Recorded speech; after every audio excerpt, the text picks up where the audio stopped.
Radiant team ban. Radiant team ban.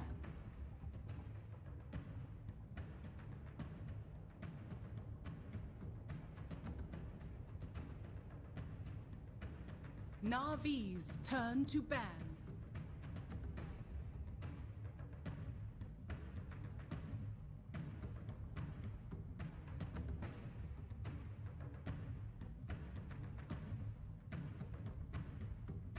Slaughter.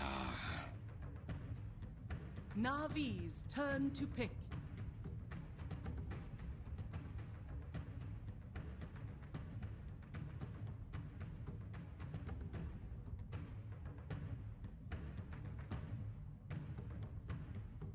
Ten seconds remaining.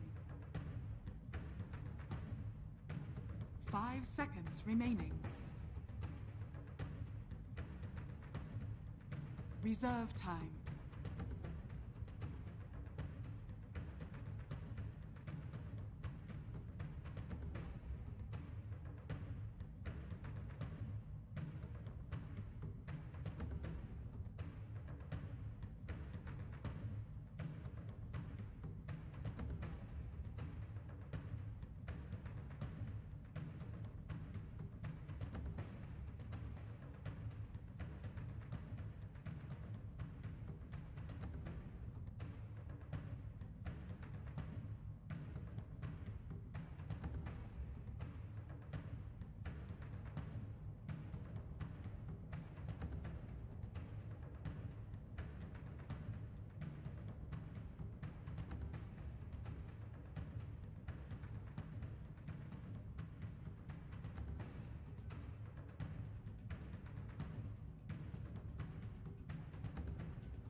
Dazzle. Navi's turn to pick.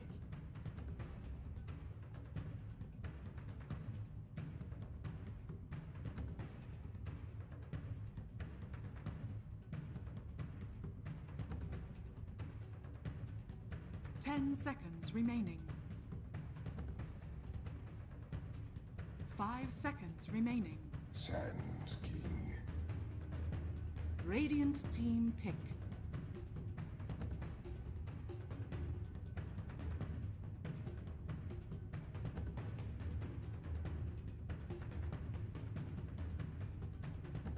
Dark Seer. Navi's turn to ban.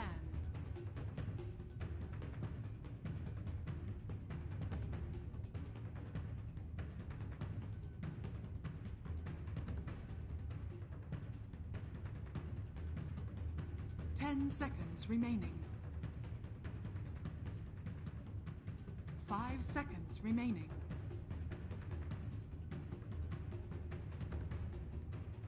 Reserve time.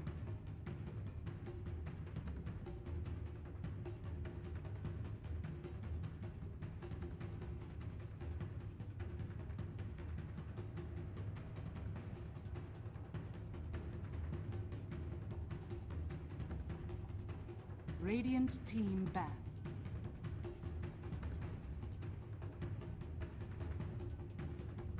Navi's turn to ban.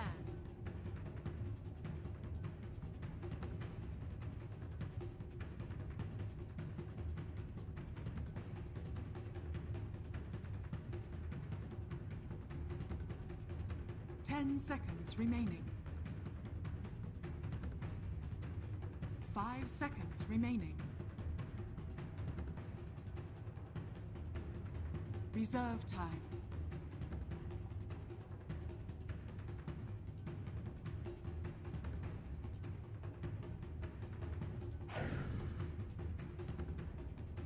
Radiant team ban.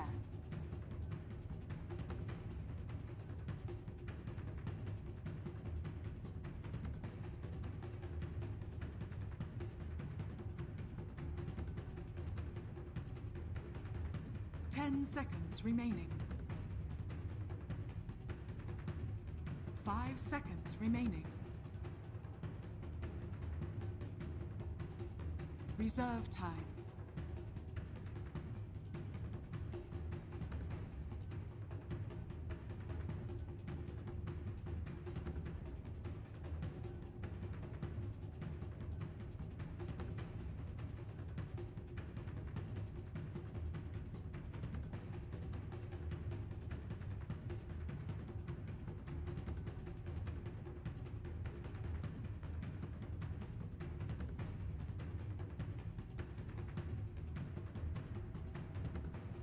Navi's turn to pick.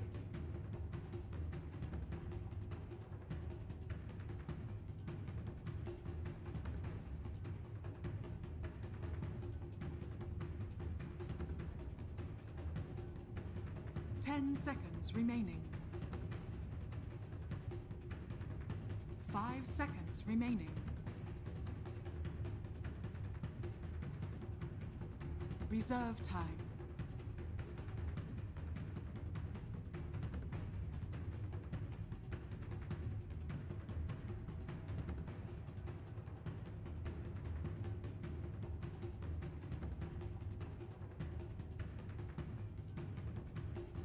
Sniper! Radiant team pick.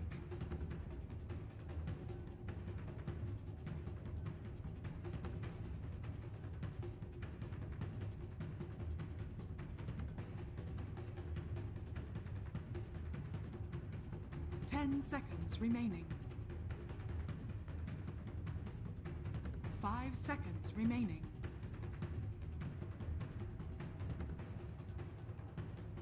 Reserve time.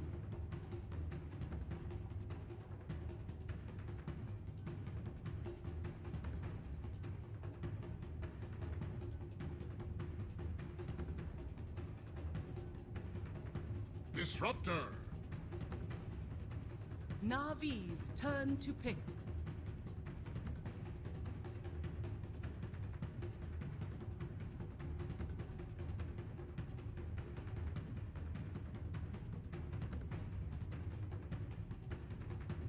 Ten seconds remaining.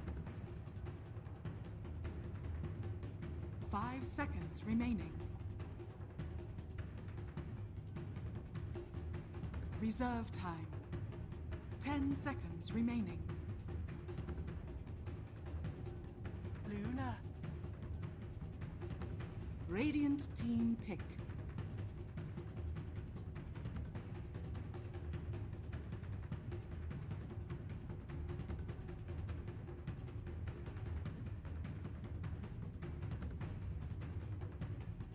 Ten seconds remaining. 5 seconds remaining.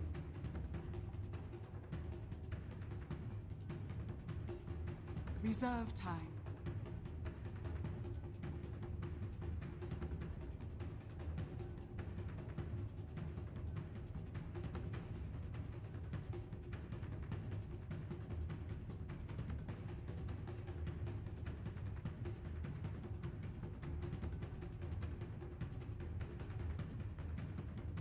Imber spirit. Navi's turn to ban.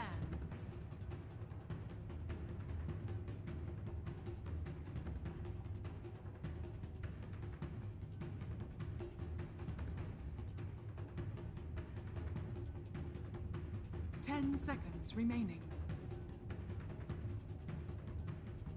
5 seconds remaining.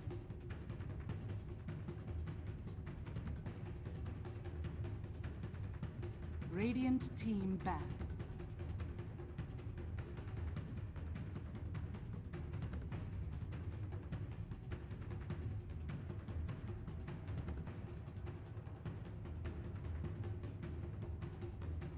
Ten seconds remaining. 5 seconds remaining.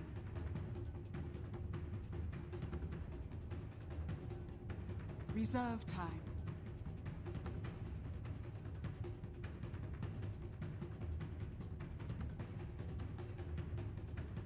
Radiant team pick.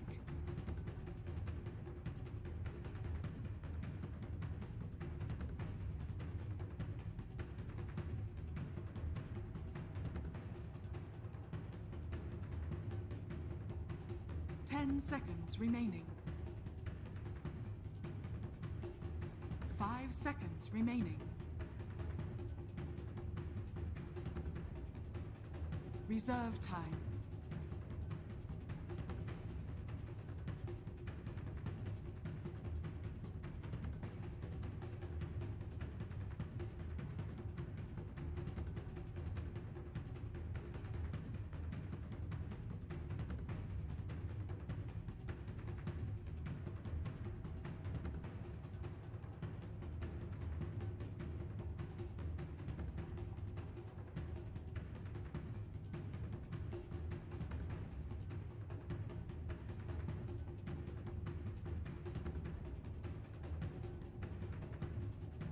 Ten seconds remaining. 5 seconds remaining. Gyrocopter! Navi's turn to pick.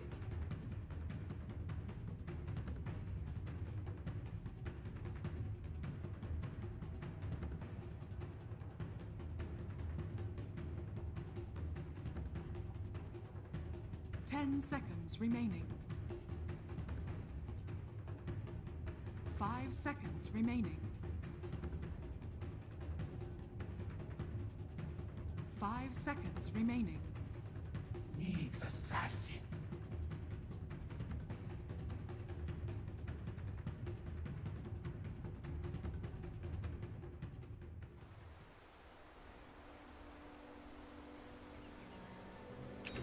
Where the next pick comes to play. Alright, VP immediately smoking, TPing out. Solo to the mid lane, looks like he'll be planting down a ward near the tower. And as for Armen on the Sand King, he will also be dropping an off-lane ward of his own. So they're going to start him on that side of the map. Has the boots picked up early? Looks like we might see a bit of roaming from Armen and potentially a tri-lane.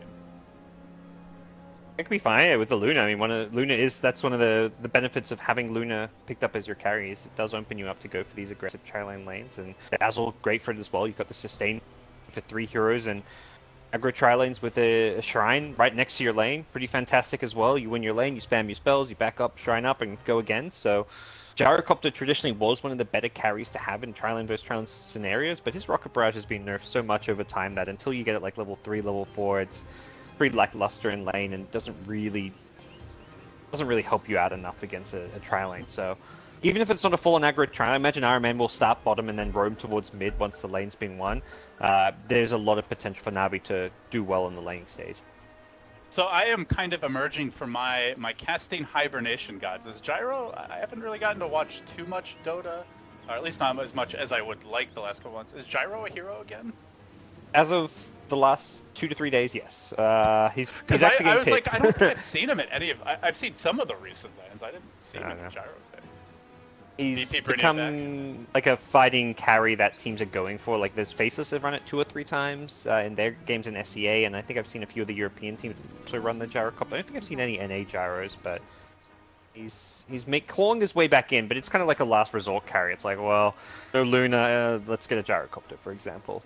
Like Gotcha, it's always the last resort carry option. Yeah, it's like it's the poor man's team fight carry, so to speak.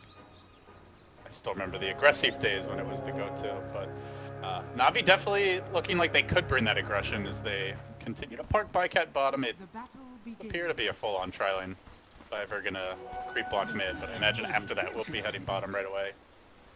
Yeah, this could get a very early kill if VP aren't ready for it, and that lane ward really sets them up for success. Sankin can just hide in these trees. Is Slider in the bottom lane? So I think Lil recognizes this aggressive tri-lane threat.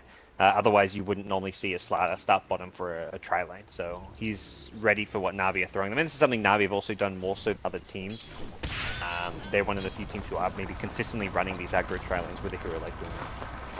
Yeah, in the mid lane, no one going to be on his patented Ember Spirit. Definitely one of no one's strongest heroes. Dendi as the sniper. Early on, obviously, sniper going to do well here. Do you feel like Dendi should easily dominate this lane, or how do you expect it to go?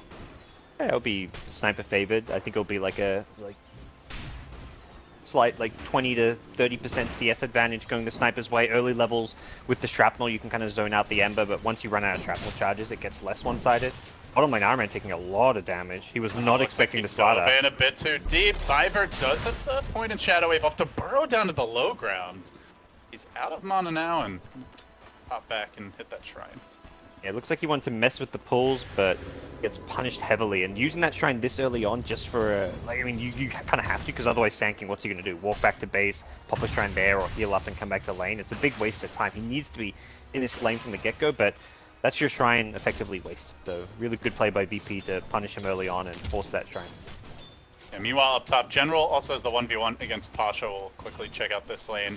Obviously, the mana burn, pretty good to deal with the Darkseer Iron Shell spam, but once he gets the Soul Ring, it'll be tough to persistently keep him out of lane. I've surprisingly seen Nyxes do pretty well in this 1v1 matchup, like go even on CS.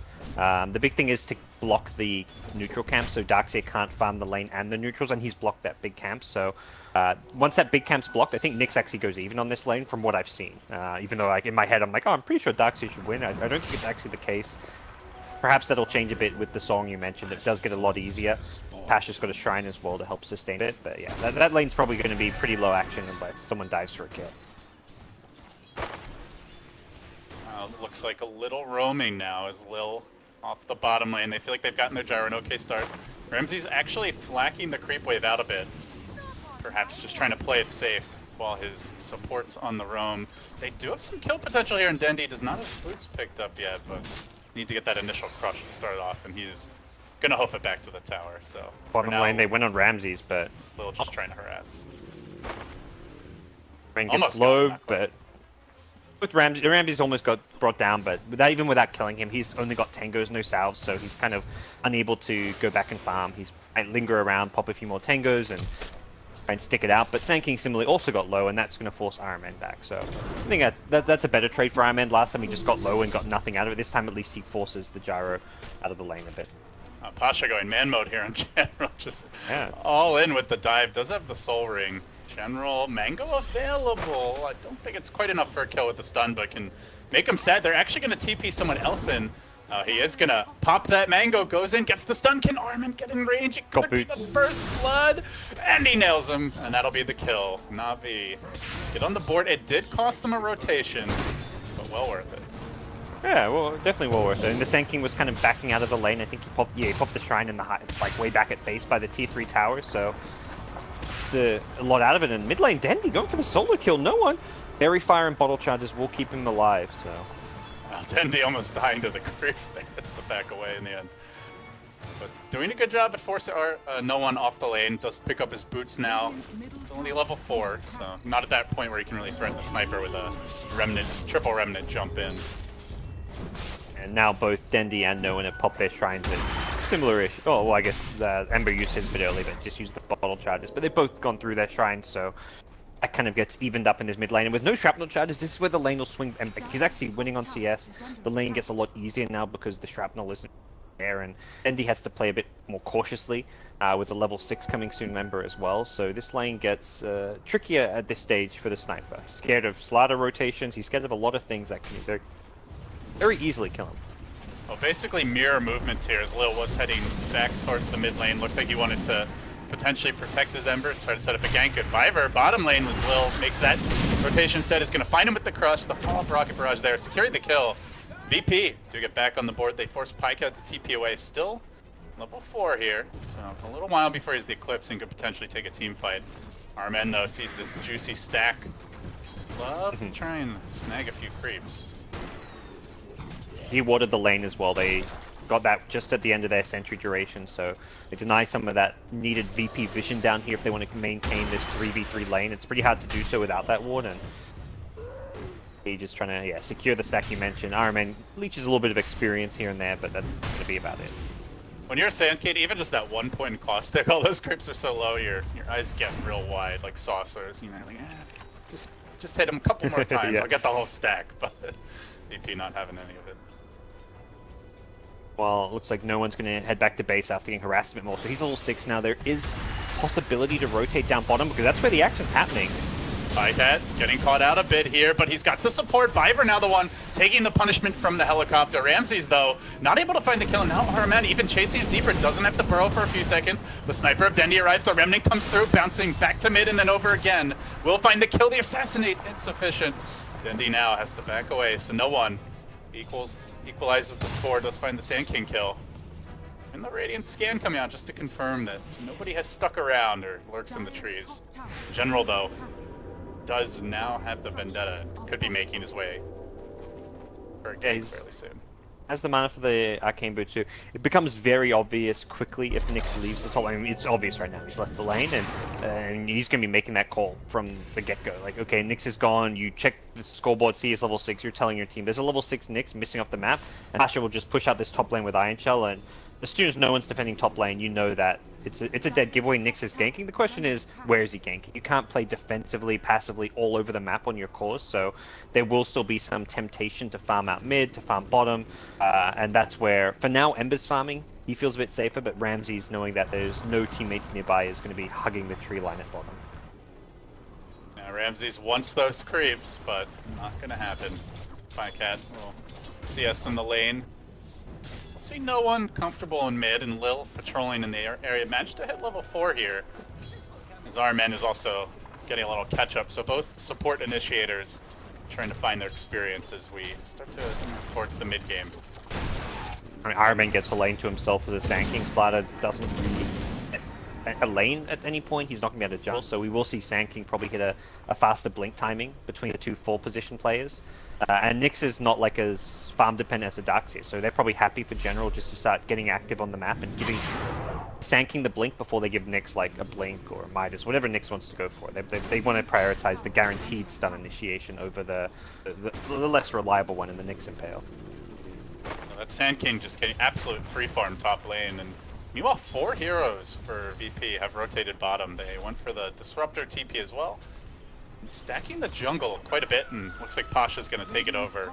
So I wonder if we see a support grab this top lane soon. It was like kind of a scared move to rotate the Darkseer off of the top lane, but it's kind of a combined thing where you're afraid of Nyx gank. If you stay top, you think you're going to get Nyx gank. You're also afraid Nyx is ganking bottom, and that's exactly what's happening. General strikes, and now the Self-Grave. Viver going for the TP out. Will he make it? The crush not quite there. It looks like he will escape successfully. Now glimpsing back General. The other way, they will bring him down with the power of the Iron Shell. And now a 2-hero chains grab by no one looking for more, but he does get stunned under tower. Lil in pursuit. The Remnant forward, Armen still in danger. The crush barely clipping him, and the follow-up chains not quite enough. Dendi turning the tides here. Oh, don't think he'll have it with the assassin. Maybe on no one he could, though. Pycat could chase for another Lucent Beam, but the bottle will bring no one to a safe HP level. He'll make it away.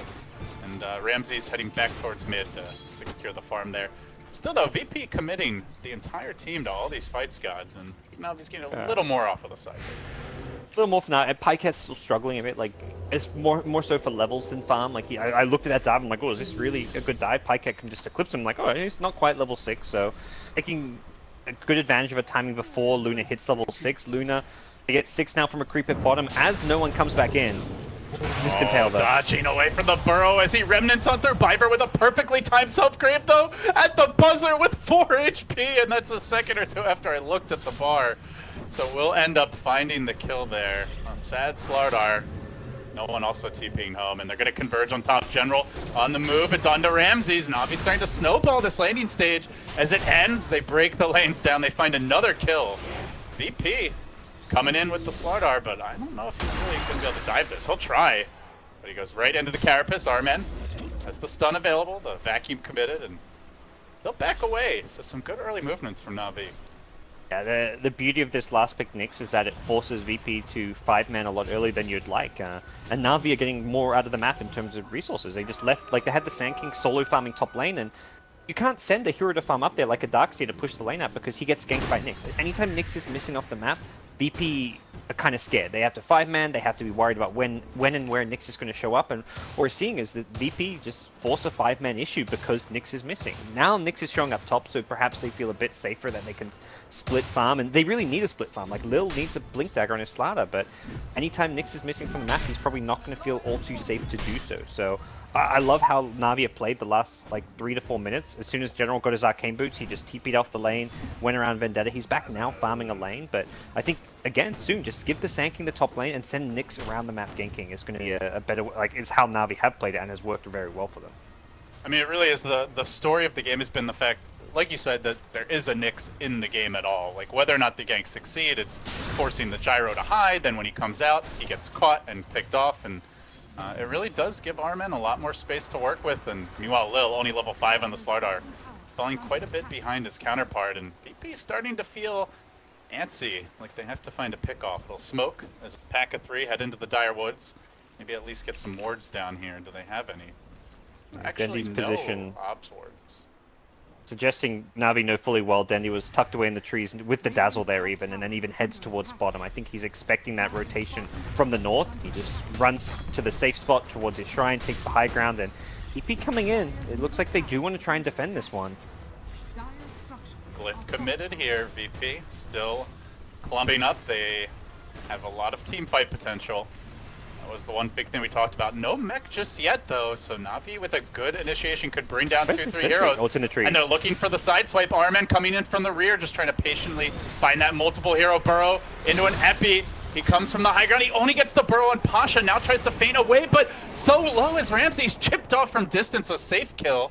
VP losing 2 there, and they're just gonna back off, calmly defend their tower.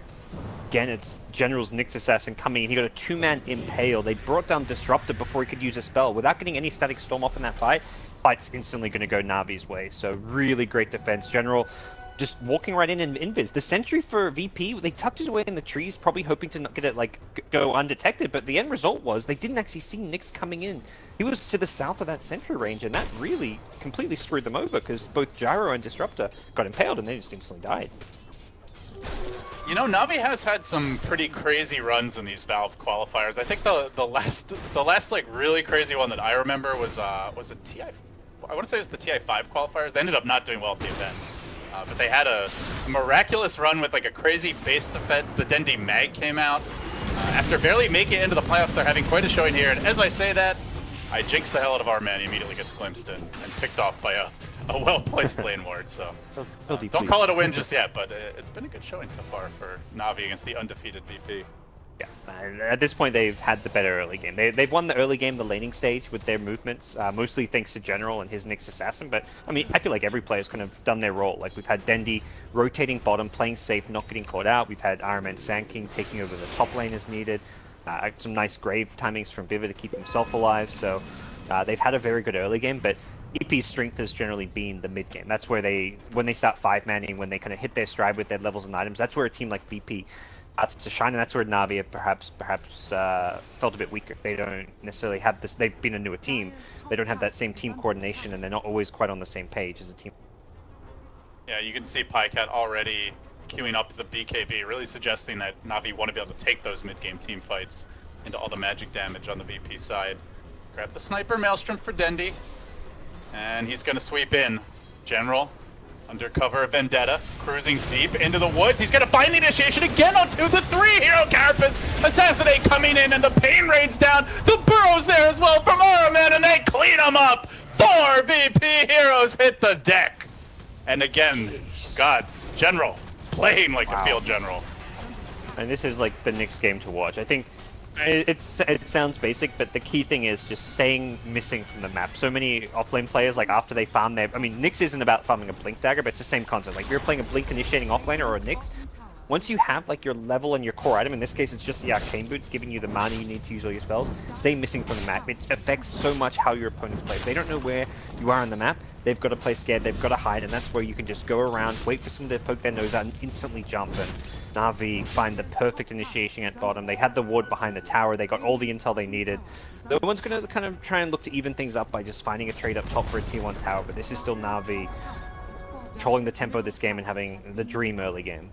And the thing is, like, VP's teamfight has gotten a lot stronger. They have the Veil now on no one, so the magic damage really amps up. Gyro, Ember, already just those two can pretty much wipe your team if they get the full combo off with the triple Remnant, the call down. And then on top of that, they have the mech on the Darkseer. So VP, certainly on paper, this is a strong teamfight lineup, but when General gets 3-hero Carapace stunned, multiple hero impales every team fight, and then the Sand King's able to follow up. Well, it's not. You're not going to get that mech off. You're not going to find a good Veil combo with the call down. And the more I look at this now, and the more I've seen these fights, I'm like, this is actually the Dream Nyx game. There's so many good Carapace spells. Like, almost all of these heroes have stuff you can Carapace without actually, like, them meaning to proc your Carapace. From, like, the Rocket Barrage or the Flak of the Gyrocopter, the Ember, with his Flame Guard, the Darkseer Iron Shell, all of these heroes have great Carapace setups. They found the old man on a walk, and they will slaughter him. VP with the smoke gank will find the pick off on the sniper. And he's pinging it like he knows there's a ward of some kind there. Or the only way he gets seen there is through a ward or like an invis hero or something. So they get the intel they need. That's both those pickups. We saw a similar one at the bottom lane on the Sand King have come from like a lane ward, and that's something where at least Navi get the intel and can deward it. Viva's already got the sentry coming out, and they'll quickly deal with this mid lane ward. So looking at the overall like tempo and next round of objectives for each team, Gods, do you see a particular timing for either team? Is there a window here for Navi? Is there any rush basically, or can they just take their time and look at things a bit later? To say that Glimpse bottom though, they are going to find the Nyx. General, I believe going for the TP out. Yeah, we'll make it home. This call from him. Iron Man just stood next to him and said, "Oh, you're fine. I'll leave you." The Sand King Blink probably looks to me like the big timing for them. They've gone back for a Midas on Nyx, so he's looking to secure some late game assurance as well as level progression. If he could have bought a Blink instead of this Midas since they're a similar price point, but having a Blink and being a bit under leveled, it's better you get a later Blink and have like all of your spells maxed out. You get all those extra juicy stats and talents and thingles. So, and you know the Sand King's Blink is coming at a good time. So we'll see Iron Man pick up a Blink, probably go for some smokes then. They are both rushing BKB on, it looks like, yeah, Sniper and Luna, so it is going to be like a Navi on perhaps a bit of a timing where they want to get a lot done around those BKB timings. You don't go first item BKB on 2 carries if you're trying to drag the game out to the late game. So they're going to be trying to take objectives, take fights, secure Roshan around those BKB. And as for VP, definitely a good split pushing lineup here with the Ember. I suppose to some extent the Slardar having Iron Shell on him and the Darkseer, they can definitely shove the lanes out and back away. You have to be careful not to give up those kills though, because there's always the threat of that roaming Nyx that we've talked so much about. Yeah, Ember's job is going to be very much split push at this stage of the game. Split push out a lane, and then join up with the team for like a fight. But priority number 1 is split push, without getting caught, of course. Maybe easier said than done though. The game has slowed down, and much to VP's liking, I would say. Navi trying to change that. General on the hunt. We'll find that Ember top. Can start things off with a Carapace, so already zippity doo-dah, and away he goes though. No one. He's grabbed the Blink, so gotten even more mobile and elusive. He will back away, and he creates a lot of space as Ramsey just shoves in bottom, well on his way to a Yasha. This is much more the pace of the game that VP is hoping for. Yeah, VP like these passive early games. If VP were at their peak, they would have these early games where there was like 2 or 3 kills in the first 15 minutes. That suited them. That allowed them to get the items, the levels, like their Slardar Blink timings, these kind of things which they played around, and then they suddenly 5-man down a tower, a lane, and start playing super aggressive. They were never a team that played aggressive in the laning stage. Outside of maybe Lil as an individual player was aggressive, the team as a whole was definitely not an aggressive one. And we'll see it now. This is going to VP. They've hit most of their items. They are still short the Slardar's Blink Dagger, but while this pace does, I think, suit VP more, they've also got to be looking at Navi and seeing like, oh, both Luna and Sniper are rushing BKBs. Once they have those double BKBs, there's almost nothing we can do to fight them. So let's try and take advantage this stage of the game by getting a few objectives, by getting a bit of map control before those BKBs come up. Yeah, our men prepping for that next round of aggression has smoked in, drops a deep observer ward, and now revving up the epicenter, burrows on forward. He'll have a little help here from Ho-Ho-Ha-Ha. Gets the kill, the insta TP out. Or no, sorry, that's a TP in from Pasha. And now gonna look to chase on the RMN. Vacuuming him back, might be able to catch him out. The call down comes through, burrows into the trees. He has the blink, but can it cool down to allow him to get away? And if so, will he find the right angle deeper into the trees? Pasha, no way to stop that. He'll make it home safe. So they force 3 heroes to rotate. He still gets out, and I think most importantly, they got that deep ward, and doesn't seem yet like VP know about it. I guess they know where the Sand King came from for the initiation, so they'll expect a ward in this Bounty Rune secret shop area, but they're not going to know where specifically. So may take them a few guesses to figure out the exact spot it's on. And great kill, killing a Slaughter before he's got Blink. He was on 2k gold, really slow down Lil, and he's been careful. He's come back to this mid lane, but there is a couple of scary Navi heroes who can very easily go on him. And this T1 tower is going down with the BKB on Luna in the front lines. There is no initiating onto Pycat at this point. Yeah, and even if you do manage to catch him off guard, you've still got the Grave, the Dazzle Heal, so lots of good ways to turn these fights around. The Sniper of Dendy has to be a bit more careful, hangs farther back. Ramsey's shoving that lane back in. CVP feeling quite constricted right now, guys. Like, pretty much hugging that bottom quadrant, not really pushing out to the river. They had the same idea that I did. Like, as soon as they saw, like, picked the Ember and saw the Sanking, they're like, oh yeah, it's the general Sanking. He's been playing Sanking all qualifiers long. Like, probably his most played hero in these qualifiers, and I think that was where the Nyx pick caught him by surprise. Because very easy to say at this point, like, man, why didn't they ban Nyx? They had Ember, Darkseer, Gyro, Disruptor. What are they doing not banning a Nyx Assassin last? But you kind of get in this mindset that you know what role the Sanking is going to be in. And Navi had played Iron Man on Sanking a few times before in the past, just not so much in these qualifiers. No one. I think trying to disjoint a potential projectile that was already inbound, but in any case, will barely survive. He was not expecting the Sanking burrow or that sniper damage. Almost gets picked off mid. But bottom lane where VP managed to get a kill using the Disruptor ultimate. So Vacuum, Static Storm, full combo into a Nyx Assassin. At this point, it's just a single kill, but it's worth doing. You're not looking to team fight right now. You're looking to just go late game more than anything. Go to a point where you've got more items on your Gyro, get a BKB on him. Ember's gonna just want to continue to farm as well. We're not even seeing Boots of Travel on No. I think he realizes there's just too many other items he's gonna need enough damage in a fight that he doesn't want to make that stop off travels. Navi still hanging back, waiting for that sniper BKB. Butterfly gonna be next for Pycat, but it doesn't really feel like there's a big game-changing item beyond that BKB coming for Navi. Nyx, Blink, okay, but I mean, he's already been doing a lot without it, so not an item we're really waiting for to be able to take fights. Yeah, for sure. I mean, the Butterfly is going to be when they can actually if they win one fight, you win a gun. That's like typical Luna game. Win a fight, take racks. Once you have the items to back it up, and that's what the Butterfly gives them. But now they're in the Roche pit with an Alpha Wolf, and this 5-man VP, well, like 4-man VP smoke around the bottom lane goes very deep. They went really far into the Navi side of the map, but they're on the complete wrong side, and Navi managed to avoid them, take Roshan. They see the Gyro in this bottom lane, and that's kind of a telltale sign that there's heroes around him, either sitting behind him or even sitting in front of him, smoked up as they were. And Navi are using that knowledge of Gyro's position to just secure themselves a pretty straightforward Roche. If you're VP, even if you know they're Roshing, would you want to risk it into the Luna BKB though? Like they really don't have physical damage at this point. Yeah. Perhaps if you had a decent ward down, you could fight.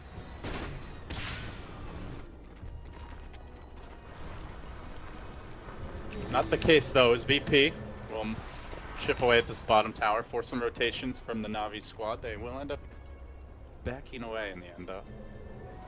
Meanwhile, painting out RMN like they want to make a move on him. Solo could try and initiate here. Potentially for that glimpse TP cancel, and the catch is there. No one will grab him out. Now the Static Storm committed. He gets slips right back where he from whence came. Will end up falling. Pick there on Armin. Gods, you with me? I heard you like, doing that Australian internet thing and lagging out. Just a quick pick on the Sand King top. Not a big deal.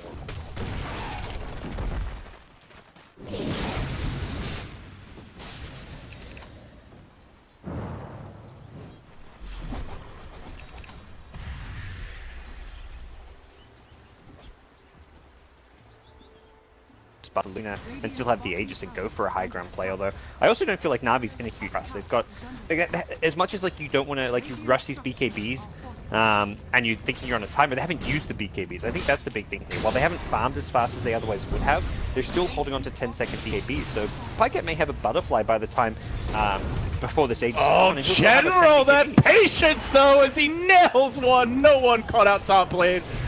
Oh, the mana burn to start. He gets a little cheeky with him, lets him hit him with the chains. Then he carapaces and follows up with the stun right as the team arrived, and no one just not respecting him even manages to catch the Slardar blinking in for a follow-up stun and gets 2 kills.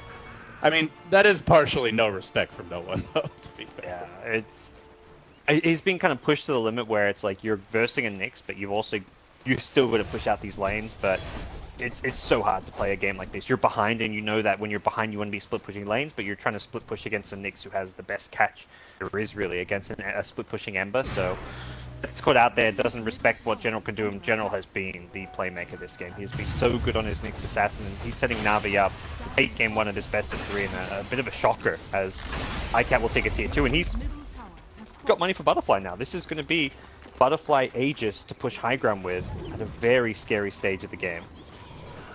Yeah, he was a lot closer to that B-Fly than I realized. In fact, we'll complete it now with the Alpha Wolf in tow, marching straight towards bottom, and it's just trying to tank up here, become that massive right-clicking beast. Will be a siege engine for sure, and the thing is, with the Aegis and the BKB, like, they might have to throw a couple big ults just to get through the Aegis once, not to mention the BKB and the second life gods. And not, of course, on top of that, there's a grave to worry about. Yeah, they need to do is throwing an ultimate to get rid of an Aegis seems worthwhile, because once his tier 3 goes down, Rax is almost dead. Like, you're just going to see Luna's bouncing glaives just bounce all over the place, destroy heroes. There's no defending at that point, but this also may just be VP saying, let's give up the lane of Rax. Like, they're not assembled, they're not in position to defend this one. The tower's already down, now the bouncing glaives are going to kick in. They try to chip a Pycat. He will back off his own illusion, perhaps VP's greatest tool to deal with him. He gets glimpsed back in, creates another illusion, then the crush. Good job working on him, then the fall vacuum with the call down. But Dendi BKBs, looks to run away. Ramsey's moving on to him pretty quickly, bringing him down. Dendi low, almost dead, trying for the TP out. Biber going for the save, not gonna happen. He may fall as well, and then Pycat back into the fray. Drops the Eclipse, does he have the damage? The Burrow, the Epi, a bit discombobulated from Navi. They haven't brought down anyone yet. Lil will fall. No one, though, still manning up, will find the kill. It's 2 deaths for a Pycat. They'll end up falling. Now Arman burrowing out, trying to retreat. They'll look for the Impale. They get one. Can they kill General? They will. Now no one without mana might not be able to walk away. Incoming Ramses, though. The chase continuing. VP. The Sleight of Fist is there. They find 5 heroes in the end. And on top of that, they defend the base. That was just such a great bit of play there. They forced Navi to group up by going on the Luna there. That glimpse on the Luna, and then as she's retreating, Navi kind of converge around the Luna. Like, okay, the Dazzle wants to go in to get a heal off. The Fall Staff came, I think, from the Sand King. So they kind of had 3 or 4 heroes grouped up for that vacuum, and VP capitalized. What a perfect initiation coming out. Asha on the Darkseer sets up a beautiful team fight. Gyrocopter just chased down Dendi. I'm watching Dendi just pop a BKB and then melt to the right clicks of a Gyrocopter. I was shocked to see how quickly he died there, and well, that really I guess was a big problem for him. The thing is, you know, he just doesn't have that much physical damage at this point, gods. Like, yeah. He's gone Maelstrom, he's gone Dragonlance, just more of like a tanky magic damage build, and you know, hasn't even upgraded his boots yet. They don't have too much minus armor unless they hit an incredible weave. They also struggle to kill someone at BKB outside of Pycat, but Pycat melted. He jumped into 4 heroes and then didn't have a whole lot left in the tank. Will perhaps raise some concerns to Navi camp, who, I mean, they took the tier 3 tower for free. I did not expect that VP to make such a strong hold after losing a tier 3 tower. Luna could have just stuck on the racks, perhaps could have just used a BKB to try secure racks. You don't normally want to use the BKB, just hit buildings outside of a team fight, but VP is the kind of scary team that may force that kind of a play. Regardless, that's VP holding the first lane against an Aegis push, and will become a bit concerned if you're Navi. I think you go back to what's worked for you, though, which is going to be the pick off into... That was the first time we saw them try brute force down the lane. Paper it, I think against a lot of teams it would have worked. Like, you got this Aegis Luna, you just picked up the Butterfly, you just tier 3 tower, but VP is just such a good, well-coordinated team in a team fight. Navi definitely a little bit more halting in their movements now. The next Roshan be about 1.5 minutes away. Manta under construction for Pycat. Dendi looks like wants to complete that Hurricane Pike. As for General, did go for the Blink, the Force Staff. Generally, we see the Ags at this point. Yeah, I imagine so after the Force Staff now. Not no pressing items for him to pick up, I don't think. There's maybe some justification towards like a Yule Scepter type pickup, but the Ag seems... Like, Ag is a great high ground sieging item. You just plop yourself on the high ground, burrow it up, so... I like what the Hurricane Pike's... If Jenny has the Hurricane Pike there, he has that extra bit of mobility and he can get away from the gyro. So even though he doesn't do a lot of damage in BKB, his physical damage is lackluster. I think survivability is kind of priority number one still for him. There's Luna, Sand King with the ultimate, Nyx with his spells. They have enough damage elsewhere, and they're not relying on the sniper to do right-click damage. So Navi trying to take advantage of that tier 3 dropping top. They will be burning down the shrine in the Radiant jungle, looking to somewhat limit their map control. VP though, I mean Ramsey's with a BKB, no one being as elusive as he is, also has gone for his own BKB. Pretty early, I would say, for an Ember, but necessary this game. With the BKBs, I'm not sure how worried they are going to be about going outside the base. You need like perfect chain stun from Navi to bring them down. Exactly, and they've got 2 in the Sand King and the Nyx, and I guess Nyx is 2 himself, but it's still going to be a tough call to have both those heroes in the right position to get those chain stuns to bring down like an Ember type hero. Alright, last time VP they caught Navi with their pants down, but Navi, they have put the belt and the suspenders on. They are not gonna they're not gonna let it happen again quite so easily. They trot away. Just trying to wait for this Roche, it feels like. Yeah, it forces VP. VP were very like pushing. I mean, they pushed the tier 2 tower. It just forces VP back. Like it's basically keeping VP honest. Like, guys, come defend your base. We're not actually going to push for racks, but we're going to make you TP home and at least take away some of that map position advantage that VP had by being in the enemy jungle. I think if you're Navi, you want to perhaps think about buying a gem, take out some of those wards in your jungle that you likely imagine were just planted. But for now, they need to make sure they can secure that Roche. And that's really the danger of giving VP that top side of the map, is that it sets VP up to get some wards down. They've got 1 ward around that Dire Shrine. That's going to help them perhaps contest this next Roche coming up, something that Navi want to be trying to grab for free. Do you like this Manta pickup that Pikehead's working on? I mean, you're up against an Ember with a Maelstrom. I mean, obviously Ember already does a lot of AoE damage. Gyro with the B-Fly now completed. We had odd epicenter from Iron Man, not sure what that was about, but I think it's okay just for like, Manta has a lot of other extra, like you can dodge spells with it, temporary invulnerability. Iron Man, nowhere to run, nowhere to hide. VP will slice him up, and now looking for more. They find that glimpse follow-up. Solo in deep. Will he get punished? The patience from generally pump fakes on the stun. He gets 2 instead of 1, but doesn't matter. He gets forced back to the high ground. Ramses commits the BKB. It's going to be the death of the Disruptor in the end, and now they might look to chase the other direction, assassinate. But not a whole lot of follow-up. Sweeping in from the side is General, under cover of Invis. Detection, VP have it. Nothing Sentries in the neighborhood. He blinks and he finds the 1 hero stun with the Carapace follow-up. The BKBs being down allows Pikehead to confidently move in. But not able to really follow up and find the kill. Without the Sand King, they just don't have that much lockdown. Yeah, the chase is a bit more limited. Nyx does have Blink and Force, but it's also less of a guaranteed catch. It's a longer cooldown as well, so they really want that Sand King Burrow Strike to allow them to chase as well. But they do feel safe enough to go into the Roshan pit. Disruptor's in the neighborhood and can scout this one out pretty quickly. Kinetic Field, yeah, he'll see Roche going on, and VP is swarming that direction. If they can just stall a bit longer, they'll have the Static Storm. The Darkseer wall available. They go for the Glimpse back on Pikehead. Try to bait out that BKB. Won't happen just yet. Navi trying to shove in the mid lane in the meanwhile and force VP to back away. VP, even though they're not that great at single target, they have amp damage, so I think with that Gods, they could threaten the Roche pit here and steal this away from Navi. There is Weave and the Solar Crest on Dazzle now, which helps negate it a little bit, but we saw last fight, yeah, you pop the BKB on Sniper, if you save, like, you amp someone up after the BKB, Gyro's just going to run at them. He's got the Sanjin Yashi, he's got the Butterfly, he's got good right-click damage and high movement speed. He will chase you down, and the amp damage will turn him into a much scarier carry, so Gyro doesn't really care about your BKBs at this point if he's got the Slaughter there to help him out. This Roche is a risky one for Navi to try and go for. They have denied some of the Radiant Vision around the pit, but they don't have vision of their own. Neither team able to see up to the high ground of the opposing team's Roche area. Navi gonna back away for the moment. VP still hanging at the Ancients. Dropping the sentries. The eternal war over vision will rage.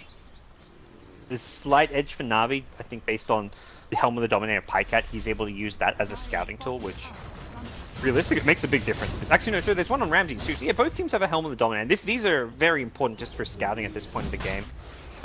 You're playing blind, you've been dewarded, there's a Roche standoff, you deward, and with the dewards happening, like, you need somewhere to get vision. It's a free scouting unit. Yeah, it gives away 125 gold if you can kill them, and it's definitely worth doing, but it forces the opposing team to reveal themselves on the map. Well, the Roshan now being threatened by Ramses. He moves in, will break the spell block momentarily. We are going to see the F come out as General looks for the solo kill, whiffs on the stun. And meanwhile, the Roche drops dangerously low. Navi, no sight of a contest. The Wildkin rushes in, only for Big Bird to find that Roche is dead. The Aegis, that's VPs. Kind of a... It was really... Oh, they won't get kills, yeah. Oh, they got the amp off an arm, and he burrows up to the high ground. He will manage to catch two with that, but he's chained at the same time as the rarely seen homing missile come in. And they will find that kill. It was I'm watching solo like, okay, do you really want to be solo pushing a lane up top as a disruptor? But it was while his team took Roshan, so it was almost like just a bait. Like, the Nyx was actually up there dealing with the disruptor. I think the disruptor showing himself up top pushing a lane really threw Navi off because they completely vacated the Roche pit just because of a lone disruptor. It's such a solo play to make. He often goes off to make these like suicidal support lane pushes to create space for his team or get intel for his team. And that's exactly what he did. He didn't even die to the Nyx. If the sun lands, I think he still survives as well. So worst case scenario, Navi sent 2 or 3 heroes his way, he dies, his team still get Roshan. So really good play from Solo to set that up, and the rest of the VP team take advantage of Navi's lack of control around that Roche pit area. Having no wards, having no vision, making it very tough for Navi to play at this stage of the game. Speaking of Solo and his off on his own aggression, it could pay off here in a big way, Gods. He's got the Aghanim Scepter now, went for the early plus 60 gold a minute talent, and has finally reaped the benefits of it. With this Ags, if he just sneaks in from the side, finds the Luna, the sniper, and drops the ultimate, they're not going to have too much recourse. That's the big thing here. You've got a guaranteed like blink stun initiation that you use to set up a static storm, so you can't just plop Luna on the front lines and expect her to be able to get off a BKB. He does have the Grave, but if you get Graved and you're already low HP out because you didn't BKB, like when the Grave ends, you're still going to die. So yeah, there's no Satanic here on Pycat. He's not life stealing that back. Exactly, and that's where I think you look. If he sees this Axe, he's going to be like, well, maybe I should consider like a Satanic type item. Like my Dazzle can save me temporarily, but I need a way to heal back up. So perhaps after the Hurricane Pike, maybe even before it, we'll have to wait and see. But that's going to become high value item for the late game Luna game like this. VP showing their resilience and their poise as a squad have pulled this game back from the brink at one point down about 7,500 gold. And it really felt like Navi was in the driver's seat, but now a 10,000 gold swing later, they're in the lead and they're flexing their muscle. They put the gyro up in front and they will try to initiate here. No one jumping in, connects with the chains on Diviver, just a threatening maneuver from no one, not going to commit. But they're starting to get the creep equilibrium going their way, Gods. They're keeping these lanes pushed out. They managed to find a good way of just to shut down and slow down General's ability to control this game with his Nyx. And Rams is on the front line, very safe, reliable, high ground, slow sieger, has managed to chip away at this tier 3 town. I think with Navi full 5-man defending the lane, they decided it's not really worth risking a dangerous push here. Let's push out some of these side lanes first. Ember's already back in the top lane, almost completing an Octarine core. So they're going to try hit that kind of late game timing with a level 25 Ember. Even the Gyrocopter's level 25 could be kind of nice as well with the extra flak attacks, or even the homing missile charge. But the flak attacks is what strikes me as the optimal one for a carry gyro. And as it stands, Navi are going to be playing high ground defense too. They've got a lot of room for Sniper to grow in terms of his items. He's really got, I mean, he's going to upgrade his boots. He's got a TP and a Ring of Aquila to replace that. Even the Maelstrom to upgrade. So there is kind of going to be like, there's a lot of benefit for Navi just to drag this game and stall it out. But it's like, how much can they defend and stall it out against the Gyro and Ember who want to try and see. And that's the thing you mentioned. Oh, Sniper has a lot of room to grow, but is he going to find that farm? This guy has already fallen quite a bit behind his counterpart in the Ember, and that could certainly increase if he leaves the base. CVP is just better at split pushing, better at spreading the map, and Navi really only the Nyx ganks as their main threat, but this point, they're just not enough to find solo kills on carries. I mean, it took some incredible individual play by General to pull it off earlier, and these carries have only gotten tankier and stronger since then. Yeah, and that's, I think, Navi's biggest problem right now is that, yeah, General can Vendetta down the lane and initiate onto an Ember, or, like, an Ember's just split pushing the top lane, but how do you kill him? You're not solo kill. You need a teammate, and heroes like Luna, Sniper aren't ganking heroes. They're not like a Slack who can Shadow Blade around the map. Nyx is kind of alone on those ganking missions. Perhaps Sanking can join up with him, but even between Sanking and Nyx, they may not have enough damage to kill someone like an Ember. Epicenter included, because he's so tanky now with this Octarine Core. He's got 2.2k HP. If you don't kill him instantly in the chain stun, he BKBs. The only way you kill like a split pushing Ember is if you bring the right clicking carries, and that's going to become, if Sniper or Luna's not defending the high ground or showing on the map, you kind of know something fishy's on. Yeah, if you see the old man just toddling down the lane, pretty likely to back away. Or rather, if you don't see him defending the base, as you mentioned. Not really the kind of carries that are meant to gank. You know, Navi's carries are much more meant to team fight, to push, to siege, or to turtle, but not really to leave the base and make those aggressive plays. They're going to be forced to play for, I mean, it's kind of like VP want to hit their late game timing with the level 5s, but Navi are going to go one step beyond that, even further into the late game, and just play high ground defending game, because, yeah, Sniper doesn't have the late game items, VP have the Aegis, the Roche control now, and VP also have the lane control, because they can, yeah, keep all these lanes pushed out. The downside for VP is some of the heroes are kind of peaking and not necessarily going to get too much stronger. He's kind of hitting that 6 slotted point. Gyro's more or less there as well, has the Helm of the Dominator to upgrade. They are not going to necessarily get too much stronger beyond this point. But I mean, the strength right now with like the synergy in the team fight, where they've got the Vacuum, the Ags Disruptor, the Vacuum in a Crush. Like, there's a lot of great team fight potency for VP. They do have a DD up on Ramses, at least for now. About halfway, a little bit more towards expiring. No one farming up the neutrals in his own right. Close in on Mjolnir. So, VP with that dual threat of heavy physical damage from the Gyro, heavy magic damage from the Ember, pretty much ensuring that Dazzle alone will not be like a full solution or counter for their lineup, even should it get to late. Still unclear what Pykat's looking to go for his next item. Hasn't bought the Hurricane Pike. Could buy the Pike and have buyback, but the fact he's not, I guess he's thinking like the Satanic type pickup or something else more late game oriented. Daedalus, Bloodthorn, these other big damage dealing items could also be mine. But I think he really is feeling like he needs a big late game item more so than he needs Hurricane Pike. Navi want to win the game. Like maybe the Hurricane Pike's like a nice stable item, helps keep you alive once, but if you want to win, you need something a bit more, with a bit more oomph. What do you mean, if you want to win the game? Are Are you implying something, Gods? I know 322 came from the CIS region, but seriously, it came from one of the players in this game. Look, other team. Exactly, that's what I'm saying. Are you saying Navi's been paid off? No, Solo has his ways, his connections. I don't know, some... I don't know if anyone has more money than Zero Gravity, though. That guy's got a yacht. I've heard he's got a yacht, so... I'm pretty sure he can match anything that Solo's offering. Can you match what Valve's offering, which is going to be some $20 million TIs? Can you match what the oil billionaire's offering? Maybe not. That's true. So, well, Navi finally going to kill off this other shrine. I'm actually surprised they didn't do it earlier. As I say that, though, VP want to punish. They're going to make the move on General. They'll quickly bring him down. That's a gem hitting the deck. Oh, you thought you could just take a shrine? Fat chance of that, say VP. And the chase is now on. Looks like the rest of it. Yeah, like, that was a quick, like, abandoned ship call for Navi. Like, everyone's like, get the hell out. Every man for himself. That feels like wouldn't help anyone out. Doesn't that feel like a move that should have happened at like 30 minutes, not 45 when VP's kind of hemming them in? If they'd taken that shrine earlier, that Roche, they should have had the advantage over that Roche fight. They'd be able to take that shrine, get some wards down. I think that there was a second Roche could have gone very differently for Navi, but just not having the vision, not having that shrine down made a big difference. And Lil with the big grab here, the follow-up coming through from no one. Self-grave, try for the TP away by Ver. Not gonna happen. Will be caught, I think, by the glimpse there, canceling the TP.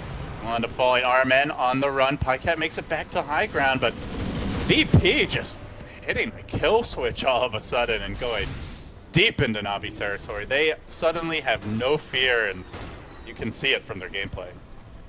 Dire's middle so much confidence now that they've kind of stabilized this game. All it took was that one high ground hold at top against the Aegis, and being able to push back, use the team fight that the Darkseer, Slaughter Crash, or the Static Storm brings to the table, and they're now ready to start poking and prodding at this high ground. Gyrocopter's in, and what an initiation. Oh, they will manage. Pycat will manage to limp away, but he gets glimpsed back into the Thunderdome and into trouble. VP make it 4 heroes picked off over the past minute or so as they look for Armen. They'll kill him again. Ramses with the frag. And now VP surging forward, picking up steam. They're going to mow down the mid lane. They could potentially rotate straight top. And that appears to be the call. The buyback comes out from Armen. This could be Navi's last stand in game number 1. Came in hot, came in strong, but not able to find that first lane of Rex. It was a great hold by VP, catching them off guard. God, I guess it must have been about 20 minutes ago where they drop the wall, they get the Luna illusion, and then the Blink Vacuum comes and hits on 4, not into the wall. Suddenly Navi lose the fight somehow, VP get a team wipe out of it, and Navi have just been on the back foot ever since. You can really see it very clearly in the graph, that final dip, the last time when Navi had control of the game. I see. Yeah, that's a good point to bring up. How crazy influential that Luna illusion was. They initially dropped the wall on the Luna, and then he glimpsed him back into the wall, so we got a second Luna. Well, VP have not looked back since that fight. They secure another Roche for themselves, Aegis and Cheese. Gyrocopter with the Aegis, he's the high ground siege machine, and Navi were trying to make a big move around towards this bottom side of the map to perhaps contest it, but that did not work out at all for them, and they've gone for Ag's Luna. This is a bit of kind of like a Hail Mary play where you're just hoping that, that this catches VP by surprise. Man, this guy bought back earlier. He's not going to be able to rejoin the fight. He gets caught by the crush, finished off, and... he's got respawn timer. He's got the respawn timer down. Alright, it's tactical. Tactical feeds.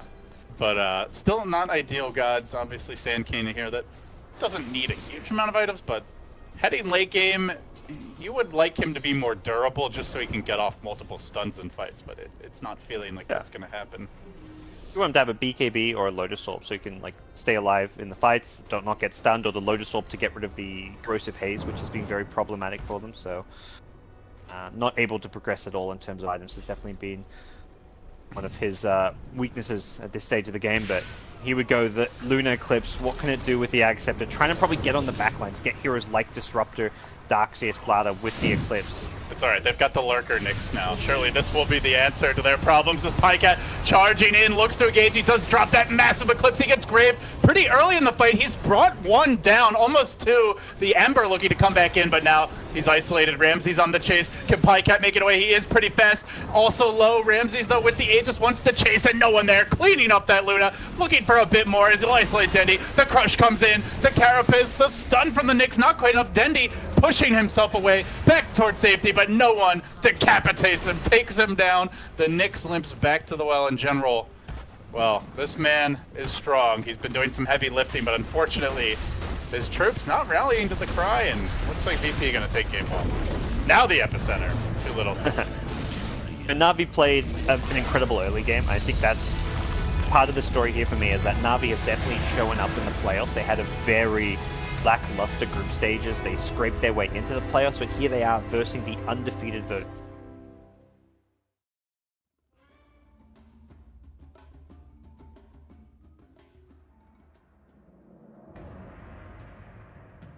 Navi's turn to ban.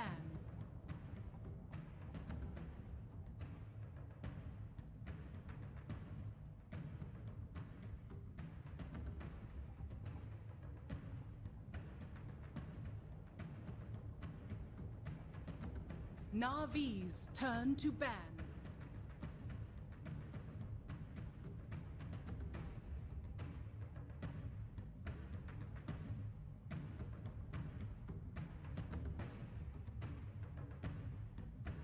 Ten seconds remaining. Dire team ban. Navi's turn to pick.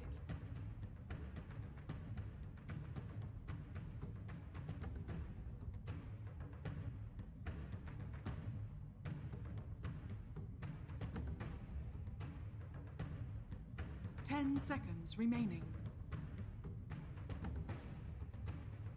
5 seconds remaining. Reserve time.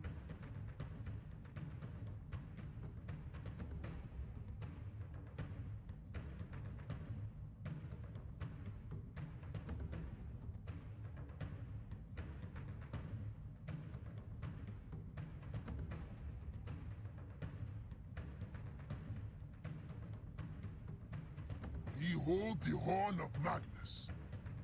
Dire Ruvik. Dire team pick.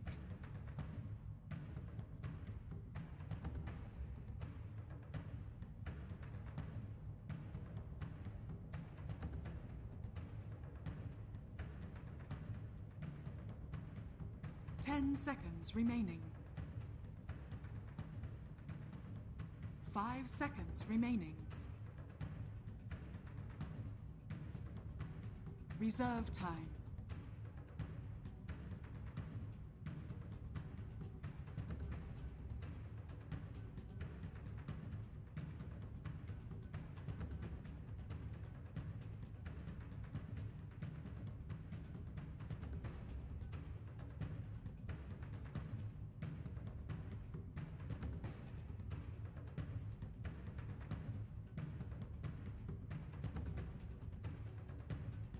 Omni Knight. Navi's turn to pick.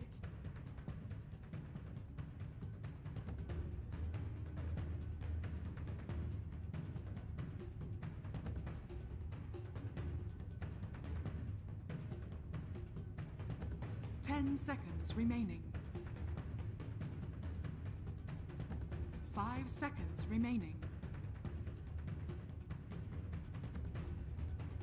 Reserve time.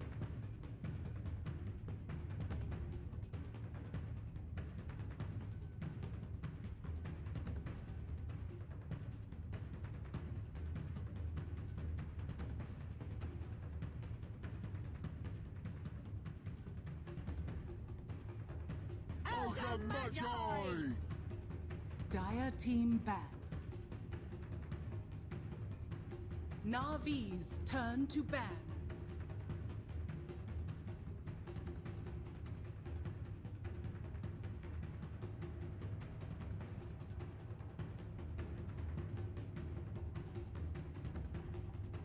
Ten seconds remaining. 5 seconds remaining. Reserve time.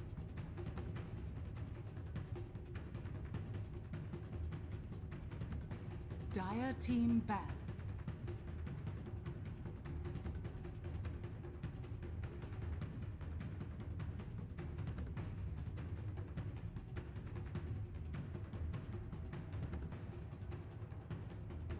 Ten seconds remaining.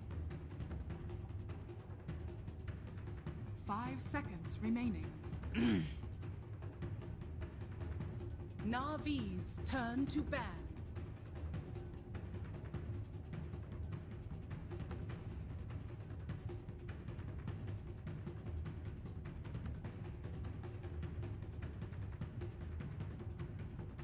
Ten seconds remaining.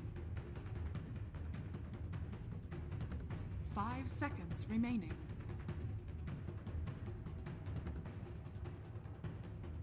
Reserve time.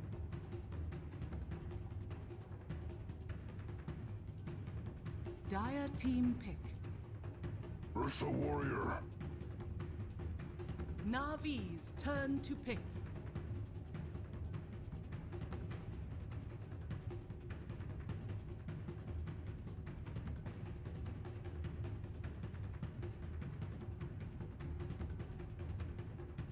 Ten seconds remaining.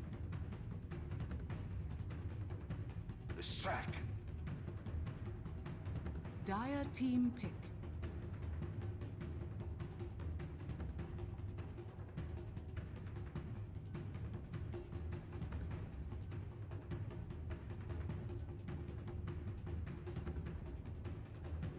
Ten seconds remaining. 5 seconds remaining.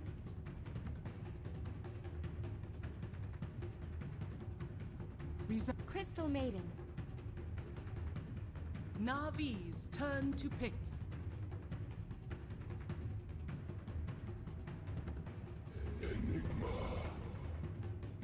Dire team ban.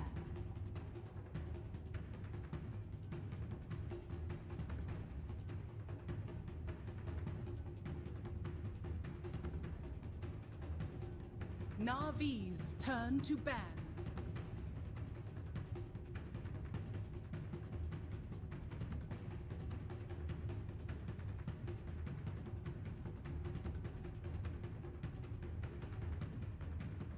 Ten seconds remaining. 5 seconds remaining.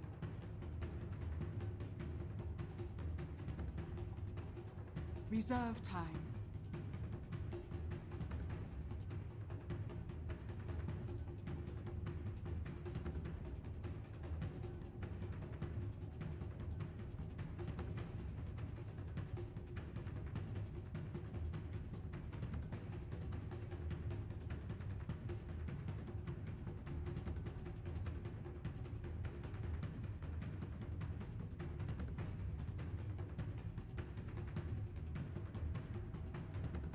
Slog. Dire team pick.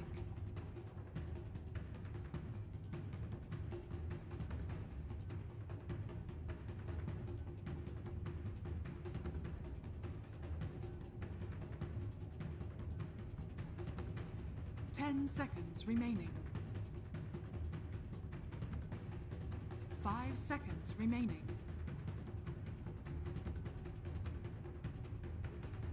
Reserve time.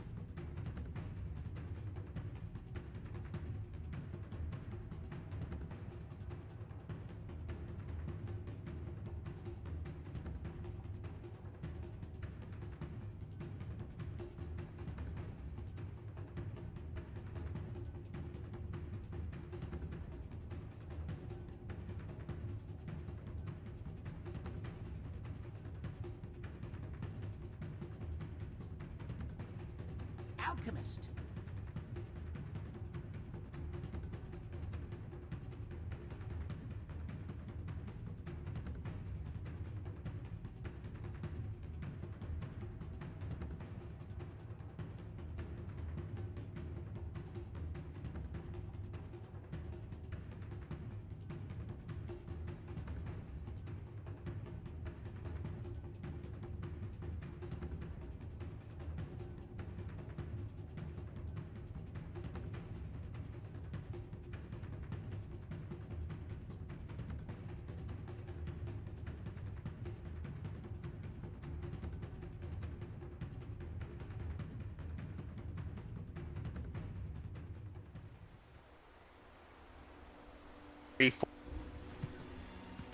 And then just taking all the game. I don't know how late they really want to go. It's kind of like that 25 to 30 minute stage where Alchemist is like 5-6 slotted where they kind of peak. Beyond that, yeah, the Ags pooling is going to be really nice, but you want to be ahead once you start pulling Ags. If you're even around that 30-minute stage, you're perhaps in trouble. You always want to be playing ahead with an Alchemist. Well, obviously, when you talk about being ahead at the 20 to 30-minute stage, you'd also ideally like to look at, like, will you get that strong start in the lanes, help secure the bounty runes for the Alch. Not as amazing as they used to be with only the double bonus, but still more of them and perhaps a bit more reliable to grab for the hero. So do you, I guess, like, looking at how that early game will go, do you feel like VP is going to get out to a hot start? The CM, Rubik, Omni Knight is your three main heroes that could move around and make some plays early. On the side of Navi, you've got Ogre. He's the big hitter, but outside of that, can Navi match up to them in this late stage? Yeah, they can. They've got Ogre going up against like the Rubik CM. CM typically wants to like jungle a fast level 2, get the Brilliance Aura.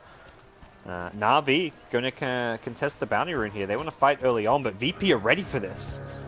VP may win this fight. They're moving in very aggressively. Biver up in front and going to get to work is Pycat. Forced to skill up the pounce here. I would love to have that essence shift in the lane potentially, and still the chase on the Biver. Pasha has the boots, and the stun comes out from the Lesh just to help secure the retreat. Hoping to catch VP sleeping, but not the case. I mean, in hindsight, no one should have gone for either Acid or unstable concoction. They would have gotten first blood, and first blood and getting a bounty room with no greed is better than getting the bounty room. But he thought his teammates would be able to get a kill without the greed, without the stun or the acid. But unfortunately, no kill for VP means just a bounty room for the Owl. Yeah, especially now that you only get the double bonus with it. Yeah, the 2 times bonus. He just went for the greedier option, and I think his team was very close to getting a kill or two. They were just slightly a little bit short of killing that Slack. He did have to use the pounce to escape, so still a win for VP. It just could have been better for them if they get that first blood. By the way, I have not heard this, like, that's like the Leshrac disco, right? The Armin's little soundtrack that comes out randomly. Yeah, it can be I was like, did I leave something open in the other window? Because I have not seen this in the game. Yeah. What YouTube video is left? Yeah. Left open. Oh god, I hope they don't see my porn. Yeah. No, LD, that's only me when I'm streaming. Don't worry. Yeah, we have quite a sordid history, don't we? Yeah. Pasha trying to run away here. Does not have a point of repel, but the pounce a miss by Pyket. That's probably first blood. I think. Yeah, maybe could have TP'd out, but either way. I think if they hit either the stun or the pounce, they didn't even need both. I think either or likely would have been a kill, but he broke some ankles there with that Boots movement speed. He's still getting zoned out, which is kind of annoying for him, but ultimately this is, I think, good for VP that the Alchemist is not being contested by the Ogre, so Alchemist getting more farm as a result in his lane. So it is in fact General is the offlane Enigma for now, just farming up the woods. Grab the early win lace. As Dendy holding mid, doing quite well, 11-3 so far. The Alchemist of no one, 10-0. But off to a good start here, and did opt for that 1 point in Empower to help secure his early farm. You won't be able to get quite the same CS as the Magnus in the mid lane, but you'll still have the jungle to fall back on. You'll get enough farm. You're just worried about dying and getting rotated on. So, as it stands, both teams taking a greedy approach to the early game. General in the jungle, even Solo in the jungle as well in the Crystal Maiden. Hasn't gone for the aura at level 2. Will go for it now at level 3. Perhaps there was a kill opportunity at top, or wanted to at least have that extra nuke damage to fight around.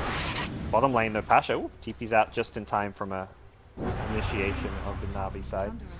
Man, he is squishy, huh? He instantly repel TP'd and still almost died, so he'll pop the shrine on the way back out to the lane, but does say, you know what, I need the stout shield, I just need a little bit of survivability in the early laning stage. This is definitely the weakness of the Omni Knight as a core. It can get zoned pretty effectively by most heroes, and they're going for a full-on tri-lane. It's a hero that needs levels. That's even needs quite a bit of farm. Instantly gets pounced on the second he comes back to lane, forces another repel. Well, they see he doesn't have a TP. I think they want to make a move on this. I completely lose control of my mouse, but yeah, Biber trying to dive.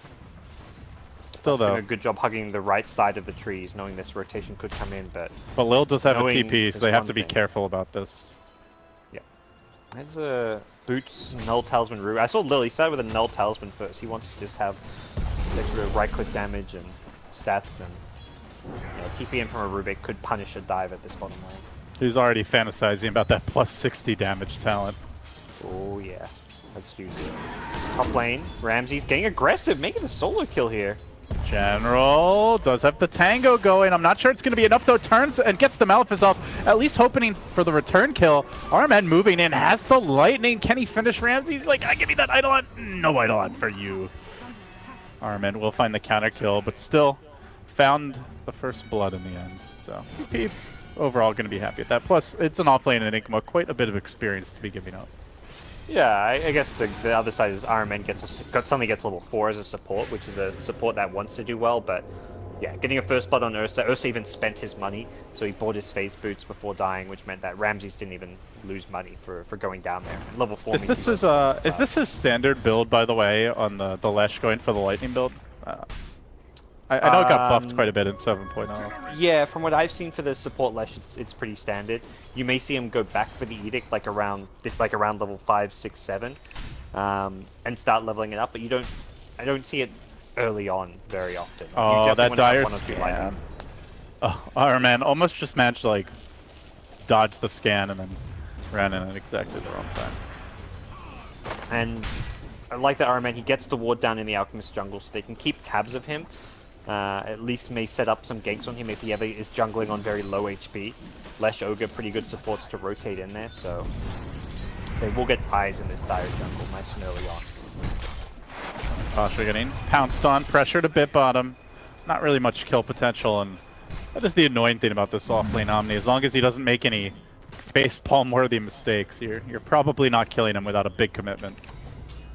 Pasha's definitely been one of those very stable, reliable offlanes ever since he's made this transition. He's been very impressive for VP. Not dying against a tri-lane who's constantly being able to find initiates. And we may have just jinxed him because there is a rotation from behind coming from RMN. He gets the ward down behind the tower. They really want to kill this Omni Knight. They're so dead set on it. Whether or not they can is another matter because of the repel. Yeah, the downside to this build, though, is not going to be able to like transition that into a quick tower push with no points in Edict. And Pasha, he's wise to these tricks, will just hunt RMN a bit, force him out of the jungle. In fact, backup coming from Solo. Almost in range for Crystal Nova. Will connect on Viver. Now the heal from the Omni, a little bit of extra chip damage, and with that, will be forced away. All the while, that Arcane Aura just helping to fuel this aggression. Yeah. The Arcane Aura is so nice in games like this, where you Omni can spam the heal a bit more, get some more farm, doesn't have to get the Arcane Boots as early. And top lane being pressured now by VP. Ramsey is being pursued a bit. There is a black hole available, actually. The stun comes through onto Lil. He's not level 6 just yet. The lightning slow connecting as well. Can they find the kill? Lil getting cut off at the pass. The Malefus is there. It's level 2. Might be able to muscle him down with a couple auto attacks. They'll chip him into submission. We'll find that kill in the end. And a nice one at that. Yeah, good. That's a Rubik who's very close to level 6. Yep. You hold your tower, which was taking quite a bit of damage at a good time. They even get the D ward up immediately afterwards since they recognized what was going on there. And yeah, General with this black hole is posing a decent threat on this top lane. Has plenty of mana to sustain himself with the Arcane Boots for now. So a top lane that Navi are not going to give up without a fight. Ursa not known for his great pushing capabilities. Has managed to do some good damage, but may struggle to finish off the rest of the tower. Will have a fast Helm of the Dominator though, and that's a very good early game item pickup at this point. So Ursa just getting absolute free farm as we can see the Helm of the Dominator well under construction. The early Roshan potential definitely there for this team, with also the level 4 Acid Spray, and no one about to, in fact, already has completed the arm, like coming out in the Courier, now building towards the Radiance. A lineup that can take Rosh early, and so I guess the question is, when VP makes that move, gods, can Navi contest? Will they contest? And they'll have an RP, I guess. I mean, they haven't got RP yet, but Dendy's just holding the skill points, going greedy, going for the farm build. Nice little rune deny up top by Solo, but Dendy's going to come in and look to finish off this kill. Just to support CM, but you take what you can get at this point. And you say can't just, but has found the shrine, and they don't want to dive too far for that. She's stolen up top. Rubik gets Split Earth, which is a nifty little steal. Either that, I mean, that or the Lightning Storm, both are good spells to have at this point for the Rubik. Yeah, better him than the Lesh with the no cast animation, that's for sure. But yeah, right now, I mean, Dendy's playing this greedy Magnus build, going for the max of power. He's going to be going for this build that I think he was one of the first players to really do this, rushing the Echo Saber and just playing the farm game. Then he'll go, like, probably Echo Saber normally into Blink Dagger. He even later on gets items like Orchid for his team, BKB. It's much more of a fighting right-click Magnus build, but you're not going to be able to win the greed battle against him now. Ooh, they actually got the kill bottom. You know, I said probably not going to die unless he makes a facepalm-worthy mistake, but Pycat just surprising him with the amount of bonus damage from the Essence Shift. It was one hit away from getting out, but that one extra hit, all they needed. I think the other surprise is the max Dark Pack. Normally you have max Pounce, or at least it's atypical to max the Dark Pack by 7, but definitely makes sense against this Omni Knight. And especially if you just want to clash early in general, you really want the bonus damage and the low cooldown, because VP have lots of like easily dealt with spells that you want to be able to remove, whether it's the CM, Crystal Nova, the Frostbite, the Rubik, Stolen Split Earth potentially. This tower will get pushed in top, and VP will get first blood as far as that goes, but the trade coming bottom with RMN, Pycat teaming up, they'll get their own tier 1, so not too shabby on their end. Navi holding their own nicely in this early laning stage, but you can see the Alk effect beginning to set in as they start to really pull ahead in net worth. I mean, it's been a game of greed from both teams, but it's like, who needs to stop being greedy first? And I would say it's definitely Navi. Around the time they get the Echo Sabers, before no one gets out of control now, they want to start fighting. That's going to come from Slark going probably an Echo Blink build. Alright, man. Alright, man. No Man's Land. I paused to like take a drink of coffee, and I just see on the mini-map this purple dot just taking a long walk way out of position, but I guess went for the deep ward and got punished for it. Roche going on. I think Navi know. A smoked up CM popped, and yeah, they catch wind of what's happening. Dendi actually got an invis room, which I believe there may be no detection for at this point. Sentry's dust unlikely to be purchased outside of dewarding purposes, so smoke up, and Dendi can just reveal this with his invis. Okay, there's a sentry ward. Dendi has not walked into it just yet. Awkward fight to walk into here with Lil poised on the high ground. They really don't want this Rubik to steal a big spell. Dendi marching forward. They're kind of playing coy, and now they'll lift him. They'll drop him back into the stolen stun. He's low. The Alk follow-up is there. He has to skewer away, and that really limits their ability to engage into a fight. Shockwave coming through. Ramses will get stunned by the Roche bash, but not going to matter. He grabs the Aegis. VP claim what's rightfully theirs, and they do so without giving anything up. Meanwhile, Dendi, almost going down mid. He stole like a shockwave there instead of the Empower. That would have been a kill. Empower actually a fantastic steal. You've got Ursa on your team. Alchemist also alright, but mostly for the Ursa. That is a very nifty spell to have. Maxed out already. So we'll see some power farming for no one in the jungle with this. He's almost got Radiance already. This is one of the faster Radiance timings you'll see. Like that 12-13 minutes is like a dream for an Alchemist. Kind of hit like an 11-minute one. You have like the best game possible, but the new bounty runes, it doesn't seem like those kind of timings seem to happen anymore. So very fast Alchemist item timings, and that's got to be a bit of a concern for Navi, who are going to be looking to win a few big team fights off of the Black Hole, the RP. They aren't going to match up the Alchemist in terms of farming efficiency. I mean, that's the thing though, right? Is they're so reliant on these big ultimate cooldowns, whereas VP pretty much no cooldowns, especially later in the game when the Alk has that Octarine. He'll always be ready to fight. So Navi have to make it count, and it almost feels at this point like they're going to be paralyzed by fear of wasting the ults, or, you know, maybe they get a kill, break the Aegis, and then they have nothing to defend their base with. VP, on the other hand, they can always fight. I think that this is the kind of game VP love to play. This passive laning stage early game. I kind of talked about this last game, like games where there's only 3, 4, 5 kills in the first 10-15 minutes. That's a pretty standard VP game. It's not a team that looks to get aggressive early on. They hit their stride come mid-game with their item timings, and that's what's about to happen. The blink on Ursa's just been picked up. He's got an Aegis to back it up. Ramses is looking to get aggressive, but he is in a kind of a 1v3 scenario up top. He may not know it, is the thing. Yeah, he's gotta really want this kill. You're an Ursa at this stage with a blink and an Aegis. You're looking to jump in.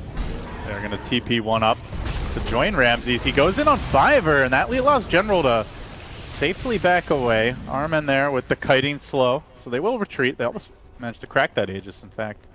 Yeah. But not good damage being dealt. But I think Navi kind of start to peak around their blink timings. It looks like both Pycat and Dendi likely to go for them, with both rushing the Echo Saber. This is a Slark build that typically follows the Echo Saber with a blink, not the Shadow Blade, but could still see either item. Shadow Blade's still nice because it's going to force constant sentries to be purchased, and you can kind of play that vision game with it. But Pycat runs into Omni Knight, gets caught in the black hole, so General will take the free kill.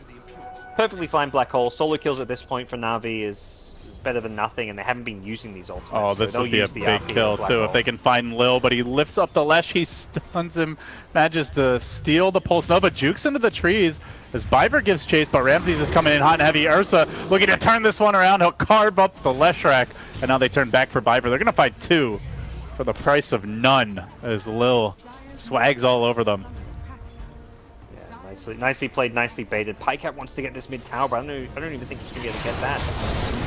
Oh, they commit the RP. Pasha, though, is able to tank through this for the time being. He even drops the GA now with the self-propel that is going to be wearing off relatively soon. The commitment for Pycat finds the kill. Can he get Lil as well? Crystal made an ultimate, drop 2, and they will lose their Slark for an Omni Knight.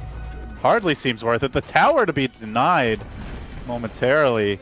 That ends a killing streak on Pycat, and it shuts down his farm. And RP on cooldown, Black Hole on cooldown. It's push time, baby, if you're VP. Good call from Omni there, using the pre-repel before he TPs in. Ramsey's not done. He's just going kill by kill with this Aegis to back him up, and the Blink picked up this early on. He is starting to just snowball out of control in terms of getting kills, and he's doing this while an Alchemist continues to free farm away. 12k net worth on no one's Alchemist, completely untouched as far as his overall farm goes. He is going to hit like a truck once he gets this like Manta Octarine. He's going to be very tough to deal with. I mean, do you like the overall game plan here from Navi, going for a Midas on general? Obviously, Dendi maxing and power very early. Like, feels like they see the Alc pick as the final selection by VP, and they say, you know, we still want to take it late. We really love this team fight composition, how well we can scale with Bloodlust and power. Is that the right call against VP? I don't think it was the right call, but I also don't think they had a better option in some ways. So I guess it was the right call because there was just no better option. It was like it's a tough game plan to do against an Alchemist, and that's where the Alchemist pick was so good this game, because Navi were kind of locked into playing this farming game. That's how they run the Magnus strats in general. Enigma is, I mean, I don't think there's anything too abnormal about General's build. You can go for like a push Enigma strat if you've got a push and carry and you've got like a Chen on your team. Then you go for like a mech into a pipe, but in a game where you've got a Magnus and a Slark, it's a farming game, and that's where the Enigma mech makes total sense. So I don't really feel like any of their players could have done much different with their build. If you go for like a Blink first on Magnus and you try team fight, VP will just avoid you. They'll farm the jungle with the Alc, they'll split push with the Omni Knight. Like, they're just going to play keep away if you try and force team fights. So playing the farming game, even though a losing farming game, to me it was the best option possible. They're just going to have to try find some team fights to back it up now. Iron Man doing his best Cindered impression here. Off on his own, dropping wards, and off on his own, dying again. By the way, this Rubik is just so farmed. Lil already 5k gold, has the Blink, has the Arcanes, on his way to an Aether Lens. And he's done it all while roaming, while pressuring. 5 assists. He's been in on 5 out of 7 kills. Just a tour de force here by the Rubik. Yeah, it's probably getting, like, seeing how well farmed his Alcas is like, oh, I don't even need to farm an Ags. I'll eventually get one at a decent time, so goes for the Aether Lens rather than any kind of an Ags rush type build. You lose the Omni Knight. We have seen Pasha maybe getting picked off once or twice, just kind of off on his own. He's going for a Midas of his own, which is going to be coming up a bit slower than you'd perhaps hope for. Dendi, RP mid. This is the big kill. Commitment. They need this outkill. They're going to find it too. Catching him without the Chemical Rage ready. Yeah. I mean, not yet have the Manta of the Octarine. Can they get more? Looking for the Omni Knight. Pycat pouncing through, but it does, the repel goes off, so he hits nothing but air. Yeah, General unable to black hole, has to be really cautious about it. They have seen the Lil Blink now, so they know moving forward that black hole needs to be very patiently waited. The thing with Navi's lamp is they definitely can win the late game. If anything, like, if this game's going like 40-50 minutes, I think Navi's draft I would slightly favor, depending on how the Rubik is kind of the X factor. If Lil can steal some big spells and have a fantastic game, then maybe less so. But like, Out gets very far ahead early, but the lineup will peak around 30 minutes. So Navi's game plan is very much like, yeah, we're going to be behind for the next little while in terms of gold, but if we can get kills here or there on the Alchemist, that's a bunch of comeback money.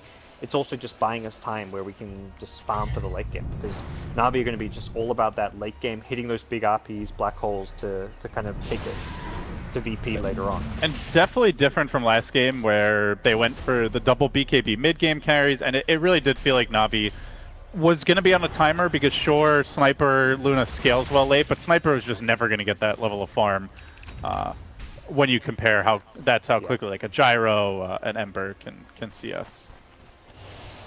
So this time around, though, they have the Empower, they have the Midas on the Enigma, and they have the lineup that does want to go late.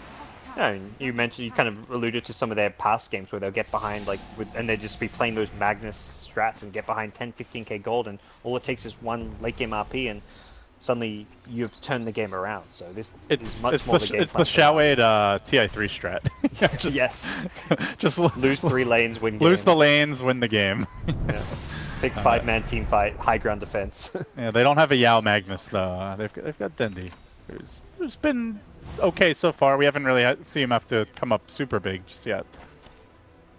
Yeah, I mean, so far it's been solo kills. RP getting solo kills on the Alchemist mid, Black Hole getting solo kills on the Omni Knight. This is very much like your opponents are playing both teams are still in the farming stage. And Navi are happy to try and take advantage of VP split up farming by using ultis for solo kills on cores. Once VP start 5-manning, which I think comes around the Octarine core timing, that's where Alchemist is probably going to hit his like first real like, okay, I'm ready to fight now kind of timing. Maybe he thinks it's the Shivers, like the Octarine plus the Shivers where you get the armor item as well. Kind of depends if he dies again, but he's still very far ahead, so he may be looking to fight fairly soon. Jump onto RMN. Ramses will get the bash. Will find the kill, and now the RP to counter-initiate. Cleaving through to, and now chasing onto that Ursa. I think Pycat can hunt him down. There's the skewer. Ramses getting slowed down. He's going to have to turn and fight the hole. Still ready, and General not going to use it. Keeps it in reserve. They bring down for Dendi. Well, I said he hasn't had to come up big just yet, Gods, and right after that, he delivers. Huge RP. 3-man RP into... Well, I mean, Slack just right clicks, but yeah, that's all you need is empowered Slack hitting everyone in the RP. Dendi doing even more damage thanks to his empower. That was just the perfect team fight. I mean, it was a 2-man team fight really. It was all Dendi, all Pycat. They did 3k damage between them, getting all 3 of the Omni Knight plus the 2 supports, and then they clean up the Ursa as well. Great execution. The dream situation with no Alk really around and not ready to take those fights just yet. Yeah, it's kind of talked about like it's like the Octarine where the Alk is ready to fight. He gets a lot more HP, he gets the life steal, and he gets the short cooldown on Chemical Rage, so the uptime gets a lot greater. Pycat gonna go for this kill. He misses the pounce though. I don't know if he gets that kill anyway, as there's the evasion to worry about, but... Yeah. No Chemical Rage for like 4 or 5 seconds. Would have been close at least. But, yep, not gonna get a chance to go for it. Well, I'm feeling like VP is going to need some big plays out of Lil Gods with the way the game is going. They're not just winning this purely on farm. In fact, Navi actually up in the net worth department and trying to match them. Pasha has gone for a Midas of his own, now backing off towards his own mech. But as you mentioned, I think VP definitely less overall room to grow here. Omni ult can be game changing, but if Navi hit all their spells with the RP Black Hole, Slark empowered and bloodlusted, you're not winning those fights on even farm. And Pasha's Midas came late. He died a few too many times. He's 0-5. Like he's feeding this game. Like in some ways, like not to put too much blame. Not blaming him or anything. It's just been he's playing a tough role where his team more wants to farm, so he has to go. He's playing the create space farming hero where he aggressively farms down bottom. He's getting caught. We'll see VP head towards this Roche. They want to stop Navi from getting it. They're going to try to contest. They do get that repel off on Ramses to start the fight. Dendi committing the RP. He only finds the Ursa. Not sure that's going to be enough. A bit of a chaotic fight. General fishing for a black hole. Has a BKB. Will he get it? Yes, the Rubik brought down. Pycat shredding these supports, but can't actually make it to Solo, who got pulled over the boundary of the Roshan pit back towards safety. Now Pycat bringing around the Rosie. No pockets full of Posey for him. Has to back away in the end, so they lose the Enigma. They commit both big ults. They're going to buy back on Viper. Not sure how much he can actually do here.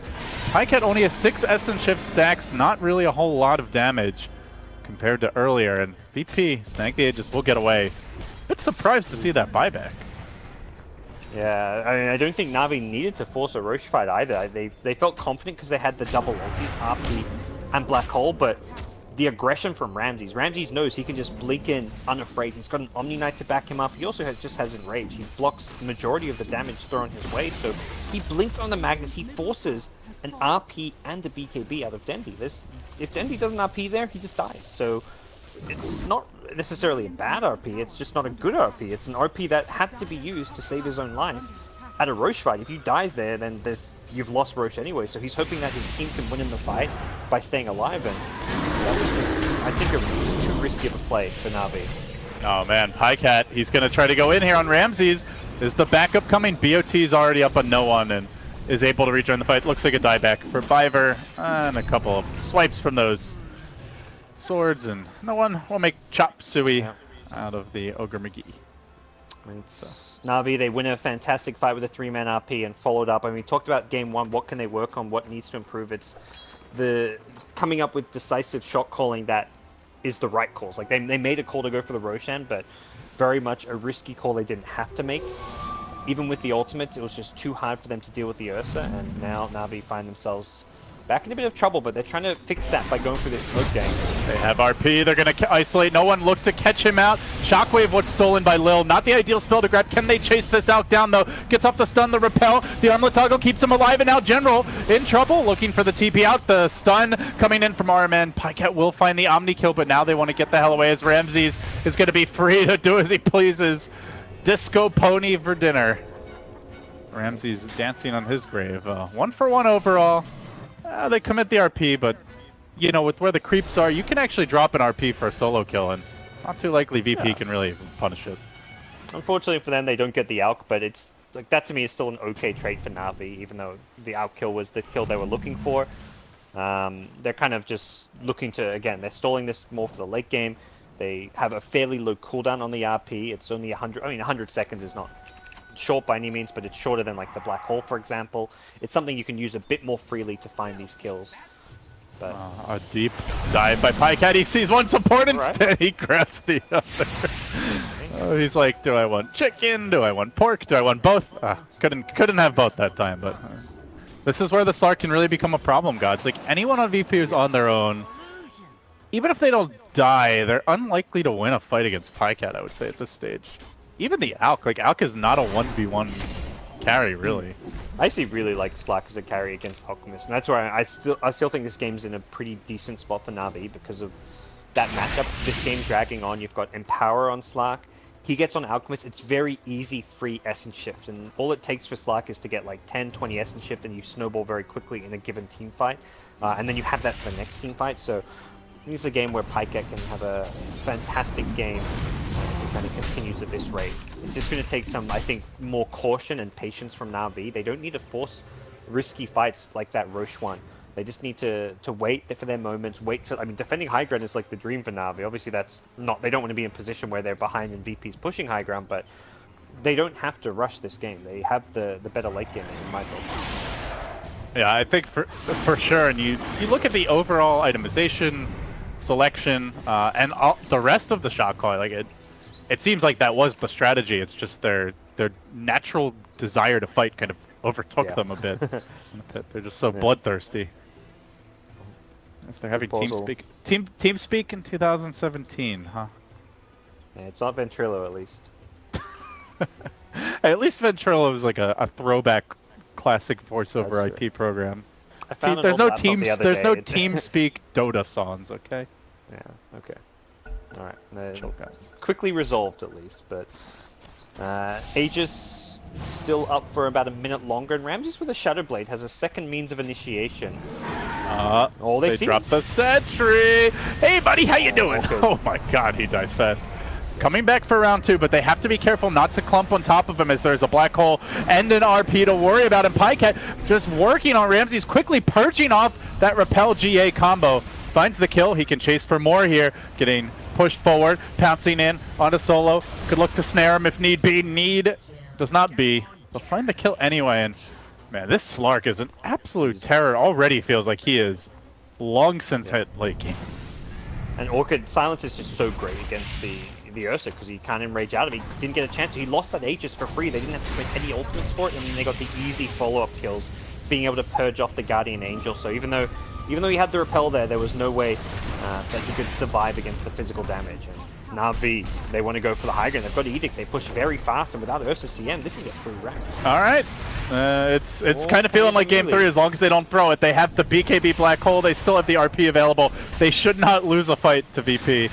Even with VP having 5, there's no GA, so as long as they play it safe, play it smart, this is Navi's fight to take, and they're going to go in looking for a solo kill, and Lil Dindy will beat him down with that giant-ass hammer. Finds the kill. General, though, in trouble. General going to drop without getting off the hole. Well, this could be where things turn around. Ramses, though, a bit scared. No one's starting to chop them up. The RP committed. Pycat lurching in onto no one, but he's quite tanky. Ledge stun. Is the follow-up damage there? Pycat still going to work. Now going to back away. Commits the Silver Edge for the retreat. So they get the Rex. Now they just want to get out. I think, again, it's Navi like, we can just win a fight now, win the game, guys. And then, oh, wait, we have the late game line. We don't have to go for it, but no one with the anticipation TP is going to find Pycat. Doesn't really have the backup to find the kill. Still good effort. Yeah, I think that's fine for Navi. Like, they didn't actually really overextend there. They got the melee racks. It was like a buyback from the Rubik that caught them by surprise a bit. And on top of that, they got all the kills. They stole the gem, which is a pretty big steal. It means the Slack doesn't have to worry about that. Actually, no, sorry, they got a different gem back. It looks like their own gem they recovered. So they recovered their own gem. They didn't steal it. Pycat back in action, trying to find this Ramses kill. He changes targets though. Back on the Omni Knight, 1 HP, or just about. On the Ursa, but he'll limp away towards safety. General, he has a black hole. He didn't get to use it last time. Really wants to let it roll this time around. Not gonna happen. Fighting, as much as like Navi don't necessarily want to constantly fight with ultis down, Slack does want to constantly fight. He's using Essence Shift from the previous team fight. He's still got 27 Essence Shifts procs, 81 Agi. Most of that came from that previous team fight. And that's where constant fighting is great for Pycat. With the Empower, with the lockdown and control, he is just constantly beasting his way through the VP lines. Yeah, like at like the 15 to 25, or maybe more like 15 to 20 minute mark, it felt like Navi couldn't take a fight without the ults. Now it feels like as long as Slark catches someone, that's basically a dead hero, or VP committing a lot to get them back to safety. And then you can snowball. Yeah, they've got ultimates back up. They're ready to go for another poke and prod around this high ground. Oh, nice Alk stun, and they need it, but don't think it's enough here. Ursa getting shredded. Pycat chewing through VP. He's hitting for almost 500 damage a pop, and he's got the Scotty slow to work with too. Locks down Solo, cleans him up on the Lil, upwards, and again looking for more as General reels in the Ursa with the black hole. They commit the Omni ult to try and stay alive, but back into the fray comes Pycat. He's bad, he's mad, and he's gonna look to send VP packing, but doesn't quite have the damage just yet to get the kill. That top lane pushing in though. Pycat needs to reset. If he can heal up, he'll re-engage with his Essence Shift. He's got so much Agi here. He just needs a bit of heal, and then he'll be looking to go back in. But VP, hold their high ground, pop the Shrine, and we'll look to reset things for now. Yeah, no RP, no black hole. They're down 2. Here comes Pycat. But he has so much stolen stats, he might actually just soul the Ursa. He will. Die back. They've got a Slark problem here, gods, and I don't know how they solve it. There's not an easy solution. I guess he's going to get Butterfly soon, so you can't rely on bashing him to kill him. Alk has gone for standard carry Alk build, can't man fight, and is an easy solo kill in his own right. The Slack has just been the pick this game. So I think you look at the overall game plan, I think there's concerns for Navi. The Rubik able to steal those big ultimates, and just not being able to match the Alchemist farm, but what they can do is just catch these squishy supports. Slack has had a field day as far as farming the supports go, and even matching up against the Alchemists. Free Essence Shift for days. Pycat has been the man of the match so far, and we just haven't seen those crazy swag plays from Lil. And it only gets harder now as Enigma has gotten a Lincoln Sphere to go with the BKB. So if he BKBs and then drops the hole and the Lincolns isn't broken, Lil has no way to steal it. There's nothing else to break it.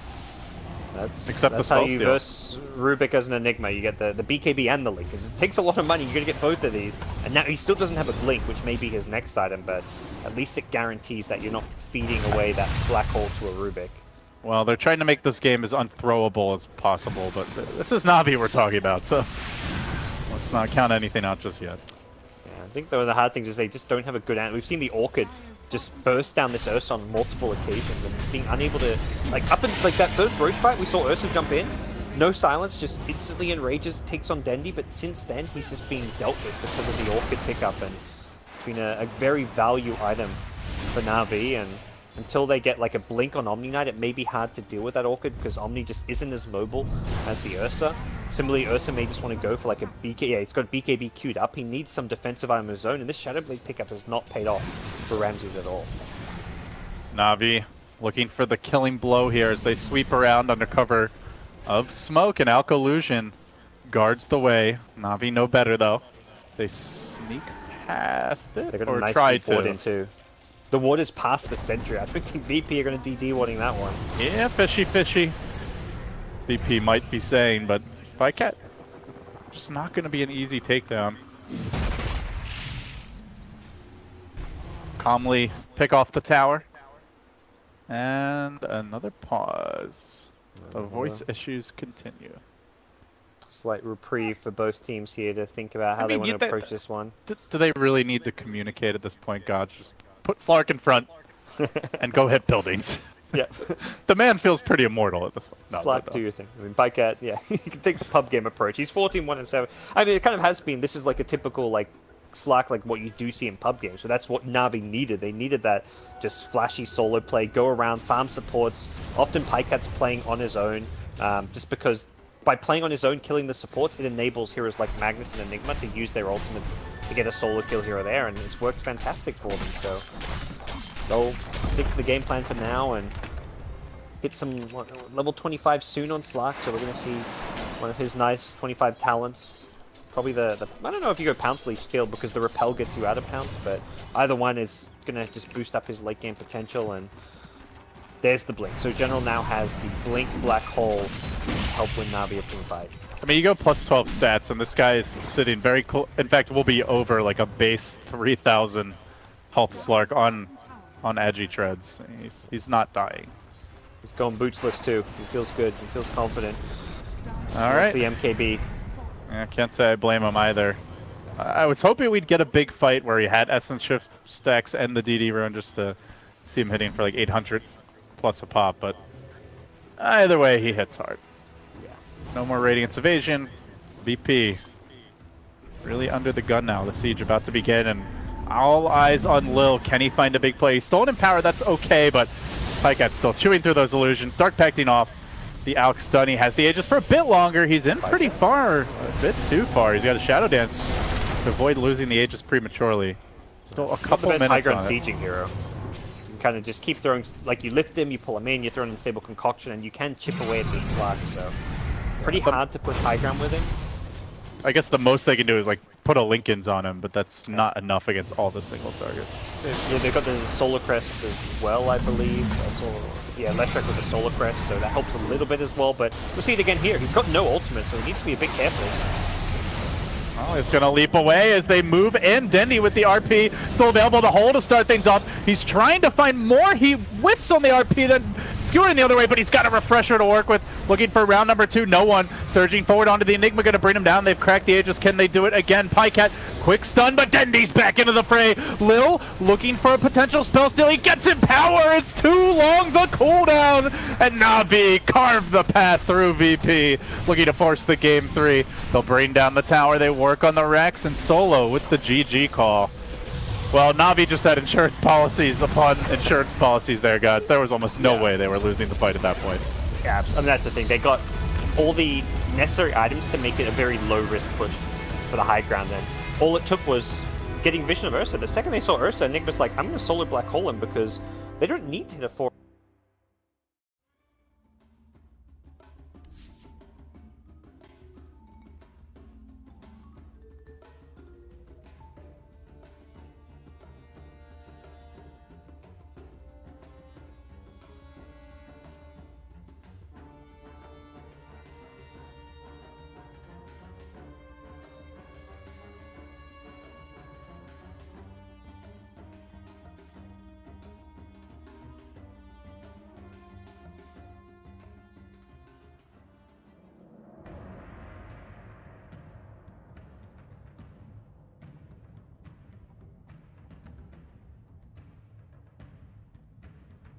Navi's turn to ban. Navi's turn to ban. Radiant team ban.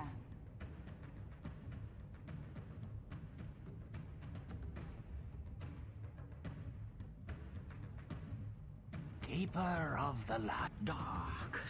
Night Stalker. Juggernaut. Radiant team ban.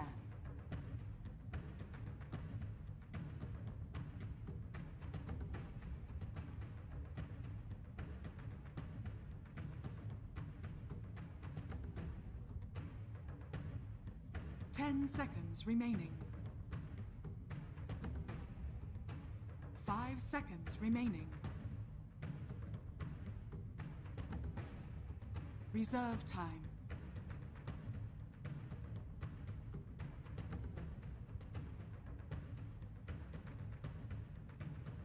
Navi's turn to ban.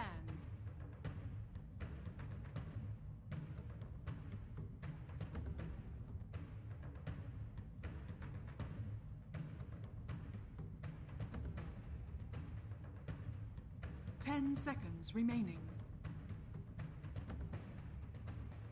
5 seconds remaining. Reserve time.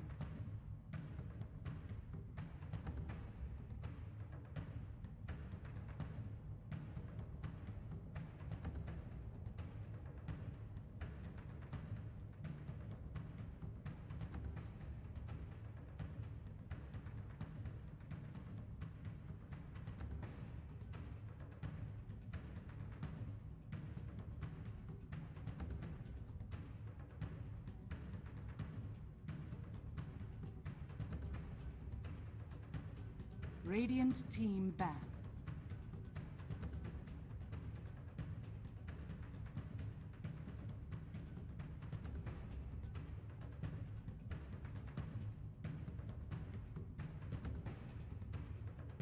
Ten seconds remaining. 5 seconds remaining. Reserve time.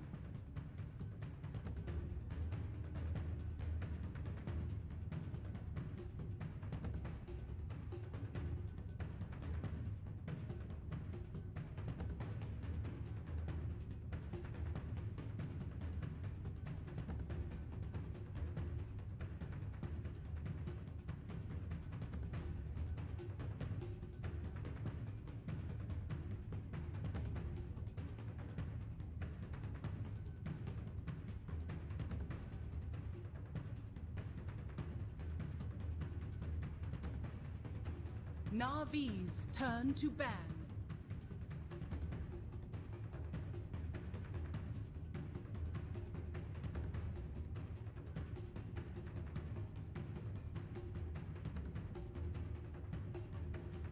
Ten seconds remaining. 5 seconds remaining. Reserve time. Radiant team pick.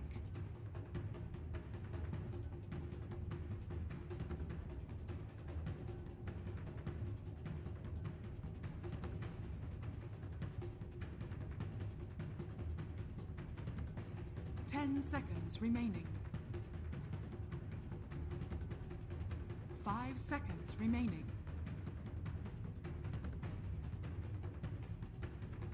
Reserve time. Soul Warlord. Navi's turn to pick.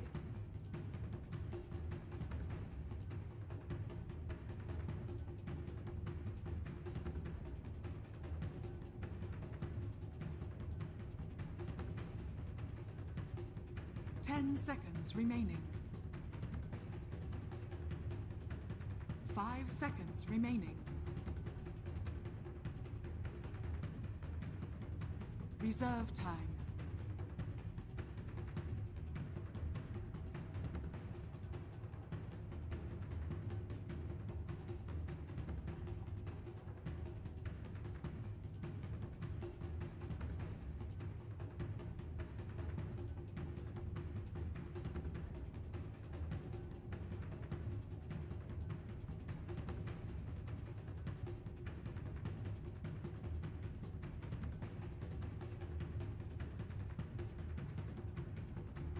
Earth Spirit. Radiant team pick.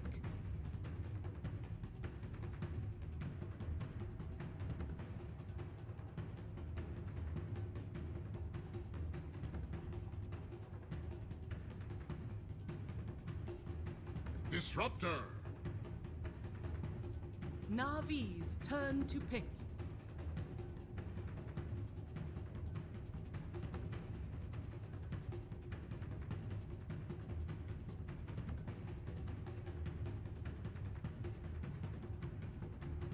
Ten seconds remaining. 5 seconds remaining. Reserve time.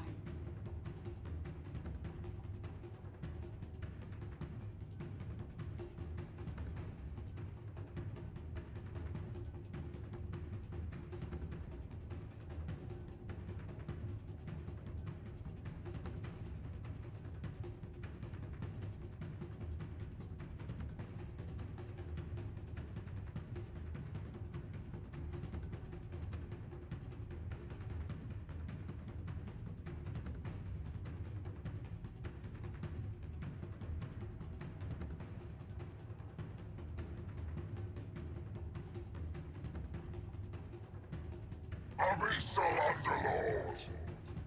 Radiant team ban.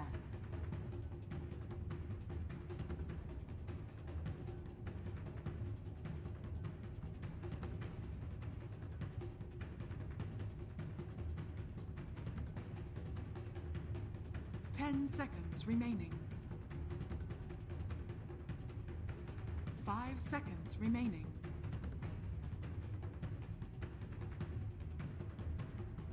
Reserve time.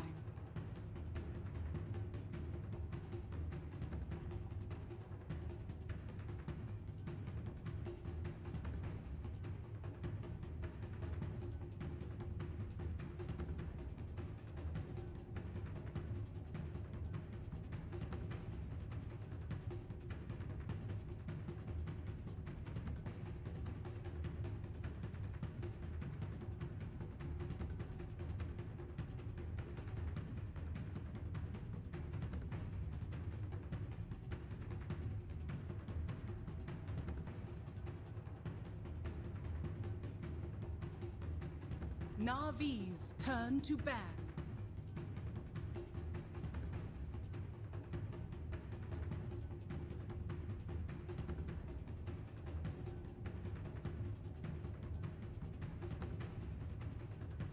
Ten seconds remaining. 5 seconds remaining. Reserve time. Navi's turn to pick.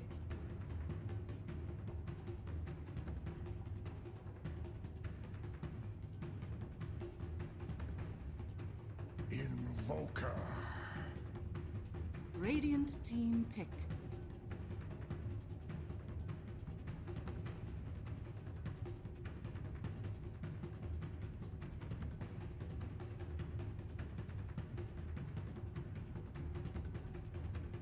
Ten seconds remaining. Templar Assassin.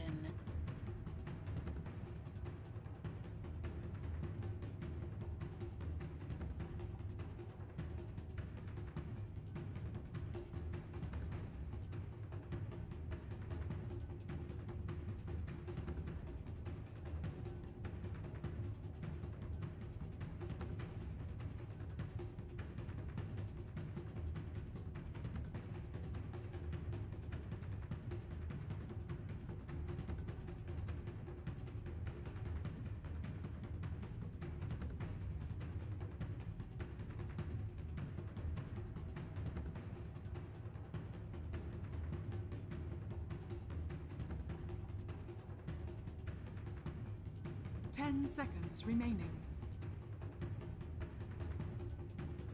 5 seconds remaining.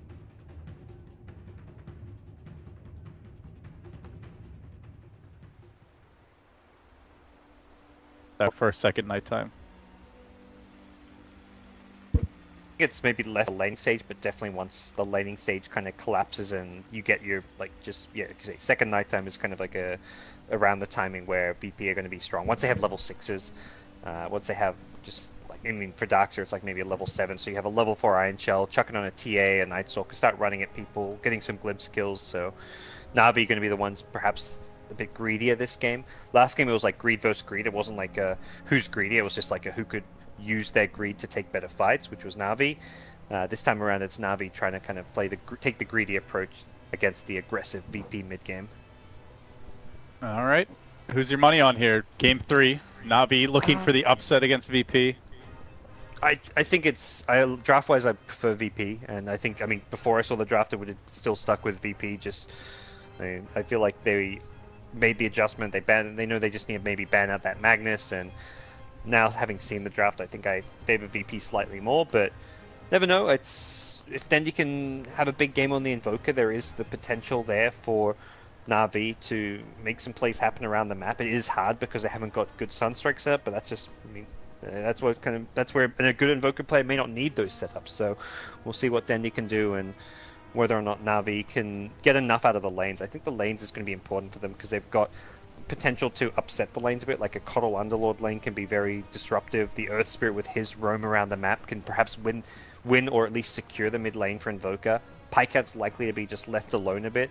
And just trying to have to fend for himself against the Darkseid, which is fine if you can win the other lane. So if Navi can do well in mid and bottom with the Earth Spirit and the Coddle, that could be the way for them to succeed in this game 3. Yeah, support's going to enter the lanes now as we unpause, get into it. Armen will be looking for that early Observer Ward, and so too will Solo. Plants one down bottom. Curious to see where this Earth Spirit heads and where the pressure comes, as generally this is the main hero you look to for Navi to control the lanes to find those early picks. Solo gonna have a smoke break here. We'll scout out Armen. And knows there's a ward in the area. In fact, I believe started painting almost immediately in that area. Yep, right on top of it from the Night Stalker. But no sentries as of yet. Is there any? I don't think so. Courier's going out. Courier does not have sentries. Yeah, it doesn't look like it. Yeah, but they still, they know the wards there, so they can almost abuse that to maybe mess with Navi and bait them into a dive that they're ready for. Yeah, and even just a second you have 100 gold in a support, you just buy it and give it to the TA. TA can tango down the Observer Ward and get the double regen. So there's a lot of nice things you can do just knowing where a ward is. I mean, it's 100 gold for the TA as well, so you may as well take it, I guess. Yeah, pays for the sentry. Yeah. VP going for aggro lanes. That's perhaps the interesting thing to note here. They're going to be sending the Troll up top. They're kind of dodging that annoying dual lane. The Underlord Coddle lane double spam is kind of similar to the Coddle Brewmaster in what they do. You've got a tanky melee hero, the Brew, this time the Underlord, and the Coddle who sits behind, spamming Illuminate, giving the Underlord mana, and just very hard to kind of fight into this lane. So they say, why fight it? Let's just send our carry top. Give Darkseer the tougher lane, which is a scenario that Darkseer doesn't really mind too much. He can push it out with Iron Shell and then even use the side pulls to his advantage. And it's basically a 0 chance of kill lane, as you've got a roll in from Armen, not going to connect. Already Lil trying to apply that early pressure to Dendy, who has skilled up Cold Snap first. Did grab the Blades of Attack. But wondering what's the Dendy build? Is it Quas Wex Gods, Quas Exhort? Is it open? He's rushing phase boots makes me think this will be a Quas-Wex build, and that perhaps makes more sense because we're looking at this like, oh, it's not going to be a good Invoker game. We don't really think Invoker should be the last pick, but that's kind of more us talking about the Exalt build. So the Quas-Wex build is going to offer a lot more control in mid-game, and it's less greedy because I don't think you can get away with greedy against this VP draft. So that's what Dendy's going to do to make up for it with the Invoker. Go for the more tempo-controlling, mid-game focused build. Oh, Pasha under getting bullied. Quite a bit of pressure, but yeah, as you mentioned, Pycat being heavily harassed. Solo did chew through his Clarity Potion. And I mean, he's already used a salve. Like, that's a salve and 2 tangos used. He's got 2 tangos left, but he's gotten 3 CS and used a salve and 2 tangos. This is a terrible lane for Pycat. And the bullying also a bit in the mid lane as Dendy sits only 4 and 2. Not an easy lane to CS. Especially if you are going for the Quas-Wex build. Yeah, and the Quas-Wex loses harder against the TA than the other builds, just in terms of CS. The Alacrity build is probably like, if you're in a straight 1v1 with no outside influence and your draft doesn't need a Quas-Wex Invoker, you'd want to go the Exalt, like the Wexalt build early on to get the Alacrity, but he obviously doesn't feel like he can get away with it. Pycat gets a kill. He gets first blood. That makes up for the entire bad laning stage. That is a much-needed kill at that. Nice roll in, and that's going to help things out there. And we say a bad lane stage, but I guess in fairness to Navi, General is completely free-farming. Catching up decently here, all things considered. And with that kill now, Pycat having a good time top. So all 3 lanes going solidly for Navi. Man, this Underlord doing some serious work. Yeah, Really that's making Pasha's life miserable. That's why they don't send the troll down there. They just see that lane and they're like, well, troll's gonna have a much better time at top. They were beating Pycat, but giving him that first blood basically offsets all the hard work they'd done, harassing him, chewing through his Tengos and Salve, and stopping him from farming. So Pycat, he's kind of recovered, at least in the first, like, as far as 3-minute recovery goes with that kill. Fiver revving up the Illuminate here. Ramses will dodge away from it. It's just a little kind of fencing around, but just the constant spam and harassment. Another swing and a miss. Could have been a full go on Ramses, and maybe even a kill had that connected. Really had either one connected, but not going to happen. Would have been close. But still, just securing the lane, the harass going down, and they've got the Illuminate to continuously spam Ramses as well as the Chakra to sustain them in this lane, and Pycat at least gets the shot, thanks that he gets his Poor Man's Shield, his boots. This lane has kind of been recovered quite nicely. So laning wise, Navi have secured the top lane now. Bottom lane, of course, being won by the Underlord. The mid lane is still a struggle for Dendi, but he's getting his levels. He's level 4, and with a few more levels, he can start to perhaps do a bit better at harassing the TA. Tornado EMP. He's going to have phase boots for some extra damage to last hit with. So this lane gets a little bit easier as Dendi levels up. And first nighttime will clock in, and Lil uses that opportunity to grab a bounty rune deep in the enemy jungle. Oh, sweeps around towards Dendi. Armin there to guard him for the time being, but also about to join the fray is Solo. VP gonna converge here on the Invoker, uses the Tornado EMP offensively.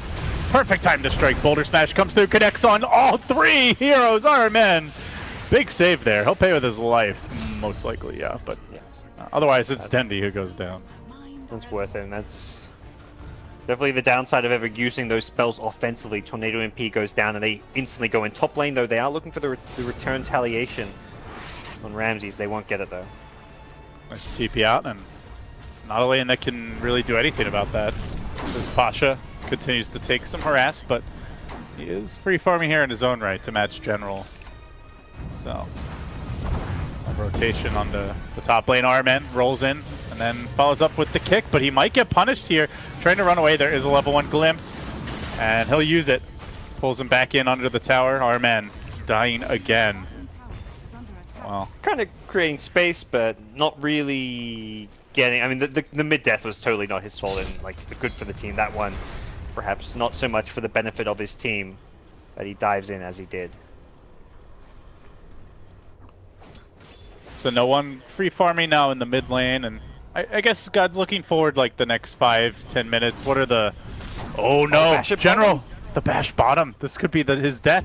Trying to run away from Ramses. Ramses getting juked a bit around the tree line. Can he catch this Underlord? Yeah, he's got the axes. We'll finish him off. The Earth Spirit was coming in, but Armin a bit late to the party. Let's see, unfortunate 10%. Ramses got I think 2 or 3 right clicks off, but that was all he needed to secure the bash and get the kill.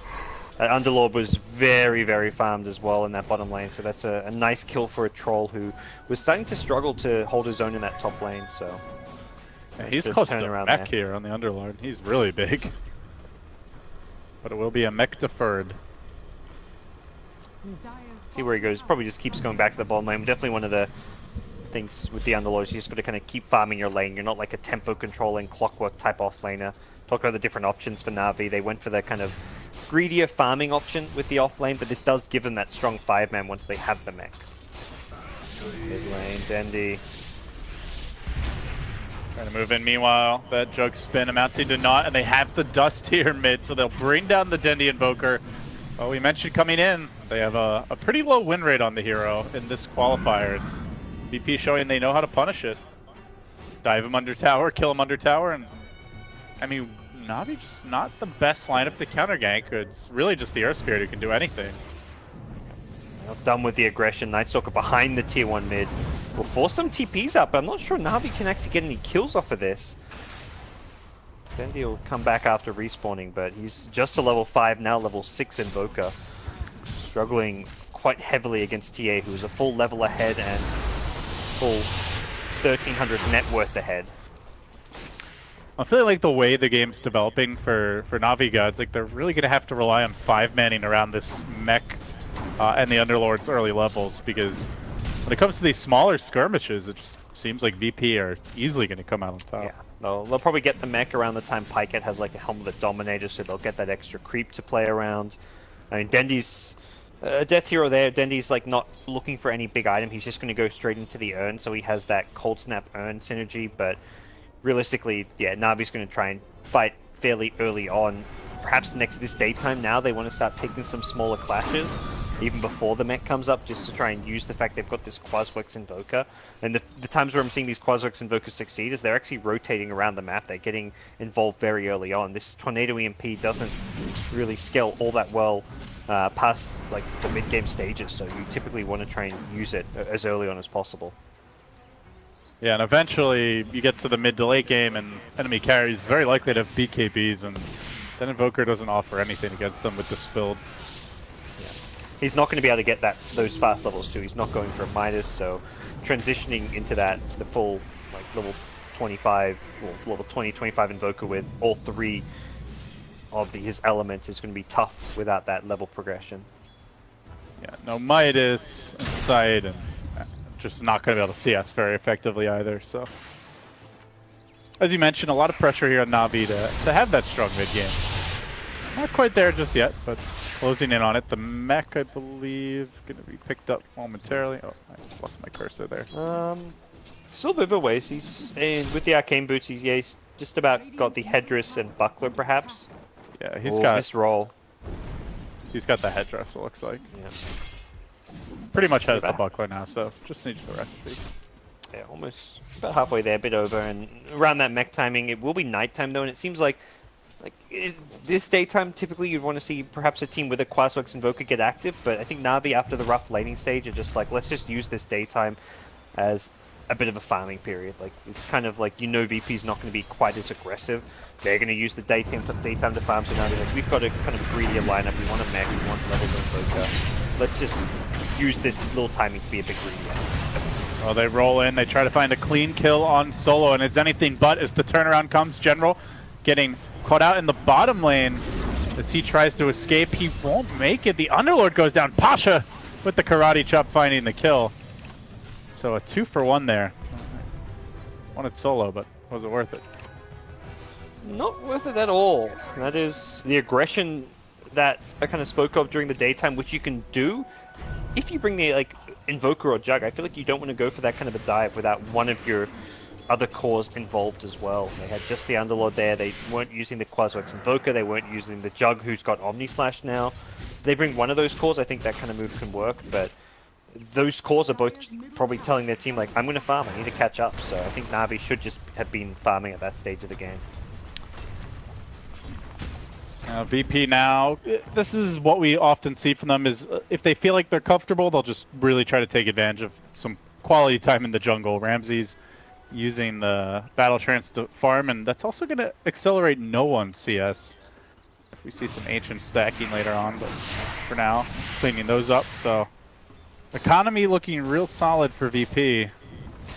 Invoker not that great at farming. You've got Keeper of the Light, who's pretty decent, and the Underlord, who's obviously great, but this is a VP tempo for now. Yeah, I mean, this is like a kind of dream TA game where you go mid, you win your lane in terms of CS, you farm not just the lane but the jungle as well. It's been completely uncontested, hasn't had any harass really coming his way, and you're going to outfarm most of the mid laners in the game as a TA outside of like the select few, like the Alchemist type heroes, when you get this kind of a game. So looking very good for no one, and his team's probably telling him, like, you just keep farming, we don't need you, we're winning these other lanes without you, hit your Deso blink timing, and then join up with us later on. A little snaking his way through his own woods, gonna backpack on Solo's maneuver into the enemy jungle, drop down an aggressive ward, not finding an opening just yet, but now the nighttime clocks in and the fun begins for the Vampire. They're gonna converge on the mid tower with the Alpha Wolf now. Ramsey's gonna be looking for a quick tier 1 mid. Looks like he might find it though. Underlord TPing in. And see you later, homie, because they had the trap in the trees. Well played by no one. He's, yeah, back bottom lane. He's going to walk his way here. Tower should fall before then, but... Could be a big pick on no one if they can bring him down. He's not quite dead just yet. The Centaur Stomp, well microed, sir, but unfortunately, they're going to lose the Jug anyway. 3 heroes biting the dust. Man, that glimpse on General turning out to be so big, gods. He had the if mech he was and there everything. the whole time. Yeah. Could have been a completely different fight. Absolutely. Yeah, that is not the fight Navi were hoping for defending that lane. They're going to lose the Centaur as well, which is 125 gold going to the Troll, so he gets a tower, he gets a Helmet of Dominator creep, he backs off to continue farming. They only lost the TA, which is I mean, it's a decent kill. It was the most farmed hero in the game, but Navi lost 2 of their cores. That was a disaster of a fight for the Navi squad. They are hunting Lil. He will engage with the darkness here, tries to make it out. Rolling boulder, tornado forward, good clip there. Then he gonna follow up with an EMP, which will do absolutely nothing, but the cold snap will get the job done. So finally Navi find a kill. It's a clean one, but only a support Night Stalker. Yeah. Well, immediately transition into a smoke play. Looks like they're not going to try and do anything sneaky on the bottom or top side of the map. They're just going to sit around General in this mid lane to try and secure a tier 1 tower of their own. Radiant scan, I think they are aware of Navi playing aggressive, going for that kind of a smoke, because they scan to protect themselves, but Iron Man comes in post-scan, gets a ward down, and will look to try and secure this mid tier 1. And Navi's starting to work on that tier 1 in the mid lane. Working towards the Coddle Ags. Definitely looking like they want to go for that big 5-man vacuum. Static Storm combo there. There's the teamwork, coordination from VP coming through. And now Pycat's got a turn tail and run away. Lil trying to hound him back. A good job there by the Keep of the Light. Blasting the Night Stalker away as they pull in again. The Pit Lord bringing him down once more. Pit Lord just getting picked off repeatedly. And this is a big bucket of golden experience that VP are just feasting upon. These vacuum static storms onto the Jug +1 and just winning them fights. It was a really good healing ward placement. Pycat had the healing ward there in the tree, so even through the vacuum static storm combo, they survived it thanks to the mech plus healing ward, but they still weren't in fighting shape. They were still very low, and eventually the Disruptor found the healing ward in the trees, brought it down, and the fight did start to swing the way of Virtus Pro, so Navi... Neither of those 2 fights where they kind of fought and looked to defend, Pycat didn't get an Omni Slash off, so they're not really using a lot of their key spells. The Tornado EMP, I think the Tornado only clipped 1 hero, the EMP maybe caught 2, but didn't really catch a whole lot. And they're fighting at night. That's really, to me, probably the bigger issue out of all of this, is you're fighting into a vision advantage, not to mention, I mean, Night Stalker just a whole lot more potent at the nighttime as well. They find Solo. It could be a freebie, but Pycat needs to get in range for the Omni Slash here. The Glimpse already committed. Boulder Smash off the mark from Arman. Even after the rolling boulder forward, won't be able to find that what looked to be simple kill. Meanwhile, Lil mowing down a tower, and if you just follow the Night Stalker right now, he is just charging like a bull headlong past enemy lines. Even if he doesn't get a kill, he's forcing Fiverr to TP away and just has no fear, gods. Kind of a microcosm of how the game is going. Yeah, he's feeling very confident. This is like Lil in a very comfy state when he can play this aggressive and move around the map as he has. I mean, he died that one time well behind enemy lines, but even that was like one of those timings where he's just creating space solo even, juking tornadoes and playing super aggressive with his positioning.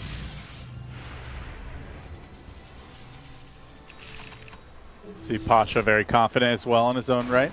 Fiverr gonna mono-leak him. He'll probably just tank the stun here. No, recall bringing in reinforcements, but from the south come the VP squad. They're content to back off though, as they are just farming up a storm on their cores. No one, he already got the Deso, now the Blink Dagger. Meanwhile, Ramsey's on the Troll. Sanj and Yasha very close to completion to go with that Dominator. Navi should really want to force something. It's daytime now. The darkness was even used, so it's not just daytime, but it's also like permanent daytime. Night Stalker has no way of turning a teamfight around with his ultimate, and ooh, dodges the tornado bottom. That would have been a nice pick off if Dendi could have gotten that with the Coddle backing him up. Dendi did go back for the Midas, but even with the Midas, he is sitting 6th in net worth right now, and not having much luck coming back, and missing tornadoes like that is not going to help. Definitely slight concern. Coddle, decent farm, is working towards the Aghanim Scepter, has a couple of pieces, but no one finds a pick at mid. Blink Deso, the burst damage is there, and that is a daytime kill.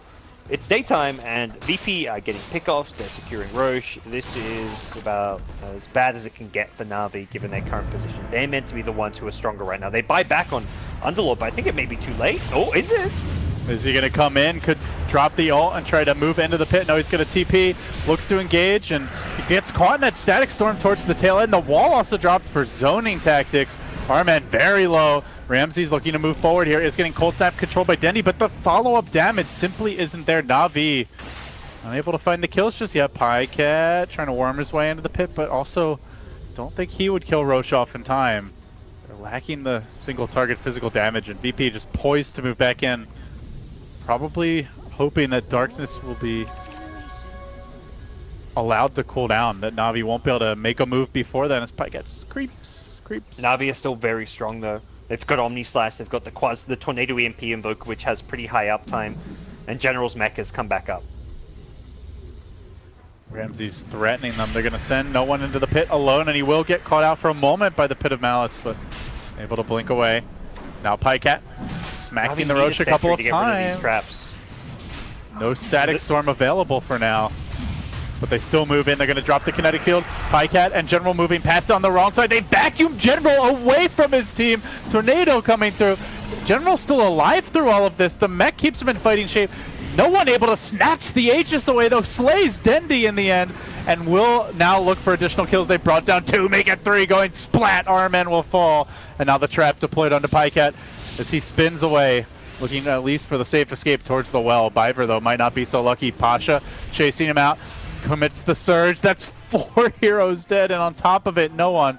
Still easily hanging onto the Aegis through that. What a disastrous fight for Navi. Yeah, they felt so under pressure there, knowing that Roche was as low as it was. It was daytime with darkness still down. Like, I mean, on paper, it was a good time to fight. No static storm, no darkness. They had a Tornado EMP ready. They had most of their key spells and items. They had the mech up. They had Omni Slash, but vision was not favoring them. Both TA traps were there, giving full vision of Roshan, giving full vision of the entire Navi team. The sentries weren't around the pit, and as a result, TA knew exactly when to go and steal the Aegis. They had the vision to hit the vacuum as well. Vacuuming the pit lord out of the Roche pit to isolate him and bring him down meant that they didn't really get any value out of the mech. He used it just to keep himself alive a little bit longer. It wasn't for his team, and it was just really good use of the vision around the pit by VP. Well, not looking great here for Navi. Gods, can they slow it down a little bit, head towards late game with farm? Do they need to go for a smoke gank? What's the game plan if you're Navi? They can try and slow it down by farming, and for the late game they've got the Midas on Invoker, but he's still like not in a good position as far as his overall net worth. He's behind the Darkseer. All 3 Radiant Cores are ahead of him. The Night Stalker's not far behind him, so slowing it down only works so well. They're going to be forced to defend high ground. That's really the scenario here. They're going to become the high ground defenders. It's going to come down to how well and effectively they can defend this using the... I mean, they've got great high ground defense. Coddle, Pit Lord, 2 great spammers, Tornado EMP, very annoying as well. And you want to try to defend with the bare minimum while split pushing. That's exactly what Dendy's doing up top. His team's probably kind of telling him, like, we're going to try and defend these lanes using the Firestorm, the Illuminate. You try and get some objective elsewhere on the map. Looking for the cutoff here. And Pycat able to TP away in the trees. Pasha hoping to catch him snoozing and out of position, but makes it out safely. At least his solo will do his best to bring down the mighty Alpha Wolf. We'll just re-dominate another creep. Make sure he doesn't feed away any gold, so gets a not too useful Hellbear, but better than feeding the gold away. And Navi buy themselves a little bit of time with the Aegis up, but VP, oh no, they've caught Dendy. Scouting out Dendy, they get off the void, no follow-up.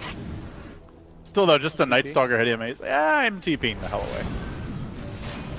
He's just like, he just TP'd and crossed his fingers, hoped he was going to live, because he knew there's no running there. If there's a TA who's going to blink on you, you're dead. If there's not, you TP out, you live, and that was at least the case for Dendy in that situation. So the Hurricane Pike now complete on Noah, ramping up his own damage potential as he gets a little extra range to work with. He's going to chase further. You can, it's also the counter item to the Invoker, like the Tornado EMP. There's maybe a small window where you can force staff yourself out of the EMP. And even for the late game against the Tornado Chaos Meteor combo, you want to have the force staff to be able to push yourself out of that Deafening Blast, Meteor, Tornado combo that the Invokers like to go for. I like these aggressive wards from VP. As you see, they've warded off towards the secret shop. They got the lane ward mid. Solo doing a good job at fueling the aggression here. As well as just the split push potential. RMN taking a single shot in the wrist from that melt, bringing him well below half. Lil's they're just close taking to over his the Ags. jungle here. Yeah, and they've got Lil bottom lane. He's like, I'm going to finish my Ags, you guys control top. TA with an Aegis is enough of a scare that Teams Navi don't want to leave their base, and with good reason. Solo gets an easy RMN kill, but may pay for this with his life. Not really a good trade. Well, they get something. Meanwhile, on the bottom lane, Pycat will try for the TP out, but he's like, oh crap, there's a troll here. He's angry out for blood. We'll bring him down. Gets the bash and gets the kill. That's a big one. Pycat really that one ray of hope is, oh yeah, meanwhile no one. Just chunky Numbiver on the Cuddle. And guys, this is when Navi spread out. That VP just shred them. They cannot really fight on their own. They've got good pick off. The Night Stalker on one side, the TA with a Blink Deso elsewhere, the Disruptive Glimpse.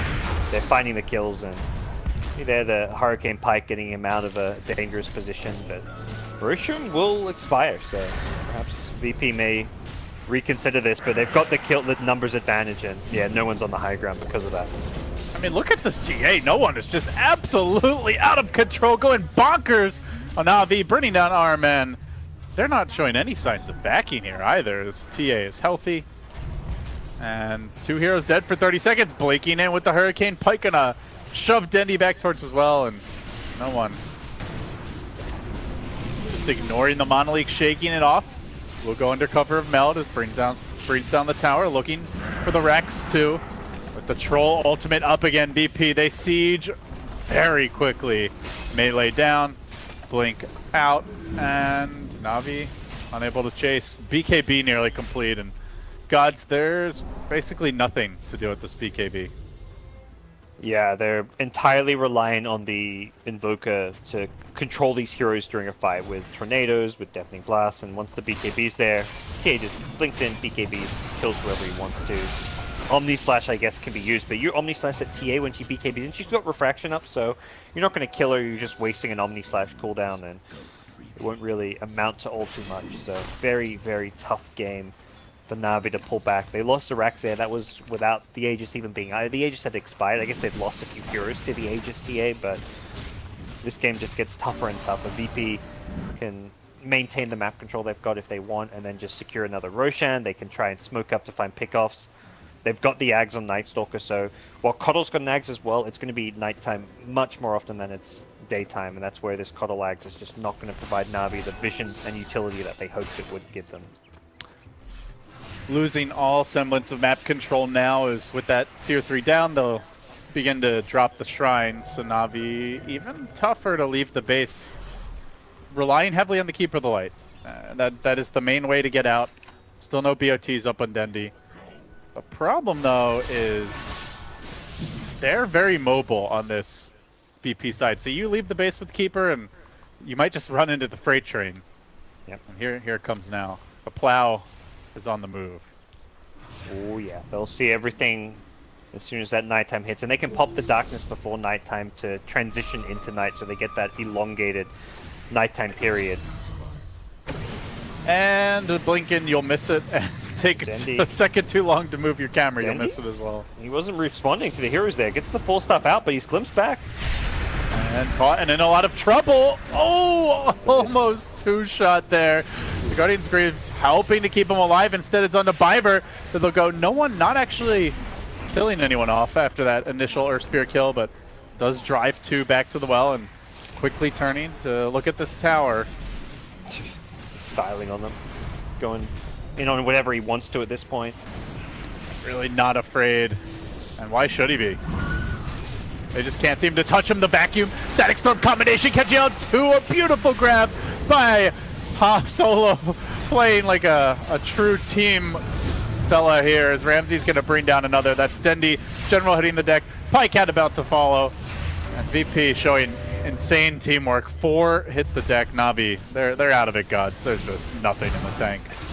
Yeah, it's all over. Yeah, we go. They'll GG out. No one getting completely out of control. Ends things with an ultra kill on his Templar Assassin, and VP with a much more dominant game 3. It was a close game 1 that they took. A good comeback from Navi in game 2, but this is perhaps more the VP people expected coming into this qualifiers and coming into this specific match against Navi, who struggled in the group stages. VP were undefeated. I think Navi put up a really good showing, but this game 3, draft-wise and just lating stage-wise, was a bit of a flop. Well, we've seen...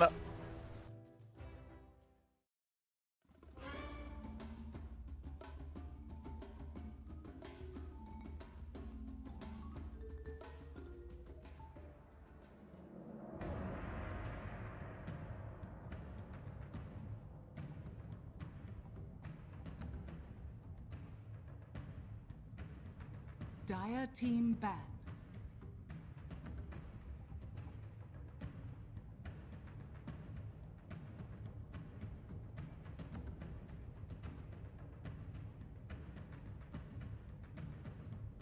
Navi's turn to ban.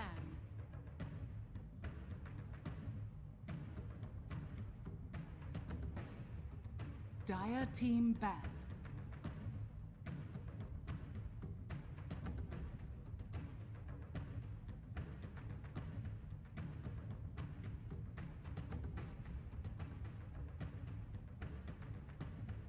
Ten seconds remaining.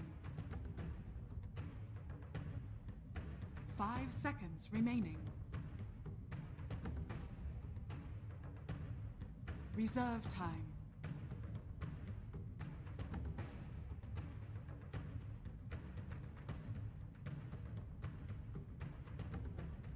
Navi's turn to ban. Dire. Slaughter. Navi's turn to pick.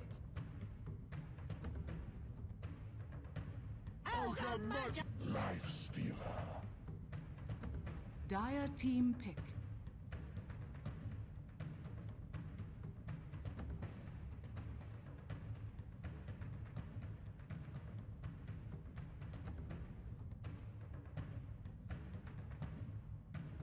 Ten seconds remaining. 5 seconds remaining. Reserve time. Ursa warrior. Navi's turn to ban.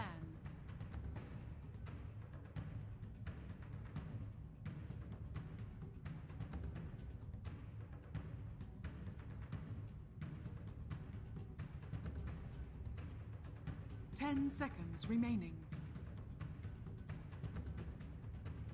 5 seconds remaining. Reserve time.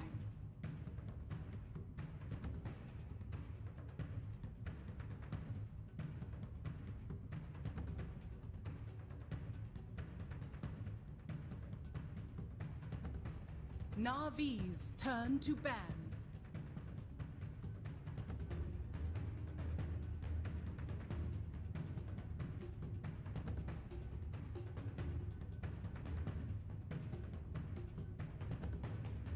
Ten seconds remaining. 5 seconds remaining. Reserve time.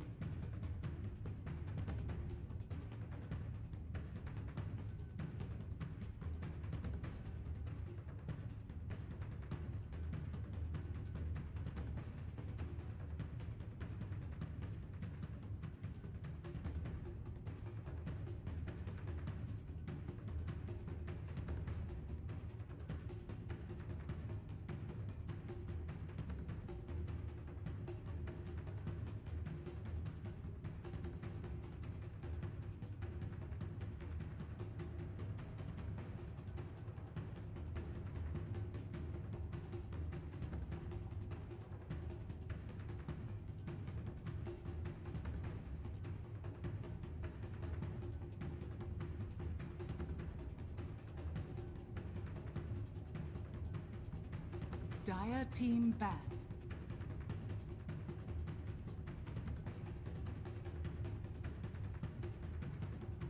Navi's turn to pick.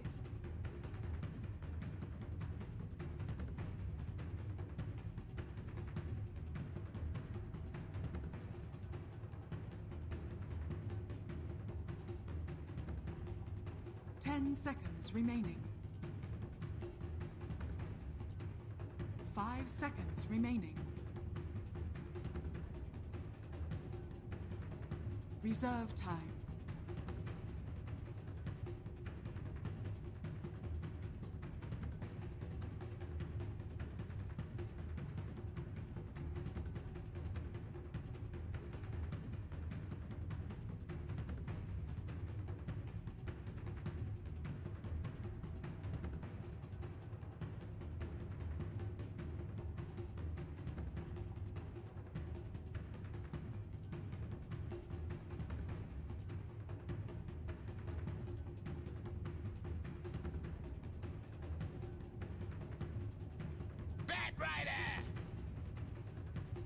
Dire team pick.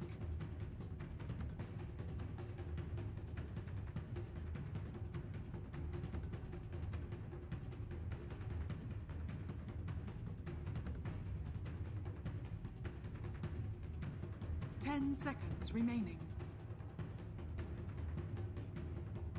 5 seconds remaining. Disruptor. Navi's turn to pick.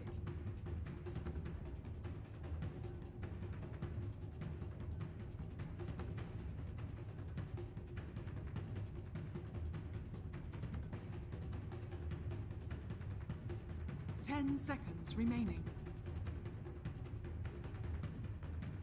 5 seconds remaining.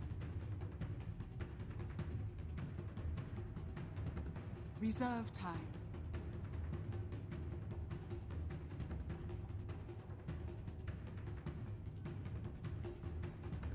The sack. Dire team pick.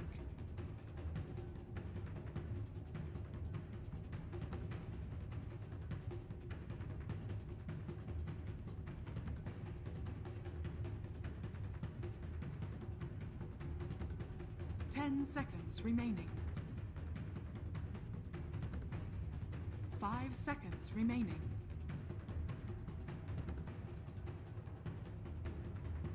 Reserve time.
Dark Seer.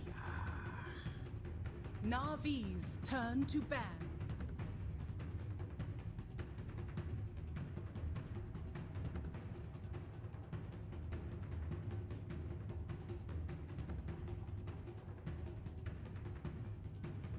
Ten seconds remaining.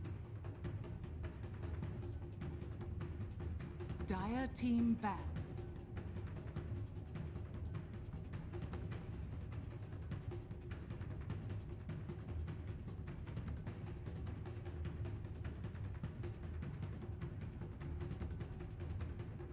Ten seconds remaining. 5 seconds remaining.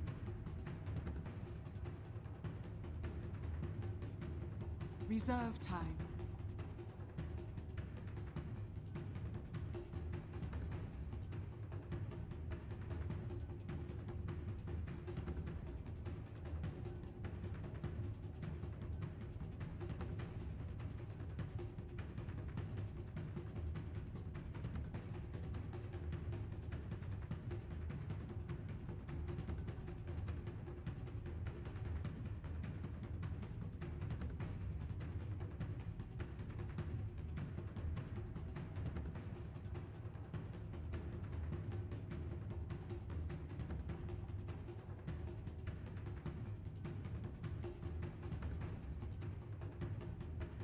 10 seconds remaining. 5 seconds remaining.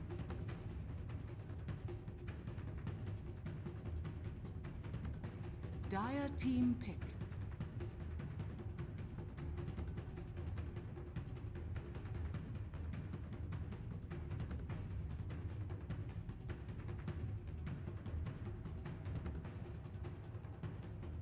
Ten seconds remaining. Weaver. Navi's turn to pick.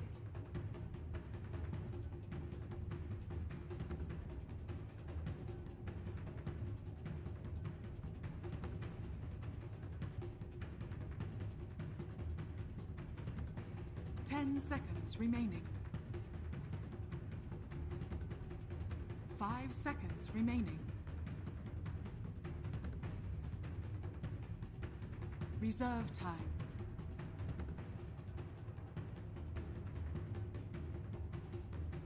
Ten seconds remaining.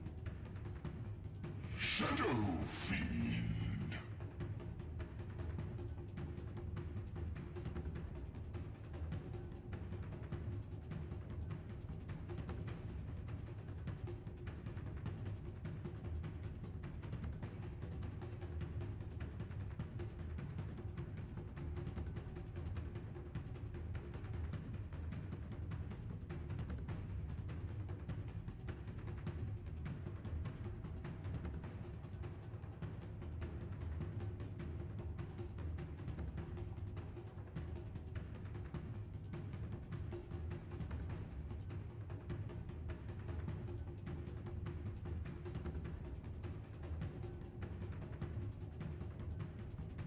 Ten seconds remaining.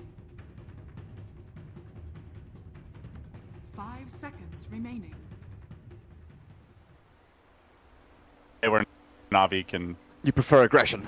Yeah, I think Shadow Fiend is a hero that suffers when people run at him and there's no way to save him. They don't have a Dazzle, they don't have a Shadow Demon, they don't have a great teamfight counter initiator like a Centaur, like a Magnus. And there's no support that can farm a Force or a Glimmer Cape very quickly. Right, Batrider could maybe get one, but still, like, are you really getting away anyway? They can glimpse you back, they're going to amp you, they're likely to have Weaver chasing you, sir. With Swarm on you. Yeah, I think where Navi can... If Navi's going to win this, they have to have General making a lot of plays early on the Batrider, taking some fast towers with the Leshrac, and Shadow Fiend just completely dominating his lane. Otherwise, I just don't see them doing well this game. So, I'm loving Spirit's draft. Worried about General. You mentioned you feel he needs to make plays in this game, and I mentioned the Ogre plus Bat potential duel.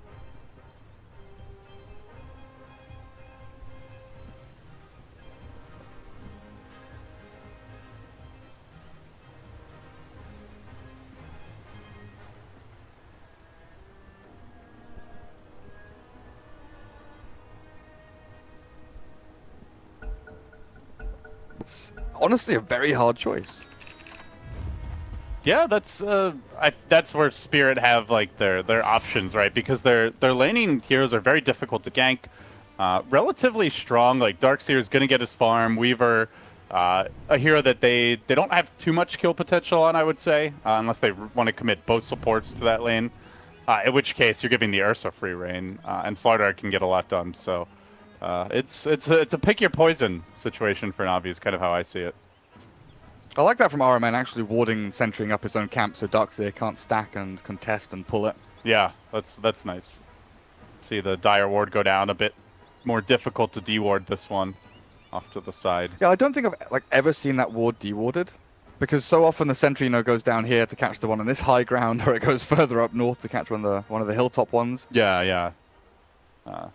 And that's kind of the idea with it, I guess. It's in a little bit more of an awkward position, but far less likely to get dewarded.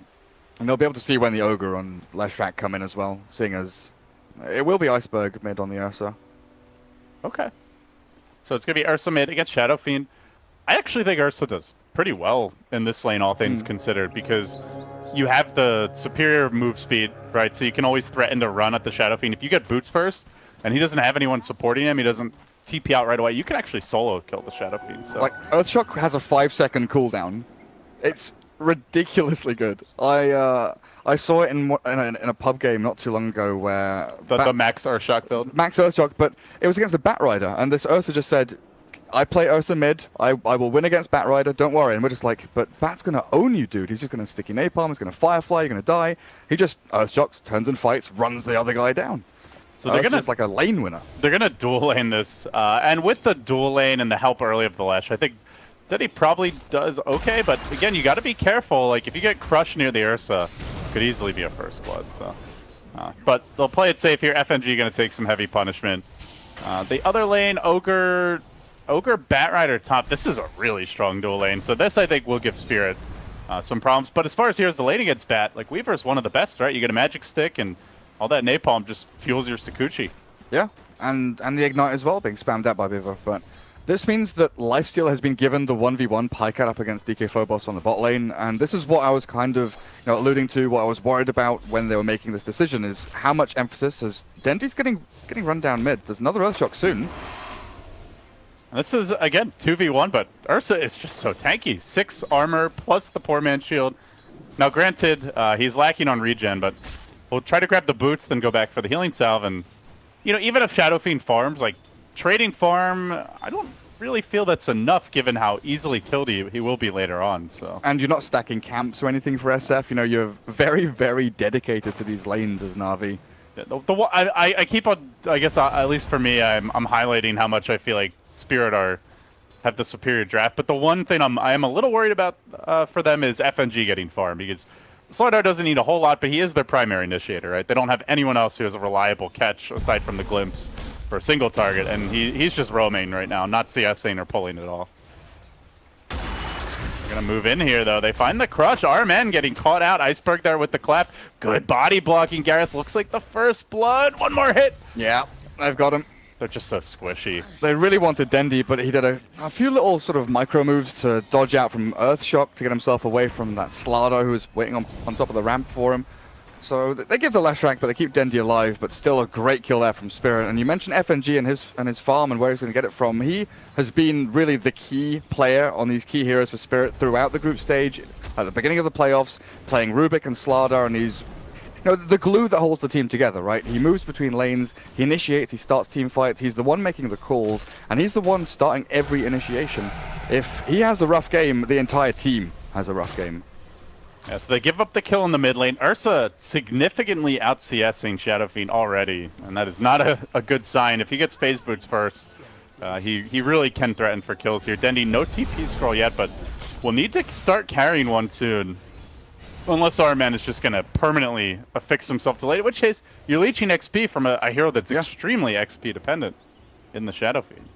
But he needs to do it, right? He needs to be nearby. And all the while, like Pycat, bottom lane just trading with Darkseer, off lane Batrider, behind, or sorry, even with the Weaver on CS. Now, granted, Weaver's experience suffering a little bit, but he's been pressured a lot, and he's sharing it with the Disruptor, so... Yeah, late's going really well for Spirit. Yeah, and we mentioned in the draft that Darkseer is one of those greedier offlaners, needs the gold, needs the levels to actually build up into your arcanes, your mech, and then into sort of level 7, 8 when you've got some more levels in a vacuum.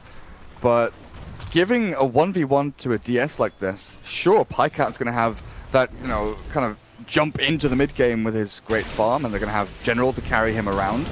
But with a counter initiation from Darkseer always available, it's scary.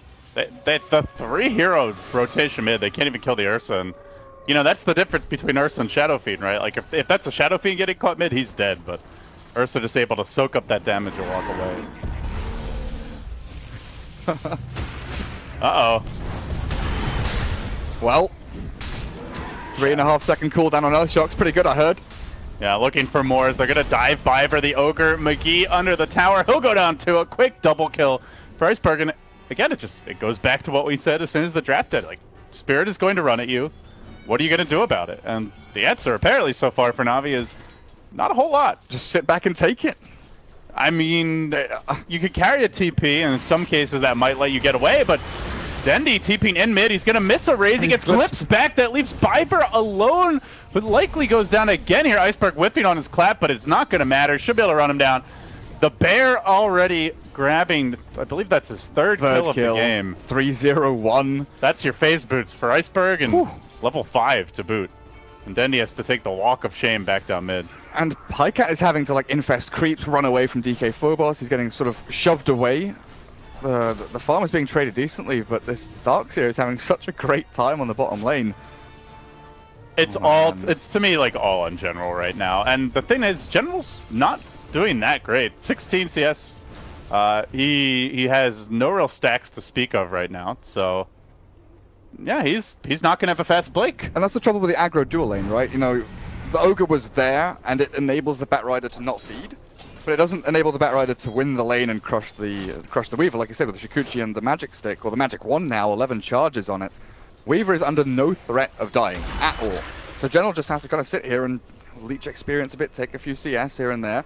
And Navi are very, very poor at rotating to lanes and making things happen, or stopping things from, you know, what Spirit are doing. Oh, FNG might find a solo kill here on RMN, who is out of mana, and that indeed is the case. All right, Slardar heating up. I mentioned maybe struggling for levels. Gareth, he is already level 4. Yep. As a roaming Slardar has been involved in, I want to say, almost every kill at this point. 2-1-3 on Slardar, yeah, you're right. In fact, it is every single kill. That is absolutely brutal. Weaver not level 6, though. This could be a big opportunity for General as he chases forward. He's already committed everything, though. The Flame Break, it's not enough. BZZ able to simply stick up, walks away. The one hero who needs to have a big impact, unable to do so, and now they might look to pincer Dendy in the mid lane. The more I think and look at this Navi draft, the weirder it gets, right? They've got very little catch and kill.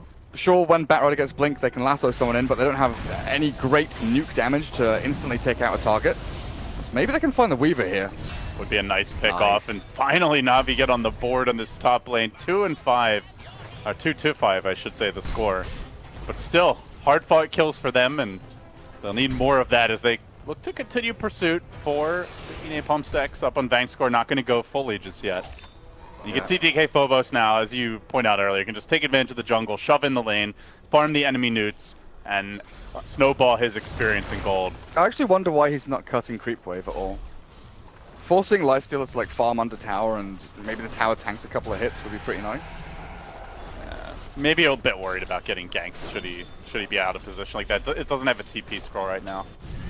But definitely 1v1 against Lifestealer, you can cut the wave, and unless he gets help, there's not a whole lot he can do about it. Dendy has to go back into the jungle and farm. He doesn't even have treads. Oh. His bottle's empty. Aquila, Brown Boots, Magic Wand. I mean, by like 10, 11 minutes, you kind of want to have your treads, Aquila, and almost half your Dragonlance, but yeah, Dendy's been completely shut down. He is a very poor Shadow Fiend. When Ursa's ahead of you in CS at this stage of the game, you know you're in trouble.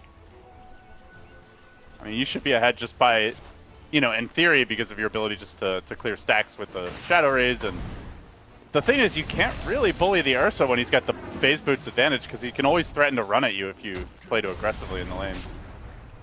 So, Dendy kind of chipping at distance here, but not having an easy time of it. And once again, FNG's running down into that Radiant jungle, and he finds a ward. I guess he had his down much earlier and saw the one placed out. Yeah, he saw that get dropped.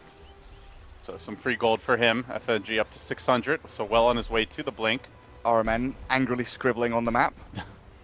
This top lane needs to be killed, guys. Yeah, let's just eradicate the entire upper quadrant of the map. How's that sound?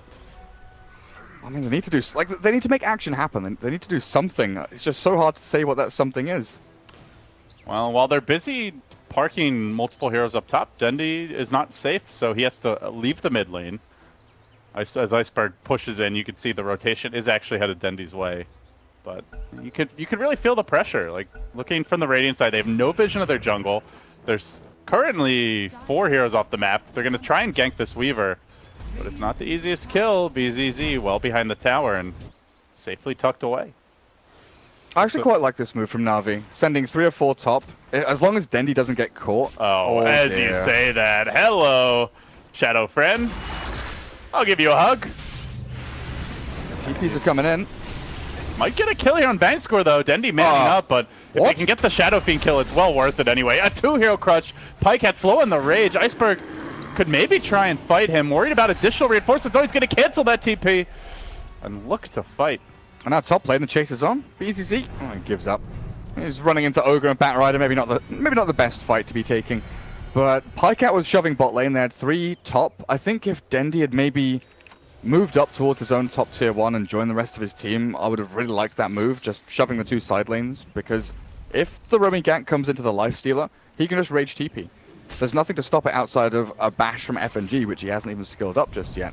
Whereas if Spirit roam into the 4-man of Navi, I think Navi are in a good position if they're the ones being initiated on. Oh, they want to punish FNG for constantly infesting this woods. Flame breaking him back. It's not quite enough for the kill. In fact, Iceberg wanting to go into the tower. A bold move considering Lasso is ready. He'll be punished for it. Not sure if he thought it got dropped earlier in the top lane. And it's stuff like that where I kind of want Navi to be grouping up as 4 or maybe 5 and letting Spirit run into them, because at this point when a sticky napalm and Shadow Fiend's got his level 1 Requiem, they've got so many things that can happen as the initiation is occurring from Team Spirit that does damage or slows or offsets the team fight or disrupts what Spirit are planning to do, that they can actually create enough chaos in a team fight to maybe find an initial pick before Spirit can do anything. Alright, man. Oh, Leshrac is so weak. Oh, he still gets the kill. That's brutal. Leshrac down again. It's a squishy support, and there's just not a whole lot he can do. He instantly TP'd there too. Yeah, there was no way out. General with the drums. Batrider drums, not something we've seen in a long time. Usually it's kind of just the Tranquil's Windlace, and maybe a magic wand into Blink. I think he's just thinking, like, how good is a Blink Dagger really at this game when they have a disruptor? Can I really count on like a Blink Lasso to actually catch someone, kidnap them, and not just have it broken immediately? So better to be tankier, able to stay in the fights longer. And run away faster. Yeah, that too. Here comes the big fight in the mid lane. Static Storm getting dropped. They have managed to cage the Lifestealer. Could be trouble as the vacuum back comes. They look for the turn. Iceberg low, but not finished off. Still holds the Aegis though. And they can continue pursuit here. FNG threatening to go in a bit deeper. They cage Dendi. Now they look for the crush. There it goes. The follow-up damage coming through. But a great 2-hero stun by the Lesh might be enough to salvage this fight. The wall still forcing Navi back. They're going to try and kidnap DK Phobos. FNG gets dragged to deeper. And there's the crush. Looking for a bit more. He finds the Shadow Feet kill yet again. Pycat on the chase. Open wounds there. He's looking for backup. He's going to find it in the form of an Aegis getting popped. And now the Weaver getting a bit overeager. Has to time-lapse back towards safety. Iceberg still looking for that fight. He might come out of the trees, but Pycat armlet toggling for all he's worth, trying to bait that bear in. Hey, Weaver. Want some honey? Want some honey? Yeah, bear. But they will in the end up disengaging. So they lose the Aegis, they lose the Slardar. They get 2 though, and again the Shadow Fiend dying. He's only at 18 souls. He's just not having an easy time staying alive. You can't even see the Iron Shell on Weaver. He just runs up to you and you think, how am I taking so much bloody damage? Ogre got ripped apart there just by the Iron Shell. Pycat TP's in aggressively. Going on Iceberg, but I'm not going to find anything. Oh god, Dendi just got glimpsed back without the guys. Oh, this poor Shadow friend. Yeah. He's not gonna have his Dragonlance for another minute and a half or something anyway. So back to the jungle he goes. Dendi is getting all too accustomed to this walk back down from the mid lane. Poor guy. Just keep on going. But yeah, for Team Spirit, kind of looking at their overall game plan here. So initial objective was just run at the Shadow Fiend early, pressure him a lot, and get to the mid game. Take Roshan. I think the next big step, farming FNG's Blink Dagger. I think RMN might die top. BZZ. Has the trap been set? Oh, nice stun. But do they have the follow-up? Looks like they might do. One more hit. Oh, Infest. Barely had him. That was with the Dragonlance pickup. So a crucial kill for Navi. That's something they need to get a little more of, because once that Blink comes out from Slardar, next round of aggression will be there. Phobos, though, caught off on an island here, will be punished and picked off as FNG comes in a bit late. Now the Troll Trap. Is that Dominator build? Just initially here on the Darkseer, now going to be going back for a mech. Yeah, it's so good. The Domi allows you to kind of split push and shove waves without putting your hero into danger. Well, unless you want to. In this case, Dendi, though, trying to rev up the Requiem, but the Static Storm gets dropped. That's going to prevent things. Thanks, Score. Now trying to retreat, the rest of the team in a bit of trouble. A predicament developing as Navi. Oh, there you go. They turn on the Shadow Fiend. They'll pop him like a pinata, turning on the General. Iceberg trying to pound down this bat, but he's hard to chase. BZZ. Time lapse in one. And he's He's not going to use it just yet. He would be quite low if he time-lapsed. Oh my god. And now baits him. Goes the other direction, down to the south. Doesn't have a TP. Scrolly winds his way through the trees. Where's he going? But Leshrac has the vision. The Flame Break's going to connect, and BZZ is not perfect this day. He will go down too. 4 kills, Navi. Team fighting their way back into it. 4 for 1. Navi, I mean, Dendi managed to get out of the Static Storm, launch out his Requiem, got a couple of good raises down, and that was Slardar as well as Disruptor pretty much dead and out of the fight. Then the rest of Spirit filter in, but Pycat had arrived. He's got his armlet, he's got this Blightstone, and he is shredding people. He's almost this invisible force. They're not focusing on Pycat. They don't realize he's in this team fight because they're so set on killing Dendi. Just kill Dendi, that's all they want to do. And the Lifesteal is just running rampant in their backlines. Yeah, I do think Dendi needs to go, like, pure, like, defensive tank build. You can't go for anything too greedy. Hurricane Pike, BKB, Lincoln Sphere, Butterfly Heart. Like I have Scotty, perhaps Manta, pretty good against the Slardar, but yeah. You can't get greedy with your items here. They are going to be running at you all game. Getting a Shadow Blade will not save you, nor will a Blink Dagger. If they amp you, they can just glimpse you back.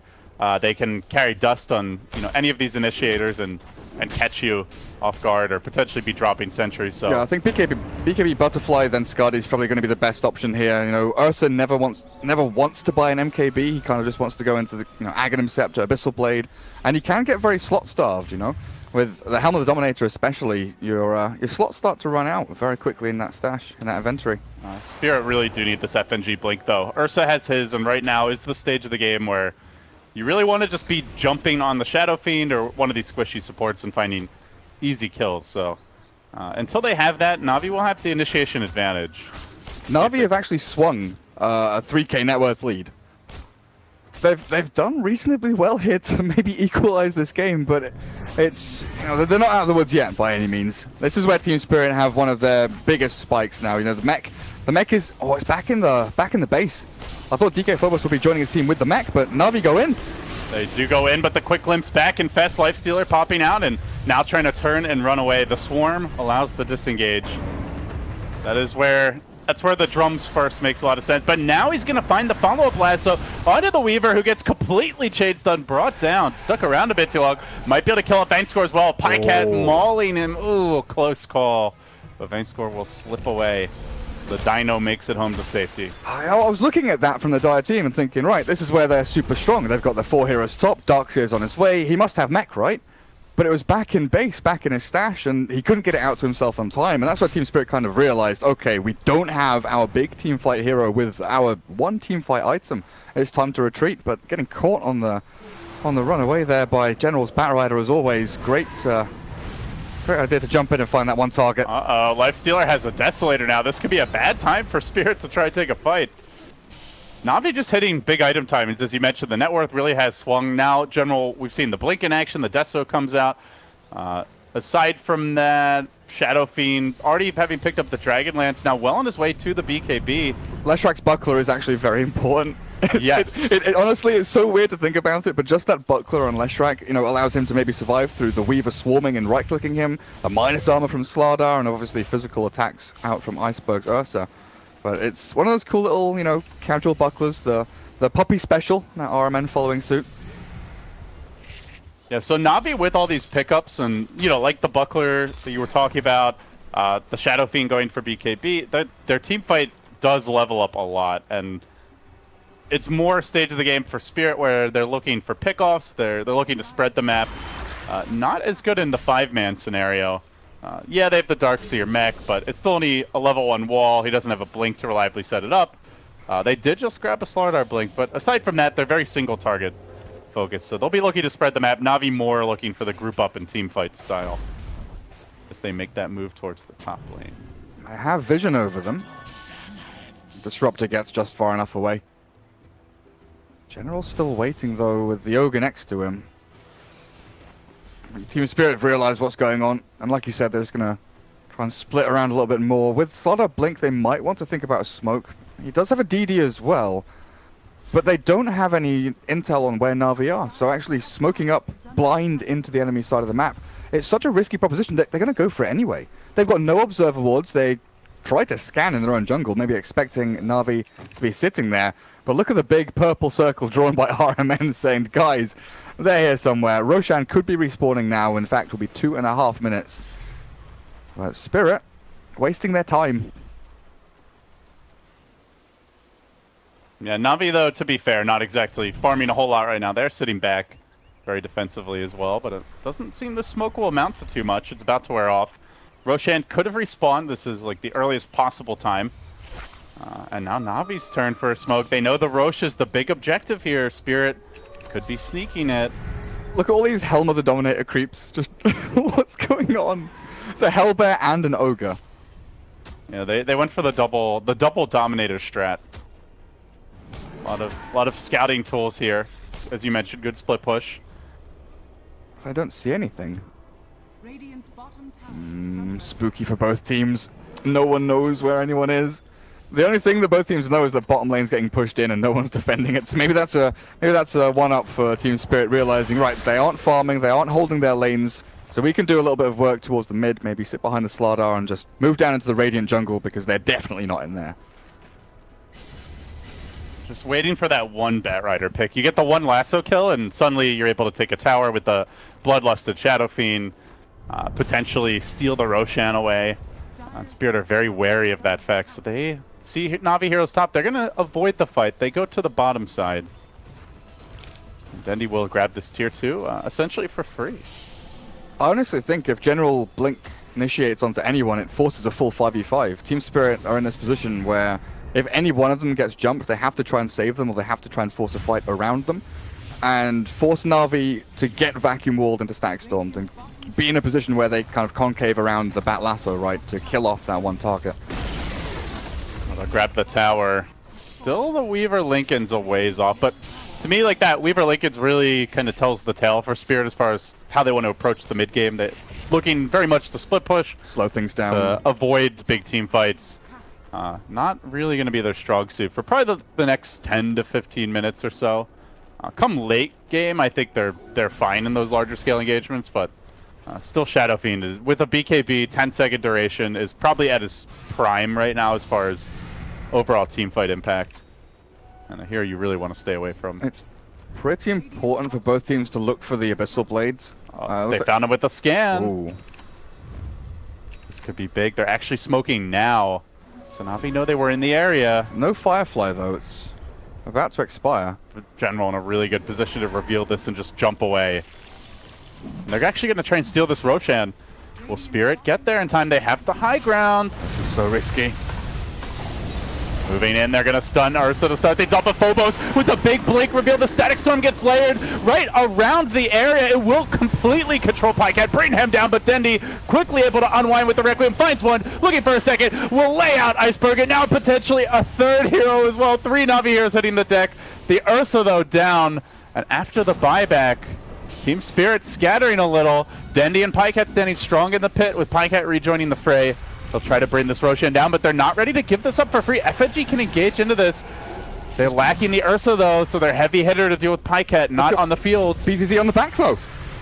Trying for that opening. FNG gets the crush. Pycat, it could be a dieback for him. He gets inside. Dendi says, get me out of here, Dendimon. Pop out at the shrine. The glimpse back comes Pycat. Tried to get a little greedy with that pop out for the heal. Oh my god. Oh, he barely lives. What's happening? Batrider coming in. Is he bringing any sort of regen? Yeah, he's brought a salve out. Pycat with the free fountain trip. General to the rescue. They need this Roshan now, like desperately need it. I don't know if Pycat wants to go in and hit it because they want the fight to start. And General, Lasso's back one, but FNG's there with a crush, and now Iron Shell burning through them. DK Phobos, what are you doing? Back and back into the kinetic field, and this is time to retreat for Navi, I think. Oh, BCC, he is actually stunned, and the damage from Leshrac might be enough to finish him off. BCC dropping lower and lower, but he's got the Shikuchi. Slips himself back away from the trees. Yeah, they knew there was no static storm there. Darkseer wall on cooldown. Ursa only just respawning, so really good time for Navi to fight. The awkward dance around Roshan ends up with a buyback, 3 team fights, and Team Spirit losing out on Aegis. But I guess, all things said and done, that buyback from Pycat really worked out for them. That was really close to being a disaster. But yeah, Pycat survives there. Navi gets the Aegis, and now can siege very effectively with the Shadow Fiend Hurricane Pike. as well as Pycat able to sit up front. You mentioned needing bashers this game for both teams. Ursa, Lifestealer really want that to be able to win the 1v1 man fights, and looks like Pycat going to get his first. As Ursa is not going for an early basher, he'll be going Aghanims. A pretty good tool to deal with the Batrider initiation and just be a very tanky force on the front lines. Yeah, I think he desperately needs it, like you said, with the lasso, but also with, you know, bashes and the Abyssal Blade from Pycat will be coming out. Just negate that, make sure that you're able to stick on a target and do some damage. But maybe even with this Abyssal or with the basher, Pycat will look to kill off someone else in the backlines. You know, Weaver yet to get Lincoln. Oh, is it on the courier? Oh yeah, he's got it now. BZZ actually finishes it at this point, but I was going to say maybe the Weaver or the Darkseer, because Darkseer is honestly the big hero for Team Spirit now. Mech, Blink, Vac, Wall, he is Team Spirit's team fight. Well, they wanted that like 3-hero Vacuum, Static Storm, Kinetic Field combo. Unfortunately, they only got the Lifestealer, and he had buyback, so you look back at that last fight, if he manages to catch 2-3 heroes, I think they win the fight outright, and Navi either don't buy back or have to blow 2 or 3 if they had them to potentially contest the Roche, but it's not a reliable combo, you know? Like, if Lifestealer just quickly rages, he's going to be able to turn the fight around. There's no sign of a Disruptor Ags, not even remotely close, yet to get a single component. Pycat also has Aegis now, so he has a second life, and Dendi has BKB, so it's really tough to rely on that combo. And Hurricane Pike as well, and there's like no BKBs on the Dire side, right? It's just the Lincolns on the Weaver, but Dendi's next item is the kind of interesting one, deciding to go for the Assault Cuirass. So yeah, they want to be able to take buildings here, yeah. And do now have the level 4 Diabolic Edict. He doesn't max the Lightning Storm fully, goes back for Edict, so they have some extra siege, and with that and the AC, the towers are going to melt if Navi win fights, and they're looking for one now. I didn't even think of AC, you know, I wanted Butterfly for Dendi, but I really like this. Yeah, but still a lot of durability against physical damage, which Spirit are pretty, I wouldn't say all in on, but very predominantly reliant on, as FNG will find General, looking for a pickup. There's the counter initiation though. RMN coming in with the stun. The Static Storm gets layered on top of it all. Kinetic Field there, but nobody really caged within as Pycat mauling the Disruptor. Will find the quick kill with the Infest at the end to polish it off, and now Navi should be able to take this tower. And they might even be able to go high ground here. That's Vacuum Wall gone, no Static Storm. Ursa can't really do this. He can't clear waves, and that's something Spirit are really severely lacking. And they didn't really commit anything. They actually didn't even get the lasso off of that fight. So Navi have the BKB on Dendi. They have the lasso. There's no glyph. This is a disaster for Team Spirit. Yeah, a couple of magnificent fights from Spirit, who do have the Ags on Iceberg, so not a great lasso target. But hey, he's not defending buildings. He's going to try to make his move in. Pycat focusing him, gets multi-gas the General. Now letting the lasso go after he sees the Ursa dropping low. They'll finish him off. Pycat able to work together with Dendi in tandem to bring FNG low to finish up and score. One more auto tech. Can't quite do it, but they got the melee. Navi completely flipping the script. After a couple of really bad fights from Spirit, they find themselves taking a lane of Rax and potentially more. Like, honestly, that buyback from Pycat around the Roche Pit literally could have been game losing, but it's been game winning. Such a tight window for Navi, and now with one lane completely destroyed, they can go back and say, you know what, shrines are ours, more gold to line our pockets. Now we can start affording defensive items on this Ogre and this Leshrac, you know, Glimmercape, Force Staff. It's going to be what looks like a Solar Crest there as Beaver picks that one up with the Medallion, and Yule Scepter's done for the Lesh. So they have ways of disengaging and retreating, and also ways to pop that Lincoln Sphere over on the Weaver and make sure General can get the lasso on him. I've got to say though, this BZZ Weaver, sure enough, he farmed decently. Lane wasn't amazing for him because of the Ogre and the Batrider up at top lane, but it doesn't feel like he's had that much impact. He's had a couple of kills on supports, but he seems to die so quickly in these team fights. Yeah, even with the Lincolns, you know, there's a lot of ways to pop it, and then a follow-up Lesh stun, Ogre stun, Edict and Pulse Nova just, you know... and Shadow Fiend just rips them apart with all the... or the Lifestealer with all the physical damage they bring to bear at this point. So, he can't really fence in and out of the fights as he would like, and plus Navi are 5-manning. That's not really where Weaver excels. Weaver wants these small isolate skirmishes, but hold that thought, because here comes Team Spirit looking for the vacuum. Dendi gets caught, but he's able to BKB immediately. Static Storm drop down, but they just walk away from it, at least for the time being. The Requiem over the top is Pycat. Surge is in. Iceberg running for dear life. Fuzzy Wuzzy on full retreat mode. Navi run him down. They'll kill off the bear. They look for a fourth hero. It might well be Mr. BZZ. Lincoln's now broken. They get the lasso. The fourth kill of the fight. And Spirit completely on their heels. One lane of racks down, potentially two at this point. It really has been a story of this game. Everything gets dumped onto Dendi, right? You know, Static Storm, Wall, the Swarm, everything onto Dendi, and then Pycat just quietly walks into the middle of Team Spirit's team and chomps them down in like 2 or 3 hits. It's not a reliable initiation because he just BKBs and turns the fight around. Yeah. They unfortunately have not found an initiation where FNG is able to like blink crush him to start the fight. In quite some time we haven't seen that type of jump since like the 10 to 15 minute mark. Might look to jump on RMN, but General holds the line. Blink, Force, and Gem. Vanscore considers glimpsing someone back, but Pycat just rages and walks it all off, and that's Megas. 30 minutes in. I don't think Spirit have any way to deal with this.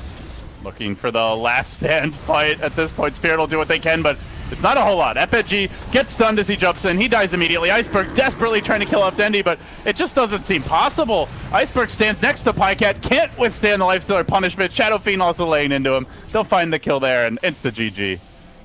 Navi just too strong a team fight down the stretch and putting themselves at a 1-0 advantage in this best of 3. It could be a long day for them. If they win this series, they then have to go on to play Empire, and then VP waits as the final boss in the grand finals. Yeah, I still look at the way the game developed. Spirit had a really...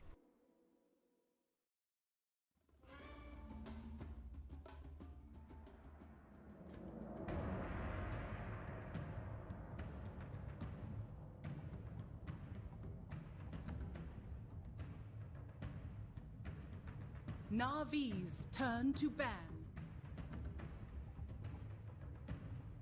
Dire team ban.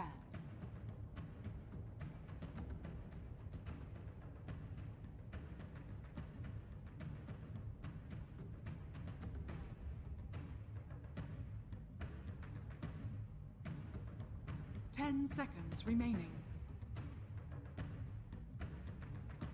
5 seconds remaining. Reserve time.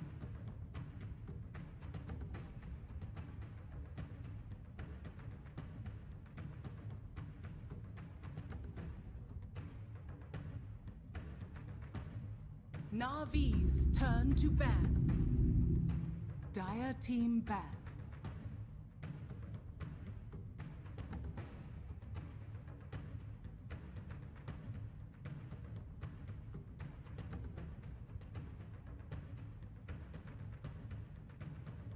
Ten seconds remaining. 5 seconds remaining. Reserve time.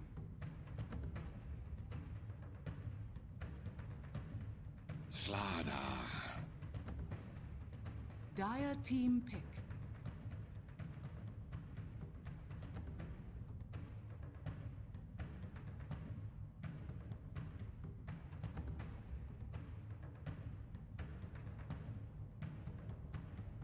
Ten seconds remaining. 5 seconds remaining.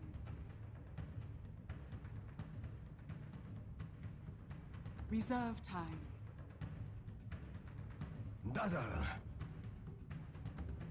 Dire team pick.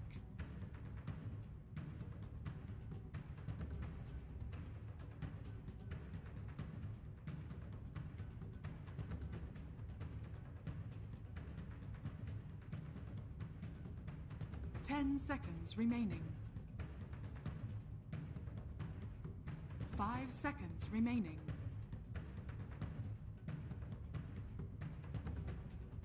Reserve time.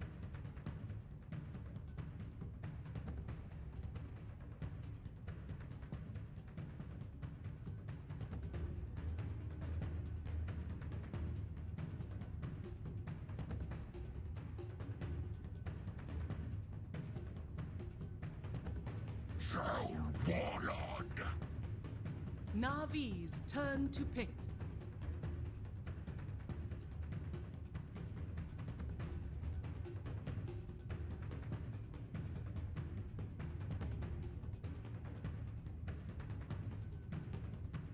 10 seconds remaining. 5 seconds remaining. Reserve time.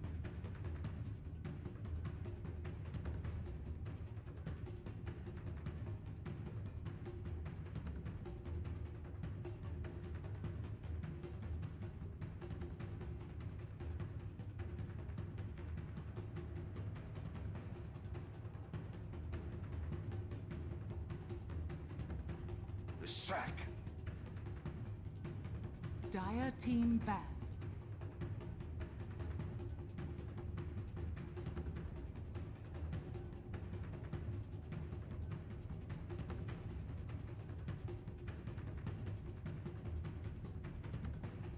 Ten seconds remaining.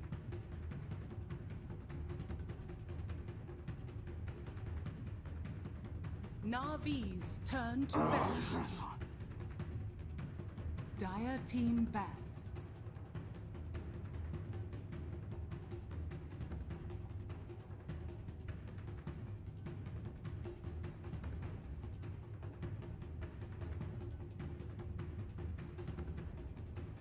Navi's turn to ban.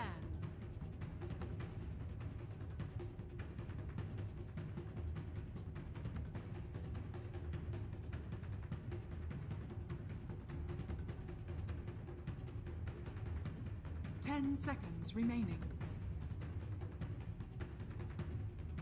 5 seconds remaining. Reserve time.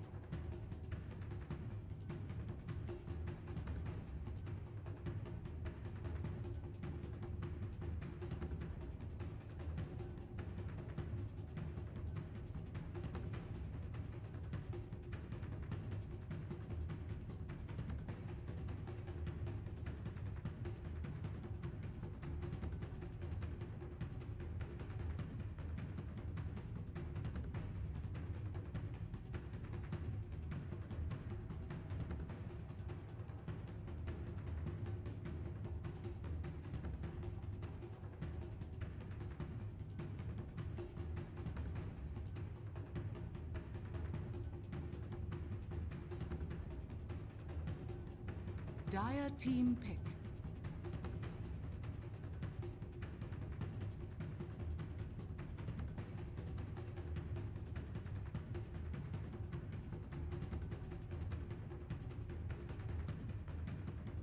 Ten seconds remaining. 5 seconds remaining.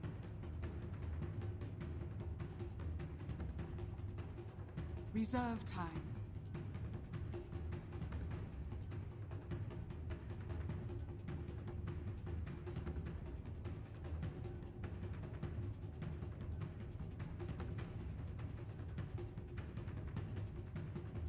Clockwork. Navi's turn to pick.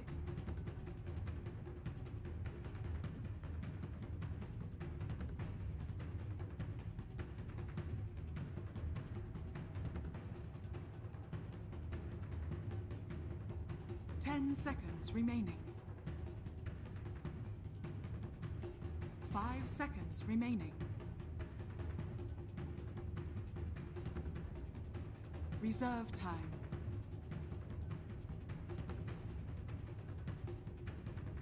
Shadow Fiend.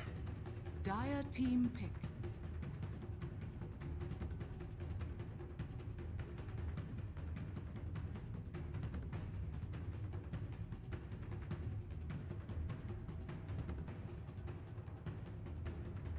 Ten seconds remaining. 5 seconds remaining.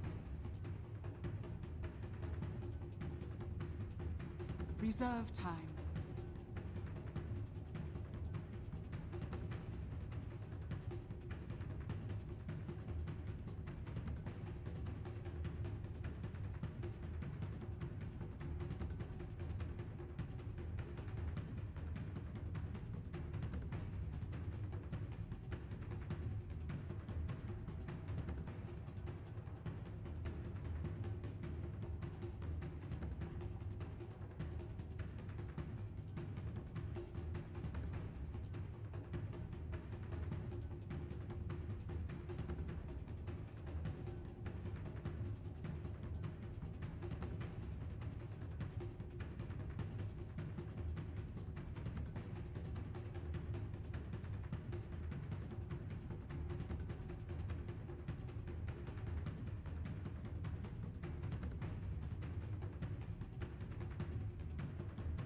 10 seconds remaining.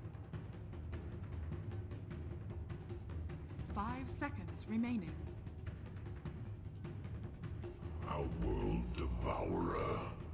Navi's turn to pick.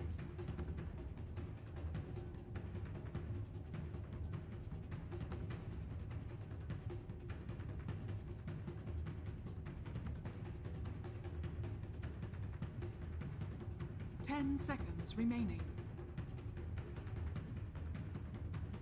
5 seconds remaining.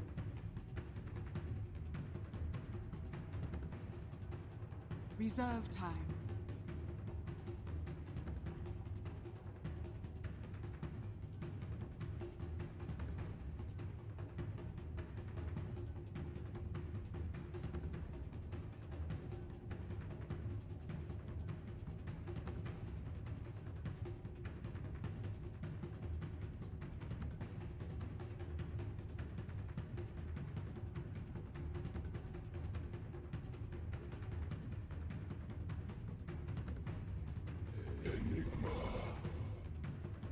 Dire team ban.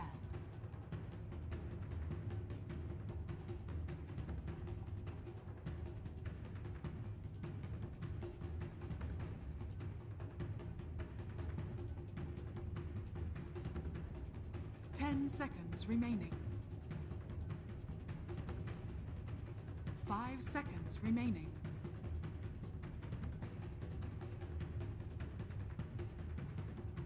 Navi's turn to ban.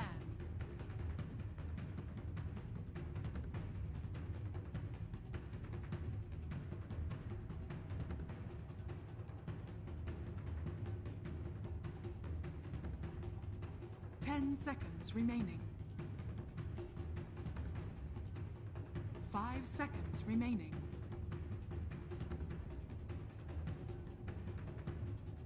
Navi's turn to pick.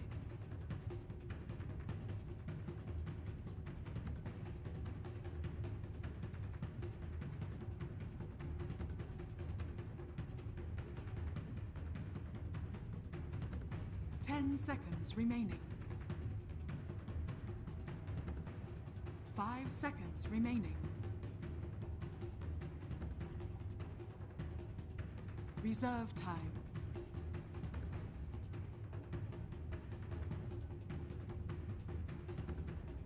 Ten seconds remaining. Vengeful spirits. Dire team pick.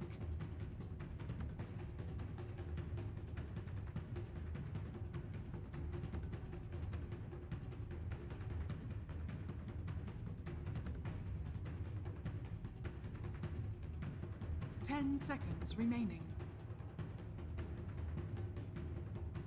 5 seconds remaining.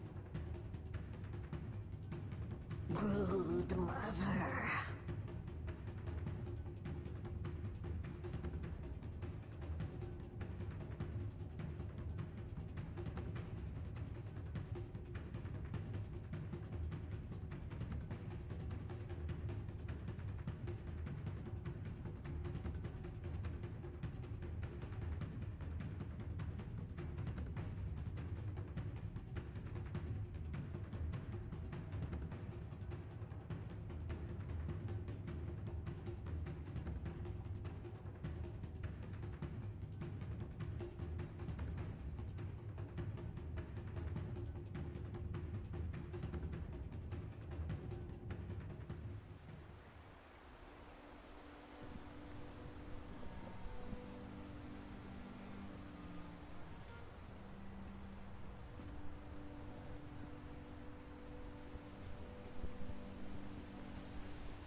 Not going to work because Shadow Fiend needs levels. No, I think they're in a lot of trouble.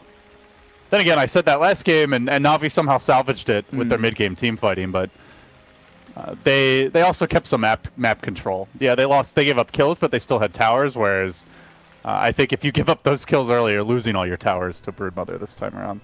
Ah, they've swapped. Okay, Pycat's playing the Lesh now. That's a nice adjustment, I guess. You can just go for the like Lightning Storm and clear out Spiderlings. And I was going to say I've seen some weird I think they were planning on a carry then. Yeah, for sure. Until they saw the Brood pick. So I'm pretty sure this is a direct response to the Brood. Yeah, I agree. Go into matchups against Brood and be expected to lose. Like, there was a Clock versus Brood 1v1 matchup, and pretty much everyone said that the Clockwork was going to lose, just because Brood can spam him out of lane, the webs are going to give the Brood regen, and the Clockwork doesn't have any way to deal with it. And I can't remember who it was, but they went Poor Man Shield Clock and just maxed Rocket and killed Spiderlings over and over again, and it was the most farmed Clockwork I have ever seen. You know, pro players, they will find a way, some way, to deal with Brood Mother, no matter how unconventional it is. So Pycat Dust on the one roll Lash, fair enough. Yeah, killing her early obviously is really nice, and they definitely can kill Brood if they catch her, especially in the early laning stage. They've got 3 stuns, they have Dust, they start with a single sentry here in Armin, so killing the Brood early is certainly possible. A farm Lesh can deal with the Spiderlings very well come mid-game. It's like that 0 to 10 minute mark before he gets tanky in farm where you do, I think, worry a bit more. But if they can get through the laning stage without giving up too much territory to Brood, they'll actually be in good shape come mid-game. So with the Lesh core swap, I like Navi's chances of dealing with this a lot better. Am I missing something? Where's Brood's second web? 30 seconds to battle. Did he just place that one? I think he just placed that one. Yeah, but I mean, where's the second one? Because you meant to have 2 webs, right? Oh, he's going to place it, right? Did he already? You only start with the one. Oh, you start with 1 charge. I think so. Yeah. I'm not a Brood player. Me neither. This hero's been out for so long. Yeah, I think he's going to plant it now. Okay. Oh yeah, you start with 1 charge. The battle I'm dumb. begins. It's okay. We can be dumb together. TK Phobos is the Brood player. Now he has 2 webs. I'm just thinking back to the days when, you know, you used to start off Brood Mother, run to a lane, plant the web, then TP to the lane and, you know, fake out your opponents. So But no more. So off-lane Brood, I'm not really too often you see anything else. But I think we saw Wings run like a crazy mid-Brood one time. But yeah, so Navi expect these lanes. They know the Brood is coming. They do have a ward for her. Yeah, like C9 runs the mid-Brood, but that's just a Baby Knight special. That's like completely out of the ordinary. See, the thing about the Brood, though, is now it puts Dendi in a really tough spot, right? Because Actually killing Brood. TK Phobos is dead, actually. Oh. The sentry into Dust into triple stun from Navi. So they get the kill. The thing is, though, like, she can die once, and if they just leave this lane, she's still going to have a great time against the Leshrac. So they want to help Dendi mid, but they have to be careful not to overcommit to helping him. Where Spirit, they know as long as Navi's busy tri-laning to deal with the Brood, they can make these aggressive plays on Dendi, and they're doing it now. FNG moving into position. He's got the cogs. I don't know if they can actually dive this, though. They're going to try for it with the Astro, but FNG tanking tower shots. Here we go. Sets up on Dendi. Won't quite kill him, although he gets pushed out of the cogs. He's going to take a lot of damage from this, but now FNG tower aggro. Tanking that tower. Maybe a bit overzealous. Dendi was like 7 mana away from being able to take that kill, I think, with a 3rd raise. But Dendi got a south cancel, though, so his lane got a lot harder. Like, even though Clockwork not having a great time, he can go back to well and heal up. Dendi may have to hit the shrine very early. Yeah, looks like he will. And like you said, Broodmother's just been lurking around waiting, making sure she doesn't die, but loses a sentry straight away there. De-warded out by Navi. So struggle a little bit. They are sticking to the full tri-lane to deal with the Brood. We'll see how much Dendi struggles. He's doing really well in terms of CS, all things considered, though. 6-2 right now, matching the OD. That is an excellent start for him. Yeah, with the 2 levels in raise, he's able to clear out these creep waves and at least get his bottle at a reasonable time. It's going to be about 2.5, maybe 2 minutes 45 when he gets that. A bit delayed, but like you said, with the pressure that he's been under, it's still a reasonably good start for Dendi. While General up on top lane, he's not doing too poorly. 3 and 4. He's been shoved back by Dazzle and Troll a couple of times, but he's denying farm from BZZ, and he'll be keeping this tower safe up on the top lane. FNG invis. He's looking for General, but look at the patience from this man. The Enigma just sits behind the tier 1, waiting for the creep wave to come in. He's about to get ganked, though. FNG sneaking around from the side. And General with no TP, I don't think they can really help him. They're going to try to, but this is going to free things up elsewhere. Biver coming into the fray, but he might get punished though. FNG moving in with the battery assault, wants to dive this quite a bit. BZZ also in pursuit, tanking tower shots. That's mega awkward. Ooh. The salve cancelled? Wait, no, never mind, it's a tower hit. No, it's a tower. Enigma didn't get the shot off. Mega awkward when the Slardar TP's into your cogs and you're kind of trapped in there with him. Enigma just on the outside. I don't lose out on too much. It's going to free things up a bit here for DK Phobos, though, bottom. But they have to get something out of the Brood. So right now, Phobos, only 7 CS, will be looking to play catch-up here. And Biver looking to secure this 4-minute rune, I imagine. That's up towards top. Maybe contest these poles a bit. But this is the window where Phobos has to get a lot done. If they're gonna only run a dual lane, he needs to be getting a lot of experience, pressuring the Leshrac, because you let the Leshrac get to like level 7 or 8, get his first couple items, and suddenly he's not really afraid of being doped by Spiderlings any longer. He can definitely die though if RMN comes down to bottom lane again to look for that kill, but FNG scouts the Venge. Like, a couple of stuns chained up from RMN and Pycat means Phobos dies very quickly, and we finally see what so the 2 points in Lightning Storm, he was holding onto those skill points. I was kind of wondering if he goes for the Edict, but now he's seeing the Broodlings start to mass up from... That's Broodmother. Edict doesn't really do that much. Yeah, Edict's worthless against the Spiderlings. If you catch the Brood itself on her own, it can be nice, but not worth the risk. Rarely going to happen. Yeah. It does have an early pair of Arcane Boots, though, and that will help a lot. You can see FNG hanging out near the bottom lane. Actually, they're also going to move in Vank Score. They want to make a play with this heal bomb. Our man caged and in a lot of trouble. Yeah, FNG? Dead Clockwork, but maybe a dead Venge as well. It'll be both going down. So honestly, trading not too bad. But what you got to worry about is this army of Spiderlings massing up and then an additional dive coming on Pycat. Yeah, this is where the flip happens, where Broodmother suddenly becomes a massive threat. Taking out that kill power from the Vengeful Spirit helps out a lot, while Slardar tried to go in on the OD mid, but just a quick Astral onto SF, and there was no further initiation. And you're just kind of alleviating this pressure away from the Broodmother, forcing maybe RMN to switch things up and look for a gank on mid, or even kill off the Troll, because Radiant Jungle is no longer warded by Navi. They've got no vision around this bottom third of the map. They don't see ganks coming in, they don't see Clockwork where he is. Oh, they're smoking, and the smoke going to be broken by FNG. Great positioning. They know he's up there, but they can't really do much about it. It's like he hasn't seen them, but they know where he is, and they can't go any further forward. Holding his ground. He's just not doing anything. I mean, the trouble is, you know, like we're kind of saying in the draft, Slardar's going to get his levels, he's going to get his farm somehow, while Clockwork, he's not going to get level 3 this way. Killed off by the SF. Oh, thank you for the souls, says Dendy. And now 30 souls, 24 and 13 mid. Just right neck and neck with the OD. He's got to be happy about that. Things going quite well for Navi, I would say, considering the last pick Brood, and I love the adjustment putting Lesh into a core role. He does have to walk home and heal up, replenish his mana stores. And this is giving a little more room for DK Phobos to breathe, but... A much easier laning stage than the previous game, right? Yeah. But this is where Brood starts to spam webs into the jungle, behind the tower, starts cutting your waves, starts farming jungle camps, and really, you know, leapfrogs ahead of the opponents. Looks like they're trying to set up a gank here on BZZ. Biver gonna dive this one, and they will catch that troll out. Crush comes through, Malefice too. Do they have to commit the black hole? I think with the follow-up stun from Venge, they should be fine. Actually low on mana though, and now the heal comes in. General hesitating, there's the crush. I still don't think they have the damage for this skill just yet. He's so damn tanky, he's gonna turn around. BZZ threatening to go back in on General, and they end up holding the hole there. They know with the Dazzle behind the grave, it's likely to come out, very nearly kill off the troll, but General holds the black hole. Maybe FNG will give up his life. Not sure why he walked into the Eidolons, but a few more hits, not quite enough. Dazzle heals him back. So Navi able to force quite a few Spirit Heroes either back or low.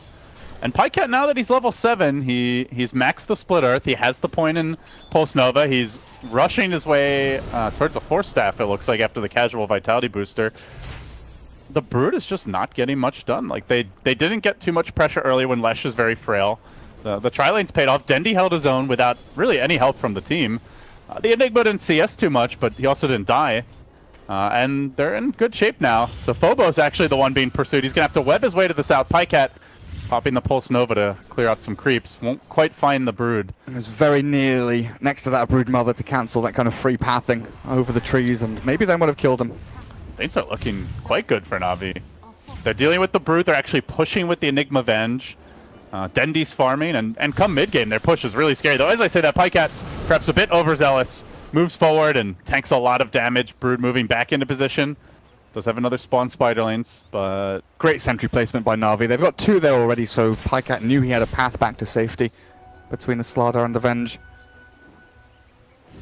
Things will start getting scary, though, for Navi when this Broodmother picks up that Orchid. That silence over onto someone like a Leshrac or the Enigma.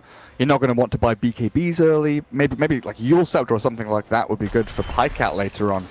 But you know, you mentioned the Force Staff there up against the Clockwork is a necessity. Because FNG with a hookshot into Cogs, trapping a Lesh in, that's just an instant death. Yeah, but he's going to have a fast force at this rate.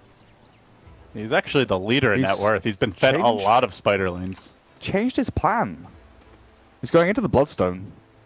Okay. I mean, he's farming well enough. It's going to be a fast one. Goes for the solo smoke. Classic.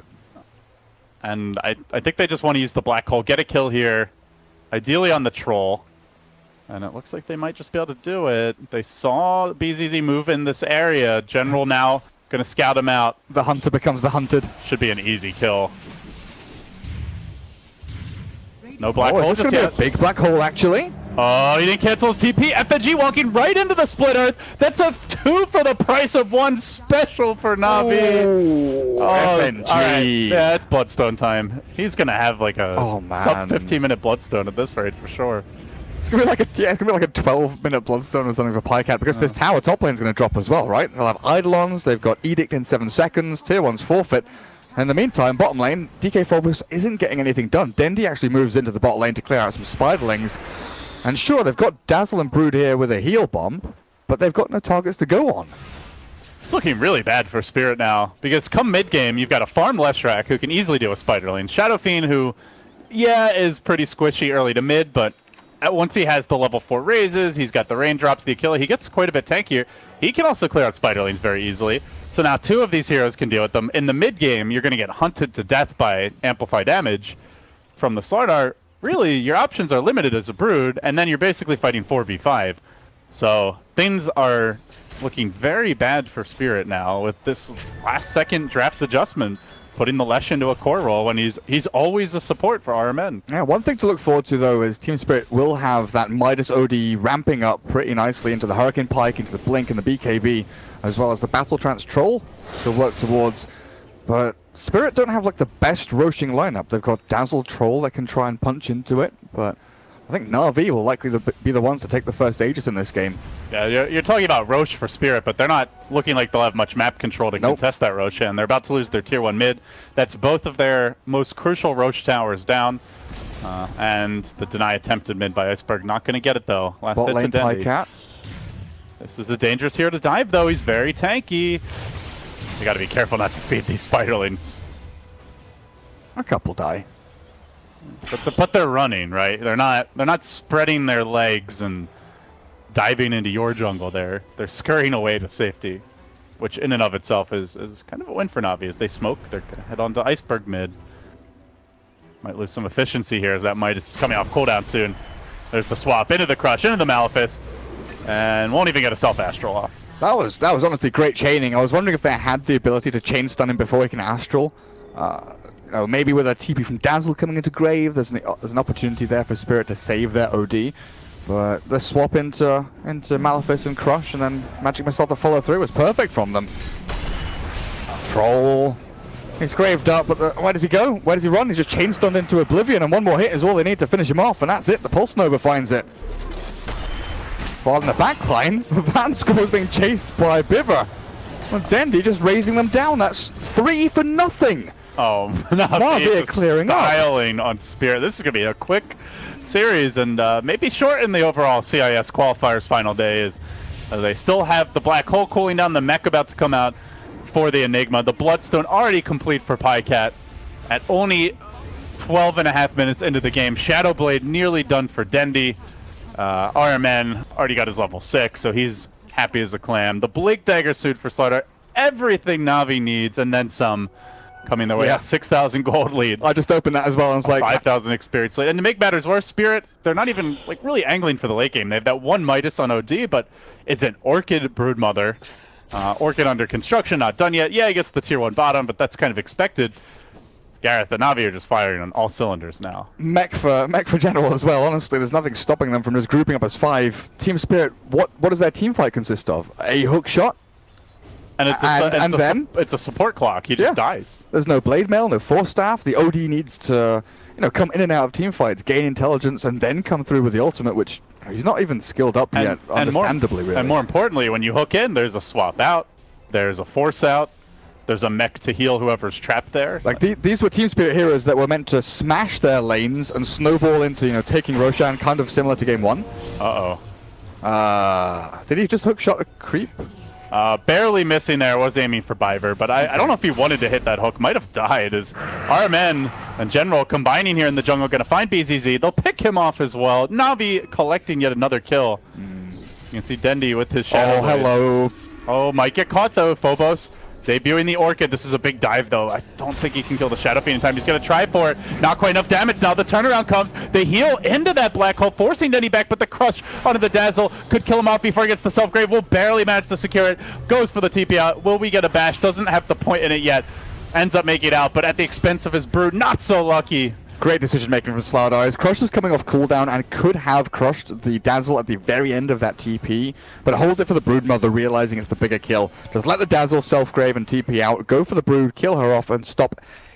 What little momentum Spirit has is coming from the Broodmother, building into Orchid, looking for, phase boots and BKB and AC and these items which will allow them to team fight at the very least. But if she's not able to farm and keep pressure on these lanes, that momentum just disappears completely. And now a blink for Slardar. This initiation from Navi just gets stronger and stronger. They're going for another kill on the troll. BZZ off way too far. Say hello to Dendi. Kaboom! Finds him with the Requiem. Does get the bash, but he's going to need like 15 more to even have a chance at a kill. So only 15? Yeah. Yeah. Not looking great right now for Spirit. But yeah, this was a Team Spirit draft that was meant to slaughter lanes. Troll's meant to own his lane, Odie's meant to own his lane, with the Dazzle and the Clockwork roaming, and the Broodmother off lane. Well, that was the thing though. Like, we looked at the first couple picks, we're like, are they going to go for a push strat? They've got the Dazzle, they have the Troll, they could go, into a heavy 5-man pushing lineup. But they went a totally different direction. They went for the Clockwork, they went for the Brood. More of a spread the map, win your lane style draft, and when they didn't win their lanes, they didn't really have a great plan B. They do pick up pace. It's not just win your lanes and snowball and try and win in the first 30 minutes. They can pick up pace once they start getting items up, and obviously the 4-staff now in OD is kind of a showcase of how well that Midas has done for him. 16 minutes in, does have an item to his name, but if the Troll isn't able to farm and keep up pace with anyone else on the enemy team, you look at his net worth now, he's 1,000 behind the Enigma, he's a good 2,000 behind anyone else, and then you've got Dendi and Pycat sitting on 8k at the top. It's a hook bottom, just narrowly missing on Dendi. The luck just not going their way, but Iceberg gonna dive Dendi deep behind his tier 2 tower, desperate to get a kill on the board. Will find that kill, and now maybe gonna look for more though. Pycat is very tanky with the Bloodstone and the 4-staff, so he'll make it out to safety. Spirit suddenly 5-man converging bottom. That's the type of kill they desperately need to get back in this game, and I think, to your point, they do have pretty good late game. You've got OD Troll. Brood not the best late game hero just because she doesn't really team fight that well, but does do a lot of damage and can solo kill heroes pretty effectively with the right item, so not entirely out of it yet, but they're going to need a lot more of that if they want to come back. Yeah, and in that fight there, they would have really loved to kill off Pycat. Killing Dendi is a decent enough shout. You remove half his souls, you killed him off. The 3 times kill streak is nice to take. But if you could have killed off Pycat there and taken his 5-kill streak and Bloodstone charges, would have been a huge kind of game stopper and delay here. But Pycat's still caught on bottom lane. He's walked into the 3 of them. Speak of the devil. Might get the kill anyway. Nice deny. It is denied, so they're a bit limited there. Hookshot cooling down, though. FNG going to dive for another one. Might be able to find General. There's the hook. It's a direct connection. Then the cogs default up. Navi getting sloppy, starting to hemorrhage kills, and This bottom lane is a no-go zone, Gareth, at least for this stage. Like, they do not have the ability to walk here and come out safely. Now, that said, Navi able to make the most of this. They'll go in Roche. So they grab an Aegis. I mean, I think that's certainly worth the Enigma kill. Probably not Pycat dying as well, but this time around, he'll have the Aegis to work with. Yeah, ever since Brood got like level 7 or 8, that bottom lane just been like, no, don't go in there. There's webs everywhere in the jungle and all across that bottom lane. It's a pretty big drop in the net worth, though. Yeah, they have to be careful not to get sloppy. This is the stage of the game where Navi don't have great ways to TP out safely. Like, you can maybe force out of the cogs, but if you don't have that force available for whatever reason, you're probably dead as the Shadow Fiend. Like, their 5-man is so massively superior. Oh, Slaughter? Well, you say that, but they're not 5-manning right now. Oh. Viver going to go down to the soul burn from the Orchid. Another big pick for his Spirit. I'm really surprised Navi keep on going here. Guys, don't go. Don't step here. It's not safe, but FNG overextends. He'll get picked off. And Spirit will have to back away, at least for the time being. And if you're going to go bottom, you need to do it with the whole team. And that's what they're trying. He charges in. He does have Aegis round 2. He'll come back soon. They have a black hole ready. Will they get the chance to use it? General trying to move back into the fray. Pycat forcing a way to safety. And now it's suddenly the OD trapped in an awkward position. He's already committed his Hurricane Pike. He's going to self-astral. And it looks like he will be going down. Requiem perfectly timed with that, as he'll be forced away. Pycat died so quickly. That weave up on him and then the Shadow Wave with a couple of physical right clicks. He just went from 100 to 20% HP within a split second. Aegis. Who's it up on? Is that... Who had Aegis on Navi? The Leshrac. Leshrac did have it, okay. The bottom lane really should be viewed as lava by Navi, though. Unless they're going to send 4 or 5 heroes, or at the very least, like, park the Venge behind a core. It's not safe when Spirit have 5 bottom, and you know that's because they've lost the two towers. So they really don't have the best map control. But Navi reestablishing control at least for now, and with that reestablishing their lead. So they decided instead of sending 1 hero down at a time, we'll send all 5 hero at once. It's been a pretty quiet game for the troll though. I feel like we haven't seen really anything out of BZZ. Mostly just trying to farm the top lane. 0-4. They just got ganked over and over again. RMN. He's caught. He turns to fight though. This OD from the high ground stunned up with a dazzle next to him, but RMN finds the kill before dying and doesn't even die himself. The razors come through and Navi 3 for 1. Finally Phobos pops the Venge in the back end, but Dendy's here to clear up spider lanes with Pycat. Oh, they got Phobos as well. Scouted out for the moment. Crush comes through. Another pick off. That's 4 dead for Navi. Strength in numbers for this team fight lineup. And honestly, they're like the past 10 minutes, I've been looking at this thinking 5-man from Navi, pretty strong. Maybe you're a bit worried about Brood split pushing, but I don't think it's a massive threat when she's gone for this Orchid build. Yeah, she didn't go Desolator, she didn't go Book. Necro Book, yeah, exactly. Yeah, so you don't really have to worry about the split push. Yeah, you've got the Troll ult to help amplify, but I don't think it's enough to like take a lane of Rex before Navi can get a couple tier 2s or a tier 3 of their own. So, yeah, I agree. They should be 5-manning. It's a good adjustment by Navi. You just look at the Troll now. He's not going S and Y. He's realized he needs a BKB this game just to be able to do anything. He's still a fair distance away from it. And tier 2 bot lane. Even once he gets it, though, they have Amp, they have the Venge aura. They SF have, right click. Yeah, Navi just have a lot of damage, period. It's not just physical or magical damage by any means, I should say.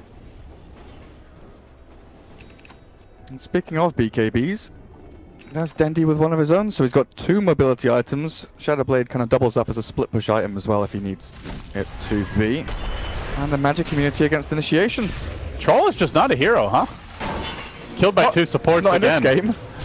Yeah, RMN does get hooked here. They're going to try and pound him down from distance with the OD, but he can swap General in if he wants to. Like if things get really hairy.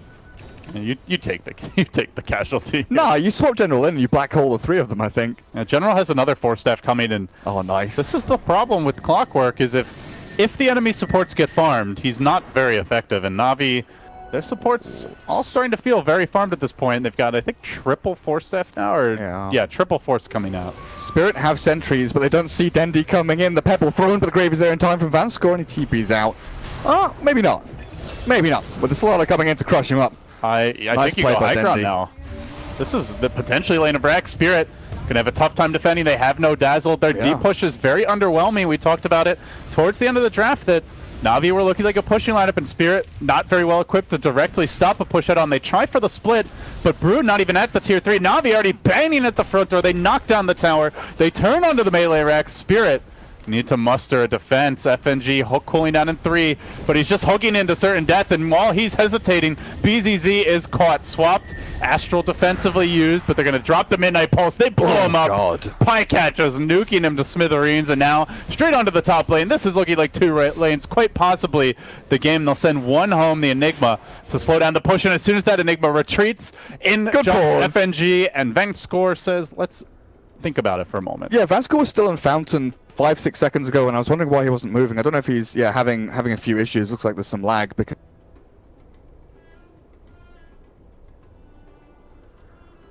saved him. It was going to be a close one anyway, and maybe Troll just dies regardless because you've got these 2 saving mechanisms that don't move him out of position, and with Pycat just standing next to you with Pulse Nova, probably doesn't matter too much. Well, welcome in everybody who is joining us now as we get the CIS final day of qualifier action started. This could be the end for Team Spirit. Navi, they came back in a crazy game 1 to ultimately get the 1-0 advantage, and now having Spirit on match point. OD doesn't have Hurricane. And threatening for their second lane of racks. A perfectly timed grave will keep Iceberg alive for now, but he gets stunned. Controlled, may go down anyway. That last auto tech, not quite enough damage. Barely able to slip away to safety, but still Navi focusing on objectives. They did TP their Enigma home to slow the split push. Coming from the Brood Mother, that's right. The Brood and DK Phobos, barely TPs out. Almost got clipped by a Malefice. Actually committing the BKB here. That's his 10-second charge down the drain just to get home safe. He did not get a lane of racks. So Navi, a full lane advantage. Clean at that, and with how quickly they push Gareth, they get these lanes shoved out, they could easily just take a second, if not straight mega creeps. DK Phobos, dude, who TPing out of one stun into another. He has to put the BKB to make sure Pycat doesn't clip him with a split earth, because that would undoubtedly have been his death as well. The fact that Dendy's nearby and he's got so much damage. He's packing a massive punch with Requiem up to level 3 and ready. I mean, even if you do BKB, though, you could get swapped, black hold, right-clicked, amplify damage on you. You may die regardless. So that's the thing, is you need BKB this game, just for the Leshrac alone, but it's not a get-out-of-jail-free card by any means. I have seen OD come back from situations like this before, you know, where the game goes longer and longer, gets dragged out, but usually it's when the secondary core has had at least a decent start and broken even in the game. You know, this Troll is a non-factor. 0-6-1, unfortunately for BZZ. BKB is still 1,000 gold away. Oh, that's some next level tactics. They're trying to gank the 6th man. The Courier? Yeah. 6th player of Team Spirit. The amp damage on the Courier. You know, we see you, Courier. We see you. Say Navi. Push just continues top lane. Eidolons. Is that a DD Dendy? Not for too much longer, about 10 seconds left. Still should be enough damage with no glyph out for Spirit. There's the Hurricane Pike. A bit of harass on the Dendy, but he'll Shadow Blade it off. Comes back in. Bear in mind, he has a BKB. He's going to be a big force in these team fights. No way to interrupt a Requiem aside from a bash or a hook shot. They know where FNG is. And if you're standing next to Dendy as this troll without a BKB, you're in a lot of trouble. Doesn't have it yet, about 1,000 gold short. Range racks down. Navi straight onto the melee. This could be the second lane. Spirit just not showing any signs of a head-on engagement. And while they hesitate, Viper finds the opening. But the hook's there to counter. And FNG sacrificing his life for the cause. But how much good will it actually do? He's down immediately. And then General from behind finds 2. Line him up. Knock him down. Navi, stay alive. They've got a date with Empire as they crush their way through Spirit here in game number 2. General Black Hole's 2 full HP heroes. Dendy just rolls up and slaps them down. 1 hit each and they're gone. Didn't even need the Requiem. Didn't even need the Requiem. My goodness. Again, it was one of these things where Navi realized where their weakness was and they adapted and changed.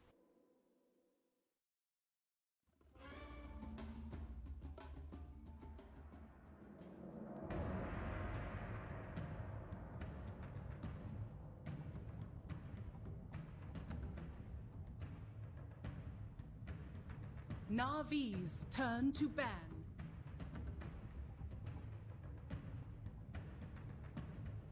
Navi's turn to ban.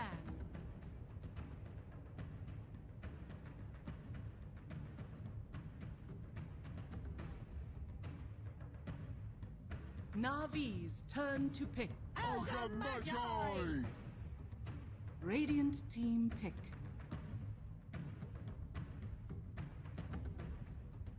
Rubik, War Chief.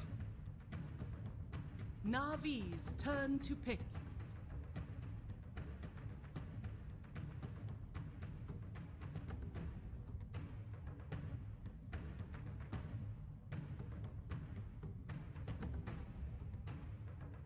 Ten seconds remaining. 5 seconds remaining. Reserve time.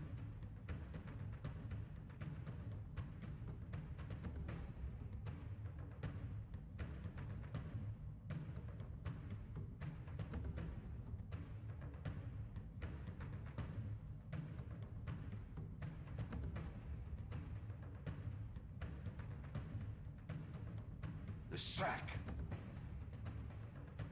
Radiant team ban.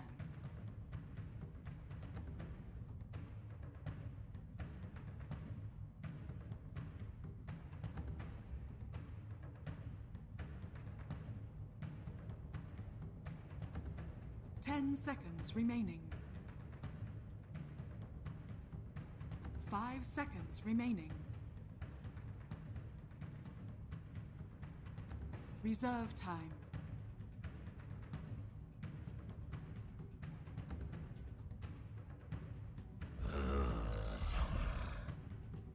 Navi's turn to ban.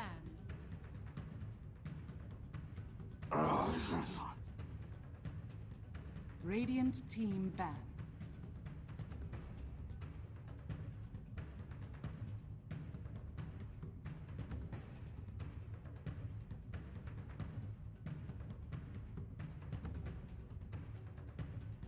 Ten seconds remaining.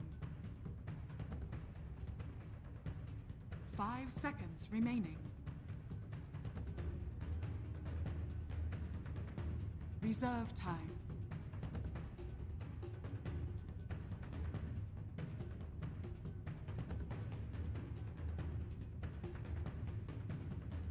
Navi's turn to ban.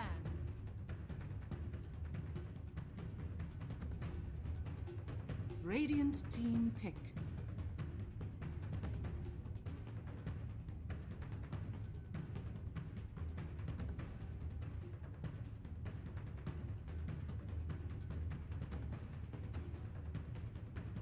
Ten seconds remaining.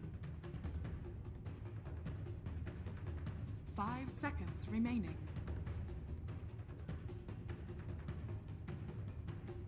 Reserve time.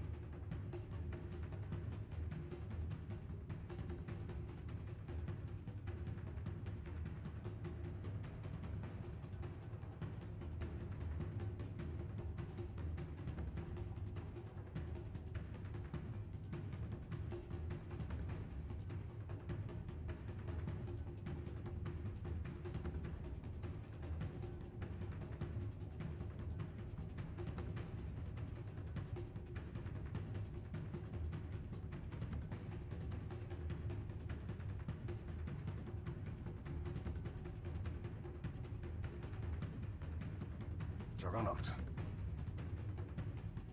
Navi's turn to pick.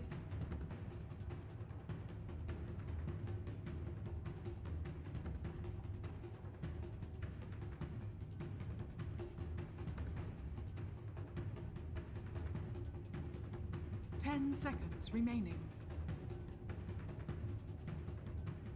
5 seconds remaining. Reserve time.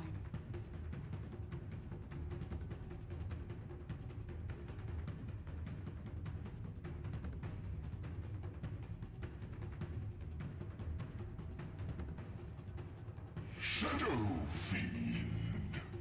Radiant team pick.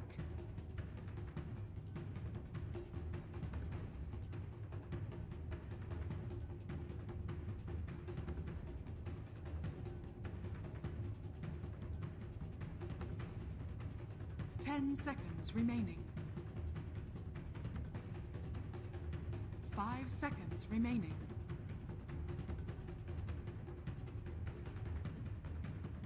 Reserve time.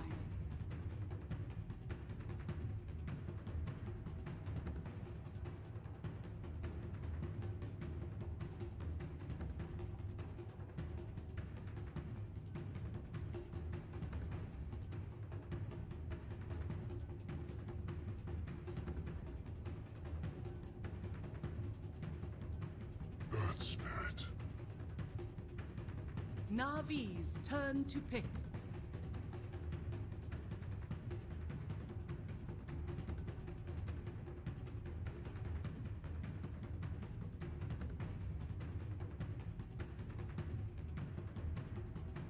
Seconds remaining.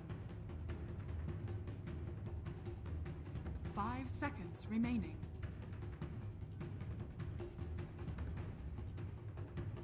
Reserve time.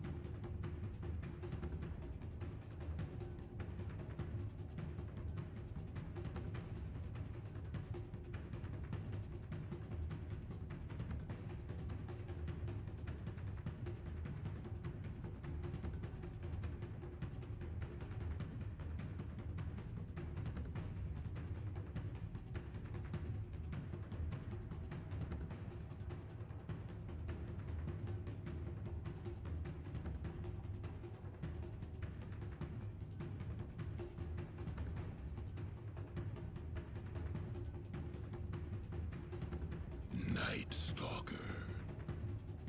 Radiant team ban.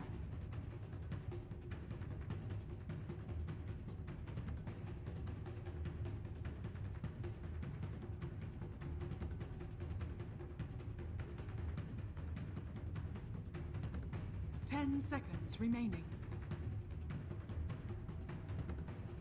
5 seconds remaining.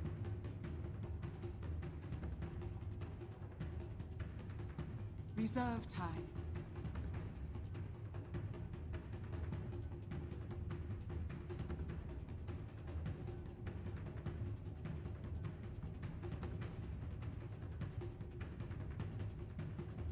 Navi's turn to ban.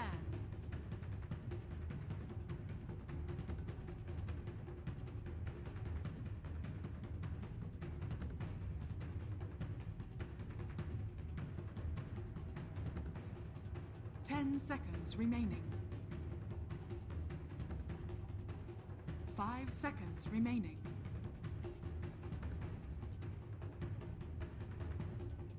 Reserve time.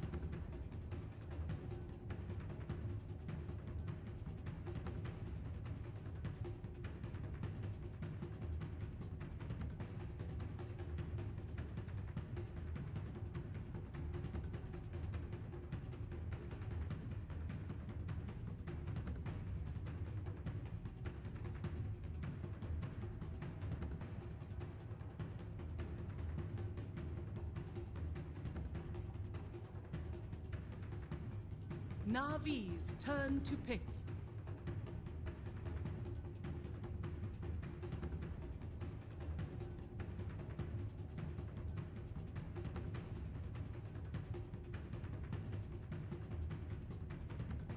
Seconds remaining. 5 seconds remaining. Reserve time.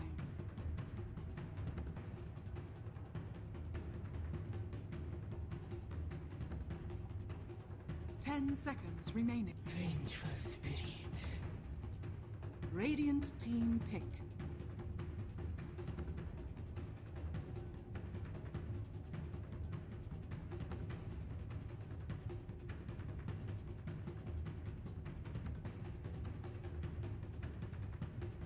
Seconds remaining. 5 seconds remaining.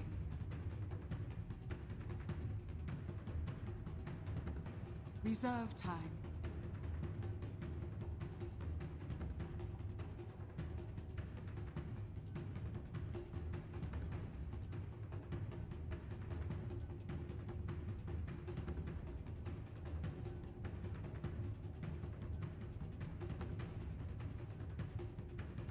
10 seconds remaining.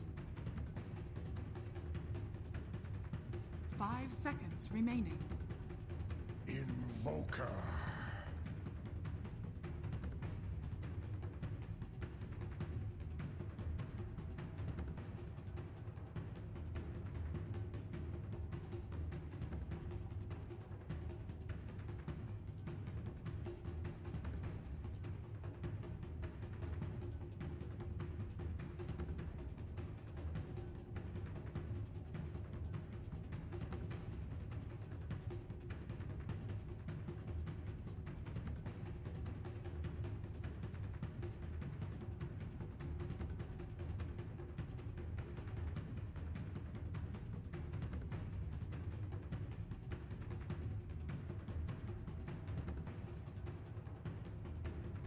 Ten seconds remaining. 5 seconds remaining.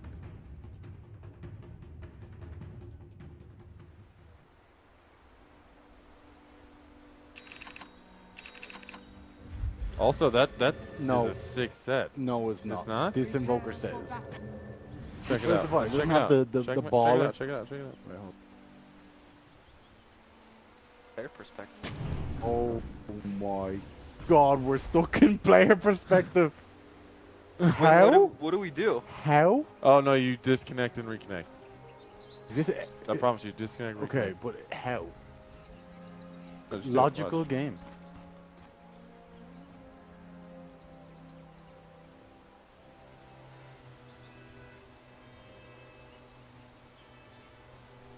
Crash set, right? It's awful. Like you need the ball. We're back in player perspective. Oh god! Oh god! At least we're watching the right player. Oh my god. I Oh forgot my SF god, fail. we're fucked. What the There's no way to fuck? change anything. Oh no, just get out of this. And then We can already Just, left. no, I'm saying get out and we can just watch it from like the watch. No, but then we'll have delay. This is fine.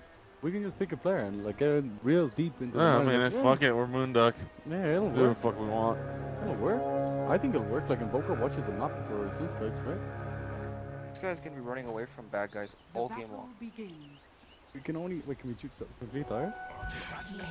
I mean, for like people watching, like the camera movement. It's not our camera, it's it's Yeah. another person's Yeah, camera. I know. It's not player Exactly. perspective. Like a console. No, it's not player perspective. Will I get- We're in will I get a- another will I get an person's- adult? We're in another Oh, person's channel. in another person's channel. Yeah. So we're just watching someone else. No, like, we're not. camera This is move. definitely No, this is Rubik. actually a player. This is Rubik moving. Yeah. We're watching Because the Rubik. way he moves his. Yeah, you can see. You can see. You clicking.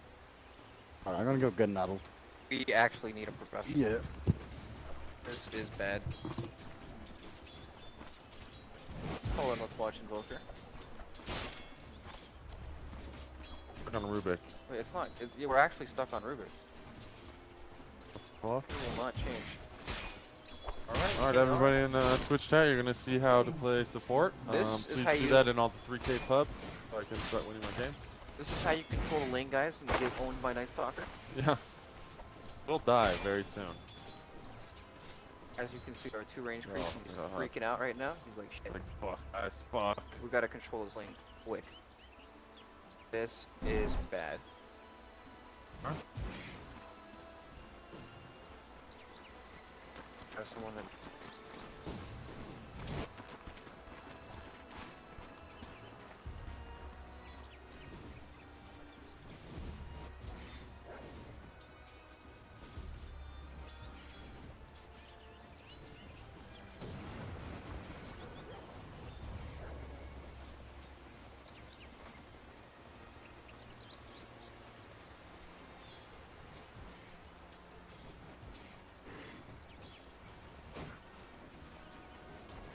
So far. Okay. Oh. Working. We're good. Oh We're my good. We're God, back, he boys. fixed it. Alright, there's only been 2 kills so far. One was the Ruby we did not miss.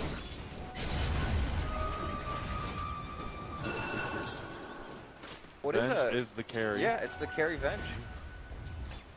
Oh. Yeah. Blake?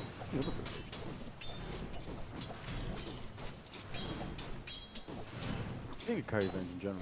I hate it. They're like, it's so hit or miss. It's either If Rex you don't and get win it in like Brony. if you don't do well in the early, And she doesn't like catch there's no up. catch up. Yeah. She doesn't farm fast, so it's hard if you fall. Hero.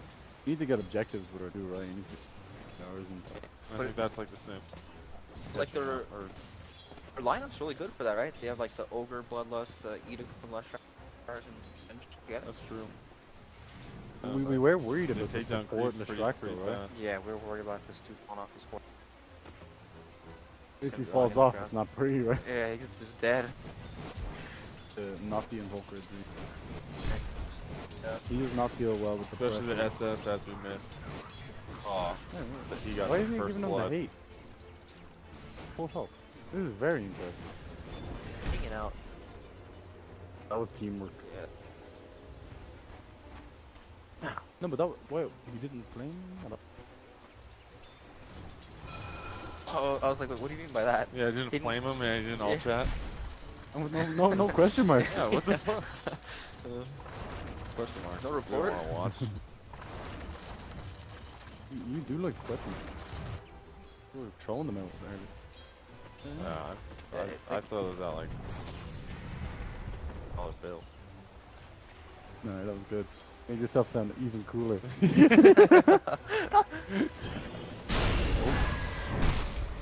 I guess this is another strand, like you do a lot of damage early here. The magic. Oh no. It's a taunt off! Oh, we got the taunt, boys! This is my kind of game. That's sick actually, but that's real bad to do, because he gave away that he had a ward, right? Yeah. He really did! That's true. Oh my god! Oh man. That was a mistake. Yeah, they know the creep, so they saw him going there with the ward. I guess they don't really want to do that in case the Earth or Rubik's already coming up.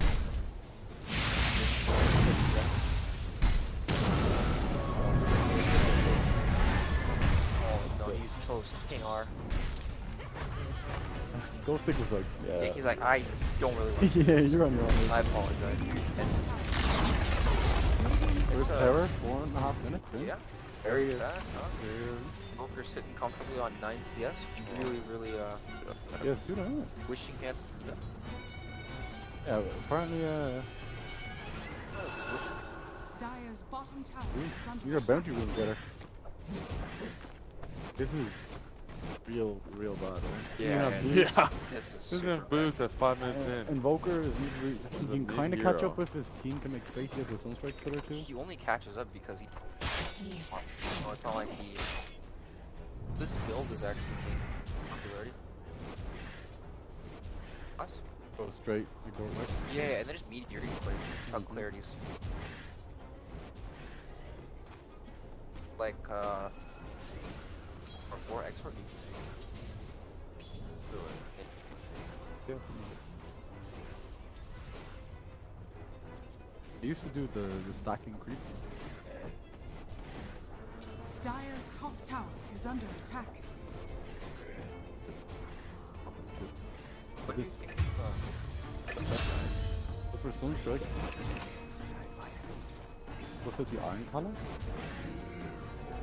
Actually, I much prefer playing Dire. You can just stand here. You can kill these creeps.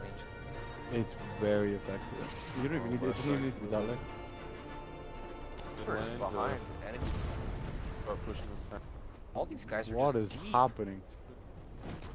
They are confused. Side they're on.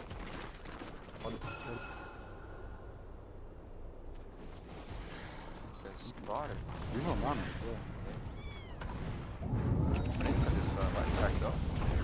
Don't do much without any mana. What he is. Okay. Nice soccer nighttime. Yep, someone gone down. Also, Radiant's middle get them. Radiant Oh, structures alright. are fortified. Oh, the spirit's back to safety. Damn, what a losing usage. Ah, baits out with stun. Is Dendi going in on this? One raise, hits, General, chases. Again, Miposhka has a roll in a second. He's trying to juke it, but I'm not sure it's going to work this time. One more punch out from the Night Stalker finds it. Chappie as FaZe boots forward with a spin onto Dendi to slow him down. The TP. Oh, Dendi not quite going to get away. Maybe if he popped the stick. That would have been... Before the TP? If he like switched into Agi treads, popped the stick, strange treads, and then TP'd out, possibly. I think like maybe 60, 70 HP. Actually, no, probably wouldn't have done it. Oh, there's no spin. Juggernaut, he gets it off just before the Split Earth lands, and Chappie will count his lucky stars if he escapes from this one. The TP's come through with Ghost Stick, the stomp into the double edge. They found the turnaround, the Ogre. Fade bolted down, and Chappie with a double kill after what looked like he would die. RMN is trying to sprint away, and I think Miposhka is going to let him. Almost unlocked him. Very, very nearly. I mean, well, that cast point is so long on that Split Earth, though. And Blade Fury was like coming off cooldown, you know, 1 second before that Split Earth would have landed, and very close. In the meantime, Pycat has been farming top lane, and he's bought himself a Hand of Midas on the Vengeful Spirit carry. How do you feel about this, Ben? So I know you love Midas Boots of Travel. But do you like Midas Vengeful Spirit? I used to like Midas. Midas I don't like so much this patch. But he's having a good time, why not? What? But he's got it so early. He can also get the levels a lot too. I think the levels are particularly important on the Venge because he's pushing with his team very often. So he's not getting solo experience from creep waves. He's not able to unmute that much because SF is doing it. So those talents are really good damage. 25 attack speed, 8 all stats, and 65 damage are the typical talents. People complain about Lone Druid's talents. 55 damage. She has a slightly better one, although it is much, much later. She does ramp up pretty nicely. General, no points in his ulti just yet because he's yet to get level 6. FaZe Boots and Urn are ready for him, but he is struggling to find these levels. We were talking about Ghost Stick having a rough time in the top lane, you know, shut down, he was level 4, 6-7 minutes in, but after that one fight at bottom lane, managed to find his ulti, nearly level 8, and they're pushing tier 1 top lane. The Centaurs had a pretty miraculous comeback, honestly. Yeah, he TP'd into that little nook. That's really what saved him. I'm not sure if they actually saw the TP there too. General walks into 4 heroes stampeding forwards from Empire, and Navi, the lead that they had, it's all but diminished now. Time to play patiently. Time to fall back and play patiently, but do you want Empire to have all the room in the world to finish off Midas on Invoker and Juggernaut to get up and running? You don't really have a choice now. Invoker has 1400 gold, so he pretty much has his Midas. Juggernaut is pretty resistant to ganks because he can just spin TP unless Venge is there with a swap, but Venge is kind of interested in getting her farm up. She is going to go Midas into Helm of Dom, so it's not going to be that much slower. I do think Navi should be eyeing Roche pretty soon. I think they can take it out pretty quickly as soon as Shadow Fiend gets his level 1 presence of Dark Lord. And they've got that Night Stalker ulti now. A minute and a half until nighttime. Yeah, they just need a farm for, I think, like 2 minutes, I'd say. Shadow Fiend can get 10 at that point. 25 attack speed, 20 attack speed, also really good. Vengeful Spirit will have her Helm of Dom, and then it'll be nighttime, and then they can actually fight again. But, you know, just a brief lull in the action for them. I mean, you said they should sit back a little bit. 4-man farming their own jungle. RMN's the only one across the river. Actually lurking around, maybe looking to push out this creep wave after Chappie forces it forward and dips back into the jungle. But there is the nighttime. General pops his ult as well, just trying to extend that one out. I think they have to fight now, fight soon though, because General doesn't have that much farm. He committed for an Urn rather than like Midas, let's say. So that means that he's not going to be very farmed unless they get a couple of kills pretty soon. So they're actually going to go into Roche right now. At level 9, Shadow Fiend did go for the presence of the Dark Lord over the ultimate. Should make this a lot easier. It's a pretty good value point. Minus 3 armor for 1 point. Pretty huge. Yep. And Empire don't seem to know until now. They Sunstrike and scan into the pit. Too late. But it's way too late. They've committed 3 heroes bot lane to try and shove into tier 1. It was a good darkness by General. He used it at 11:06. So it's very typical to use it 50 seconds before nighttime. So they probably think, okay, you know, he just wants to make it night for a good 5 minutes instead. And they were actually sitting behind the Juggernaut on the bottom expecting gank, but that did not happen. And now they're ready, dude. Yeah, now it's natural nighttime, and you mentioned the Midas in general. He's actually got that queued up. The TP will come to the tier 2. Looking maybe for Chappie as the fake push mid. It did start off. Miposhka's moved away from his jug and the spin TP. We'll get Chappie away. RMN is one of the stragglers left out across this river, but Empire don't have anything to chase forward just yet. You know, FN still wants to farm into his Aghanim Scepter. Going for that kind of raw build that we're seeing more and more commonly. No more Rings of Aquila, no more, you know. I think we've seen Koikwa go 4-staff a couple of times, but it's very rare as Chappie finds Dendi up at the top rune spot. Sunstrike's off the mark, and well, they've got the stun. Miposhka does cancel a TP at the very last second to secure that kill. Downside of Night Stalker going to Urn. He had the Urn, and he doesn't have any charges, so now he's forced to farm for his Midas. And because he's forced to farm for his Midas and sit in lane, Shadow Fiend dies because Night Stalker is not doing anything except for farming. We don't want Night Stalker to be right here, parked down in lanes, farming up creeps. You want him to kind of make the enemy team feel threatened, make Invoker feel scared to farm these neutrals that he's farming. Juggernaut a little bit afraid to push towers because of the crippling fear threat, and none of this fear is really happening right now. I guess because it was all because of that failed T2 dive, though. Yeah. Actually.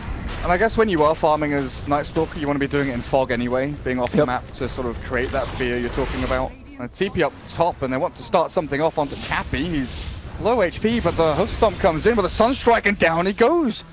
General TPs to try and find something there, trying to make action happen, but the TPs from Empire will now allow them to full retreat. General's not having the best of times over on this Night Stalker. He's 400 or so gold away from his Hand of Midas, but he did save the tower up top, though. I don't think it would have fallen anyways. They could have just raised, and it would have been enough to stop the creep wave. Usually it's the Ogre that does that. Ogre's the one that's like, oh, I'm just gonna run in, kill me. I'm gonna stand in your creep wave and, you know, tank a few hits so the tower doesn't. Kill me, please. Not this game. Chappie rushing straight into Manta style. You know, you talked about that crippling fierce silence is so big against the Juggernaut, not allowing him to healing ward or spin. Even getting swapped in, I think, is pretty bad for him. So Manta kind of helps against that too. I'm just gonna like swap into silence as well. But this is the 5-man push that we've been looking for from Navi into the tier 2 mid. Alpha Wolf there for Pycat's Venge as the Hand of Midas. Oh, it's been kicking in. Level 12, double damage Venge, and up onto high ground they go. Aegis is still on Pycat for a couple of minutes now. Tier 3's dropping, and there's no glyph here, actually. This might be a full commitment to take down the tower and look for shrines, but the blink, stun, Sunstrike off the mark, completely misses. FN seem to have no idea where the Vengeful Spirit was. This does not stop Navi going on through the roll forward. Miposhka in with the Magnetize, but he's immediately dead. Tornado catches 3, but it's not enough damage, and they don't have the sustain to continue going forward. Ghost Stick even popped the Stampede for that, and Navi, again, these are just spells being thrown that are... They're not doing anything, so Navi can just keep on going. That kill was so rough, because that actually gave Urn charges, so now Venge has like a second life.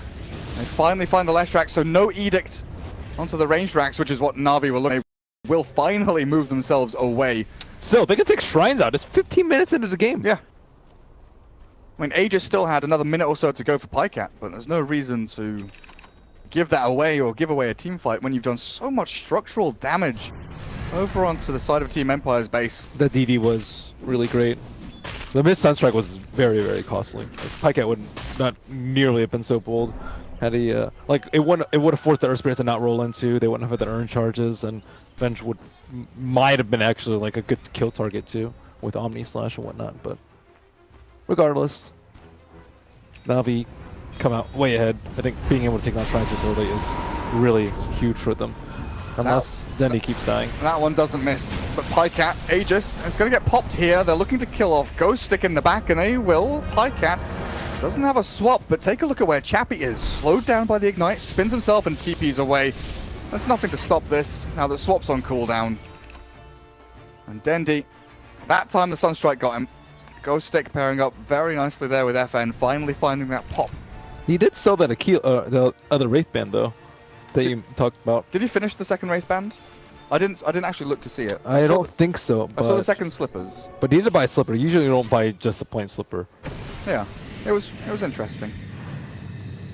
What do Navi do now? Do they just continue the pressure? Do they wait for next Roshan? Are they waiting I think for general? they look for opportunities to take down shrines. I think they could take it very quickly with SF beating on it and Leshrac with the edict. So they just need to look for like one simple kill and two taking down shrines, and then take control from there. Having those shrines down, like, it is so hard to farm in the jungle, even if you're like a Juggernaut or something like that, because of the no shrines. You can't expect help from your team at all. And you can even see the line of warding here from Navi all across the jungles. One mid lane is about to expire. A fresh one up on the top lane, though, actually scouts Ghost Stick as he moves on across into the dire jungle. They're hunting for someone, but there is no one here. Their Radiant Observer Ward that was deep maybe saw for a split second RMN as he walked across the lane. But this is Navi setting up camp, and Ogre, he's standing next to a shrine. Yeah, he's pinging it, saying, guys, we can probably go for this. They've shown up top. They've given away the position of 3-4 of their heroes, but now this smoke. There's no Leshrac though. They can't take it down that quickly without Lesh. Like, Shadow Fiend's gonna have to sit there for a good like 20 seconds to take this down. Oh, this could be big for Empire. They are smoked and running forward. FN's even TPing back. Oh, he's TPing back to Fountain actually to regen his mana, looking for a Sunstrike maybe. Ghost Stick blinks away. The Shrine's already dead. They couldn't get there in time to start a team fight before it went down. And RMN just goes back to farming waves. They really want to fight this though. Pycat does have the double damage. He's hit again really hard. Yep. Double damage with Bloodlust. Oh yes. He's not level 15 though. Thought the Midas would bump him up in levels, but he's still puny level 13. And he's going straight into the BKB afterwards. Why no Dragonlance in this game? Does it just slow things down too much? You need these key items faster? Dragonlance is a bit of a delay? I think because he already has the Midas, bigger items are better. Okay. BKB owns their lineup though. Who can really right click? Invoker's not farmed enough to do so. You can't just stand there right clicking the Venge with Alacrity. Especially if Juggernaut like insta dies or gets caught out. Juggernaut also has Manta style. He doesn't do that much damage, even with like a full Omni Slash on the Vengeful. She's usually going to have her her helm creep around her too, so half damage from the Omni Slash generally. I like it. With a BKB, you are not scared of dying at all. And you can also offensively swap. You can like swap Invoker in and then BKB and just do whatever you want. It's great. Swap into Requiem. Swap into Requiem. Swap into Crippling That Fear. is really hard to pull off, to swap into Requiem, but... I want to see it now. Now you've said that, I really want to see it. It's so high risk for... Yeah, for one kill. For maybe a kill. That's the risky part. I think the coolest things I've seen are like swap into Centaur stuns and stuff when there's been like a Venge and a Chen, but usually that's a support Venge and a support Chen, obviously, so yeah, you're not giving away too much if things go poorly for you. Empire, they hold a pretty good position here over towards the east of Navi's advance. Did you see the swap into Lasso? That was pretty cool. Swap into Lasso? Yeah, some of the Chinese teams ran it when Position 1 Venge was starting to be experimented with. Because Vega used to run the swap into Hex. Venge swap into Hex is like super easy. Yeah. Swap into Lasso is... That like sounds cool. The cast range on Lasso is not great, so... Huh. Yeah, it's pretty cool. Navi don't push forward. They realize they have no vision around this. They need to take down that second shrine, do Roche, and then proceed how they will. But those should be the next two objectives for them. Because it doesn't really seem like Empire really want to fight at the moment. How do they gain access to this area, though? With Empire lurking around and the tier 2 top standing, do you send RMN bot again to like push a wave and force Juggernaut to go and deal with it? No. You use the threat of Night Stalker. So you just stay 5-man versus 5-man and have the Mexican standoff kind of thing? Well, Night Stalker teams always get the jump, though. They should always get the jump. So that's when... That's the upper hand that Navi have right now. Navi needs to get some wards down, though. They have Night Stalker. He's a ward. He doesn't have Ags yet, though. Yeah, but he has Night Vision. Night Vision is incredibly good. That's true. That's why Luna was super popular and not so popular after she got her Night Vision nerf, amongst other things. Bloodstone. RMN completes it 21 minutes in. That is very fast. No Yules, no Glimmer, I actually like the Greaves build that Swindles does a little bit more than the Bloodstone Rush on the support. Just because I think in a team fight it's just way better. It's really good versus like the Magnetize on the Earth Spirit to dispel that, healing everyone up. And of course the mana I think is also fairly important versus something like an Invoker who could potentially EMP your team. And when you have 6 armor on a Leshrac, you're just going to get a right-click down and maybe 1 or 2 hit crit as a Stampede. You just play differently though with this build. This build you run in a lot more. Greaves, you just sit back, cast your spells, heal up. So Roshan is almost up. It's been 10 minutes and 35-ish, 40-ish seconds. And both teams know that Roshan's going to be up.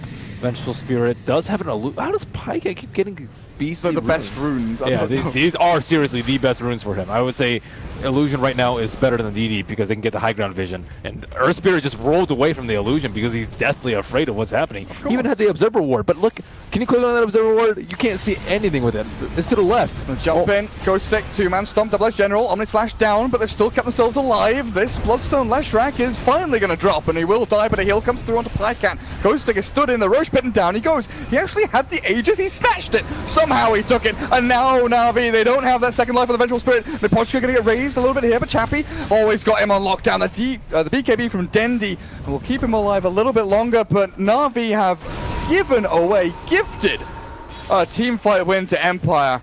I didn't see what happened in the pit, but somehow 3-man stomp by Ghost Stick. But the Aegis, why didn't no one pick it up? I'm not sure. I mean, I think they were stunned, but I don't know who actually killed it. Centaur got it somehow. Maybe it was unclear in between the Vengeful Spirit and the Shadow Fiend who was actually going to take the Aegis. Because I think both are pretty good carriers. Yeah. Both have BKBs too, so Vengeful Spirit was not able to pop her BKB in time. They won't be able to do anything in time. That big old hoof stomp catching the 3 of them, then Roshan dying, then Aegis getting snatched. Oh, the Ice Wall placed down. I really think this Leshrac build actually might have cost him the game though. If he had anything else other than a Bloodstone, like if he had Greaves, I think he would have been able to survive that fight and keep the Force Staff, more importantly Solar Crest. If he had Solar Crest, Roche would have been done, right? It would have been done 5 seconds before that whole fight had engaged. And Bloodstone's nice. I mean, it's good, but if you're a core, I would say, because the thing about getting Bloodstone late is that you're not farmed enough to just run in. You want to get Bloodstone and then get like Shivas and stuff like that, so you just like run in with your Bloodstone and just do tons and tons of damage because you have a lot of HP and a ton of mana. But like when you're behind with a Bloodstone, it's not particularly great because you lose charges because you're not that farmed, and you can't run in because you're not that farmed. So it doesn't really synergize with the playstyle of the Leshrac that I think RMN is going for. And you know, Swindle's build does have a lot of merit. Okay. Well, at least they did get that kind of AoE pop heal. Kept Avenge alive a little bit longer inside the pit when RMN did die. Yay. Yeah.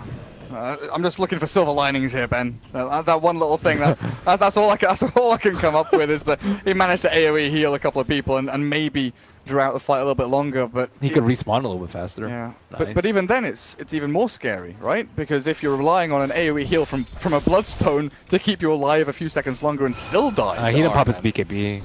He got, I think the Sunstrike hit all around the same time as the hoof stomp double edge. Then they had like Tornado, Ice Wall, and everything inside the pit, but the battle kicks off again. Bottom lane, Tornado 1-2.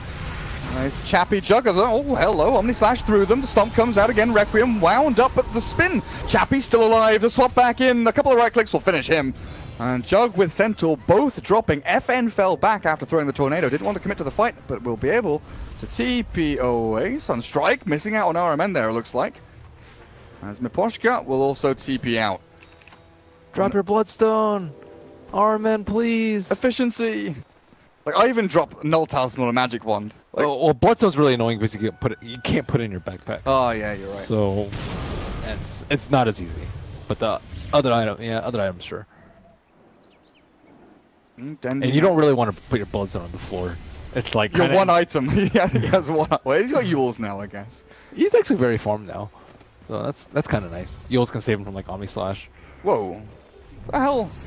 Pike gets in. Pike just walks into the enemy base with a Shadow Blade and says, "Cool, Earth Spirit, thanks. I'll take you." And now they can finally go for that top shrine. 15 minutes. They took T3. Took them another 10 minutes to get both shrines. Yeah. That. Not ideal for them, but you know it's kind of hard to venture up into that area. But I don't actually know if they're going to be able to take it. Not the most seamless of transitions for them, but they will get there eventually. They can't go towards tier 2 top though. Not got the creep wave. It's They shoved do all the have. way to tier 3. Arcane Night Stalker. Value. Permanite. Not quite. He's got his Ags, but yeah, he doesn't have the level 3 in the darkness. Nor does he have Octarine. Oh yeah. Octarine Night Stalker is so annoying. It's pretty great. Is it perma? It's like 12 seconds downtime or something. It's something ridiculous. It's very close. It's to very perma, close. Yeah. Well, now General has that. They've got that AoE vision. Just need to get themselves a gem, which actually Ogre has picked up. Now they can start looking to D-ward and move around the map, control things up even further. So Empire, selfless Ogre. He's going for Vlad instead of Midas. Stampede. Oh, the high ground. They've got the Axe to jump in as well. The stun, the Omnislash, the combos through. Biver and General both screwed, and RMN turns to fight, but Chappie dodges the stun out with his Blade Fury. And we'll walk this one off for now. FN looks like he wants to go back in. Pops the Alacrity and the healing wall's down. The stomp not going to land though with the BKB from Pycat. Turns the battle up against Chappie, and now down he goes. A little bit too big for his boots there as Healing Ward dodges a couple of attacks uphill, but the swap back onto Earth Spirit. Nice. I'll kick away and roll back to safety. Well, allowing Poshka to escape, and FN also follows suit. TP's out. And in the meantime, Dendy's been pushing top lane. His TP was on cooldown. I checked. But I mean, he's like gaining value while they're winning a team fight already. I say winning. It's a 2-for-1, but They could have easily just backed off and just gotten 2 kills. So it's definitely on Empire for going back in there, not respecting the BKB of the Avenge that they had revealed on the T2 fight bottom. But you know, they thought they could do it. From their point of view, it was 5v2. Yeah. One big problem though, the gem they had just bought.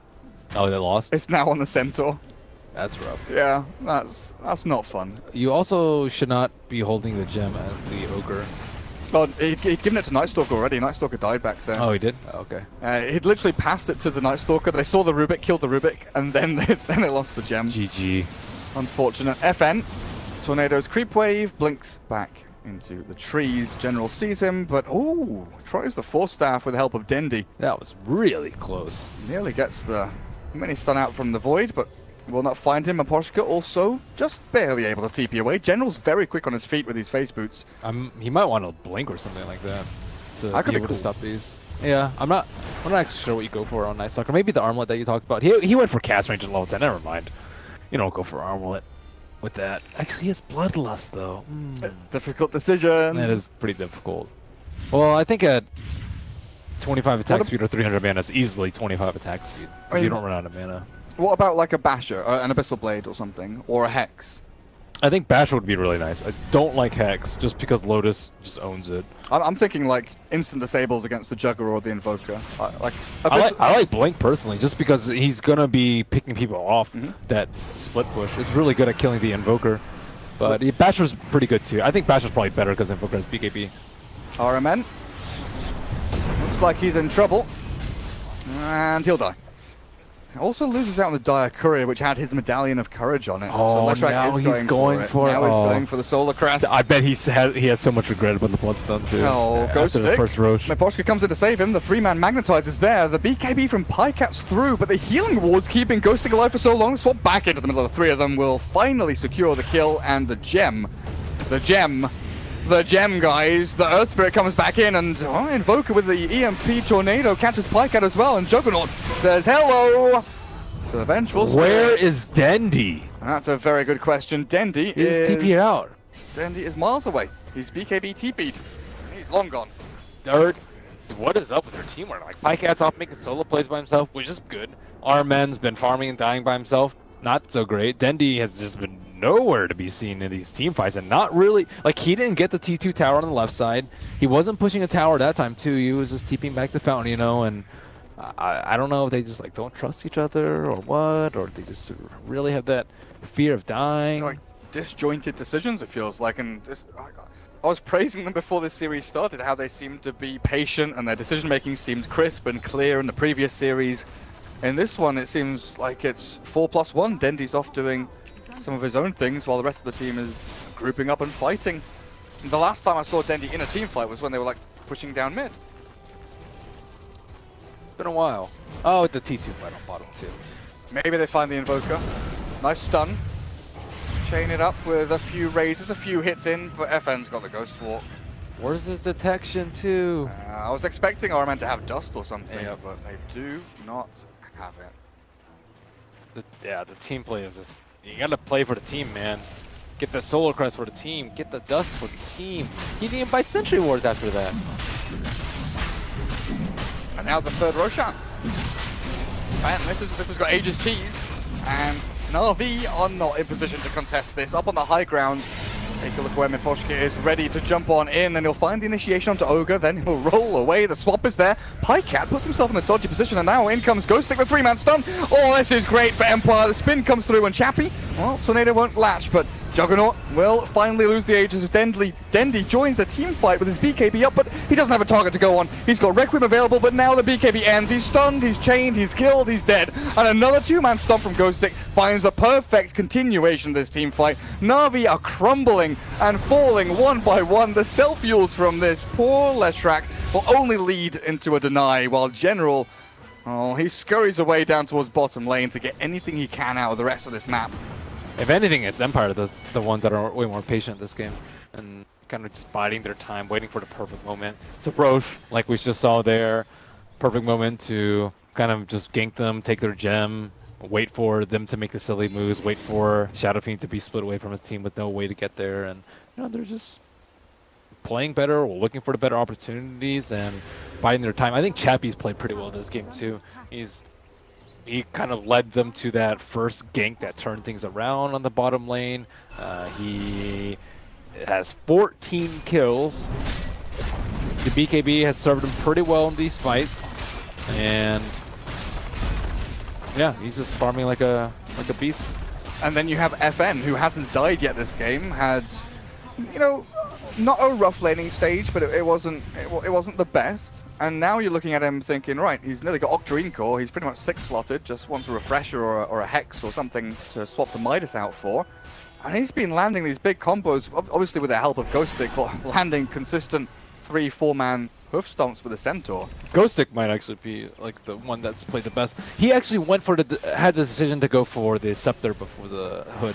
You will almost always see like Hood into Blink into Ags. Something else, usually Ags, right? So this game he decided to skip the Hood, and the Ags made a big difference in the team fight bottom, where Rubik kind of stampeded up that cliff. And I do also think that's some fault of Navi, though, not pressuring him while he's farming up the 4,200 gold for Ags. And Dendi... Look at this! Yeah, what is going on in mid? Dendi's BKB is already at 6 seconds. Yeah. Like, I don't know what happened to 3 of them. So's Pycat. Pycat's down to 6 seconds as well. It's exactly what I was just about to bring up. Well, Pycat's been in the fights. Yeah. Pycat's been in like every single fight, I think, from them. But they've bought these, you know, relatively early. Yeah. And now they didn't fight with it. They've depleted all their charges. And if you're allowing FN to basically blink, oh, hang on a second, are they jumping on through? Pycat, there is his 6-second BKB. Dendi, thinking about the Requiem, he's going to launch it out, but Ghostic's there with a stun and the Ice Wall, and the damages. It's way too much. Dendi thought they were going to fight, but in the end, he just gives away the Requiem to the Rubik. And they've lost 2 heroes in quick succession, but if FN is allowed to blink into 2 heroes of the opponent team without any help behind him, and do whatever the hell he wants because Navi can't stop the Invoker, what are they meant to do to win team fights? What can they do to win team fights? Swap into kill. Swap into like a split earth, maybe like that. It's really tough now versus the BKBs. And of course the Centaur Axe makes things insanely difficult for them. Dendi does no damage and he also can't tank anything. He went for this AC after the BKB, which I can understand. He wants to be able to tank the Juggernaut during the BKB, but that last fight he didn't get his BKB off. And if you go AC, you're not really right-clicking very hard because they have the Ags on the Centaur, so you probably need some sort of like better sustain. I do not think this is a build that many Shadow Fiends could go in this particular situation, but... Especially when you've only got 13 souls. He just keeps losing souls over and over again. Man, he had such a good start too, getting that first blood and 12 souls. Yeah. 36 minutes pass, gain 1 soul. Oh, poor Dendi. He did go this build last game, but he was against like Slardar, Avenge, a bunch of minus armor. Yeah, that's fine. I think LD and I were like thinking Butterfly, and he went for the AC, and we were fine with that. But versus Centaur Invoker, it is. I think. I don't actually know what a better build would have been. Probably. Satanic? Yeah, Satanic I think is good. I don't know. It's Manta style I think is also pretty good too. Yeah, it's a tough choice, hey. Or well. S and Y, yeah. S and Y I probably would have preferred too. He just needs to be able to stand there and like right click people. Or just be there for the fights. I think I could have forgave him for his item build had he been there for a lot of the fights that they desperately needed his damage output for. Like Venge and Shadow Fiend are actually so strong together. Like one has huge right, both have huge right click. One has an aura, another one has like a minus armor aura. So they have so much synergy together. But yeah, he's done it again. FN with his butterfly. With his butterfly invoker. There's a lot of right click.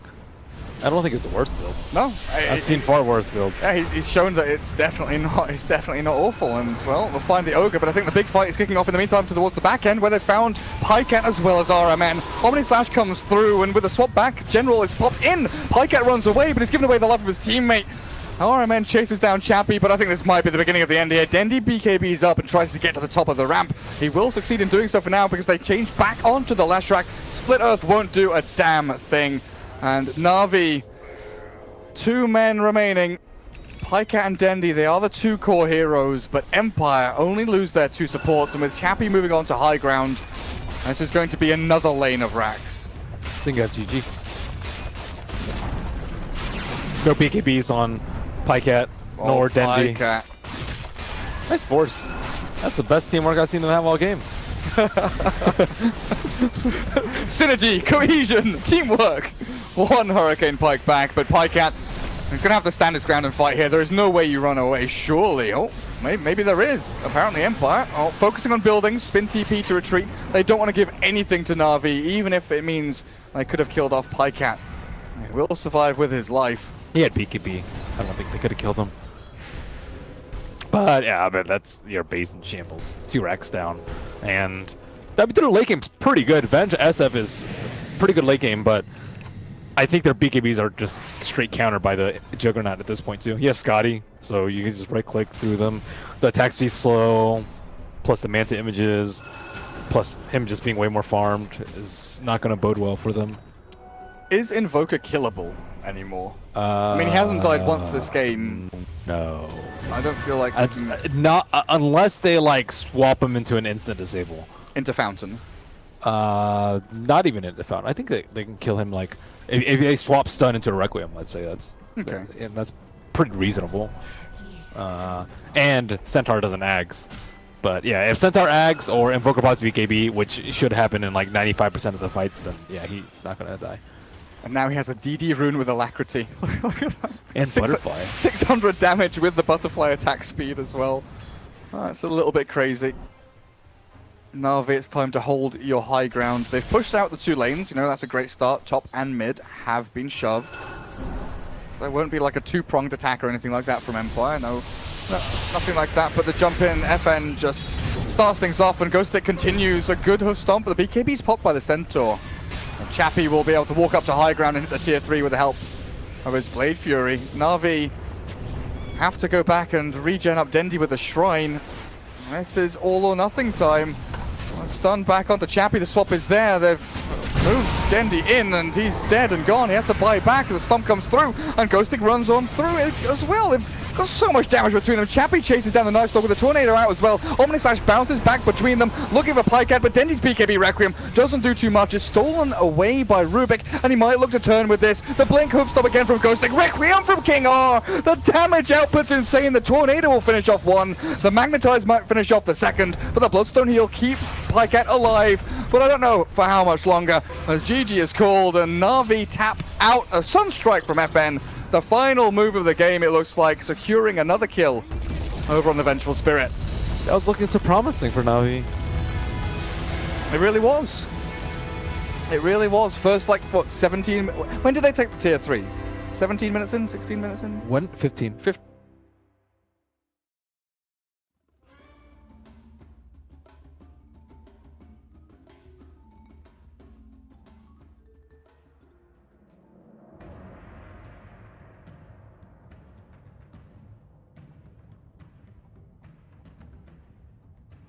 Dire team ban.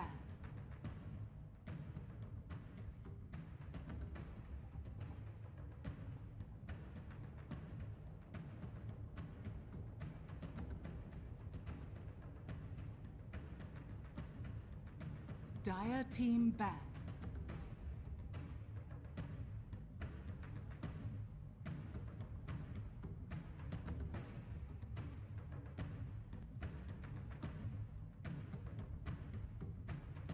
Navi's turn to ban.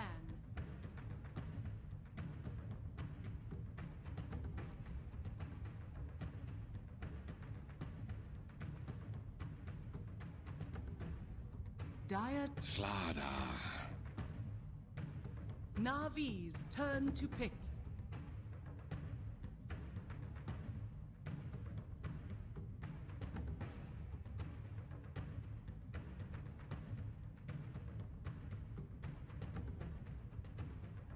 Ten seconds remaining. 5 seconds remaining. Reserve time.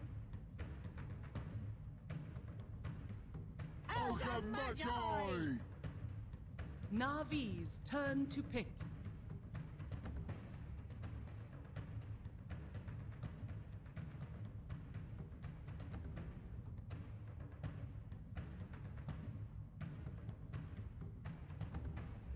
Ten seconds remaining. 5 seconds remaining. Bat Rider! Dire team pick.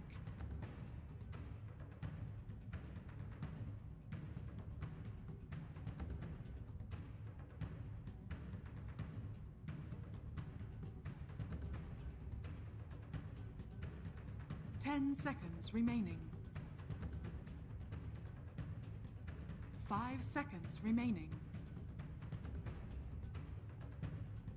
Life Stealer. Navi's turn to ban.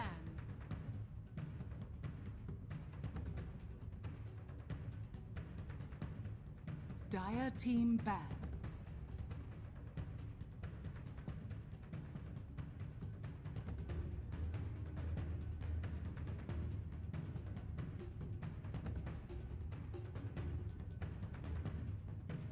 Ten seconds remaining. 5 seconds remaining.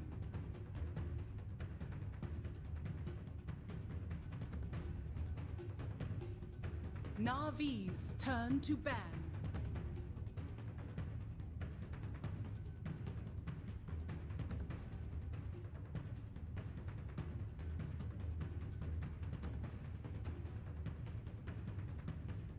Ten seconds remaining. 5 seconds remaining.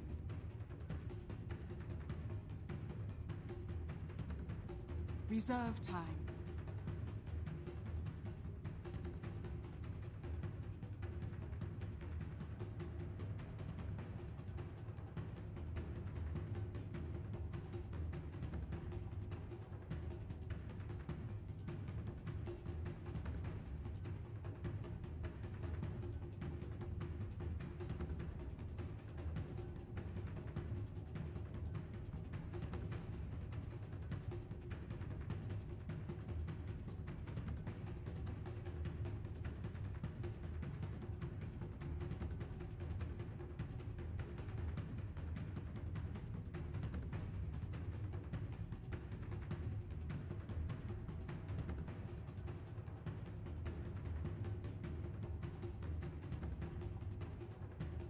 Dire team ban.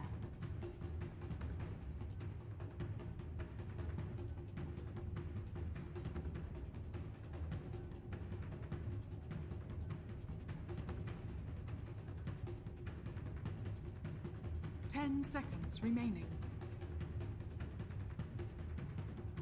5 seconds remaining. Reserve time.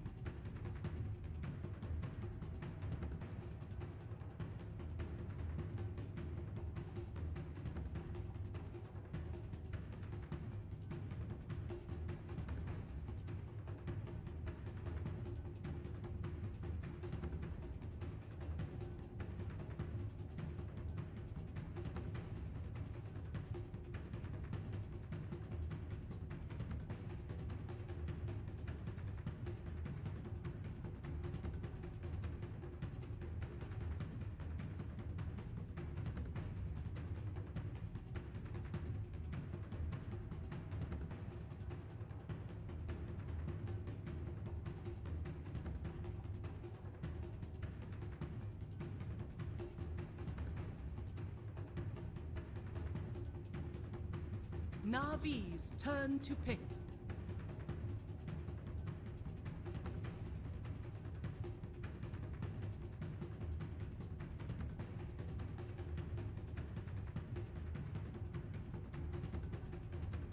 Ten seconds remaining.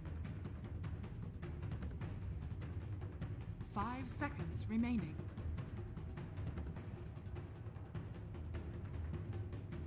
Reserve time.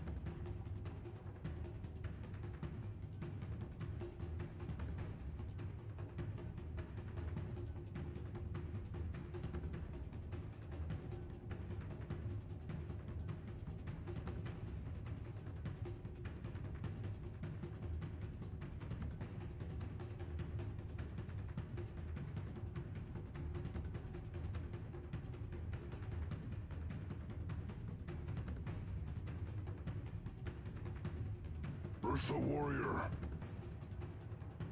Dire team pick.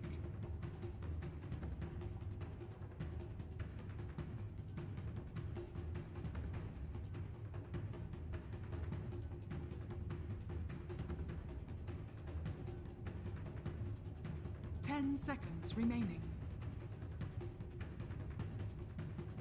5 seconds remaining. Reserve time.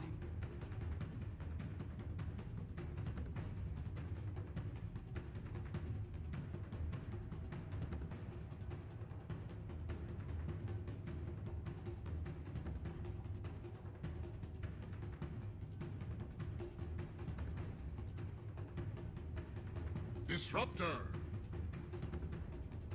Navi's turn to pick.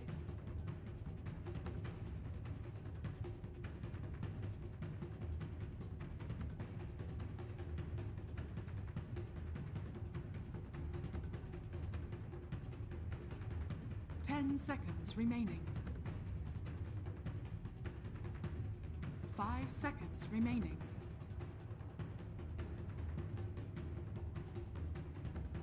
Reserve time.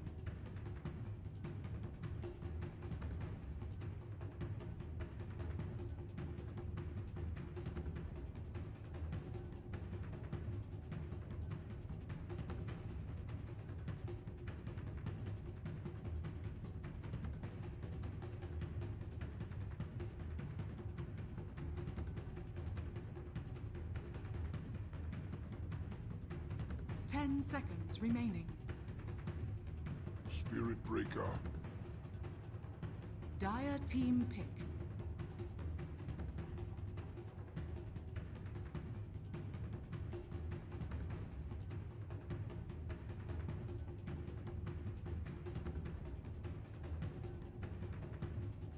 Ten seconds remaining.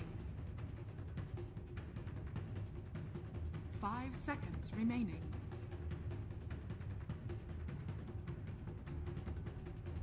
Reserve time.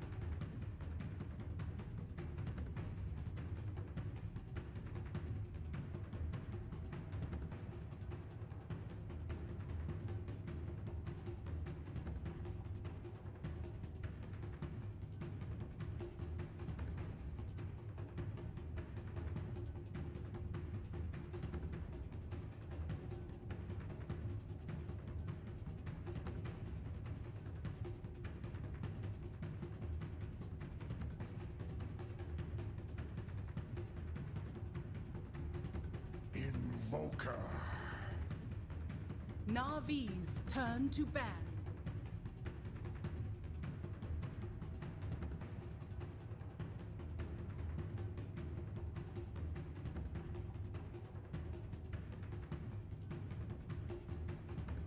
Ten seconds remaining.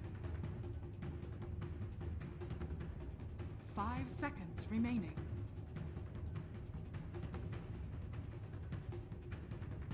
Reserve time. 5 seconds remaining.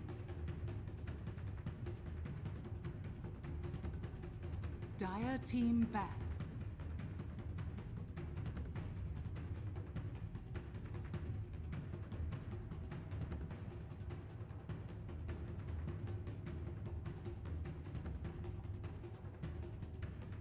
Ten seconds remaining. 5 seconds remaining.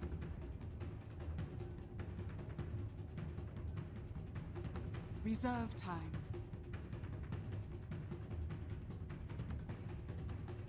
Ten seconds remaining. 5 seconds remaining. Dire team pick.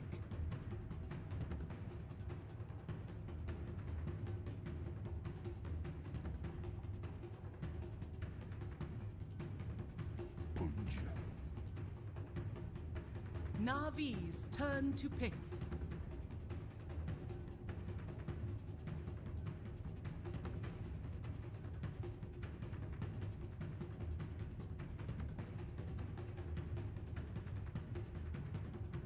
Ten seconds remaining. 5 seconds remaining.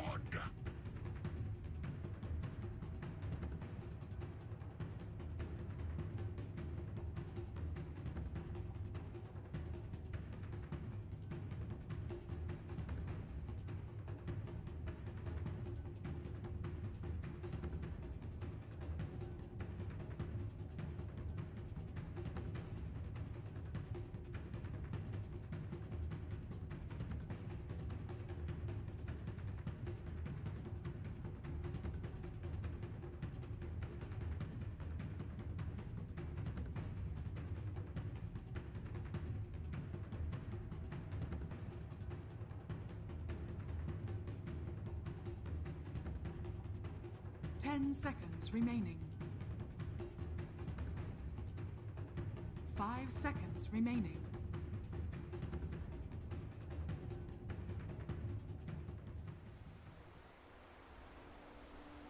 A single target so with Ursa. How are you going to kill multiple people?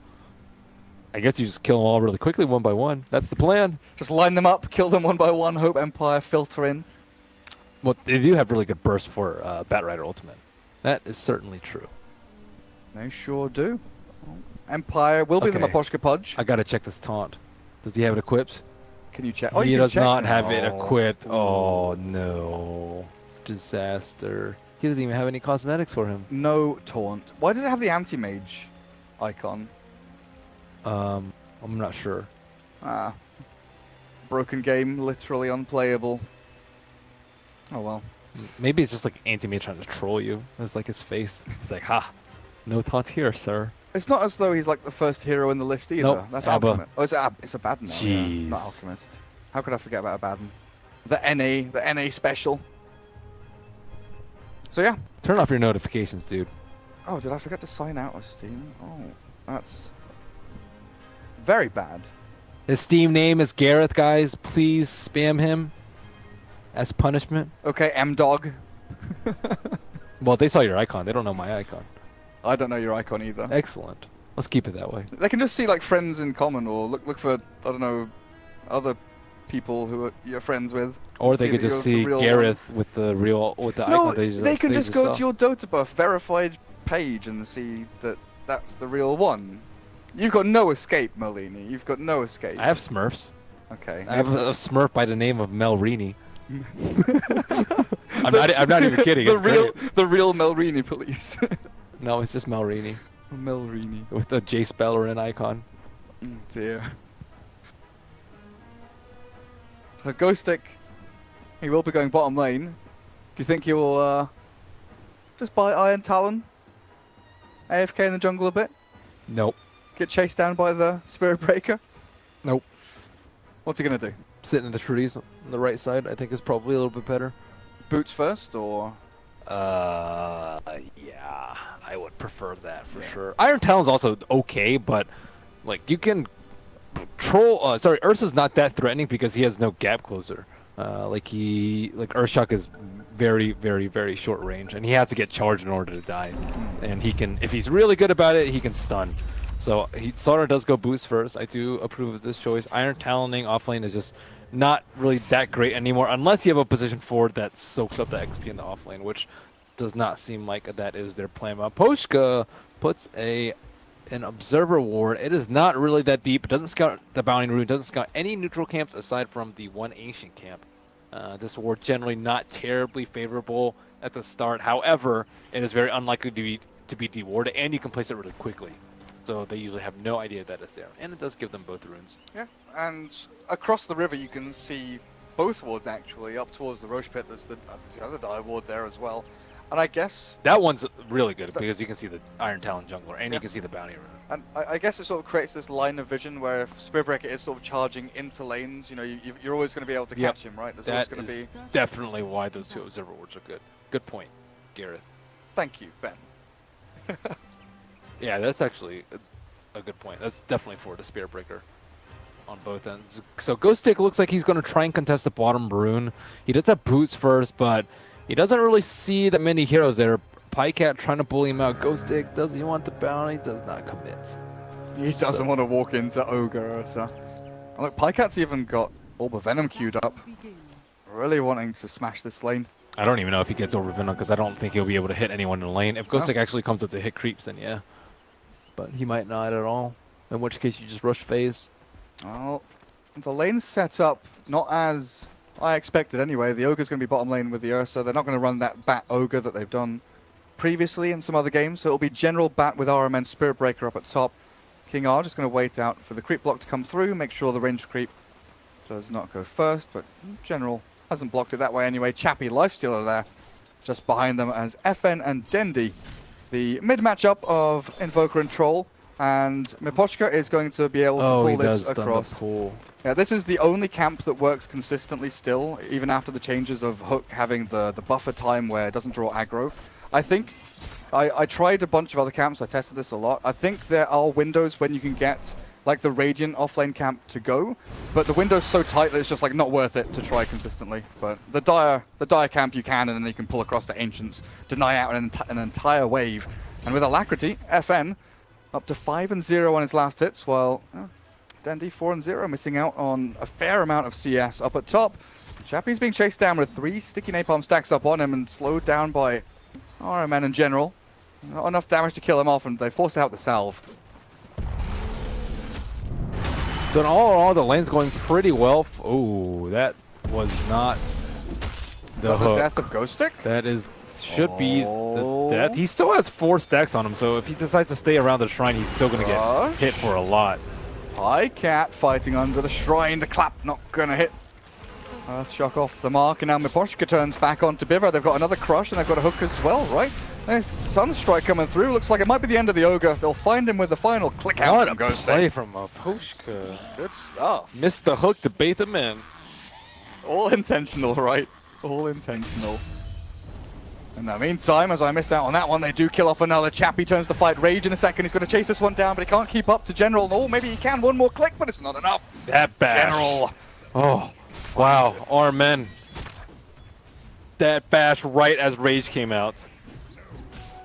That was great. Right at the very end. Right at the very end. So this dual lane already winning out from Navi. Killing off both of the heroes here. Empire losing out a little bit. Charge from RMN, wants go to Shrine. Yeah, they just want to Shrine up together. That's pretty cool as well. General gives vision of the creep. RMN charges through bottom. Ghost Stick again with a crush. These observer wards are kind of useless though. They've been parked there for 4 minutes, yet they've seen nothing because Spirit Breaker is not really moving from the lane. So, you know, they're hurting a lot because of that. Because, like, as a result of these observer wards, they aren't able to, like, block the bottom spawn, let's say. So, Beaver is able to stack up the Centaur Conquer, pull it to the lane. They're able to get a lot more experience than they normally would. And Ghost Stick is having a much more difficult time than you would normally. What's RMN doing? He's, like, baiting with an illusion, sends it across, waiting with his real hero. Might be looking for a time to strike. FN is low on the mana, wouldn't have enough to invoke Ghostwalk and use it. RMN sees this and they're going to go in with ranged axes, but a hook from Miposhka slows everything down and brings FN to safety. Man, what if he had the foresight to try and block it with one of his illusions? Oh, that would have been sick. That would have been so sick. I don't know if he could have actually done that, though. I don't think they were close enough. But you always got to be on the lookout for those next level plays, man. Is Pudge going to try and pull again? No, he's leeching experience mid. FN's gone back to Shrine up above.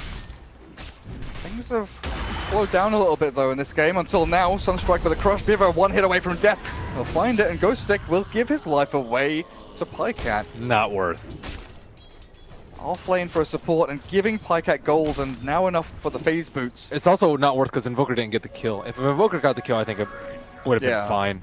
But he did not get the kill. I mean, that's two now. Two in a row where FN has thrown Sunstrikes, done damage and landed them, but hasn't found that finishing blow onto the opponent hero. Dendi forces him out of lane a little bit there. Just throwing those ranged axes. Pudge Matoshka is, again. Yep. Just gonna watch this because this is broken as hell. Yep. Valve have tried so hard to fix this, but not this one. But not this one. How's top lane going? RMN getting a couple of bashes into Chappie actually. Two sticky napalm stacks onto Lifestealer. General looks like he's gonna head into the drums. Magic Wand Tranquils again. She does love so much. Empire, they seem to be falling a little bit behind on all three lanes. Just a tiny bit, not so much. Imagine if this creep pull wasn't possible, then they'd be much further behind. But Dendi's had 2 full waves denied from him in the mid lane. So now the Observer Wards are down, Spirit Breaker is free to roam around. They did just drop an Observer Ward close to the shrine looking for FN, but FN is not interested in being around that area. General actually going over there to look for FN perhaps. He's gonna find him. Oh my goodness, what a play from General, but they aren't able to finish that up. The rotation from the offlane by the two heroes that were up there, but RMN might have given away a little too much. He has another charge ready now, and they've got nothing to stop this from going on. A glimpse is used, but RMN is fine. Navi just control up. Here's the haste room to General. Firefly in 5. There are 4 heroes here from Empire ready around the mid lane. The trouble is Miposhka walks into General, Dendi and Biver. And even though Pudge is relatively tanky, he'll still fall flat on his face. He might catch Kostik too. He didn't use his Firefly for initial jump. Oh, he got caught by the kinetic field. But, I mean, he's still getting in the neutrals though. Very close. And this is Ghost Stick with Iron Talon, level 5. Trying to buy Tranquil Boots as well. Navi are all over this map. They're all over Empire in the early stages, and it feels like they want to get the job done sooner rather than later. Pycat, Helm of the Dominator is nearly finished. He's got like recipes and all that coming out to him. Just needs the gloves of haste. It's good for the pace that you want with an Ursa. You want to be able to control the jungle and control the enemy woods very early.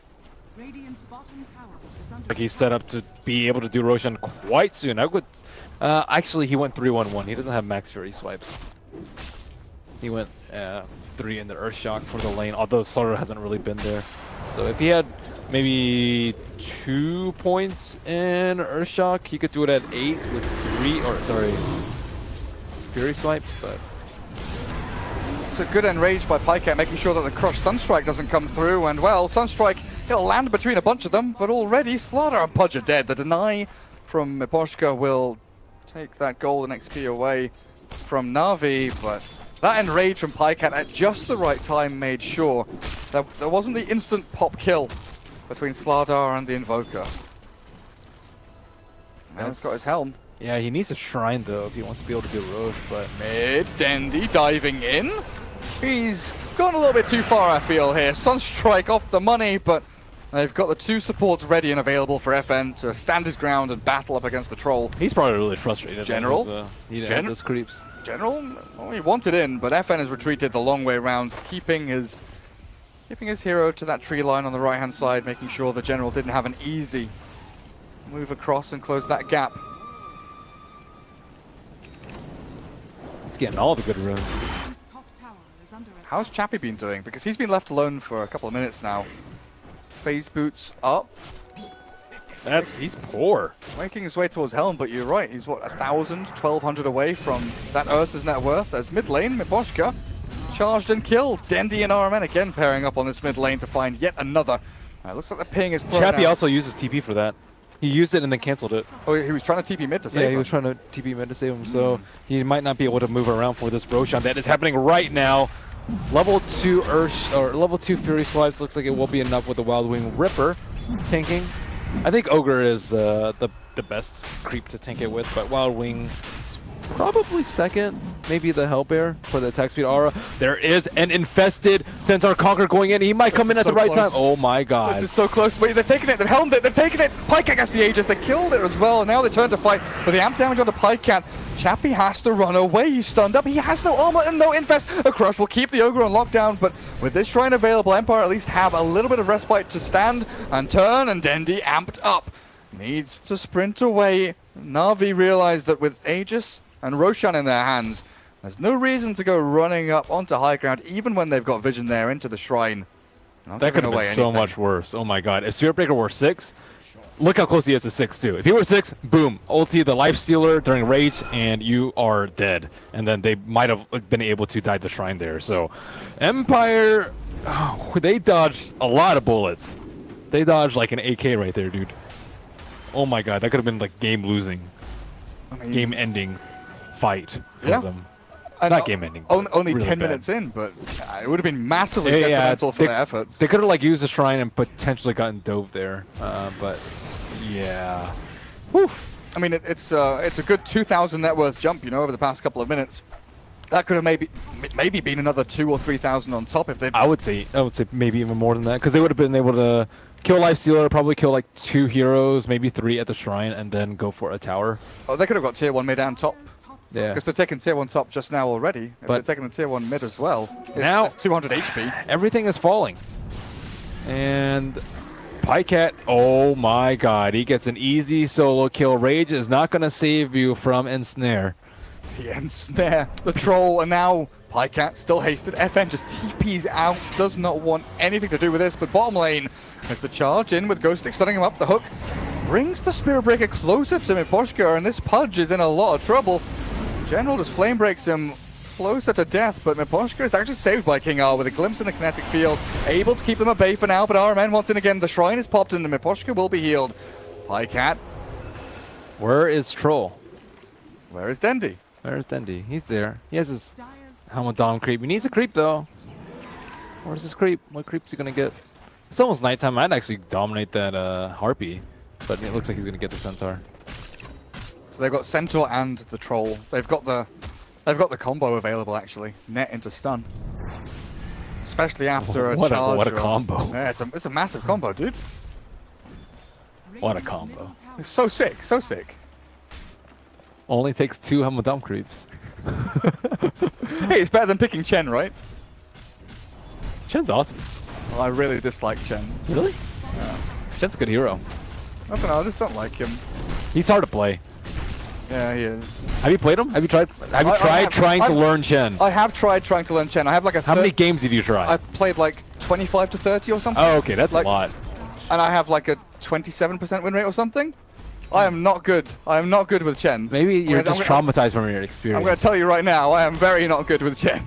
Can you play Enchantress? And yeah, I can play Ench fine. Like one or two creeps is okay. It's just like a hard Enchantress. It is. it's like Enchantress. But with Ench, right, you can like, you know, buy triple null blade mail Aghanims and Dragonlance and stuff and do whatever. With Chen, you can buy Dagon 5. That's true. I think the few wins I have on Chen is when I've gone mid, the old penitence, and I've gone max penitence with Dagon 5. Oh, here they go. High ground, Dendi. Yeah. Only level 2 in Fervor, so he's not the best at hitting towers. Centaur blocking the hook path as well. Dendi, he's got this. He knows what's going on. And now in goes RMN. They find Miposhka, ignite across. Dismembers down onto that Spirit Breaker though. It looks like he'll drop, but that's so much expenditure for just a support as Dendi dies to Chappie in the meantime. They've got the lasso back onto him, but look at this Pycat Ursa in the middle of the battle. The hook back to save the life stealer, but it's chased down by General's Bat. 1-2 punches. Pycat picks up a double kill, and the Centaur is one hit away from killing the Pudge, and he finds it. Dendi gets a kill from the grave with the help of his Dom creep, but tier 3 still stands, and Navi have been repelled. This is exactly like last game. They played very well in the early game. They got the Aegis. They pushed high ground very early, and let's see if they can learn from their mistakes last game. Last game, they kind of just, after this exact point, they're just like, we are not a team. But it's like, I don't know you guys, dude. What was the lead they had in the last game? It was like 8 between. Not that much. Maybe same as it was like 8. It was like 8K or something. Was it 8K? I can check. Because they got tier 3 mid. They did like exceptionally well. They did like super well. I don't think they were that far ahead when they took it down though. Okay. Well, they still had a lead and then kind of plateaued then. And then plummeted. Yeah, it pretty hard for sure. And with Invoker now, halfway towards his Aghanim Scepter, he's got point booster, 1600 gold saved up. The Midas is kicking in, pushing him up to level 12.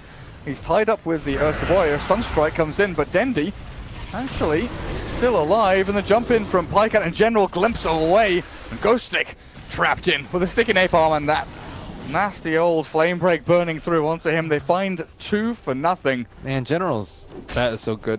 He's just been like, he's that bat that you're just like, I know he's gonna come out from this tree from this angle at any time. And he was there in the mid lane. He was there to lasso the lifestyle. I really like his bat. So anyone aspiring to play bat should watch a little bit of General. Always active, gets his farm on, controls the runes. He just has like no redundant movements, right? Every time you look at him, he is doing something efficiently, whether it's stacking or farming or killing. He knows what to do though on the hero. Even when he's like super far behind, he somehow finds a way back in. Like on his Night Stalker, he's like wasn't sure where he should farm, what he should farm, what items to buy. RMN going in. Yeah, Sack Storm's going to whiff as well, and Pycat has free reign in this fight. Enrages up, but the Deafening Blast holds him for a second. Dendi, in the meantime, has killed off Pudge once more. They have a lot of good lockdown for Lifestealer. Lifestealer's Rage is not very good here. Spearbreaker ult, Ursa right-clicks you, Battle Trance, and Lasso. So 4 even Bloodlust moves, he's actually quite annoying for an open wounds Rage Lifestealer to deal with. And they've got the double bash you were mentioning as well, between Troll and Let's make it triple. Actually, no, Ursa's going for Aghanim Scepter. Aghanims into Basher. He's got Basher queued up. This is a lot. That's the only good thing I'm probably have going for them is that they didn't lose T3, so that the shrines are still available to them. But all of the tier 1s are standing for Navi. Yeah, this gold lead is pretty nasty. 10k going up to like 11 or 12. I wonder if they would be this far ahead in the alternate universe where they killed Lifestealer there at that fight. Probably more. I don't know. It just seems like they got away by the skin of their teeth in that fight, and Empire still just lost miserably after that, despite all that. They're trying to fight it head on. I mean, their lineup's not particularly well suited for late game, but the big issue is they haven't used Slardar Blink yet. He does have his Blink Dagger. Blink Dagger plus Lifestealer. It works wonders when you're behind like this. Yeah, they tried to walk it in, but it's so hard when you're being flame braked and bashed and charged and all of that. Well, FN 600 off his Ags. Nearly maxed out the Exort as well. He can do a little bit of split pushing here and just farm up this bottom wave. But killing off towers is so hard. You know, you're talking about General coming out from the trees and surprising you with his movements. You never know when or where you are going to get jumped on from. I don't know. For Empire, it almost feels like they need, you know, a bunch of Lincolns and Lotus Orbs just to be able to survive in fights. Or jump the bat. They don't have any save for the bat. Nice. I guess maybe... Ooh, King R gets charged. They did drop an Obs Ward, but it gets immediately killed by General. Yeah, I think they had to jump the bat first. But how? How, Ben? Slardar Lifestealer. He doesn't have that much armor. He's going to be well into the negatives with Amp. Actually, not well into the negatives, just -2. Do you try and do it when Navi are pushing your base? Or actually, no. Ignore that. They've answered my question already. Ghost Stick is going to go for a wander. Look for a pick-off somewhere. Dendi looks to be the target. He does have the Troll Creep. The Troll Creep can actually help out a lot in this situation because he can run away from the Rage Lifestealer. But Slaughter is actually going to TP top. They are looking for Batrider, but General's gone. Oh, he's TP'd out. He just got his Force Staff. And on top of that, Ghost Stick sitting right on top of it on his reward. This Batrider's rolling in the money. Even ahead in net worth of that Midas Invoker, who is 30 gold away from his Axe. After this creep wave, he'll finally have it, or creep camp even. Navi, they've settled a little bit. They've fallen back, probably waiting for next Roshan. They've got the Troll in there, waiting to see when the big man's up. About 1 minute and 15. 1 minute and 20 seconds. They need the Invoker to kite the Ursa during the Enrage. That, I think, is the most important thing in the fight. Like, Ice Wall him after he casts Enrage, Tornado him. Deafening Blast. Deafening Blast, Cold Snap. There's a lot of things that he can do. Even EMP is very annoying for the for the Ursa. Like, if you don't have mana to Earthshock or Overpower, you're not really going to be able to kill anyone. So I think Invoker is the key to them winning the fight, as well as Slaughter Lifestealer getting the jump on old General. But General's been very careful thus far. Is he going to be able to find anyone out with this Arcane Rune? He really wants to. He really wants to. You always get that itch when you have the Arcane Rune on a hero like this, because you get like 28-second Firefly, and looks like he might run into the wrong target. That could be Ghost Stick, but General's in a really good spot, or is he? Okay, yeah, he was in such a good spot.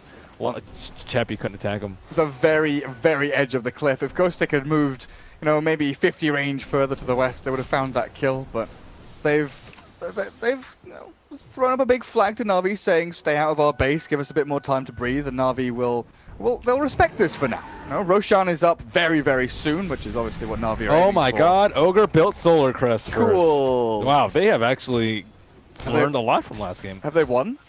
Is that game winning? Well, honestly, I think Solar Crest is pretty game winning, because if you can't kill anyone with their starter Lifestealer, you will lose the fight. Also, it helps them take Roach in a comfortable amount of time. So, you know, they built the right items this game. They have not just completely thrown after getting the Roshan. They are actually fighting together. Dendi has been with them. He is 5-2-5. Much better than his record on the Shadow Fiend last game. He has more kill involvement than Pycat, and they are all very, very farmed. So do you think with Empire, can they hold high ground with the spells that they've got? Not if someone gets lost into the low ground. Okay. So I'm just looking at the Ghost Stick and Ghost Stick Slardar and seeing he's eyeing a hand of Midas. And I guess Empire really don't have much to do in the next 3-4 minutes apart from defend their base, as Ghost Stick will blink away, but the chase is on with the drums popped. Slardar sprints and slithers back to safety. They don't have vision inside the base though, so I wonder how General is going to approach this. He's not actually smoked with the rest of his team, so he might have to like napalm the high ground. Actually, this tower is not that high on HP, and Dendi just decides to go for it with the DD. The hook brings Lifestealer back. Static Storms onto Dendi, but this is a comedy of errors. Miposhka, the Sunstrike still lands on Dendi to kill him off the dismember of the Batrider, but Pycat is ripping apart one on the back end. Ghost Stick is gone. In comes the Nether Strike, and Pycat rips apart the Lifestealer. Chappie's dead for 50 seconds, and another missed hook from Miposhka means that the continuation of this is going to be pretty disastrous for Empire if they want to keep on going. A glimpse onto the Aegis Ursa will bring him back, but RMN is waiting on the sides in the wings, ready to strike, but Pycat was actually outside of base. He respawns miles away from anyone else. And RMN, lasso in from General, blink forward, Pycat trapped inside the kinetic field, though he's got nowhere to run. The Cold Snap keeps him in as well, but the Enrage, it does purge it off, dispels away the nasty Cold Snap. But this is Navi not getting anything out of their Aegis. They've not taken tier 3. Empire have lost their Lifestealer, but they have held their high ground and not lost any buildings. Dendi was very aggressive with that. He didn't even get hooked. He got super lucky. They hooked the Lifestealer who was raged, about to kill him.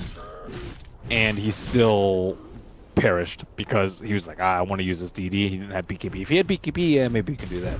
But or if he had Aegis, he could maybe do that too. But with Static Storm Sunstrike, he definitely can't. Static Storm, Sunstrike, and everyone kind of just running at him. Where was the Radiant's Courier? It was at the Dire Secret Shop. Oh, okay, well, this is this is where Navi kind of threw last game too. That wasn't necessarily a throw. It was just they thought they could take the tower down with the DD faster than Empire could react, and that was clearly not the case. I mean, Miposhka even missed, 2 relatively big hooks there, but Empire. Is he gonna get Midas? I think he does. We're looking at Ghost Stick Midas. Oh, I was talking about Pudge. He's got that now, but yeah, Pudge has saved up 1,700 gold himself. I think he might do the same thing. I mean, is there anything you want from him that can, stem the bleeding here? Like, Blink's not bad. Okay. Blink's one of those items that you can potentially pop BKB with. You like hook a hero, like Troll, and then you blink out and you pop his BKB and then the push is over. Because I think a common builds, like Black started doing it, Poppies started doing it, and I've seen a couple other players go for like Tranquil's Windlace, Midas, and then Blink. But I like the Midas. But usually with that, you're running around the map collecting bounty runes, and you're not about to lose the game. You're not about to lose the game, and you get your GPM talent eventually, right? Yeah. Another thing is his level 25 is really good. the flesh heap string. Oh my god. Yeah. Pudges have like 5,000-6,000 HP easily without that many HP items. Or even the 120 rot damage, although I see that gotten far less often than the flesh heaps. Gotta get the heaps. I mean, he's not even level 10 yet. He's got a way to go, and might even consider using some of this gold for a buyback.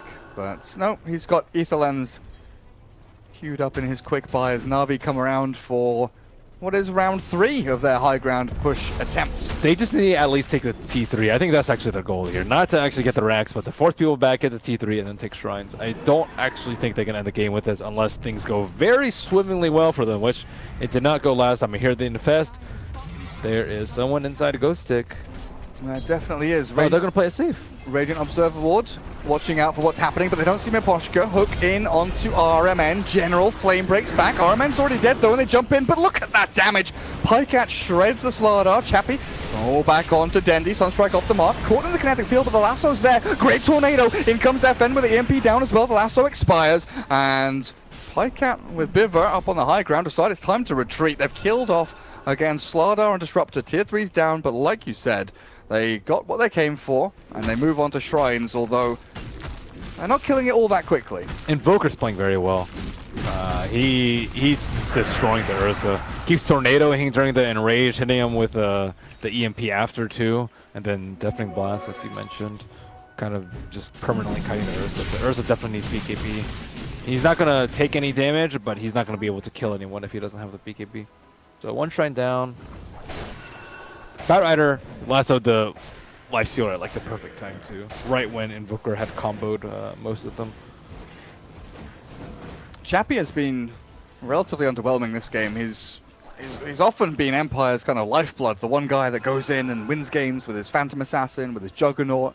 They stack up a lot to make sure that he has a good game. This game's way more on FN than on him. And it does feel that way. Yeah, there's too many Lifestealer counters. Ursa has Basher now, so 4 out of 5 heroes can destroy him. Even Ogre Magi with Solar Crest. I actually think that's a big deal too. So that's 5 heroes that have a decent anti-measure for him. RMN dies on top lane. Looks like it wasn't a Lifestealer bomb. Not the biggest deal. With Invoker there as well, Ghost Warped. Oh, Spearbreaker has Crimson Guard.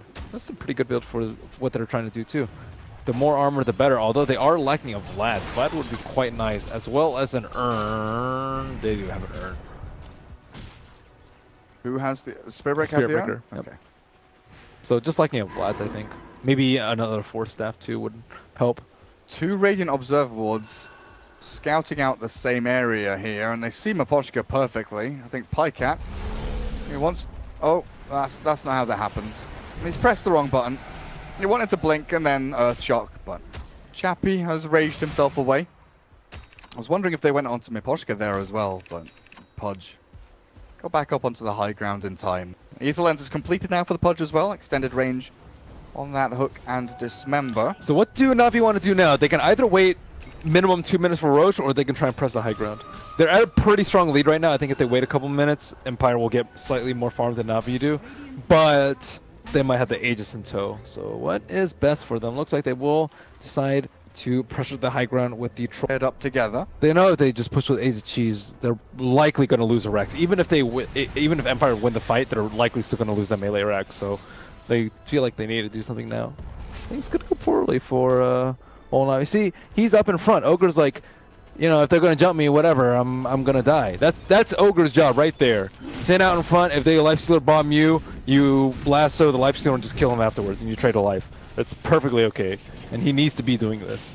It's underrated support just running out in the middle of nowhere for apparently no good reason. Yeah, force your opponents to sink damage, sink spells and cooldowns into you, and you've even got an Observer Ward up on the high ground now, so you're looking for that in the last couple of team fights. He might not even die too. If Batrider's fast, he can Force Staff the Ogre out and then Blink Lasso, or just Blink Lasso the Lifestealer, but it depends on how fast they are. General seems to be pretty on the ball, so Navi impatiently waiting for Roche, pacing around the pit, back and forth. They jump the Pudge. This should be a simple kill, right? There's no one in the vicinity from Empire to actually stop this from happening.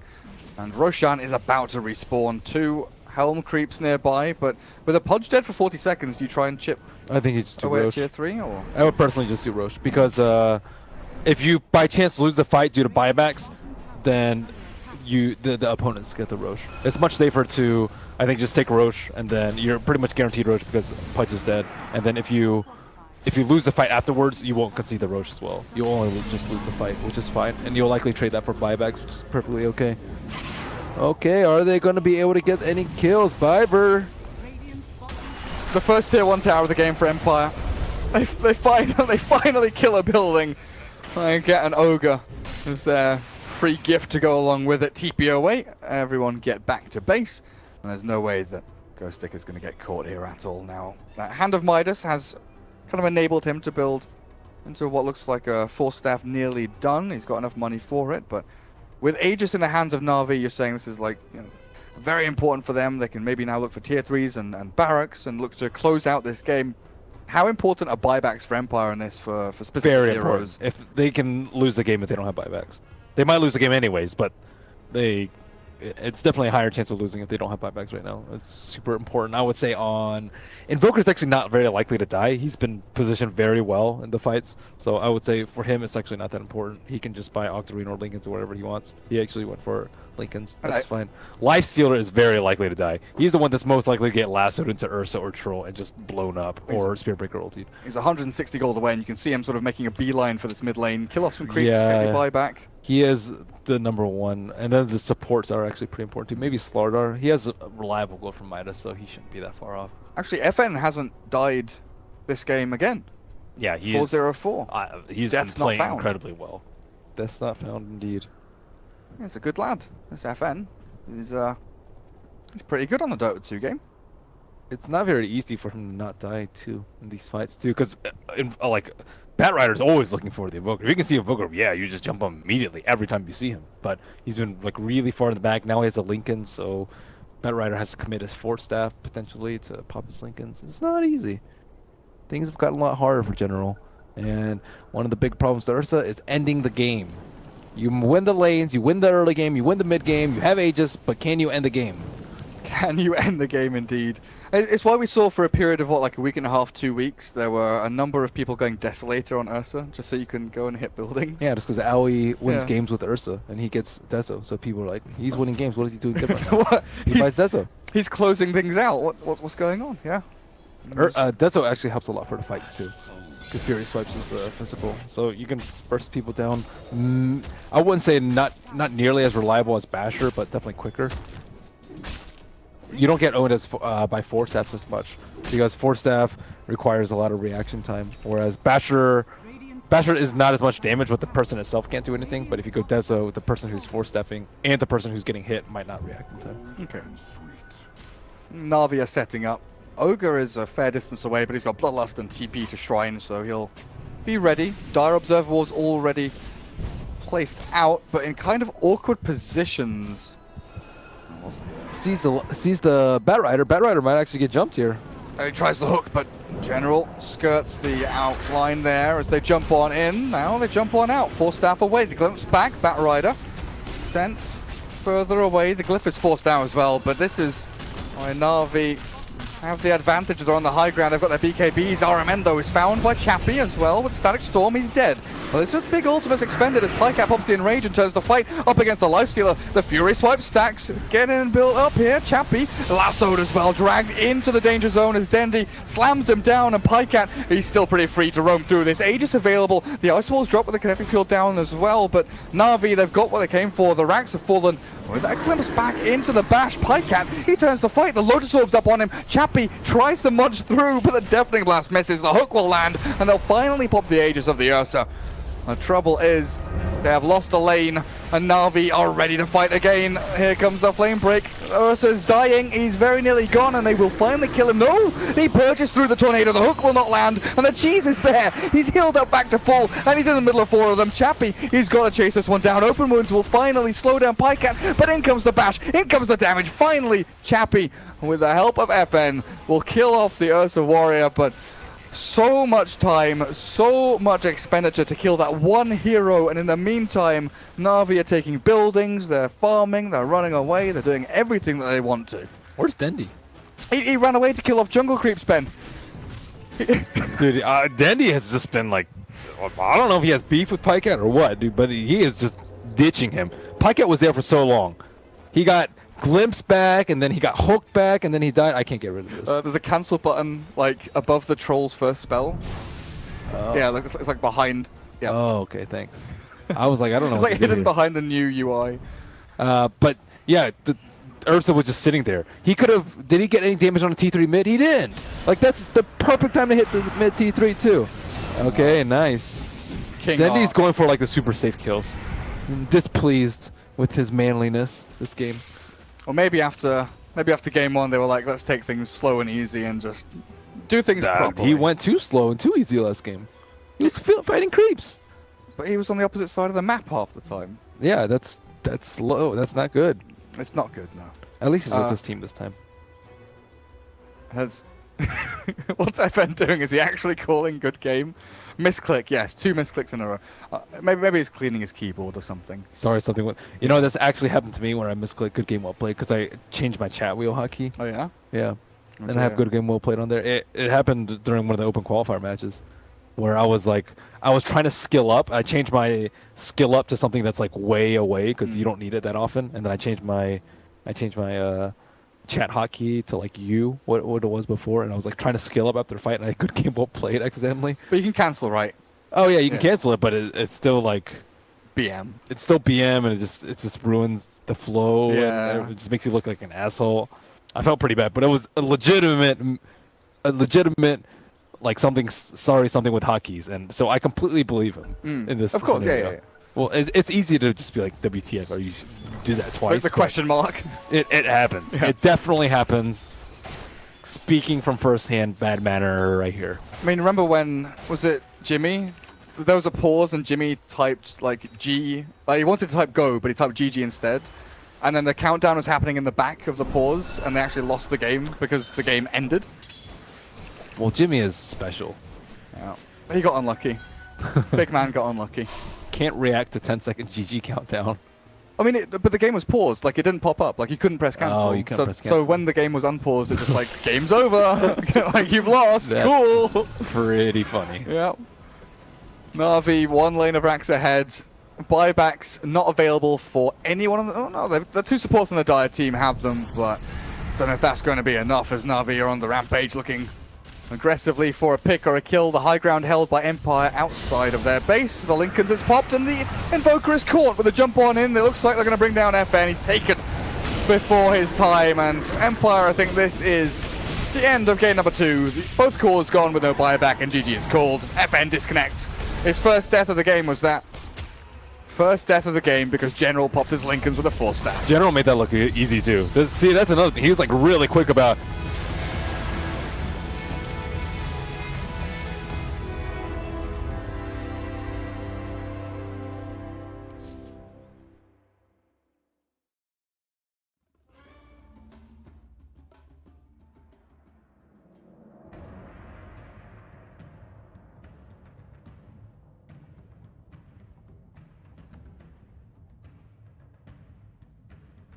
Dire team ban. Navi's turn to ban.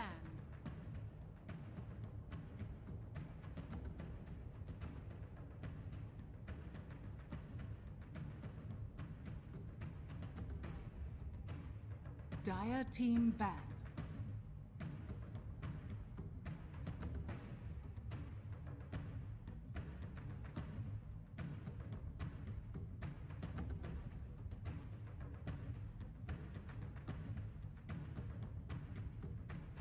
Navi's turn to ban.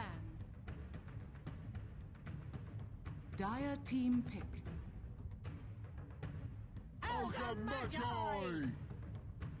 Navi's turn to pick.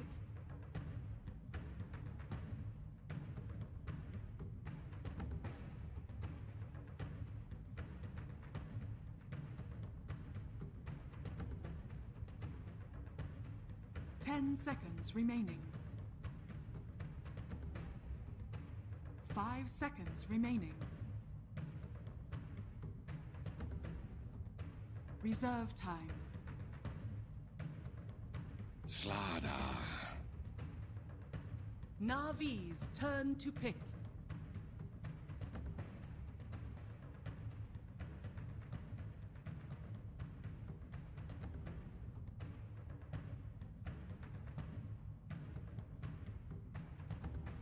10 seconds remaining. 5 seconds remaining. Reserve time.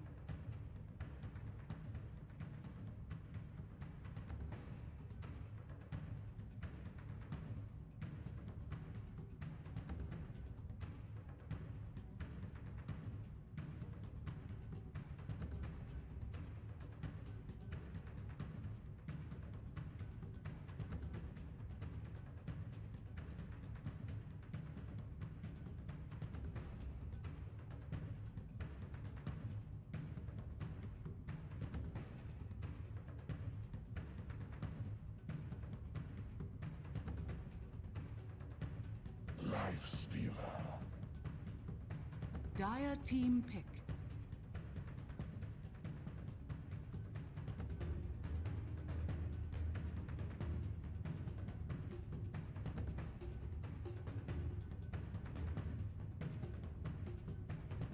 Ten seconds remaining. 5 seconds remaining. Reserve time.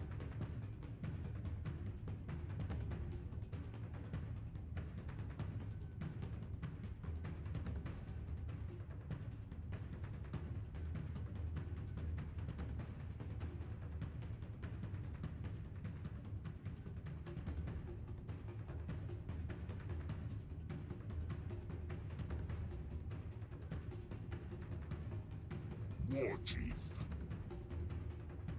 Navi's turn to ban.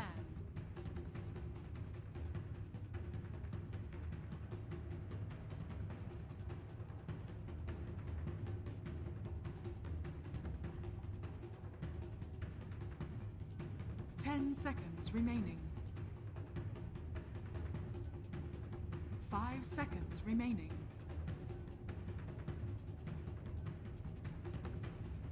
Reserve time.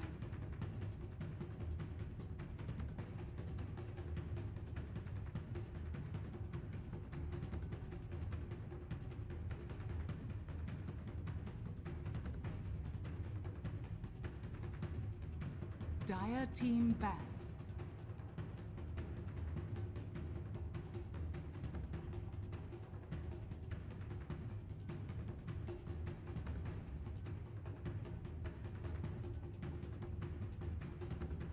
Ten seconds remaining. 5 seconds remaining.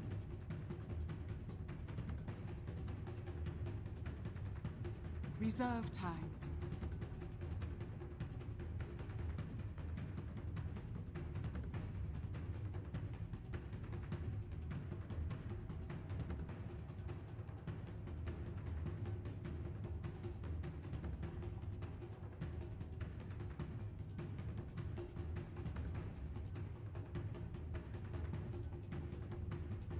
Navi's turn to ban.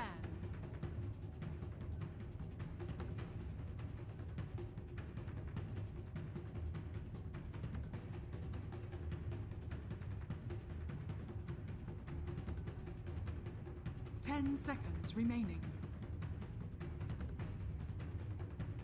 5 seconds remaining. Reserve time.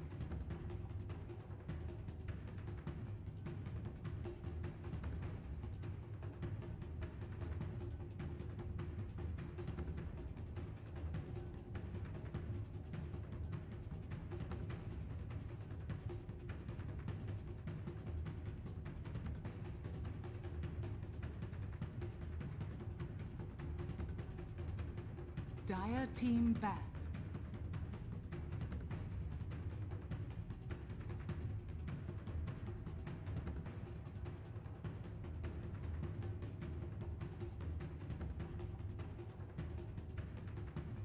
Ten seconds remaining. 5 seconds remaining.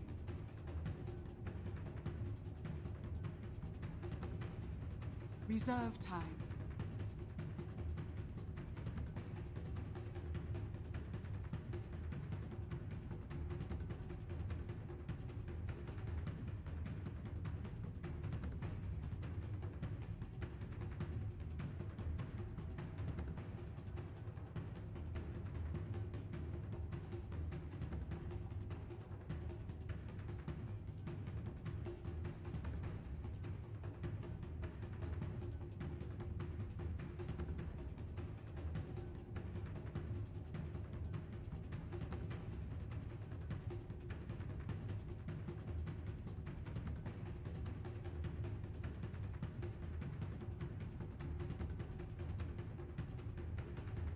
Navi's turn to pick.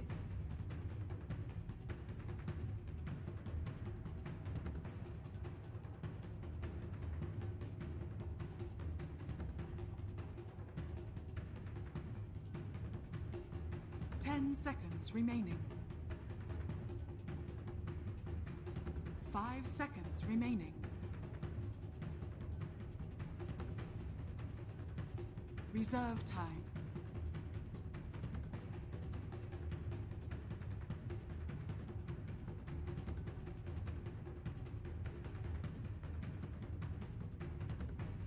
Keeper of the light.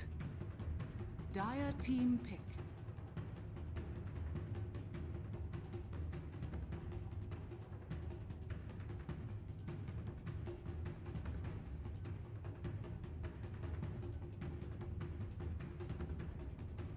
Seconds remaining. 5 seconds remaining.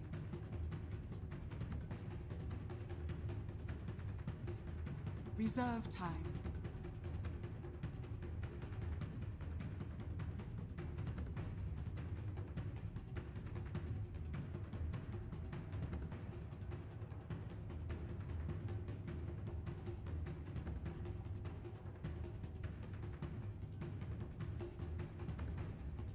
Seconds remaining. 5 seconds remaining. Winter Wyvern. Navi's turn to pick.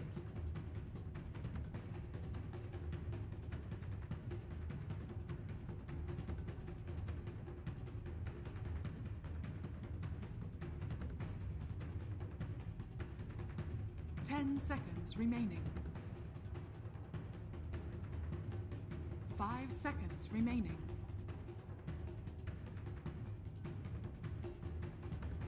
Reserve time.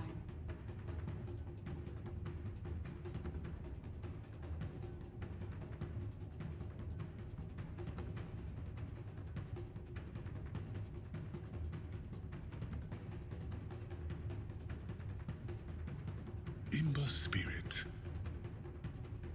Dire team pick.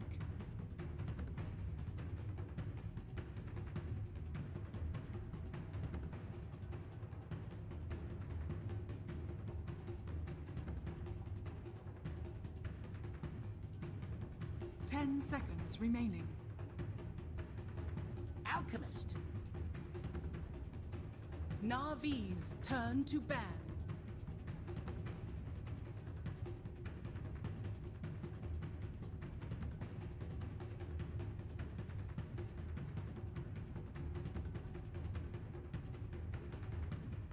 Seconds remaining. 5 seconds remaining. Reserve time. 10 seconds remaining. Dire team ban.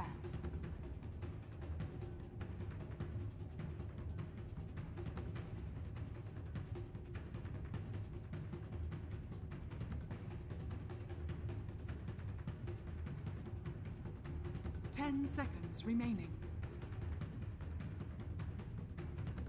5 seconds remaining.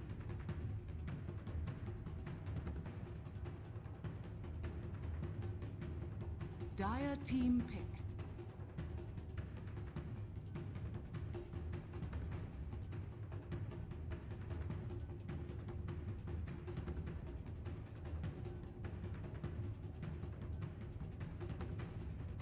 Seconds remaining. 5 seconds remaining. Reserve time. Ursa Warrior. Navi's turn to pick.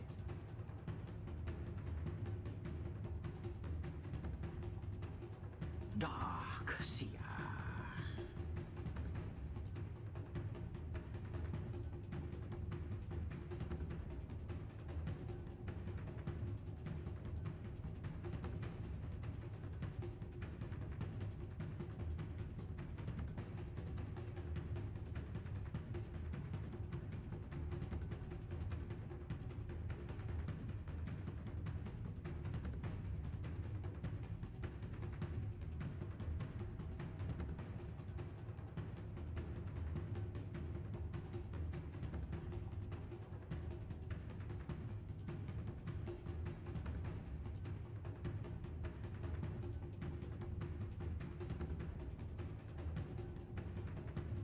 10 seconds remaining.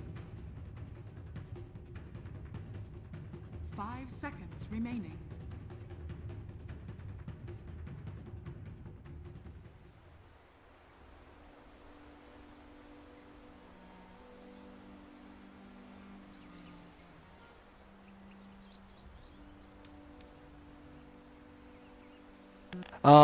Do I think he's going to go for the Radiance build? Yeah. I haven't seen a non-Radiance build in a really long time. Yeah, same. I liked it when it was kind of coming out. You know, Miracle played it a little bit. There was the South American teams that were like playing Armlet, S&Y, the Solar Crest build occasionally, but I think Radiance kind of just took over. The fact that you have low cooldown ulti, you farm like a madman, even after the nerf where illusions don't get the Greevil's Greed stuff. And then the change to Greevil's Greed so you get less gold from bounty runes, he still gets so much farm. Yeah, now he has talents. And yeah, yeah, that's true. His talents are not very good though. They're not amazing, but out of the gates we go. First ward down, and Ogre gets it over towards that mid lane after smoking up and TPing. And that's like the first game I've seen in a long time where there aren't 3 or 4 observer wards down at the very start of the game. There's only one. Navi didn't go rushing out to place any down. Are they holding on to some? There's one on Kotl, and there's one on Slardar. The thing about Darkseer is you actually don't care if they pull, because you can just steal it. You get free newts along with it. So Darkseer is, I think, one of the ones that doesn't actually care too much about having either of those camps block. You actually want to be able to stack the big camp yourself, or pull it yourself. But yeah, Centaur, let's see, Centaur's supports that he would be up against would be Slardar and the Keeper, but the Centaur is actually not that scared either. But I don't know, if I were a Centaur team, I'd be scared of the Kotl constantly pulling and stacking, because Kotl is really good at that. They're playing aggressively into this bounty rune though. Navi looking to contest and get 3 to their name, and it looks like they will succeed. Chappie, though, at the very least gets his bounty rune with the Greevil's Greed. Already up to 330 gold. Brown Boots and Iron Talon in the quick buy. Uh-oh, are they skipping the creep wave? Oh my god, it looks like it. Ben, I think you're right with double Iron Shell. They might even look for a kill here, you know? They tango up already. In they go. RMN slowed, though, with the Arctic Burn. General will just have to kill the creeps while RMN forces FN back to his tier 1. General's lost a lot of HP, though. And FN wants to come back in, it looks like. A crush to slow down his advance, but they've dragged the creep wave across, forcing Ursa to last hit under tower. And also getting free farm for your General Darkseer. Yep, Pochka can't really do anything about this because he is a melee ogre. And they can just try up if they'd like. Slardar hasn't taken enough damage yet, so maybe go in a little bit with the Slar, bait out a few more spells before they want to use that shrine. Well, there's the CS, and like you're saying, wander over to the shrine, and everything's going to be fine for them. Dendi mid against the Alchemist, 4-1 against the 2-1 now for Chappie. But Dendi, poor man's shield is up, he's got an okay amount of armor through that, but Ember isn't a hero that starts with a lot of armor. 2 is anyway. Okay to you? I mean, like, he gets a little bit from the poor man's shield, but his starting armor is not amazing. Poor Ember, armor issues. Especially when he's an agi hero, right? Yeah, he's not, I mean, he's not played like an agi hero, though. He's a spellcaster. Yeah. Now he is. Dendy's doing very well in CS. One thing about Dendi is he gets sick amounts of denies. Every game I see him, he's just like on top of the deny chart. I don't know why, but he just loves denying creeps. As you say it, he gets 2 more to his name, taking all these creeps away from the Alchemist. I think he has the highest average denies of any mid player in Dota 2 history, period. Okay. Like he just has he just denies a lot. Hey Knoxville, if you're watching, thank you. Please tweet. Get this stat out there. Let's see who it is. I'm pretty sure it's Dendi. Well, if you probably need, like, you know, at least 100 games minimum or something like that. Let's say. Yeah. 50 games minimum is usually the. Oh, okay. I wouldn't disagree with you. Though. Some of us like large sample sizes. Sample sizes, man. Whatever, dude. I mean, 50 is not bad. 50 is not bad. But then you get into the thing of like what counts as a game. You know, like, do you only count like premier tournaments? Do you count amateur tournaments? Right. Do you count professional tournaments? Yeah, okay. So, you know, it's... Okay. I get you now. Yeah, it's not so easy, dude. Stats are not easy. Nope. They definitely are not. They definitely are not. Pycat, Lifestealer bottom lane, farming away like a champ, and of course Kotl. Ooh, he gets to pull off barely in across into that creep camp. That is a sad half horse, half man. That is Ghost Stick wandering back into the jungle. He's got Quelling Blade and Poor Man's Shield though, so he can go and hit some creeps over there. Dendi playing aggressively into Chappie, burning through that regen and HP, which Alchemist has actually fully run out of now, looking towards a Soul Ring after his Iron Talon. Dendi's got his bottle. He's sitting pretty, 19 and 5, up at the top of the board, while the aggressive dual lane over here of the Radiant team, they've not managed to completely shut out this Ursa, but they're stopping Wyvern from, you know, pulling and chaining stacks and things like that. I think that's more important than stopping the Ursa, actually. Is just keeping Winter Wyvern irrelevant. You don't want him to get like Ghost Scepter and Blink and all this stuff that's going to make your Slaughter Lifestealer's life difficult, so I think they're doing their job. Dendi also doing a very good job of kind of limiting the Alchemist farm. He's had a ferry over a couple Sal's. He doesn't have the TP scroll available to him. A lot of the Alks will go to the Bounty Rune, then TP over, and then get the other Bounty Rune too, but he does not have that luxury this game. First nighttime, and this is the rotation that we talked about in the last game. The Slardar, he's hit level 2, and with the chains, they hold him in place, but Chappie saved by the TP of Kingar there, it looks like. He's level 3, and he's holding on to 1 point for Cold Embrace. Or the second point in Splinter Blast if he needs it. I've seen 2 in Arctic Burn too. The range is quite nice, as is the cooldown. Yeah, 100 range per level. Not too bad. Dendi again.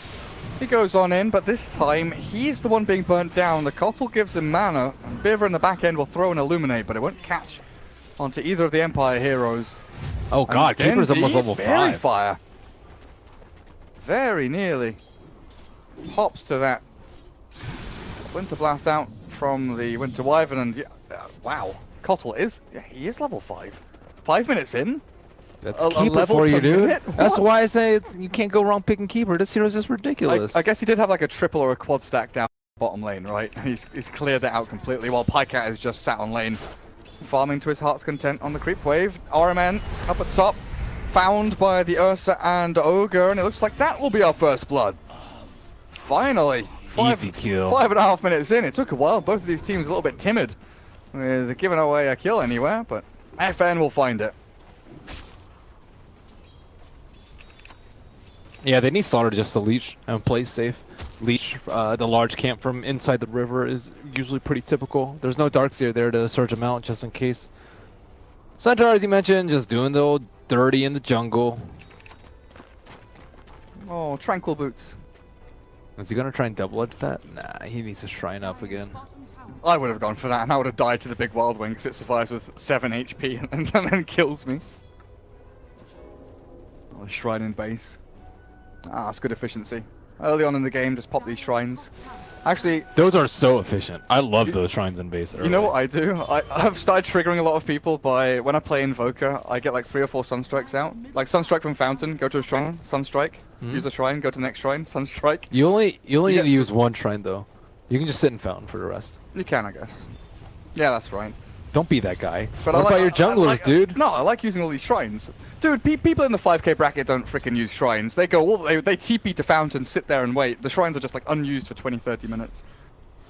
I like using them. I don't like them being all bubbly and red. Maybe they go to Fountain because you use them all. Do you ever think of that? Shut up, Ben! Gareth? Shut up! You're too logical. Go away. So jumping on mid lane, Wyvern. Looks like he's okay. Splinter Blast at the ready, and FN changed up. RMN, though, in a spot of bother as a Stampede comes through, and Chappie will help secure the kill for the Dire team. As Miposhka is blasted down by Biver.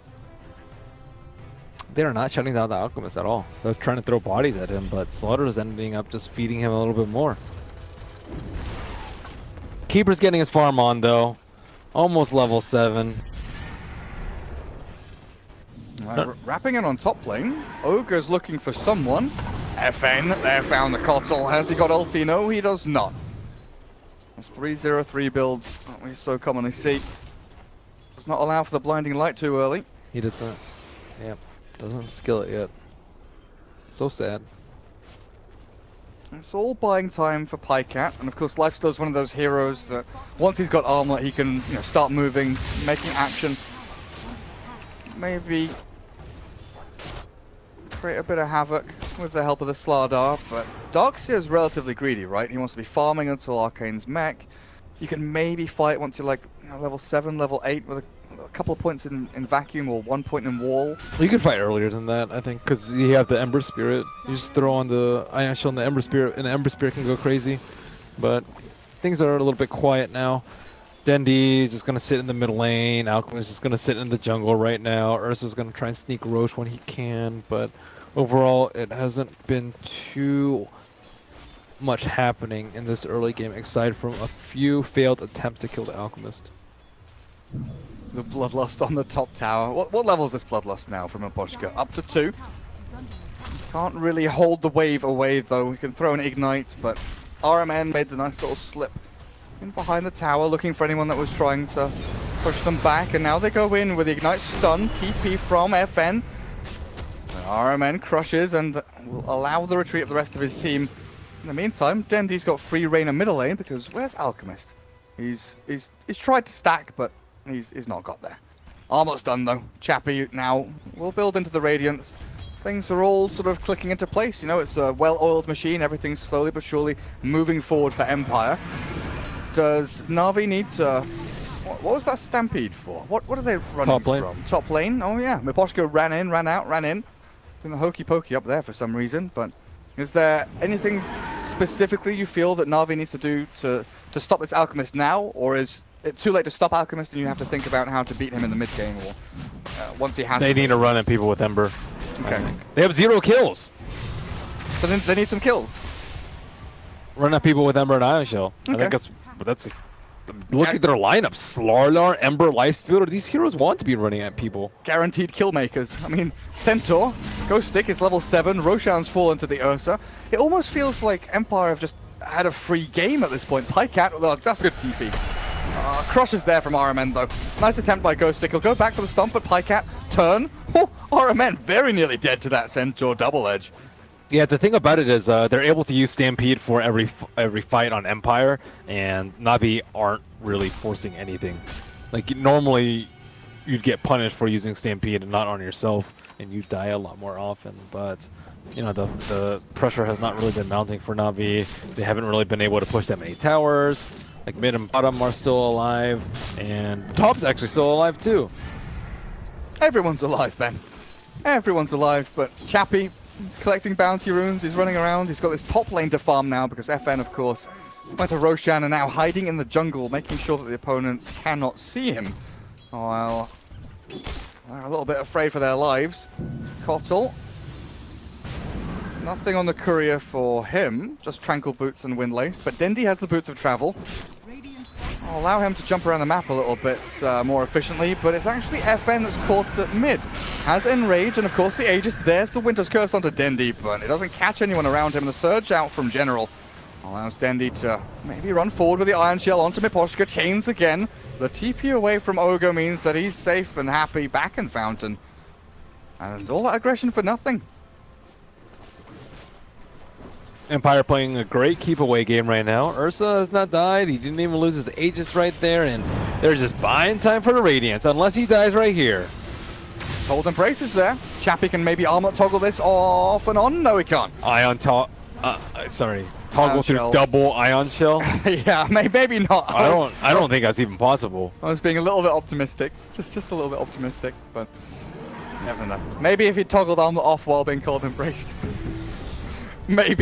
Maybe, but they finally got a kill. Alchemist down, loses a couple of 100 gold, and still 1,000 away from that relic. There's another kill on the board for Navi. They're making things happen. Just do worry a little bit about them when Ghost Stick gets this Blink Dagger. He's 800 gold away, and he's farming bottom lane completely freely. Where's RMN going? Is he warding in behind this tower? He's actually going deep into the dire jungle, looking for a place to... That's how you kill Alchemist. Down this Obs ward. Ward up the jungle regions where Alk is farming. Trouble is, Alk isn't there. He's over towards the eastern jungles. Easy bounty rune access. You've got Ancients, you've got 2 camps to farm. And mid lane's being held by the 2 supports. He just killed the large troll first. Why? Oh, I didn't let the skeleton spawn? Yeah, he did not. Oh. Of all the heroes, Alchemist is definitely the hero you let the skeleton spawn. Like Alk, or basically anyone with cleave and Alk. Alk is way more than anyone else, though. Yeah, he for gets sure, like, for sure. How much gold does he get from those? Gets like what, like plus 50 gold roughly from those. Nah, It's 100 gold. That's bad. It's ridiculous. It's like a bounty rune for a normal hero. It's 100 gold gone. Wasted. Slightly inefficient, but Chappie has his relic regardless. And Navi are still yet to find an opening anywhere at this mid lane. They've been grouped up as 3, just waiting patiently. The mech from General is not quite yet done, and Pykat's been left alone mid for a little bit. He'll take the tier 1 with a rage. Stampede has already been expended. FN has killed off the Kotal, but it's Miposhka who will not be able to TP away. Navi finds something in return, but the Kotal is worth way more than that Ogre. They got the mid T1. Come on. Yeah. But I mean, kill for kill. Kill for kill, yeah. FN. He's got Blink Phase Boots. Aegis is still up for another 50 seconds. I wonder what they're up to. Navi, I guess the great thing about Navi here is that like they're not showing any weakness themselves. They're passively farming decently. You know, Lifestealer is kind of toe-to-toe with the Ursa Warrior. Dendy's coming in. Alchemist has 1,260 gold. He's 90 gold away from his radiance. He might die here. He's so close. He's got his chemical rage up. He's still got the duration on it. And now the concoction. Turn around. The wall is down. There's the call. The brace under the window weapon, but still dead. The ghost stick goes in. Double edge kills himself. Dendy gets a double kill through Flame Guard. And FN chases General. One more swipe. Clap and down. Aegis going to be taken back and reclaimed by the big man, but I think this might be the death of the Ursa again. Yeah, he tries to battle through, but Pycat with Dendy, they've got more than enough to kite him and hold him in place. 3 kills to the good. Navi find a 3-for-1 trade-off and keep their tier 1 bottom lane alive. Dendy played really well that fight. He didn't go on the Alchemist. Alchemist was like, you really want to kill the Alchemist because he has Relic, he doesn't have Radiance yet, and he's the one beating on your tower. But if you go on him, you might turn around and get Winter's Curse and just get slapped by the Lifestealer. Dendy's perhaps in trouble. Oh no, Pykat's here ready with him. Chappie has his Radiance, but the rage comes through from Pycat. With the acid spray down, they can't chase him. A 2v1, which they just cannot go on into because Dendy has no mana remaining. In general, with the Arcane Boots, will replenish a little bit of that. Dendy going with the Veil build. That's something that was very, very popular for a long time, but more recently we've seen a number of players, you know, skip Veil and go straight Aquila Maelstrom. How do you feel about the Veil this game? As Ogre? They have the Ion Shell, so I think it's fine. In this game, you can actually get a lot of damage with the Ion Shell. And Miposhka has been so good with these TPs. Like, once the Crush has been expended, or the Chains, he just TPs out. Sometimes he dies, but most of the time he's been getting back to Fountain. But yeah, the Veil, I guess you got, what, Ion Shell Illuminate on top of all of Ember Spirit stuff? Yep. Generally enough, I would say, to warrant getting it. And the armor against Ursa helps, especially if you get Winter's Cursed. He's most likely the one to get Winter's Cursed, unless they're trying to stop the Lifestealer from attacking people during a rage. That's the second most likely target. Eventually, though, he's not going to be tanky enough to TP out from anything. Oh, they get a kill top lane, but Dendy's the one caught mid! Perfect timing there. Ghost Stick with the 2 others, King R and FN. They smoke and they wrap in. Navi thought they found a freebie top lane, but Ogre for an Ember Spirit. Empire will be well happy with that. And now you're looking at Chappie launching himself from Radiance into Boots of Travel in about 50 gold. After this creep, he's got it. And the Kotal, who had such an amazing start, it's now 17 minutes in. Okay, you're building into Aghanim Scepter, but the Kotal, even with that like A vision, giving the initiation tools for Slardar and Lifestealer, is it going to be good enough to stop this Alchemist from split pushing all of your lanes? Because you're never going to see the Alch. He'll TP, pop Manta, go hide somewhere. It'll help the Lifestealer it'll help the Lifestealer in particular when he's like back in base trying to kill the illusions. Like it's a very normal thing to like you're pushing tower, but when your lane's getting pushed, you're like, okay, just TP back off, recall you. So it's really nice for those sort of situations. But I don't know. At this rate of Alchemist farm, I'm not sure. They're still not ahead, I would say. By net worth metric, they are ahead by 500, but in terms of how they should be faring at this point in the game and what they need to be doing at this point and how far they need to be ahead, I would say they are about 3,000, 4,000 gold away from where they would like to be, ideally, in an even match. Okay. If they can stick the next Roche, I think they'll be in a really good spot. Well, FN nearly has his basher. Illuminate comes in. Nice little blink to dodge away from that. And this actually puts RMN into a position where he goes in straight onto the Ursa Warrior. Enrages there, but he's already low HP. The battle continues on the back, but they chase in the Winter's Curse down, and Pycat forced to fight into RMN, not quite killing him off. In the back end, though, Ghostic, he's dropping to Darkseer Kotl. He goes back in looking for maybe a double-edged stomp, but he's not going to get it. Navi, they find a kill, and yet again defend this bottom tier 1. As Chappie, 1v1ing Dendi up on top lane. Sure enough, Ember Spirit just chains him up, forces the Chemical Rage. This is still going to be Chappie gaining a lot of gold from the creep wave, and tier 1 for Navi will be taken. Oh, sorry, tier 1 from Empire will be taken by Navi. Misclick? Hockey issue? Who knows? So. Maybe his mouse fell off the table or something. Has that ever happened to you? It's never happened to me, but it's happened to someone. It happened during a tournament one time where the mouse just like slipped off the table or some shit. And it actually broke the mouse and they had to replace it. So the pause wasn't just a quick pause, unpause. It was a pause, replace the mouse, and then... They'll never buy from that sponsor again. Yeah, it dropped 3 feet and died.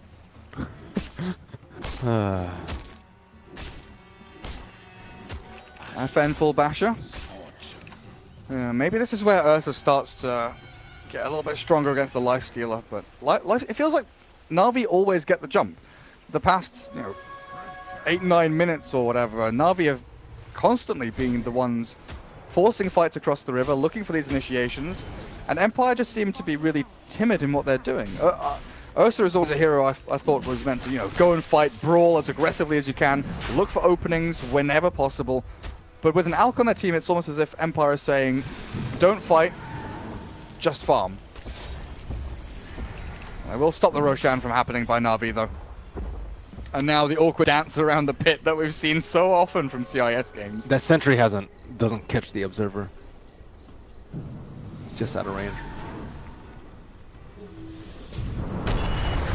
Lane Crush. Oh, look at the combo! Navi, they've found them all. Ghostic Stampedes, but they've only killed off the Winter Wyvern. In comes the Alchemist. 1, 2, 3 slaps down RM and Slardar. And what looked like a huge wombo combo that I really thought was going to kill maybe 2 or 3 heroes of Empire there. Turns out to be just 1 support down. Navi go into the Roche pit and look to finish this off before Empire can really do anything about it. But FN with Chappie.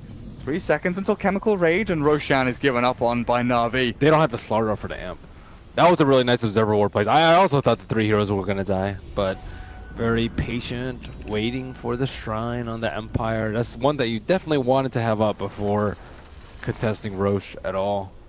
And where is Slaughter going to TV? Back to mid. Alchemist is not there for the fight, but Ursa is heading on over. BOTs are up on the Alchemist in case they do want to take this, and he's already TPing in. He's coming back. Roshan, half HP. Winter Wyvern. Observer Ward from the Radiant place down, and Alk is going to stun himself there. Sentry Ward will spot out. Yep, they've killed the Obs. Darkseer stunned. In comes Ghostic, killing off the DS. Pycat, though, chomping down on one. Araman in the background, and then comes Dendi. Kills off the Alk as the Chemical Rage wears off. And now Roshan might belong to Navi as the Stampede comes out way too late. It's Centaur 1v1ing onto Dendi. Iron Shell is down, but Ghostic looks like he'll drop, and Roshan, in they go. FN was trying to solo it, it looks like, but Pycat with Aura, man, they've slowed him, they've killed him. Pycat gets another dominating streak for him, and Roshan will go the way of Navi. Empire, they lose so much from this. 3 heroes gone, team fight lost, and Aegis going into the hands of Navi. Desperate play by Ursa during desperate times. I was wondering where he was during the fight, and I looked into the pit, and he's there. Poor Winter Wyvern has not had an impact this game. And that hero is just very difficult to play in any normal situation. Also, his talents are crap. Have you seen his talents? Oh no, I've not actually. They are really underwater. They're like pre-nerf, or sorry, pre-buff Wind Rangers in terms of usefulness. 40. 8 intel is really bad. And then the two good ones you have are on the level 20 line. You have to choose one of them. And its level 25 is not even that great. No. I mean, Splinter Blast cooldown is pretty good if you're defending high ground, I guess. Well, it's very good if you're defending high ground and just like spamming out waves, but... Actually, what is it? That takes down to 4 second CD? If you're level 25. If you're level yeah. If you're level 20. Yeah, good point, actually. I'm going to shut up. I'm going to shut up now. Hand of Midas Wyvern, here we come. Just for that talent. Have you seen Carry Winter Wyverns? Oh yeah, I have. The Dragonlance, Bloodthorn, Mjolnir, yeah. That's my go-to build in Overthrow, actually. Oh, really? It's Winter Wyvern with that, yeah. Huh. It's really sick. I need to try that. It's really sick. It doesn't sound like it'd work in a real game, but in Overthrow... In Overthrow it is actually viable. Because you are like Lone Druid is a better sniper, but Winter Wyvern is a better Lone Druid almost. In Overthrow. In Overthrow, yeah. You do actually have to keep adding that because we're not talking about the real game. 4 people from Empire grouping up top. RMN was maybe aiming for someone, but this is one of the biggest strengths of the Keeper of the Light. You look for a gank one lane, don't find anything, you move to another lane, and you try again. Keep on trying. But this is one of the difficulties Empire has, right? Their draft is much more nuanced, their heroes like the Wyvern are harder to play. Navi, I don't feel they have any difficulties executing. It seems to be much easier for them to, wander into a team fight, find an initiation, and just throw their spells in. I agree. That's way easier to execute. Stampede in, and there's the execution. Kill off Alchemist instantly. Ghost Stick does land his stomp onto Lifestealer, but the chase on the eastern side. Winter Wyvern's caught and killed, it looks like, as Navi is starting to run rampant with this game. Miposhka, mana leaked up. Dendi, well, he's popped his veil down onto him, and Ogre, 1, 2, 3, down he goes. Pyket finds the final blow, and a Mega Kill streak goes his way. Tier 2 towers look like they will be forfeit, at least the one in middle lane as the lane pushes in with that creep wave. I'm actually a little sad that FN's not playing the Alk. Yeah, when you said it and we realized Chappie was playing, I thought, oh dear. They even took it mid too. Maybe they were trying to pull some next level stuff with the lanes. I don't know. Regardless, Ember would have actually struggled a lot more versus the Ursa, I think. Alk would have been pressured really hard though by the DS on top, so I don't know if that was a trade-off that they were willing to do.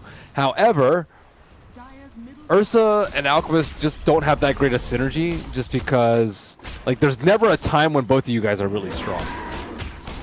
Like, early game, Ursa's really strong. You get the Aegis, Ursa's still really strong. By the time you get second Aegis, you're starting to fall off, and that's when Alchemist kind of has, like, Radiance plus one more item. And then Ghost Stick is... Oh, on the first hit bash, yeah, cool. Mega dead. Cool. He's gone. Yep. Another kill. 17-9. Oh, the lead is about 4,000 in net worth. We're going to jump up to about 5k.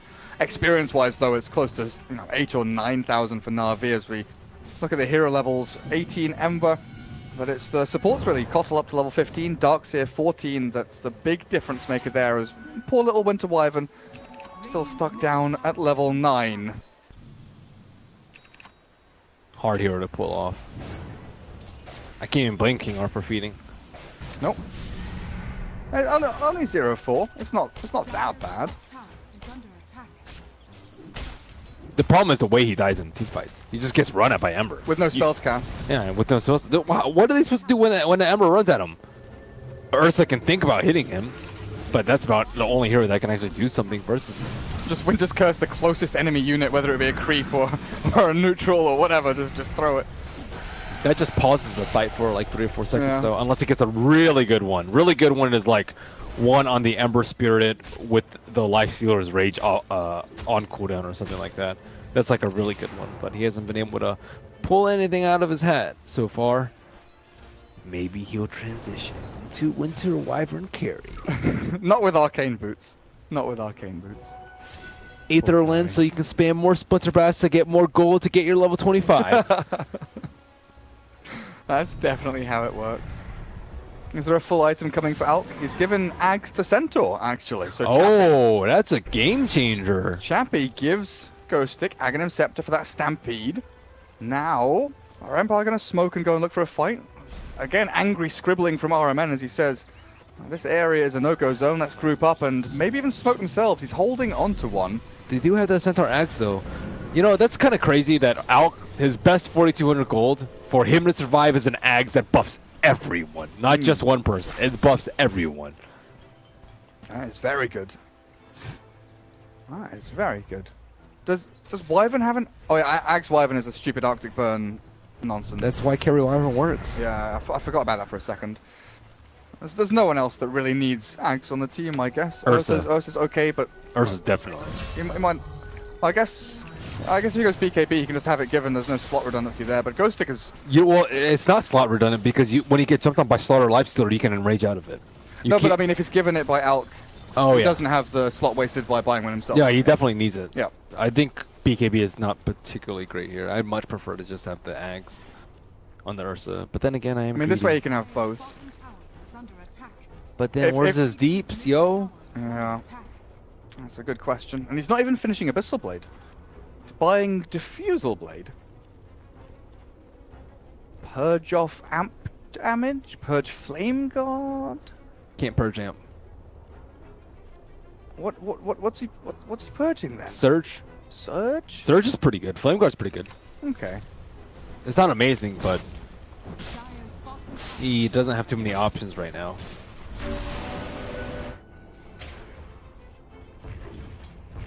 Oh, back to farming they go. Chappie into the jungle, sends illusions down lanes.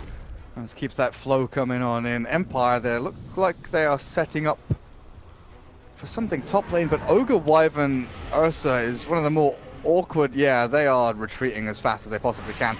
Those three heroes like one of the more awkward trios to try and gank with. You've got like no instant stun, you ignite, you try and blink in with the Ursa and finish them off, but yeah, no solution for the Ember until you probably get the Abyssal Blade on the Ogre. Or sorry, on the Ursa, yeah, like you talked about. But then there's like Blinding Light on Kotl. I don't know. So BKB is for... Nah, I guess. Hard counter the Blinding Light. Roshan potentially up in the next 15 seconds or so. Dendi looks like he wants to push this top lane a little bit further in. Empire have to come back and deal with this. It's not going to be a second Axe from Chappie though. It will be the Octarine Core. As well as the Plate Mail he's picked up as a kind of a casual item for himself and probably build into the Shivers Guard. This means that FN won't have an Axe for himself in the near future at all. Well, you look at the Kotl, 4-staff Axe and Gem. And when is the next daytime? A minute and a half until next daytime when they can start sweeping across this map, looking for all these Dire Observer wards. Maybe even making a play around this Roshan, but Empire are the ones storming forward. The smoke is broken. Highcat, he's down on the low ground and Empire can't find anyone. Maybe they see the Kotl and he'll walk straight on into them. They see him now. They definitely know what's up. Blink, Stomp, Crush, dead. Kotl gone. Or was the Blinding Light? Maybe RMN gets caught as well? No, he's fine. Where was the Blinding Light? I don't know. He just ran away without Blinding Lighting. Like, if he Blinding Light, at least the Ursa has to pop this Enrage, which is a small thing, but it certainly still helps.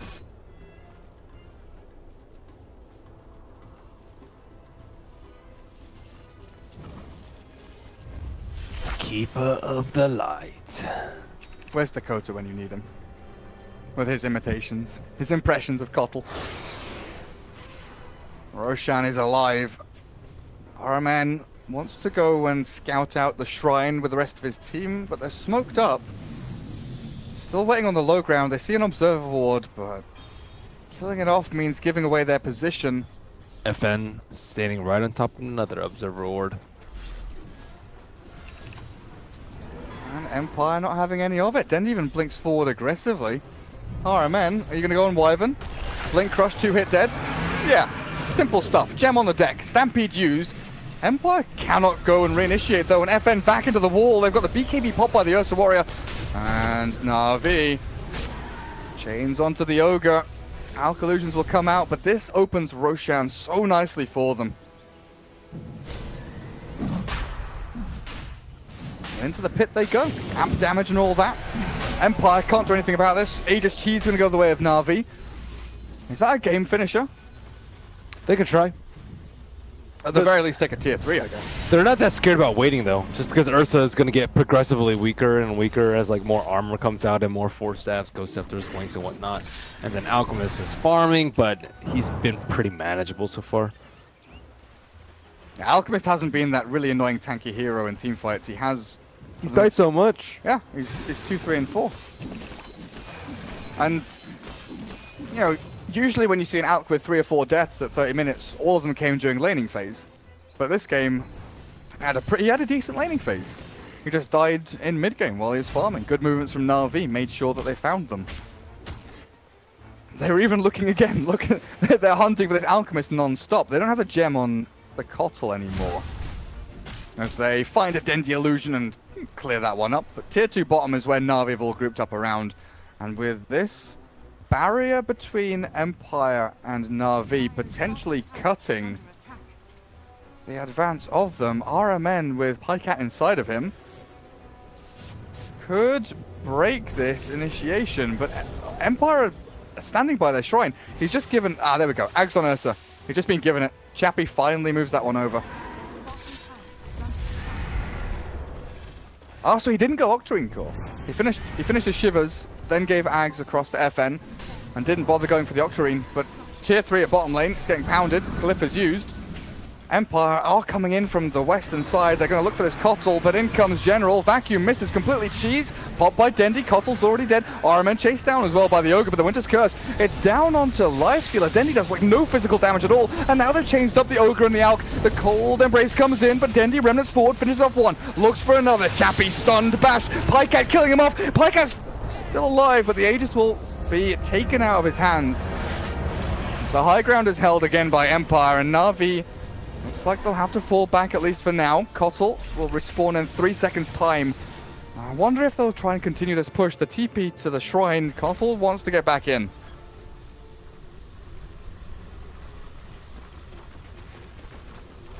Got the Alchemist yet again. After pulling on so many Ags, he's not actually that strong himself. And now with no Glyph, no Alch, no Winter's Curse, Navi have a tier 3 and they might even have Barracks. Empire on their last legs at this point. 21 to 11, your highest net worth hero dead. Ghostic goes in for the stomp, but no follow through. FN might have to save his Ogre here. The Vacuum back into Crush, the combo! They've got them, 3 of them dead. Godlike streak for Dendi. And Ghostic even with the Axe upgraded Stampede to get them away. FN with the Enrage. We'll retreat back into the fountain. The chains catches 2 though, and I think Dendi wants to go in for more. RMN with another crush. And Ghostic, he thought he was safe, but he's really not. The Winter's Curse finally catches Dendi, but there's no one nearby to punch him, apart from the Darkseer, and another falls. The dieback from Winter Wyvern. 4 dead from Empire, and Alchemist, when he finally respawns, there's no one left to support him. RMN's playing this guerrilla tactic warfare style, jumping in, jumping out, looking for crushes, but FN with the first hit, Bash the concoction lands as well. RMN's gonna sprint himself away from this, and he might just be able to. The Radiance is burning down, but Pycat comes in, bashes up FN, the Desolator doing work, and Dendi slowed somehow there, but still gets the chains, the Vac. Chappie forced back to his shrine, and Dendi finally gives up on the kill. Another Rax falls mid lane, 1.5 lanes gone. Navi might stop now because Empire are finally respawning and can hold the line, but Navi were the ones that drew the line, and then now can look for a shrine up at top. You can see why you don't want first phase Ursa. Like, he gets kited endlessly. That was a really great blinding light by Virtu. He did it immediately as they jumped the Ember Spirit, and then Ursa had a BKB out of it too, because he used Enrage to try and burst the Ursa down. And then after that, it just becomes so easy to constantly deal with him over and over again. Ursa just can't stick on a target. Like, no, he jumps in and then he stands AFK. Blinding light, Force Staff, searing chains, anything. Force Staffs and BKBs. The thing is, he got pulled in Ags too, and he still can't stick on a target. But a lot of that is because of his teammates too. We haven't seen any really good Winter's Curse coming out from Winter Wyvern too. Winter Wyvern hasn't been able to even slow people from the Arctic Burn to prevent them from running away from this Ursa. And this fight's just really rough. Yeah, no Abyssal. No Abyssal on Ursa, I think, is one of the big things. Pycat He has enough armor now, I think, on the Ember Spirit to even survive it. Maybe so. Pycat has an Abyssal. General spots FN. The Blink Stomp is there with the Concoction as well. The Darkseer's gone. Pycat wants in. Even after losing their big team fight hero, RMN with the Remnants forward. Hello, Dendi says goodnight. 2 heroes gone. RMN will finally fall, but look at Pycat being ripped to shreds in here by Chappie, as well as this Ghostic Centaur, and they do bring him down. Dendi's left alone. Doesn't have a leg to stand on as Chappie sprinting forward. Does Dendi have another Remnant? He does in a second, so he can throw this up onto the high ground somewhere, but he just blinks away. Somehow able to escape. Good chains again. Remnant across. Concoction will still land. Blinding Light is there from Biver, but in comes FN. Dendi's got no more escape mechanisms. Tries to slide chains to get away, but Dendi's gone now. Oh, wow. Navi, they lose a team fight next to their Ancients thanks to Empire killing the Darkseer first. Dendi had some big plays, too. He went in with a Remnant and just blew up the Winter Wyvern. I thought Winter Wyvern was going to get a really good curse off, but he ended up only getting the Cold Embrace on the Ogre, who ended up also dying to the Remnant. But General died very early on in that fight. Wasn't able to cast his wall, wasn't able to really surge anyone away from the Ursa, and Ursa finally got his BKB off before anything bad happened to him, before he got blinding lighted and pushed out of position, before anyone else could lock him down. And Lifestealer tried his best, but either he was unlucky with bashes or he was just taking too much damage inside the rage. Yeah, he was in between 2 Alkalusions, a Centaur, and the real Alchemist. It was a pretty rough one. And Alk now, I think he's going to buy a yeah, he's actually finished the BKB for himself, so Shiver's BKB on top of that. Raddy Manta. Don't know if he looks to buy any more Aghanim Scepters. Maybe one for the Ogre wouldn't be bad, but probably focus on buyback for now, and then maybe a Moonshard or something. But so, what about selling off Armlet for an Abyssal Blade of his own on the Alk? I think AC might be better for him. Let's buff up the armor of the rest of your team, and I guess Abyssal is pretty good though. I think they can rely on Ursa for the bashes though. And then Alk can just be the tank with the AC. I also like AC for when, if you do win a team fight, pushing high ground and taking buildings. It helps you out a lot there as well, I guess. They still haven't taken T2 Scare. They really haven't. That's why I'm looking at this map and saying, hey, they need something to kill buildings. And I think AC might help as well. Both teams dodging each other for now, though. Navi, they can push out mid and bot lane. The 2 ones that are lacking the melee racks. Daytime fight could be a lot different for them, as Kato does have flying vision over all of these heroes. There is no shrine on the top side. The Empire might get caught out here. They've got Stampede. RMN smoking forward. Blink Crush, no Stampede just yet, and Ghost Stick is going to die before he can even cast it. The Winter's Curse is back over onto Pycat, and in comes the Alchemist, the buyback from Ghost Stick. He's got his Stampede ready, but he needs to get into the team fight. Dendi Remnants in the back looking for King R, and there it is. Ghost Stick pops his ultimate. General with a vacuum wall in the back end does a little bit, but not enough. FN is now looking for kills. He's found the General DS, infest into a creep by Pycat. Chappie can't stick on a target, but FN is finally going to drop. Surely he dies, and he will. RMN also dropping on top of that ramp, and Dendi, can he escape from this? A Remnant to safety could be enough to save him. Blink off, call down, but no. Arctic Burn takes that one back, and General buys back. They want to continue this fight. Pycat sprinting forward. I think King R is dead here. A few hits from Pycat once the Cold Embrace is done. Will be at the end of the Winter Wyvern. Ghost Stick, Mana League, Blink Dagger.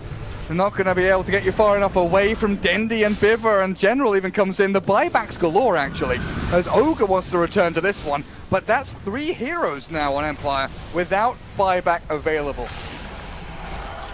Alchemist. He really wants to stun Dendi.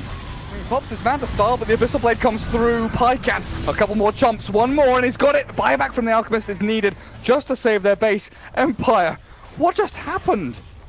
Throwing bodies left and right, dude. Ember Spirit is... He fights way better when the BKBs are down. Ursa only has so many cooldowns, whereas Ember, you know, he's just kiting them non-stop and doing his thing. He's just level 25 now at the moment with Octarine, even has a chakra for extra cooldown reduction, and is just kiting them all day. And they blew up the Centaur before Ag's ulti. That was the most important thing that fight. And Where was the Winter Wyvern? Normally Winter Wyvern would be there for the Cold Embrace, but he just doesn't have any items. He doesn't even have Aether Lens for an extra cast range. He just could not save the Centaur. Yeah, no force and no blink or Cold anything. Embrace. It looks like Dendy's just cleaning up. Alchemist is the last man standing. They can always just jump the backline with the Ember. That is, I think, the biggest problem in this game, that Ember was just able to bypass the Ursa, just ignored him, and just gun for the weak Winter Wyvern every single fight. Just beeline for the Wyvern. Alchemist with this death. That has to be game. You leave Ursa alone, cold, tired, hungry, and dead. GG. And the Cubs stand no chance when their parents are gone. GG is called, and Empire defeated by Navi, who make their way into the grand final of this qualifier, facing up against VP. It has honestly been like a dream run from Navi. They struggled in the group stage, they won the tiebreaker against Comanche, and then slowly but surely they've been building their way up through the lower bracket, and now grand final time. Do you think they've got a chance? If they play at their best, yes. I think a VP is far more consistent, and don't mega throw like Navi do. Sometimes you just have a complete collapse of teamwork and everything.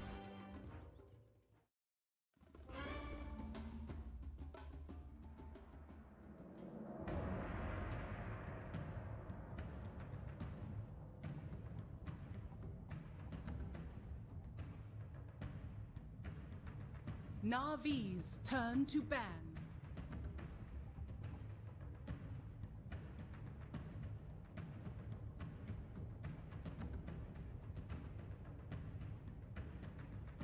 Dire team ban.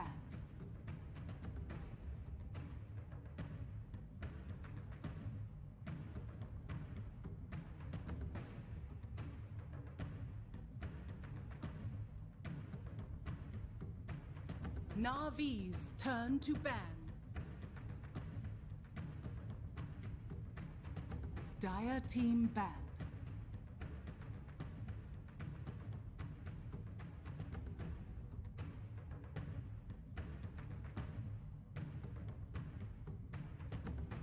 Navi's turn to pick. Dire team pick.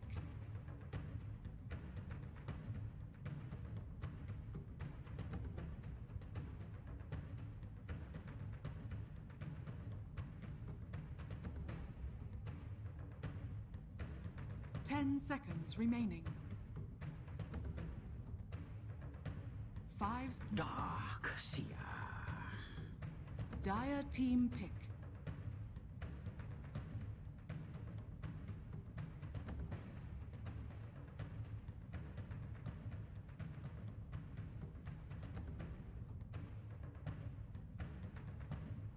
Ten seconds remaining. 5 seconds remaining. Reserve time.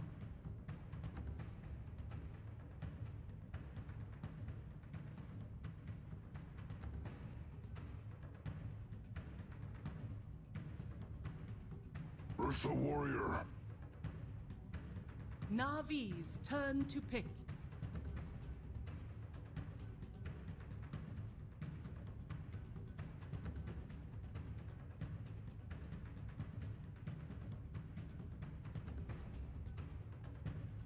Ten seconds remaining.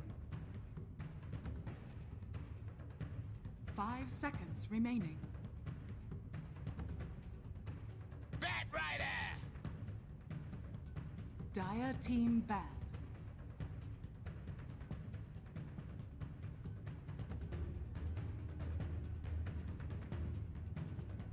Navi's turn to ban. Dire team ban.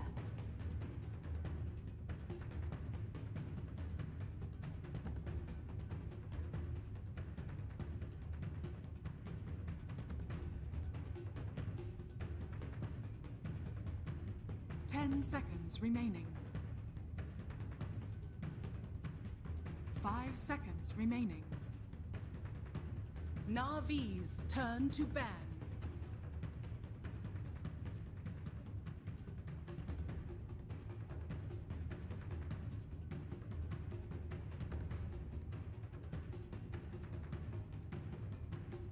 10 seconds remaining. 5 seconds remaining. Reserve time. Dire team pick.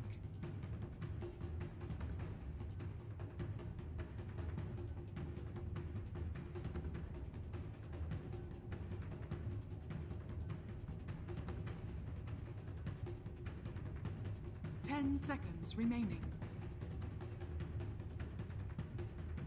5 seconds remaining.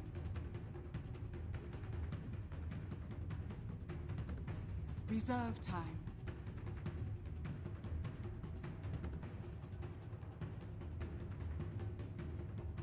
Rubik. Navi's turn to pick.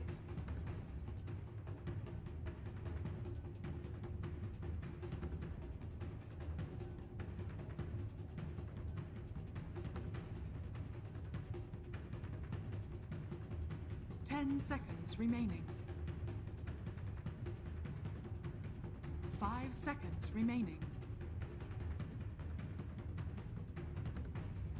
Reserve time.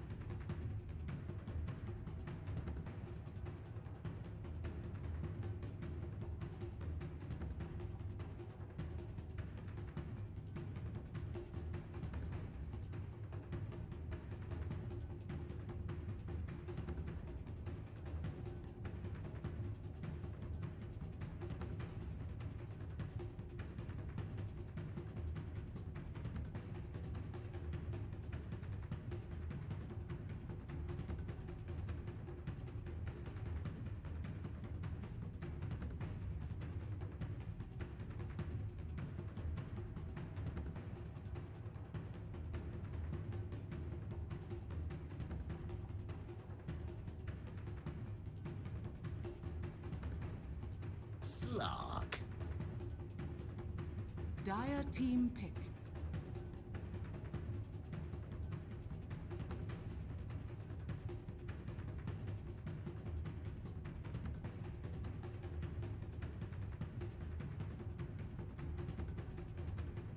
Seconds remaining.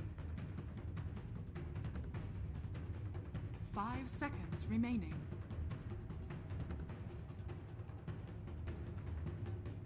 Reserve time.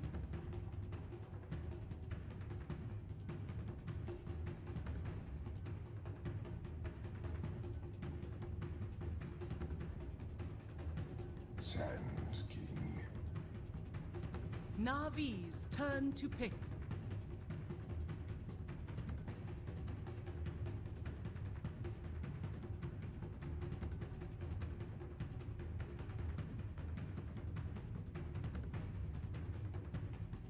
Seconds remaining. 5 seconds remaining.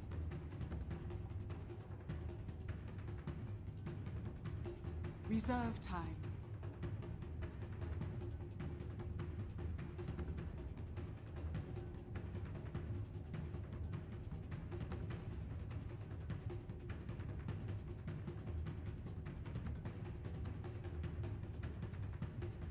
Oracle.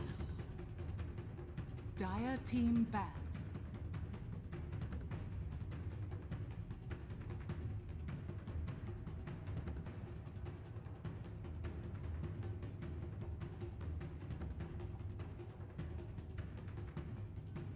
Seconds remaining.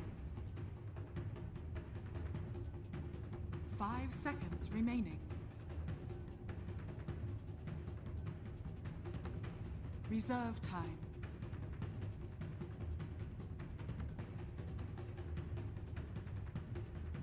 Navi's turn to ban.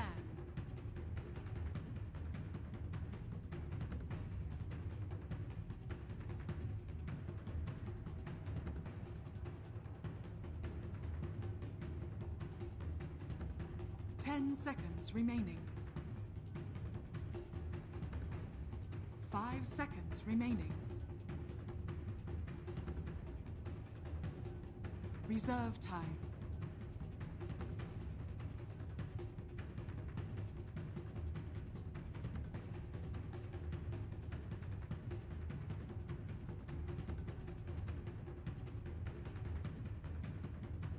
Navi's turn to pick. Soul Warlord. Dire team pick.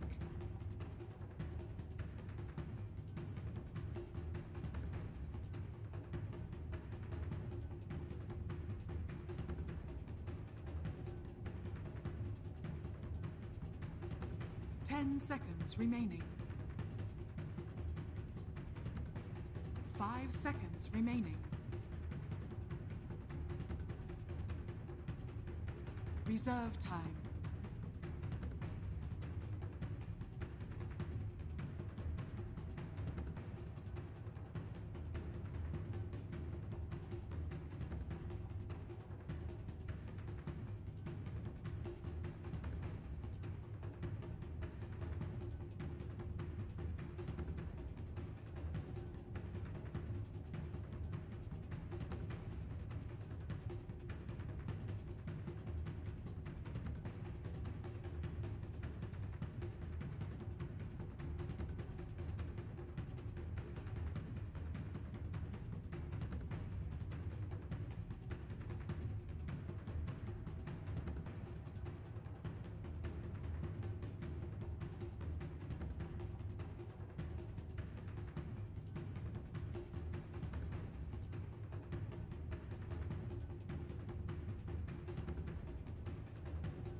Ten seconds.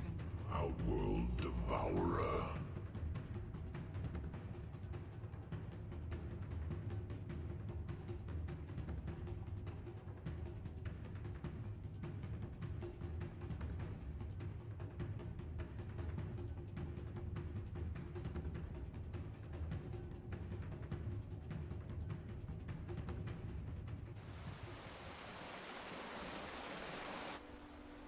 During Shadow Dance and make sure he doesn't just escape away. Yeah, you also have another like kind of disengage ability with the Astral, just to potentially save an ally who's been lassoed, to keep someone alive while Slark is going on them in Shadow Dance. So. Yeah. Okay, Gods, here we go. Game 1. It is only a best of 3, not a BO5 like we've had in qualifiers past, so not a whole lot of margin for error here. And as you mentioned, it's been a fairly long day for Navi. See how that affects them as the teams get into their lanes. Navi TPing in early with Biver. They drop the deep lane ward. Meanwhile, Solo, on one of his typical smokes, gets a ward out near that bottom lane to keep eyes on any potential movement into the jungle. And it looks like VP going aggressive here. Ooh, so yeah, Darkseid already heading up top. Interesting. So yeah, Ramsey's down bottom. What are they? I guess yeah, Slark not really known for having a strong lane phase in a hero that can get pressured a lot in the early game lane stage. I'd say Oracle used to be fine in these kind of aggressive situations, but a lot of his spells have kind of received small little nerfs over the various patches. This hero used to be like one of the best 5-position supports, but after a couple of nerfs, this hero just isn't quite what it used to be, and it does look like Navi may have to either adjust their lineups or kind of do something else. Pycat immediately running towards top once his bounty run gets contested is likely going to just ditch this bottom lane. All right, yeah. So screw that. You can have the fun down there. It doesn't do a whole lot Mr. better General. top though. It's still a Darkseid versus Slark. He's got the Oracle to help purge those Iron Shells a little bit, but you can only really purge so much of them, and Darkseid should farm pretty nicely against the Slark up here. Yeah, obviously, like, you see the Ursa and you go for a Slark, you can't expect to have easy lanes. There's always going to be a potential weakness to exploit there. Just not really why you pick Slark. He's not a particularly strong laner. But they do have the Ogre to secure mid, so Denny can get off to a good start. Then maybe Armen roams that way and tries to give the Slark a little space. For now, though, they're in the dual lane to make the Darkseer sad, and VP looks like we'll be rotating their Sand King as well. Lil gonna join the skirmish here in the mid lane. Interesting. Armen playing the Ogre for once. Almost always we see Biver playing this one, but I imagine he's the guy who also normally plays the Ogre, so Armen probably saying like, look, I'd rather play the Ogre than play the Oracle. So. Uh-oh. Tough start here for General, who took Sticky Napalm, has the boots, but Ramses also has his own, gets off a follow-up clap, and this likely the first blood. Indeed it will be. Ramses drawing it. General going for the level 1 Napalm, and he gets punished. Yeah. It's a rough start indeed. Although, I mean, you can probably attribute that to the lane swap, not being quite aware that the Ursa would already have the boots and just ambushing him with it. Yeah, I've managed to do pretty well against the Darkseer up top. He didn't go for any clarity, so unfortunately for Pasha, he couldn't really stay in this lane. Like his first couple Iron Shells getting purged. Often with the changes to Darkseer, his Iron Shell costs a lot more mana than it used to. This is actually a kind of a tough lane for him as a result. Overall laning setup, gods. It looks like farm-wise, VP getting the edge here. They've also gotten a first blood. Do they just straight up win the lanes? Is there an adjustment Navi can make to... I think RMN's Ogre is probably the hero that can roam around and be annoying. He doesn't really offer a threat at bottom lane with the Batrider to get kills, but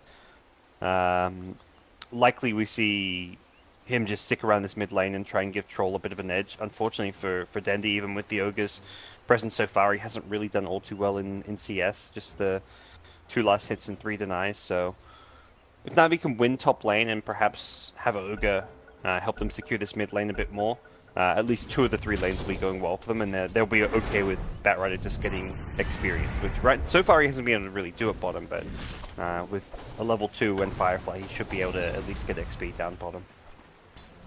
Alright, so Dendi definitely still getting that help from the Ogres. No one continues to receive a lot of pressure, but still CSing fine. 6-1 already. They're making the dive on bottom. They have found General again. 3 heroes converging on the Batrider. They're going to chase him through the tree line, but with the point in Firefly, he's not as easy of a kill. The Caustic slowing him down just a little bit. Juki back towards the tower. RMN tries to join the fray. Not going to matter. Suddenly, the Ursa converges on him. This could easily be 2, maybe 3 Navi heroes going down, as the Ursa is just going to be king of the castle at this point. Finds another. Lil getting the last hit, and VP just walks away.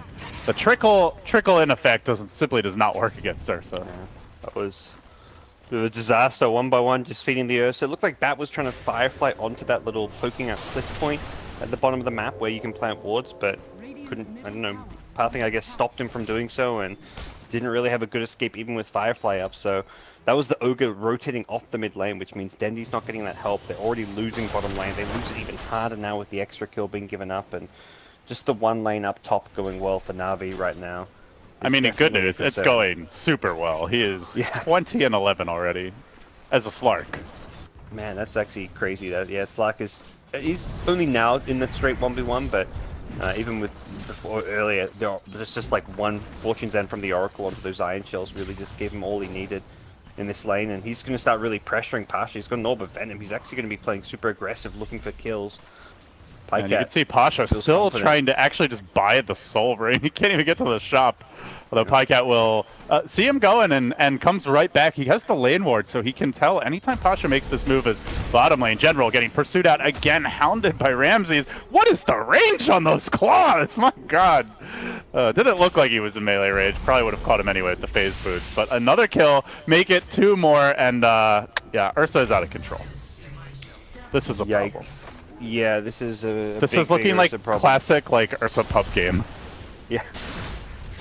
Yeah, 5-0 at 4 minutes in, and he's only got 3 of those kills for himself. But top lane Slark getting very aggressive is now going to find Lil up there. Oh no, the Caustic canceled his salve. Pycat is a sad panda. Looking for the turnaround though, perhaps with Biver coming in will force Lil back in a way. So they go back to their tri lane. They stop trying to help General. They're just going to leave him against Ramses. And Ramses is going to rotate, at least for now. Looks for that haste rune. Perhaps no, just the courier. We'll grab some clarities here. Head back to the lane, but yeah, he doesn't really need help. I mean, at this point, even if he can't kill Bat, he can certainly zone him pretty effectively. Oh yeah, and he's going to get the fast level 6 now, so even ganking him gets more difficult with the damage block and the turnaround potential with the enrage. So bottom lane Ursa becomes a nastier and nastier problem. Solo's just heading back. I think this is where if you're a support like Solo, you're just like, yeah, let's play around my Ursa. He's pretty strong and scary right now. If I'm near him, I'm probably safe. I can get some wards down, set up some kills, and that's where you're gonna get the most done. So he's back down bottom with the Ursa. It's not like if you're Navi, you're like, oh yeah, let me just go scout around the jungle by myself when Ursa's missing. Yeah. Probably not the case. Mostly just look at this top lane as like a lane where heroes like Sand King and Darks are going to go to leech experience, so you don't really necessarily want to try and fight up top. You just want to send like a Sand King to leech XP and get some farm where possible. The one lane I'm a little curious about, guys, does Troll normally like struggle this much against an OD, considering he's gotten a lot of help from his Ogre? At least the last few times I checked the lane, the Ogre's been there. Should he not be CSing better? I think the denies are really good for Dendi. That's something where normally OD can secure CS pretty well using the Astral, and he is leveling up the Astral as his primary ability. So given that no one's leveling Astral, I'd say this is like pretty normal in terms of CS. Okay. Perhaps Troll a little bit under where he'd want to be in terms of his CS, but the denies is definitely a positive sign. Yeah, it's a well-documented aspect of Dendi's laning that he really does prioritize denies more than other mid laners historically, so could play into it as well. Yeah, I mean, he's one of the players, if he can get a CS or a deny, he'll normally choose the deny over the CS sometimes. And what a jerk. Oh, Lil using the Burrow Strike here on an Ogre illusion. Pycat wants to punish that. He pounces in off the mark though, and now Pasha back into the fray. Pycat level 6, so he should be able to get out of here no matter what, barring a catastrophic error. He will get burrowed though. Still not using that ultimate. He's been healed up a bit longer. He finally has to commit it just with extra move speed, but VP continuing to chase. So they blunt any potential upcoming aggression from the Slark. And bottom tower actually went down during all that, so Ramses has just managed to solo push the bottom lane just by constant chipping, and he can skip the wave pretty well as well. So his Helm of the Dominator going to be up very early on, and getting a creep at like 8-9 minutes in as an Ursa is going to allow you to really just roam around the map, play super aggressive. You can get, there's a lot of good creeps you can get to really benefit you. And Navi are going to be... Oh, look at this aggression, gods. They know Batrider's off the lane. They're not going to let him farm in the jungle. Straight onto him. Ramses will move. One more attack, actually make it 2. Grabs another kill, so already a dominating streak. The jungle isn't safe, the lane isn't safe, and soon Roshan won't be either, as you mentioned. About to get the Dominator. Oh, he's got the Elf Wolf as well. Yeah, the Dominator means he's probably taking Roche at level 8 with Fury Swipes if he wants to, since the creep can tank Roche for you. But doesn't have to go for Roche, and he can just look to continue to snowball, but getting an Aegis early on is definitely a nice thing to do. And he's smoked up with Sand King, so this could be for Roche, could be for making a play. We'll see where the priority lies for VP. Not a whole lot of mana on Lil, so looks like it will be into the pit. Can Navi, I mean, even if they knew about this, could they contest right now? They don't feel very strong. Not really. I guess VP aren't grouped up around it. They're just relying on the sneakiness of smoking in there at this stage to get Roche. So Darks is not really in a position to do much, neither's OD. So if they had there with numbers, they could have done something about it, but it would have become very obvious. Lil didn't even attack. He stayed smoke in the Roche pit, so if they came to contest it, his smoke would pop and he'd know that that heroes were nearby. So General ends up moving to the off lane, and guess who's there to greet him? It's his old friend Ramses. Shows himself in the lane. And reinforcements have arrived in the form of Lil. Gets a surge into a burrow, but General barely able to sneak over the cliffside there and back to safety. As that first, one of those first troll ultimates does get used. Dendi just taking over, farming the Ancients. They drive General off the lane and they go straight onto the tier 1 tower, so VP, very aggressive laning stage, really trying to secure map control here. Setting up for a second Roshan perhaps down the line, and for Navi gods, I guess the question becomes like, how are they going to start asserting some map control, taking fights, or do they just have no ability to do that for the next 10-15 minutes? And assuming VP pushing with enough numbers, I don't really think Navi have plays they can make, because they have no blink on Batrider, they have no initiation item on Pycat. He doesn't have his Shadow Blade or his Blink Dagger, so Troll doesn't really have too many items. I guess the Troll Helm of the Dominator you can make some plays with, and may see like a smoke with an extra creep, but given that right now VP have Aegis, this is very much a Navi, like a farming period for Navi. They're going to be looking to keep away from VP during this Aegis period. Problem is, Batrider is miles away from a Blink Dagger right now. Oh, Lil pulling out the jukes, breaking some ankles in the bottom lane. Biver trying to catch him out with the Fortune's End, but just a calm Sandstorm dodge and then do away. So VP just outmaneuvering Navi around the map there. Yep. Going to smoke up as a pack of 3, head towards that bottom lane where they do have a ward planted. Sentry deny was attempted earlier, unsuccessful. And let's see which way they go. Looks like they will find the Slark, and they do it. Before he's able to get off a Dark Pact, he's just going to go down without a fight. The lone ray of hope, really, for this Navi squad also bites the dust. So the pressure mounts. All the while, no one, yeah, by the way, has a Midas, kind of just quietly farming away in the mid lane, significantly ahead of Dendi now. Mostly due to the tower gold, but has not had any pressure. There is an OD in this game, guys, lest you forget. He doesn't even have to enter the game, you know, he can just stay out of the game. He can keep jungling, he can keep farming his lane. His team's probably just giving him word like, look, they can make all these aggressive smoke moves without the involvement of the OD right now. He can continue to farm the lane and the jungle, which he's been doing so far. Level 10, he's not as farmed as the Ursa, since Ursa's had the tower gold at bottom, the Roche money, the kills, but if things kind of continue at this rate, OD is going to catch up to his own Ursa, maybe even overtake him just by the farming efficiency of the Midas. There's a blink on Ramses now. He scouts with Big Bird. This is a slightly more vicious Big Bird than what you might be accustomed to if you were a Sesame Street fan. And this is the first smoke from now. It kind of feels like the blink of General is too far away. They're just going to go for something. Saw a Batrider earlier today in the Chinese qualifier from in July, and like he had a rough start, but he just said, look, screw my blink, I can make plays with just lasso, and that was kind of their way back into the game, and I think they need something similar from General. Oh no, they find Lil, he burrows, TP's out, and just no way to stop it. Yeah, brutal, as Navi can't find a single kill so far, and their woes continue, and likely after that failed smoke, they just have to fall back to their jungle, farm a few camps. You know, as a commentator, guys, you're always looking for, like, entertainment, for a back-and-forth series. I'm looking for, like, a pulse here. It just doesn't... Navi just doesn't seem to have one. They're just rolling over. It's almost a 10,000 gold lead for VP, 5,000 experience, tower after tower falling, 7-0 to the score. Like, they lost basically every lane. Well, hell, I would say every lane, considering Pycat has since died, so you can't even really say he won in the end.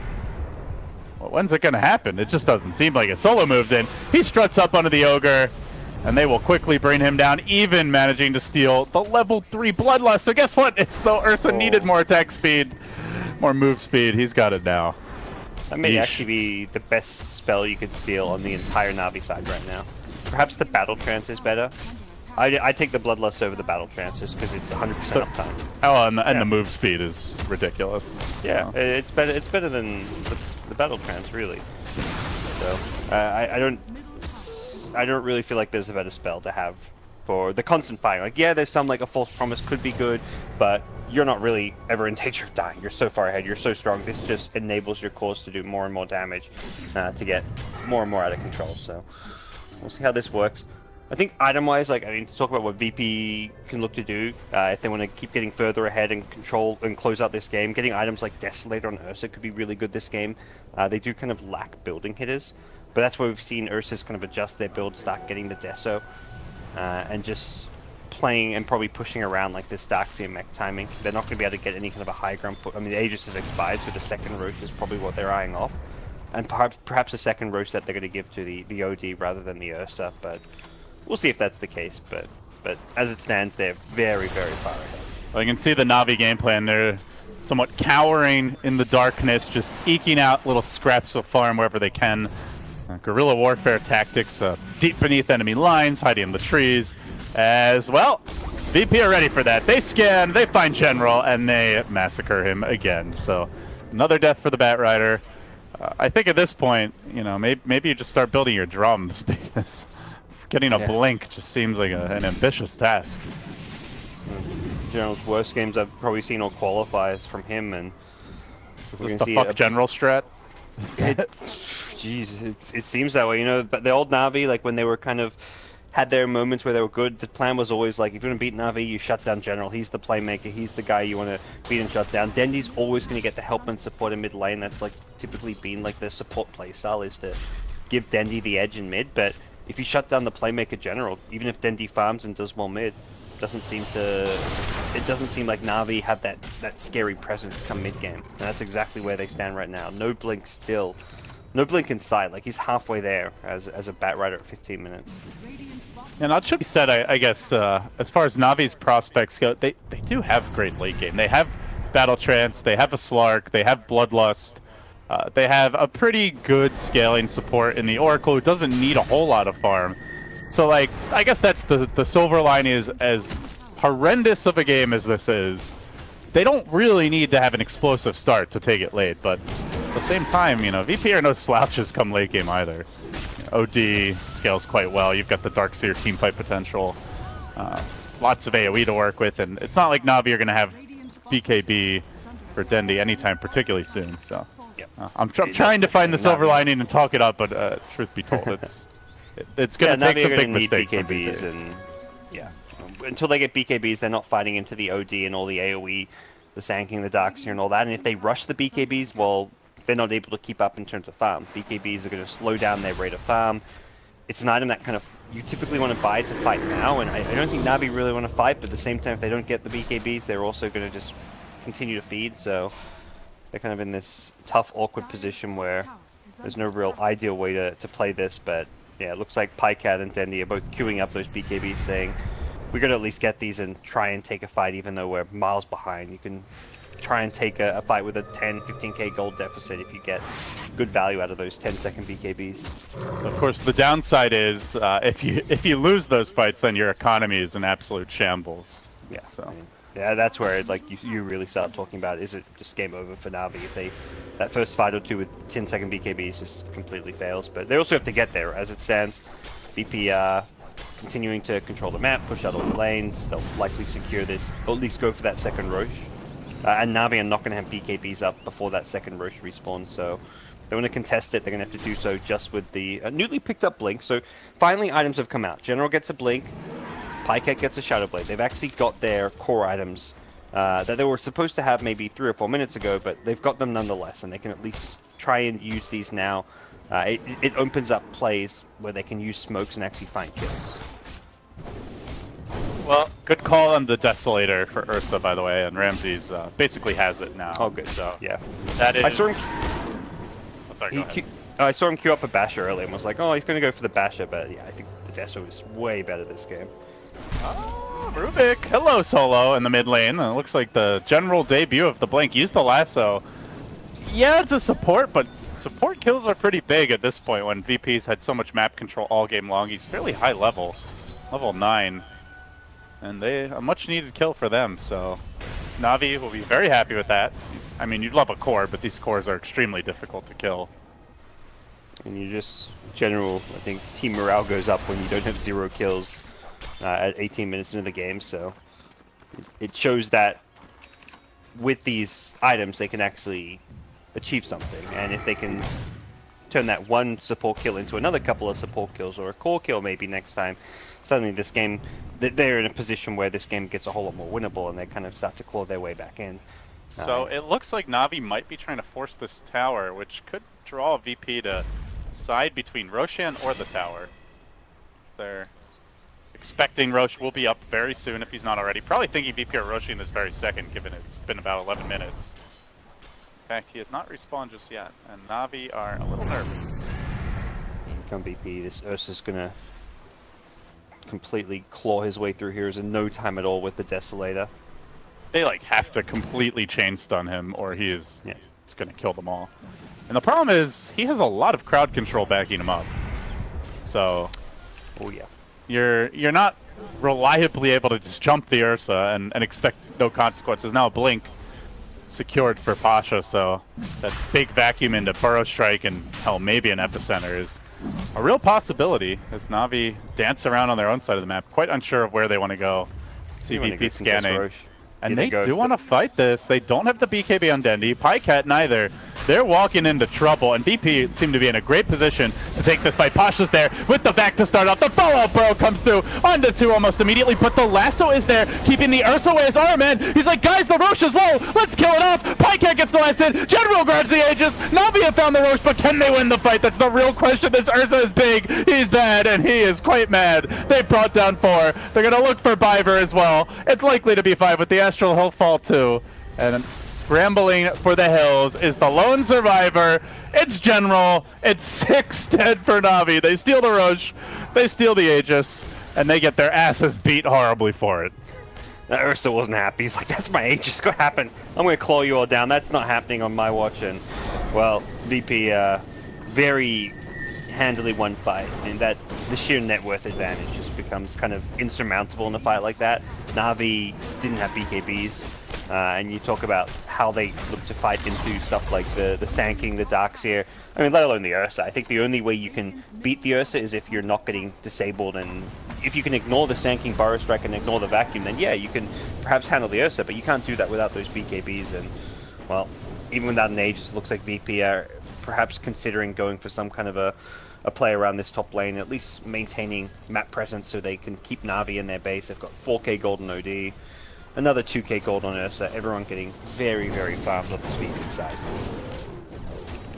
Yeah, you can see no one has a Blink Dagger and the Quick Buy. I'm wondering if he's like, yeah, you know what, I'll just buy like a tier 4 item now instead. Screw that Blink. But things are looking rather good for VP. This is a best of 3, so even should Navi lose it, they'll have a chance to claw their way back in. And last time they played VP, I think they lost game 1 and still bounced back in game 2. But yeah, that's right. This, I mean, when VP is on their A game, it kind of feels like they're on a different level from Navi's. Pycat, as I say that, will find Solo, but gets astraled by no one. Now the lasso kidnapping him while trying to kill off Solo as well. Will General be able to make it out? That's the question. Use the Blink to initiate, goes up onto the hill. TP out attempted, no one. Does have the Burrow Strike support, so they're going to get a Rubik, but it costs them a bat in turn. Which was honestly, I think, given the deficit, probably a net worth win for Navi, or at least an even trade, but... Yeah, probably is. Oh, actually, yes, the Rubik's pretty poor. Okay. Well, Zlatko gets caught forget out the Grats, by the Ursa though. on the retreat. Yeah, that Ursa is out for vengeance. Ramsey's just rampaging through the mid lane, does find another kill. 16-3 the score. Only 6 more to go, gods. Only 6 more to go. It's slowly happening. And Ramsey, well, I say slowly, Ramsey's going to speed it up a little bit. Well, Astral's there. Armen trying to throw out maybe a little bloodlust from the high ground. Go, Denny. Live and prosper. Oh, not going to happen. He's dead as well. So, all 3 cores down. VP converging on the base. Game 1, a very clinical affair so far, and it looks like this is, if not the end just yet, likely the beginning of that end. I mean, the biggest weakness of VP's lineup is always going to be their ability to hit buildings, and as much as their lineup can scale late or right, they can never really hit buildings well with Ursa, but he's made up for it with this Deso pickup, and they're pushing high ground early enough time before Navi buy them. Oh, there was a sentry. Oh god. Blink and you'll miss it. 2 more fallen. Diver on the run. It's over, Navi. They're already dead. VP, have mercy. Just kill their buildings. Knock them off the map and into game 2. I mean, if you could beat a team so hard in game 1 that you would just straight up win the whole series off of it, if there was some way to quantify a win being just too damned one-sided, I think this would be it. This is pretty ugly. Dendi, he's got BKB, he's gonna waste it more or less. Doesn't really get much out. It gets out of an Earth Shock and obviously stops any follow-up disables or spells from hitting him, but that's the 10-second BKB, and, well, VP, back off, we'll take the shrines. Very, very straightforward game from VP. Started with a laning win at the bottom lane with the Ursa, and it really was the Ramsey show. He just completely snowballed out of control this game. Oh, Solo stole Battle Trance, by the way, so... Well, that'll be handy for pushing in the next lane of Rex. Yep, absolutely, and I don't even imagine VP necessarily feel like they want to wait for Roche. They've got so many big items coming out their way. The Ursa gets his BKB. The OD's about to have Blink and BKB of his own as well, so the late game items that are coming really in the mid game continue as the deficit just gets bigger and bigger between these two teams. Well, guys, we've got a little downtime here. I guess we can dig into the autopsy and start talking about why Navi is a corpse right now. Oh, here's the Hail Mary, LD. The four men smoking. Do smokers 5? Did everyone get bloodlusted yet? If so, I guess it doesn't really matter. No, no bloodlust. All right, this is a huge mistake. He'll TP in onto the shrine, perhaps. What shrine? No. BP have already decided to slay it. All right. Someone kill it. All right, there we go. Yeah. But yeah, speaking about the autopsy here, like, where did it really go wrong for Navi? Do you think it was the laning setup? We'll see this last fight momentarily. Blake, vacuum, BKB from Denny. He immediately scrambles away. Pycat also gets off the Shadow Dance and will likewise retreat, but the buildings, they can't run, and BP are coming for those as well.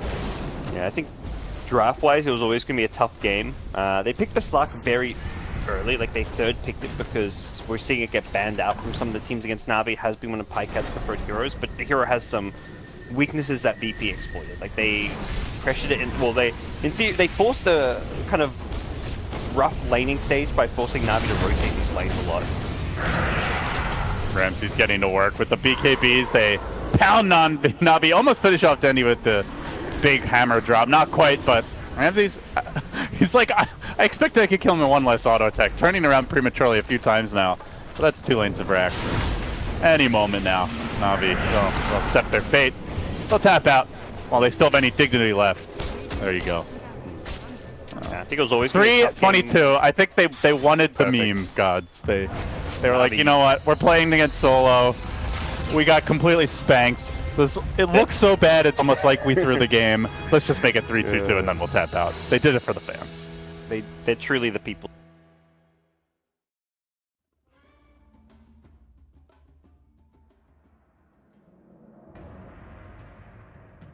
Navi's turn to ban.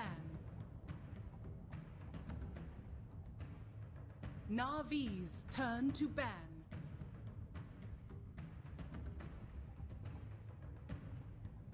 Dire team ban.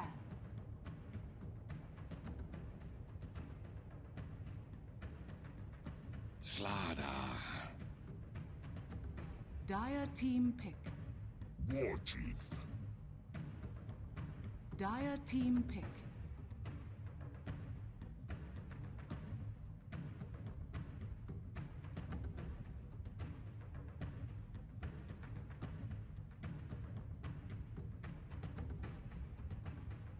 Ten seconds remaining.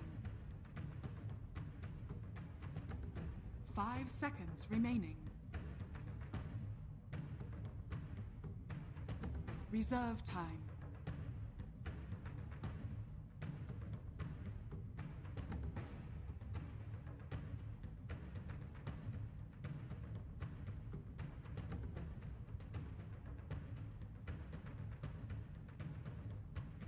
Rubik.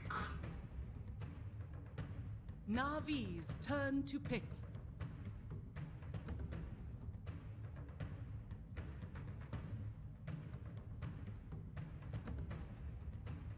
Life Stealer.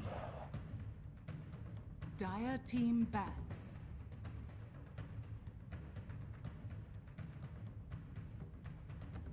Navi's turn to ban.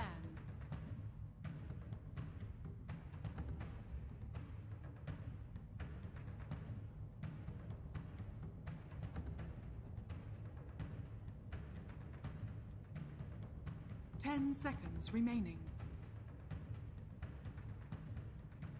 5 seconds remaining. Reserve time.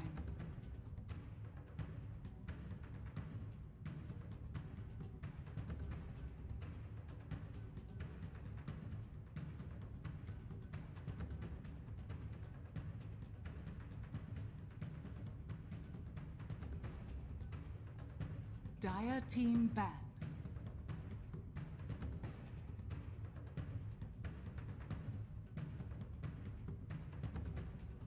Navi's turn to ban.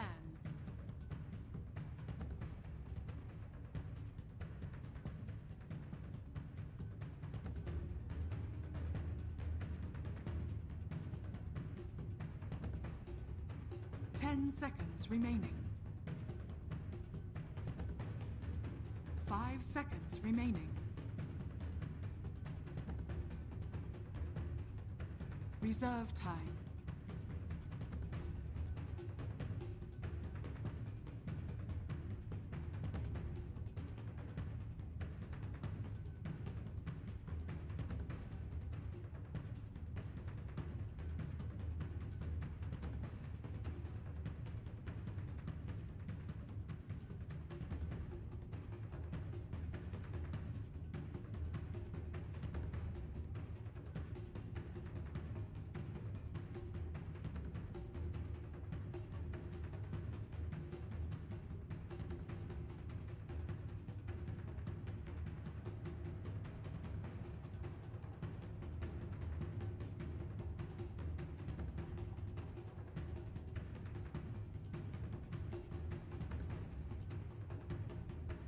Dire team pick.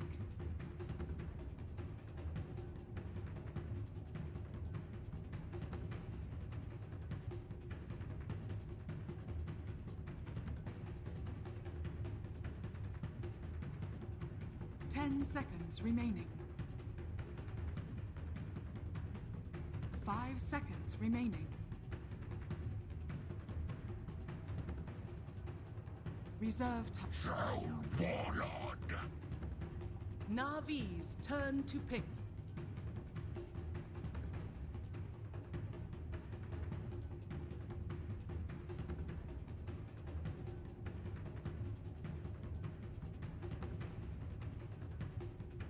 Ten seconds remaining. 5 seconds remaining.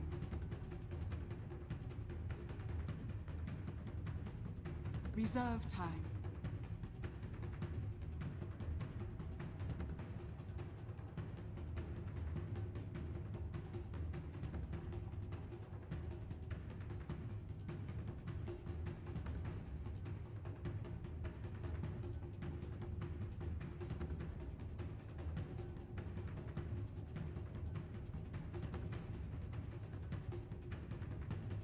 Crystal Maiden.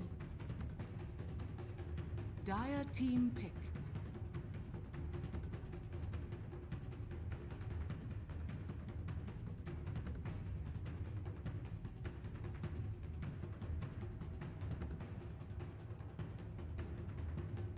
Ten seconds remaining.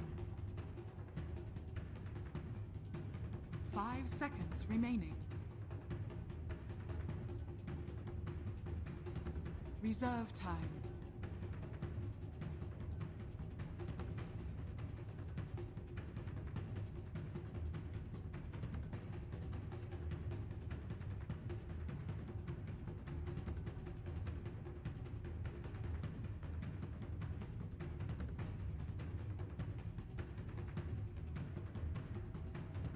Sven stands ready.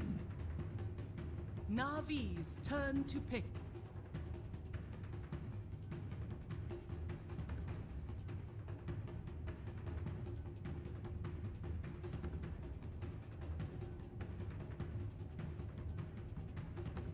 Ten seconds remaining. 5 seconds remaining.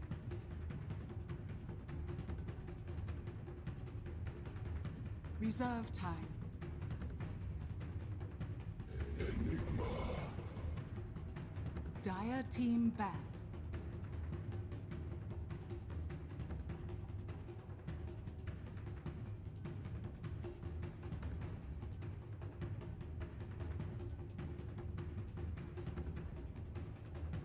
Ten seconds remaining.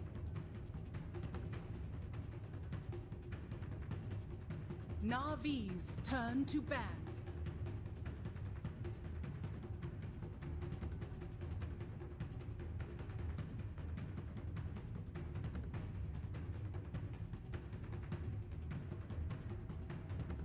Ten seconds remaining. 5 seconds remaining. Reserve time. Navi's turn to pick.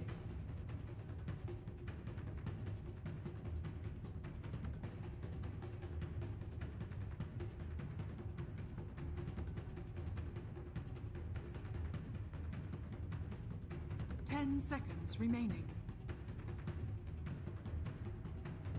5 seconds remaining.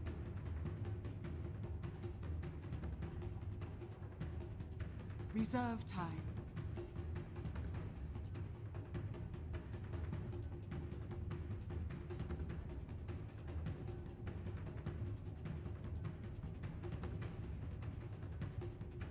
Imber spirit. Silencer.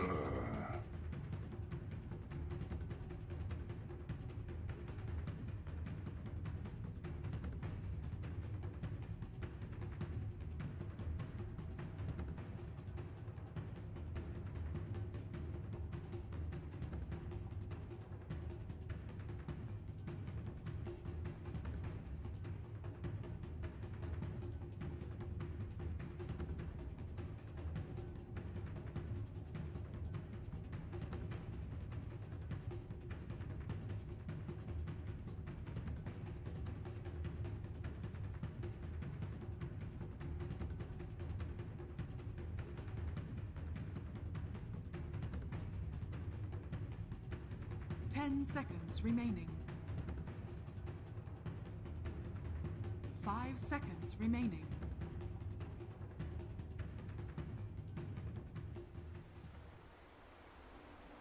Series ended up carrying the team to victory, but it was not against the Silencer, and that will certainly make things a bit trickier. May even force his hand like towards, I don't know, a Manta style potentially, which has not been a very popular Ember item as of late. You know, it's just been that very heavy like magic damage build, not so much like a physical DPS style. But I don't know how else he deals with this global.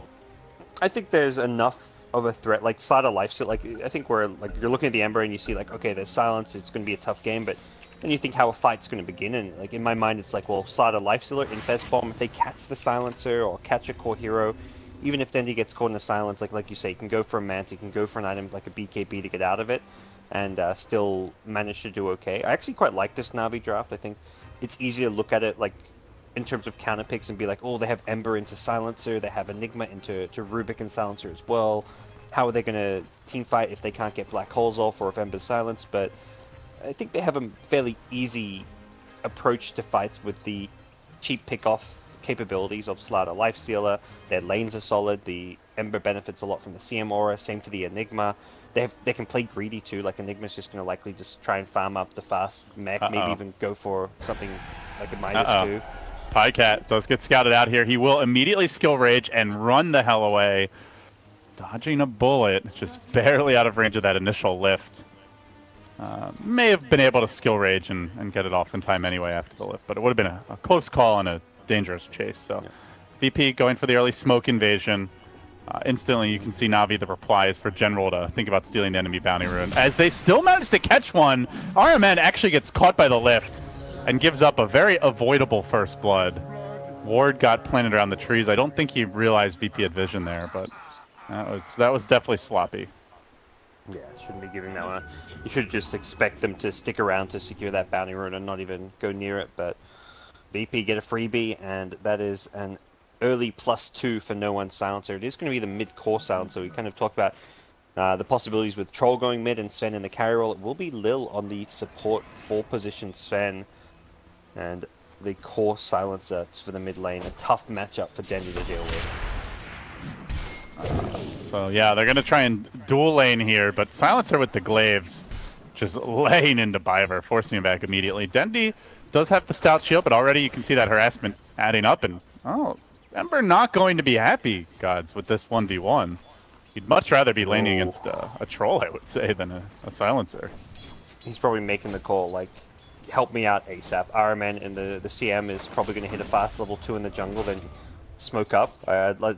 I feel like he needs to smoke up with the CM and Slaughter, perhaps. Curry at mid.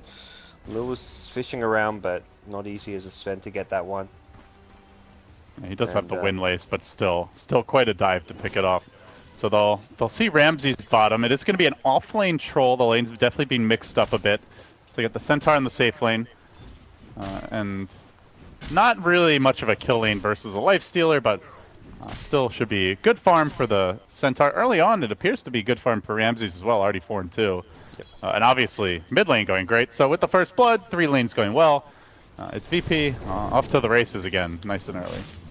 The idea was definitely that they wanted to, much like the Slug, pressure the Lifestealer's early game laning stage. It's a hero that similarly doesn't do well in the laning stage, so they wanted to aggro tri-lane him. Pycat, again, knowing kind of what's coming his way, dodges the lane, but finds himself still in a tough lane. Like, he may have dodged the aggro duel / tri-lane, but he's up against, well, a dual lane up top now. It doesn't have the troll in it, but it's still got the centaur there, and it's still a very dangerous lane. Finding the catch here on Ramsey's. General even moving in. Doesn't have any Eidolons to work on him with, though, and Ramsey's already with the completed 4-man shield, so quite durable. In fact, just turns on General, starts running into the Eidolons and into the hero, and really doesn't care. Yeah, started TP'd out and is going for that smoke rotation with Iron Man. He doesn't have any mana for Crush just yet. He'll have it in about 10 seconds time, maybe a little bit longer. There's no point in Arcane Art even yet. It's only a level 2 Crystal Maiden. This gank has to work, I feel. Their lanes are getting crushed if this smoke doesn't work. And even if it does, already Pycat being moved upon in the bottom lane. If Lil gets right next to him, it's going to be very hard to rage dodge this. He's not actually able to. Still has the rage now being lifted, and even if he rages at this point, it's not going to matter. They've gotten the extra damage in. He turns, he drops the open wounds, and he tries to run. Malefice there, not going to happen. VP run and gun him down, and now straight onto General. While that's going on in the mid lane, you can see the chase for No One, who already killed off Dendi during that dive. Biver might get this kill to south as he heads to high ground, sprinting his way forward, pops the Fairy Fire and the Curse of the Silent, and No One will still fall, but it's a death for Dendi, and it's a big win again for VP. Wow, yeah, he got with the high ground ward, got the solo kill on Dendi as the gank came his way. That's absolutely disastrous for Navi in their early game. And he is just getting bullied constantly in this mid lane. He cannot last hit against No One Silencer. And VP just showing their poise as a veteran team to bust out with no hesitation not only the Silencer pick, but the carry Silencer mid. And it has really thrown Navi for a loop. And oh, Pycat raging here. I don't know if he realizes that Solo was coming from around the tree line. They just hit the shrine. Scan. Another smoke mid. Oh, perfect. Again VP on point. The scan revealing the Navi rotation, so more time wasted. No one going to dodge this bullet and be able to go right back to pounding Dendi as soon as these supports leave. And General just off to the jungle, so he's not even laning right now. That means total free farm for the Centaur in the safe lane. They've given Pycat that bottom lane, as we talked about. And in the end, Biver's going to have the task of dealing with the Centaur, who, by the way, already 30 and 12 in CS. He's going to come in and mess with the Enigma as well, so he'll lose his Eidolons, it looks like, but not too big of a deal. But yeah, this Enigma doesn't have his Arcane Boots yet, so his farm is slow. When you go for this Arcane Boots not soaring, oh, Dendi getting flanked now. He gets stunned, the chains are there, zapped, immediately breaking the Flame Guard, laying him out. VP just spanking Navi. I mean, honestly, it's just unbelievable how badly they're just shattering their confidence. Oh, yeah. 2 games in a row. It's so different to their last best of 3, because the last best of 3, VP was very, like, all 3 games were fairly close. I mean, the game Navi won and one of the games Navi lost, both very close, and VP were not looking to dominate the early game laning stage. It feels like VP made a clear adjustment since yesterday, like, alright, let's actually focus more on the early game and beat Navi there, because laning stage-wise has been a complete and utter stomp, both games by VP. Yeesh. I mean, how do they get back in? Like, is there any? It's about as bad of a start as you can get. Like, what's the path forward for Navi? It's going to be just getting like a couple core items and using their few smokes. Like, they probably have 1 smoke remaining, and they'll get another smoke around the 10-minute mark. Using those smokes well, because 2 consecutive smoke ganks mid. Like, the reason that's such high risk and volatile play is because now you don't have those smokes for when you hit your blink dagger timing. I say that Slider's not going to have a blink anytime soon, but. If you're Navi, you've got to just use numbers. Like, if dive like this at bottom, you've got TP and 5 heroes. You've got to try and do something to stop this. Oh, they're going to bring in Dendi as well. This could be really big for Navi. They spring the trap. Can they even find that first kill on the troll? He gets frostbitten, held in position. He's still not dead yet. That armor is too much. The poor man's shield saving the day. Biver is not going to let him scurry away. Not this time, he says. Crushes him down. We'll find that first kill. I think there was a TP out. Yeah, Lil just made it home, so that's all they get. But hey, it's the troll. It's a big kill. And VP did commit 3 to get nothing, so Navi will take that one to the bank. Man, if only General was 6 and had a TP scroll, perhaps he could have come in for the 3-hero black hole. I feel like that's kind of what their way back in is. VP are gonna, they've got a lineup that wants to be aggressive and trying to punish it with things like black hole there. If he had the TP, as you said, that would have been a perfect opportunity to use it there. Iron Talon, Ember Spirit. Yeah, desperate times, desperate measures. Very much a game where Navi are just gonna have to scrap together whatever pieces of farm they can. It's not gonna be pretty, but their comeback's gonna be a slow, tough one, using whatever jungle farm they can get, trying to punish VP for aggression. Because as I said, VP definitely going to look to get aggressive, but they're not necessarily looking to 5-man down towers. So if you can 5-man TP when VP dive you and then take like these 5v3, 5v4 fights, that's going to be how you approach this game. There's a smoke on RMN now, so perhaps we will see that rotation. General still holding the line here in the top lane. He's the leader in CS for Navi. Over on the side of VP. Curious to see, is this going to be a blink rush by Pasha, who is extremely close? Can tap that shrine, sell a branch, and pretty much have the blink at this point. So the first Centaur gank is likely coming soon. Yeah. Global cooling down as well. No one can look to get involved with this. So they'll have global, they'll have Stampede, and they'll have a Centaur blink debut. This is a pretty big power spike for VP. Oh yeah. Although, you see how Sven's doing. He's going just for some phase boots, not doing anything fancy in that support role. But yeah, as it stands, Navi are just going to find more heroes running at them soon. Once, like you say, the blink comes out. Pasha probably going to head towards bottom lane if he wants to pick it up from the side shop or bring it down to the courier. And I mean, all of Navi are not, like, none of their cores are really, well, at least the 2 carriers aren't ready to fight. Lifesteal just picked up like a late boots. Doesn't even have his phase boots upgrade yet. Ember's just got his Iron Talon. Only now hits level 6. Both these 2 cores are really far behind, but it feels like Navi, you're not going to be able to farm your way back into this game. There's the global in the mid lane. Bit of a panic, but I think it was, yeah, just a panic global by no one, but hey, he's a carry silencer. He's happily farming up with this DD rune. Does not want to be giving up kills. Smoking mid. Dendi, triple remnant forward. Is it going to connect? He does get the change. The Stampede's there, but the crush clips him, keeps him in position. Can they find the damage, though? It doesn't seem like a Crystal Maiden goes down. Dendi goes down as well. That's 2 that have fallen to the wrath of no one. Viper crushing helplessly as he gets cursed. It's a +6 for no one. Give this man 10 stolen intelligence. More than 1 stolen int per minute this game. Oh, God.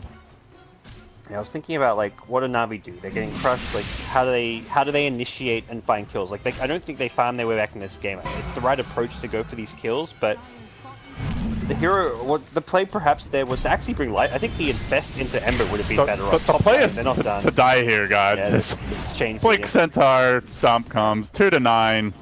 I don't think they're going to be given a chance to let this go to 322 again for the fans. Yeah, Jesus. I think Lifesteal just has to go and infest into Ember and be like, look, this is dumb, but how else do we win this game?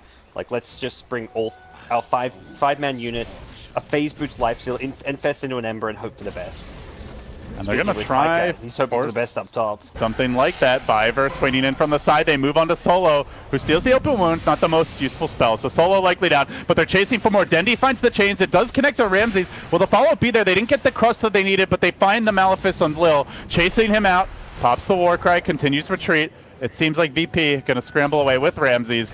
They'll lose their support Sven, but the crucial kills not being given up. None of the cores go down. So VP cutting their losses and continuing to farm up a storm. Yeah, they were able to find some kills outside of the ulti cooldown, so there was no global, or even the Stampede was still cooling down initially there, so good aggression from Navi, and I think that's what they got to do, is just make sure like they abuse the fact that after they die and like feed a few kills, they're going to respawn very quickly, and VP are going to have cooldowns, maybe be low on mana. Run at them, just keep running at them, keep looking for kills. Heroes like Ember and Lifestealer are not flash farming heroes, they're heroes that want to farm kills to get back in the game, so running at VP is going to be the way to approach this game, as tough as that is going to be. And VP, they have their own running at Navi plans in mind. Blink Stomp starts off, double edge follow-up. There's the quick lift, Stampede to secure it. VP, just It's like a well-organized special forces strike force. They just move in under cover of smoke and quickly delete Dendy from the map. Pycat open woundsing the creep just to ensure Solo can't steal anything more juicy. Already a complete 4-staff on Silencer, so keeping on top of him gets trickier now with that bit of extra movement, and they take the tier 1 mid. They're already swinging down towards bottom. They just want to go from one objective to the next. Very likely we see a VP team that can threaten high ground very early on. Cento's even going straight into the Ags, like he's not stopping off for any kind of a 4-staff, no hood, no vanguards. He just wants to make sure he gets that team item as soon as possible. Alright, this would be a really big kill. They find this kill top, they might be able to also grab a tower as well, but Ramsey's hiding deep behind that tower. He's actually going to TP out. He senses something's not right, and away he goes. So I'm looking at item selections here, gods. Pycat going into a Midas. It's a very late Midas for what should be a 1-position lifestealer. But it kind of feels like, you know, you said they can't farm their way back into it, but he feels like he has no choice. Yeah, I mean, he's not going to like farm his way back in. It's still an item that like you may as well buy it in the hopes that it will keep you keep some gold coming your way. Actually, he's going to go back to the armor. If you go for it, it's actually not bad on lifesteal because it does pretty good damage. The hero just needs attack speed to go with his rage. But looks like he is going to go for the armlet, or at least he's reconsidering his Midas purchase. VP continuing to ramp up their aggression here. They invade deep into Navi territory and now start to threaten this tier 2 tower bottom. The array of deep wards have been planted down, and Navi, they have a gambit. It's into the Roche pit they go. They do have amplify damage. They have the Eidolons. They can take this Roche. And so far, VP showing no signs of contesting. Not sure they realize it's happening. It's not the most conventional Roche lineup. Pit, but that's not going to see anyone unless they poke their heads out. And I think the Roche will become obvious now that they'll see no one on the high ground. And that's like, all right, they're probably Roching, but let's take the free tier 3. If possible, Navi will finish Roche and then 5-man defend. They need to perhaps pop a shrine in their base. Oh, General actually threatening to go in here. At least a little bit. So they get the Aegis. Pycat will seize it. This could be the start, guys. Do you believe? It's only a 2,000 experience deficit. It's a big gold lead for VP. It's not that big of an experience lead. Yeah, it's still, this game is definitely still winnable. I feel like last game was more of a, maybe slightly more of a one-sided affair in some ways, just because Navi have like these good options to find kills to get back in. They've got the blink on Viver now, so they can go for those Slaughter lifestealer ganks. They've got a mech on Enigma. They've actually got a decent team fight, and they've stopped VP's timing. VP were likely going to look to break high ground with that first Roche, and now there's no Aegis. So if VP want to push high ground, they're going to do it without an Aegis, and they just don't have the farm or the heroes to really do that. So blocking the Aegis from VP is going to work very well for Navi here. Is this where like you consider putting Lil into more of a carry role? He seems to be building back towards an armlet, so is VP considering something like that, like just to give them a better base breaker as a frontliner? Obviously Silencer pretty weak in terms of killing off buildings. Yeah, at least get like be slightly more of a core, perhaps some utility. Those reactions by Solo though, are you kidding me, man? He's actually going to get away because of it. The lift there, Pycat did pop out. They even got the crush, but it just wasn't fast enough. The Stampede came out. Now Pycat's on the run. Aegis insta-popped. Global is still available, so General can't global unless he gets no one, and that's a very tall order. Lildo low, Dendy rolling in. He's going to manage to find that Rubik, holds him in position.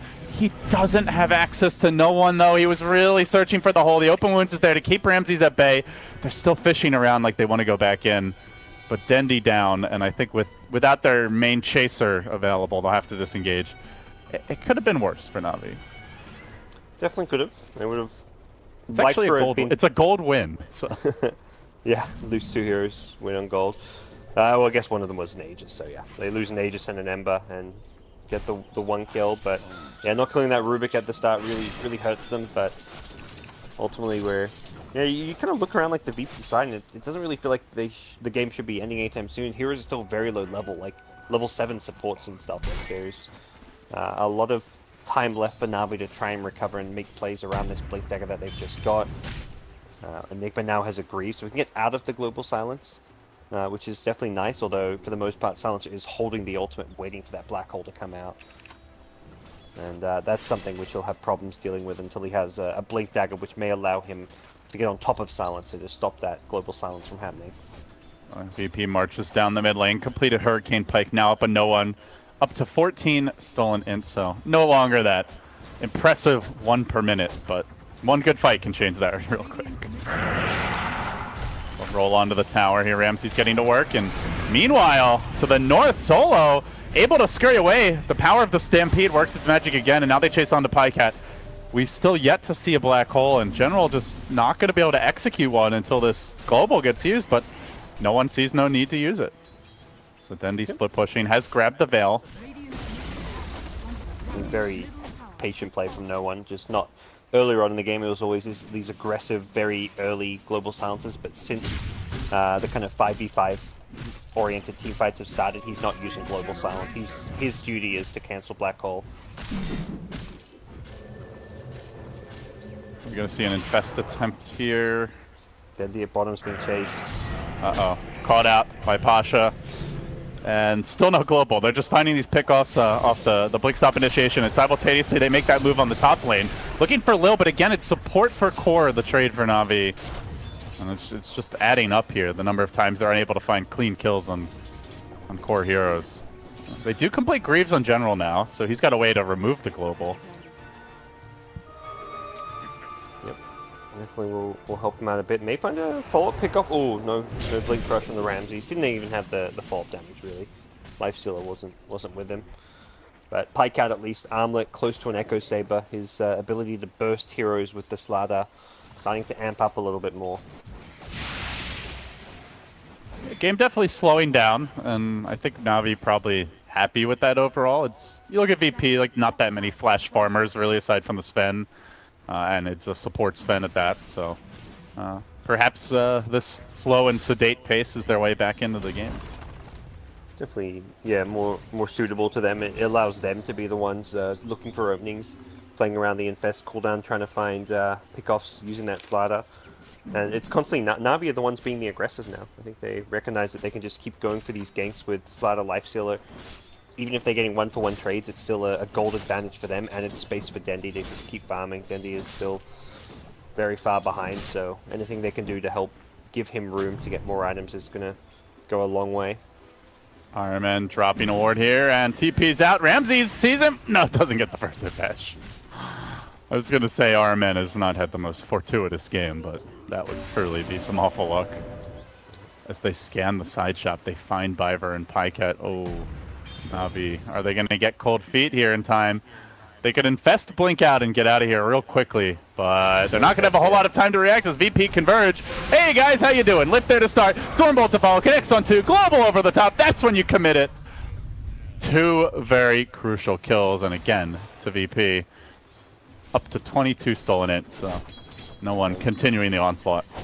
Oh, he's got full Rod of Atos now, so that long-range initiation and disable is available to him. Really good against the Ember as well. So I mean, more importantly, the Centaur Ags gods. It's very close. That's really the big item. The second the Slardar blink infest bomb happens, you just pop Stampede, and even if that hero is stunned, the damage block should be enough to keep them alive. So VP just going to fall back. They're in no rush. I'm sure they can feel just how far ahead they are in this game. Navi, they're getting a few kills here and there, having some 1-for-1 trades, but all of VP's cores are getting out of control, and even the supports are getting the necessary items to be effective this game. Navi definitely going to fight to the bitter end, and so far VP not really showing signs of threatening that high ground. So the shrines remain in play, at least for now. The next Rosh coming soon, and we do see a blink picked up on the Rubik and on the Enigma. So just as General gets a little bit better at potentially catching the Silencer, the Rubik gets better at stealing that black hole and turning the fight anyway. Yeah, the instant smoke from Navi, perhaps trying to find a fight while Global Silence is still down. One less thing for Enigma to worry about. Could be a really big timing opportunity here, and they have to expect VP will come to defend this tower mid, given how far ahead they are. And in fact, the TP's here. It's going to instantly break Biver's smoke. They do not see this yet, though. Navi are ensconced in the darkness.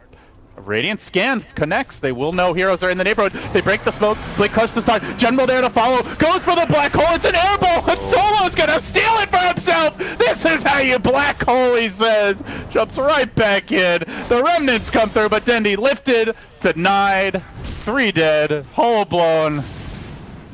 Navi are in shambles. That's the kind of fight that just makes you want to call GG.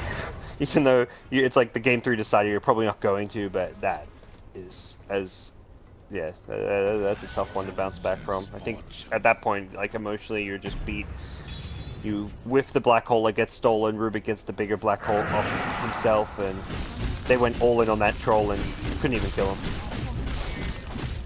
An ugly showing here, and for Navi, this could be the end of the line.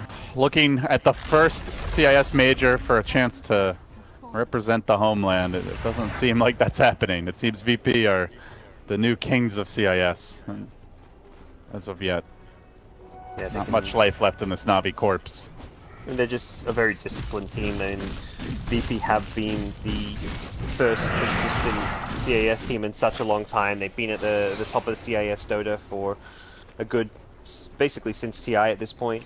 They've had perhaps a few disappointing results at international lands, but it's never been like a disappointing in the sense that they've lost to teams they shouldn't. It's more disappointing because people thought like they were going to be good enough to beat EG or good enough to beat an OG, and they've always just maybe fallen short against some of the T1 teams. But who they haven't fallen short is against the teams that they're supposed to be, teams who are like on the rise. Like Navi, they're good, they're improving, they're getting better, but to take on VP is a tough ask. They can't even kill the damn range creep in the pit. Kendi gets scared and runs away, and VP, no such hesitation, straight into the pit, straight onto the Roshan. There is no black hole for this fight, and there is a global silence. I mean, talk about a difficult engagement. They're going to global now, right as the jump in comes. Navi were trying for the Infest Bomb in the rear, and Lil charges into the fray. That's a support Sven, mind you, who's hitting like a core. The silencer brought down, next onto the Enigma. 3 get slain, and now VP, they'll take the Roche too. They might even grab Dendi, should he dare to stick around. Yeah, this is a Roche. And this is a high ground push coming any moment from VP. Alright man, went for the steal, won't get it, but he'll pay for this with his life. +2, +2, +2. 36 intel stolen. Well, he's almost 200 a pop. Yeah. he's hitting hard, and well, not a whole lot. If this was any other game, very likely you would have seen a GG call. Even without a Rax taken, it's very clear that this game is more or less over at this point. Pash is just taunting his way to victory on the high ground. He's feeling good about himself, and he knows that there's nothing Navi can do at this point. Even Ramses. Whoa! Bit of BM from Ramses. He's being pinged, I think, by no one. The youngster is showing Navi who's boss. Well, gods, the good news for Navi is they can still attend the major. They killed Lil and GG'd out. I love it. It's in Kiev. They'll be there anyway. But you can still meet Navi, guys. They just won't be competing. Yeah, and you can see here, I mean, good sports. Everyone congratulating VP. I don't think, I mean, some taunting and BM aside at the end. These guys have been playing each other and competing against each other for some time. So I don't think there'll be any ill will between the two teams. It's all good. And I think Navi know that VP is that top tier team that could actually make a big run at the major. I mean, they'll look at VP and be like, this team could theoretically get top 3, top 4 in Kiev, and no one would be surprised.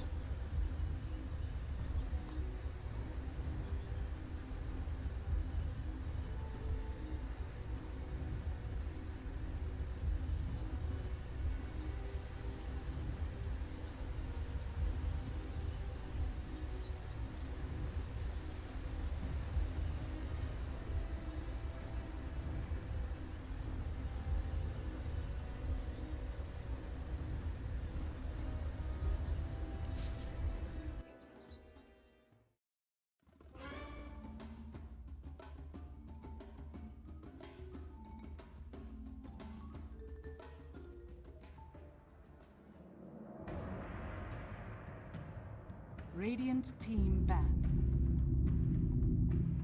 Dire team ban.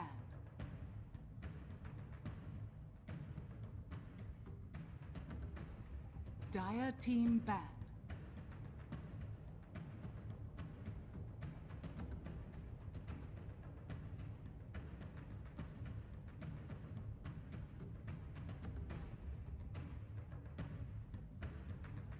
10 seconds remaining. 5 seconds remaining. Reserve time.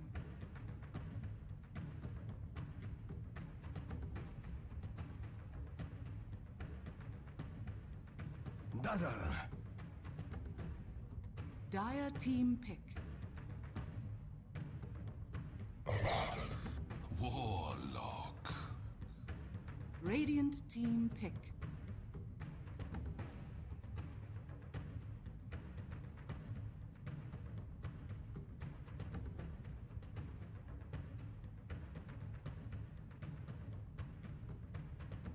Ten seconds remaining. 5 seconds remaining.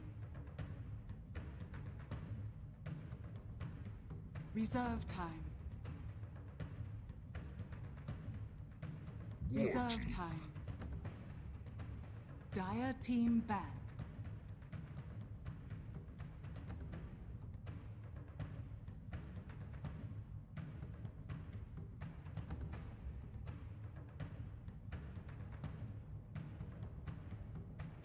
Ten seconds remaining. Radiant team ban.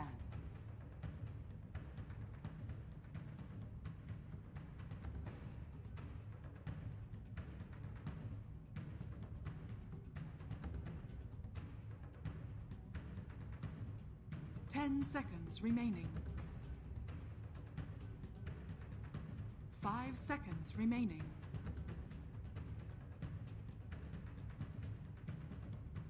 Reserve time.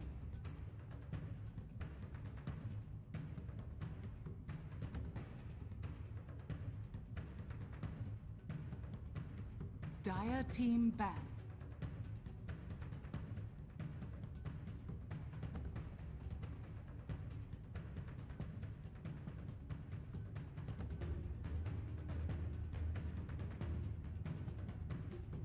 Ten seconds remaining. Radiant team ban.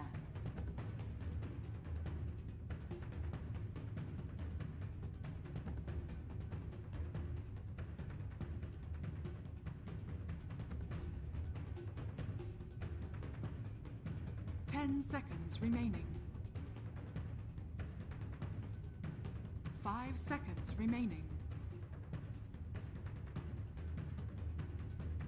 Reserve time.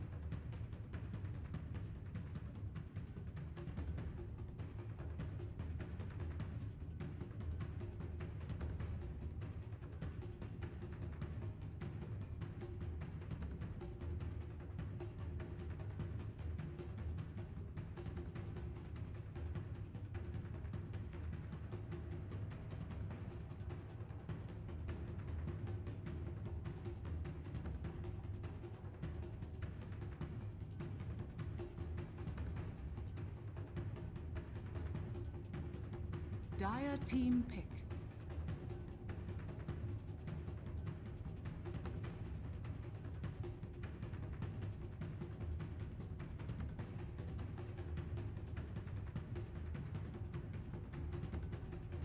Ten seconds remaining.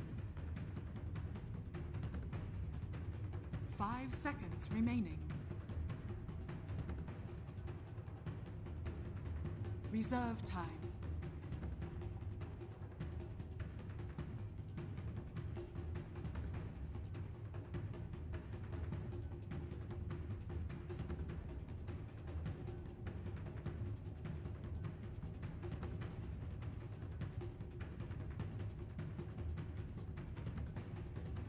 Spirit Breaker. Radiant team pick. Earth Spirit. Dire team pick.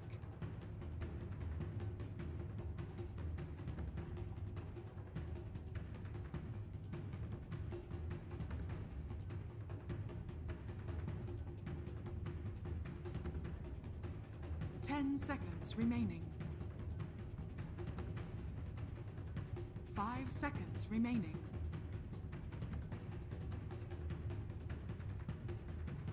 Reserve time.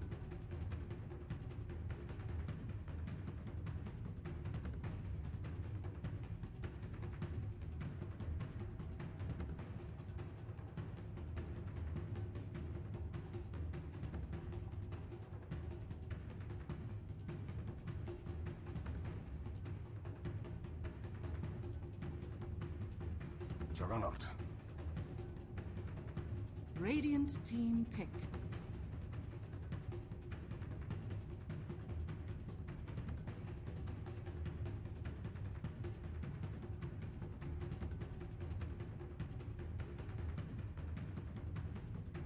Ten seconds remaining. 5 seconds remaining.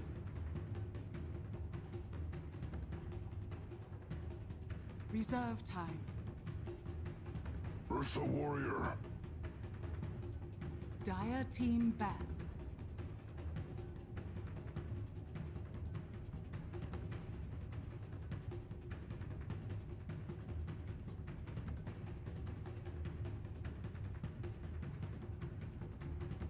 Ten seconds remaining. 5 seconds remaining.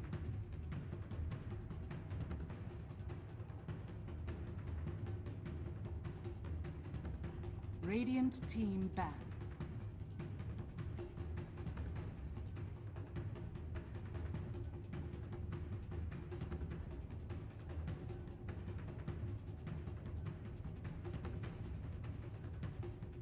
Ten seconds remaining. 5 seconds remaining. Reserve time.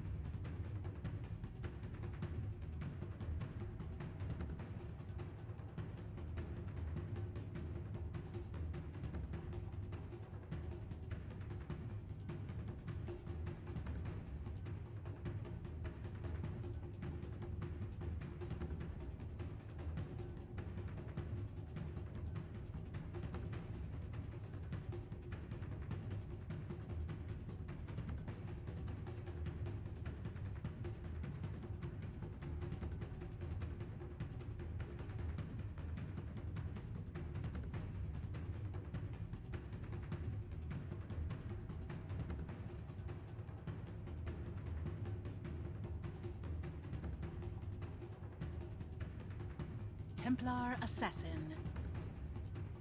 Dire team pick.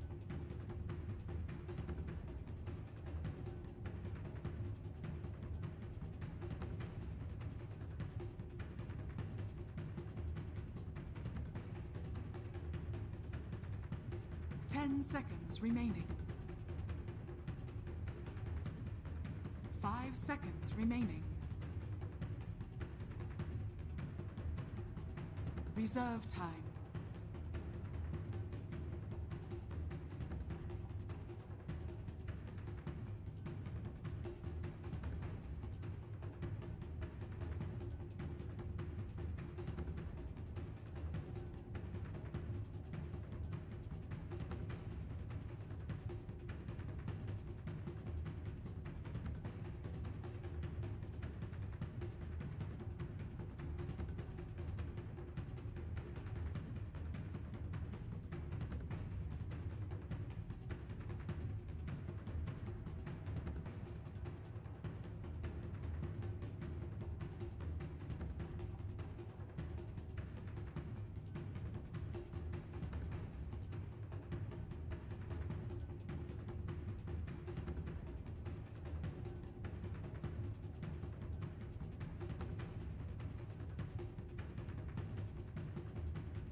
Ten seconds remaining. 5 seconds remaining. Bat Rider!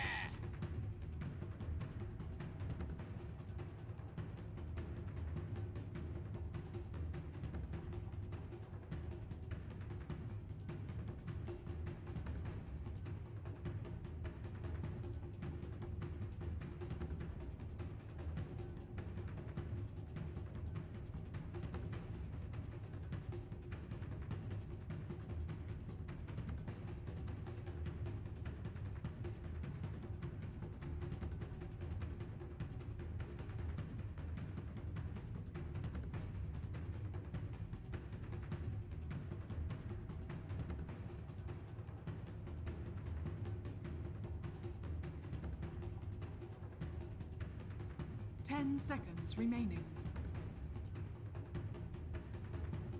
5 seconds remaining.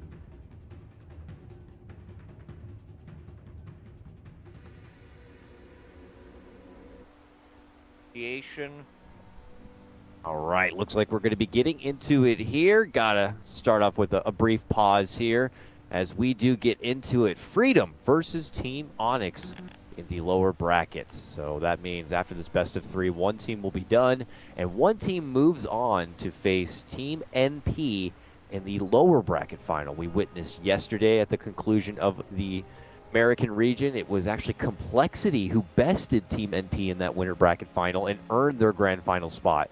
A bit surprised there. I was actually expecting MP to win. They actually had it in the game too, but two diebacks actually from Envy and AUI lost them the game. It was crazy, man, and super hype at that. So here we're getting into it now, and I wanted to take that early peek and see exactly what's happening here. It's actually IX Mike on the Bat Rider here, and a hero he is very familiar with. I remember one of the first it might have been the first out-of-country land that I worked. It was a Star Ladder in Kiev, actually, and Mike was there with Team Fire, and they played Bat Rider. They first picked Bat Rider for Mike like every single game, and he actually did a lot of work to the point where eventually they had to just straight up respect ban it every single game against him. So Ike's Mike is the legend. He's a legend! Not just of an American Dota, but worldwide. Worldwide. Universe-wide.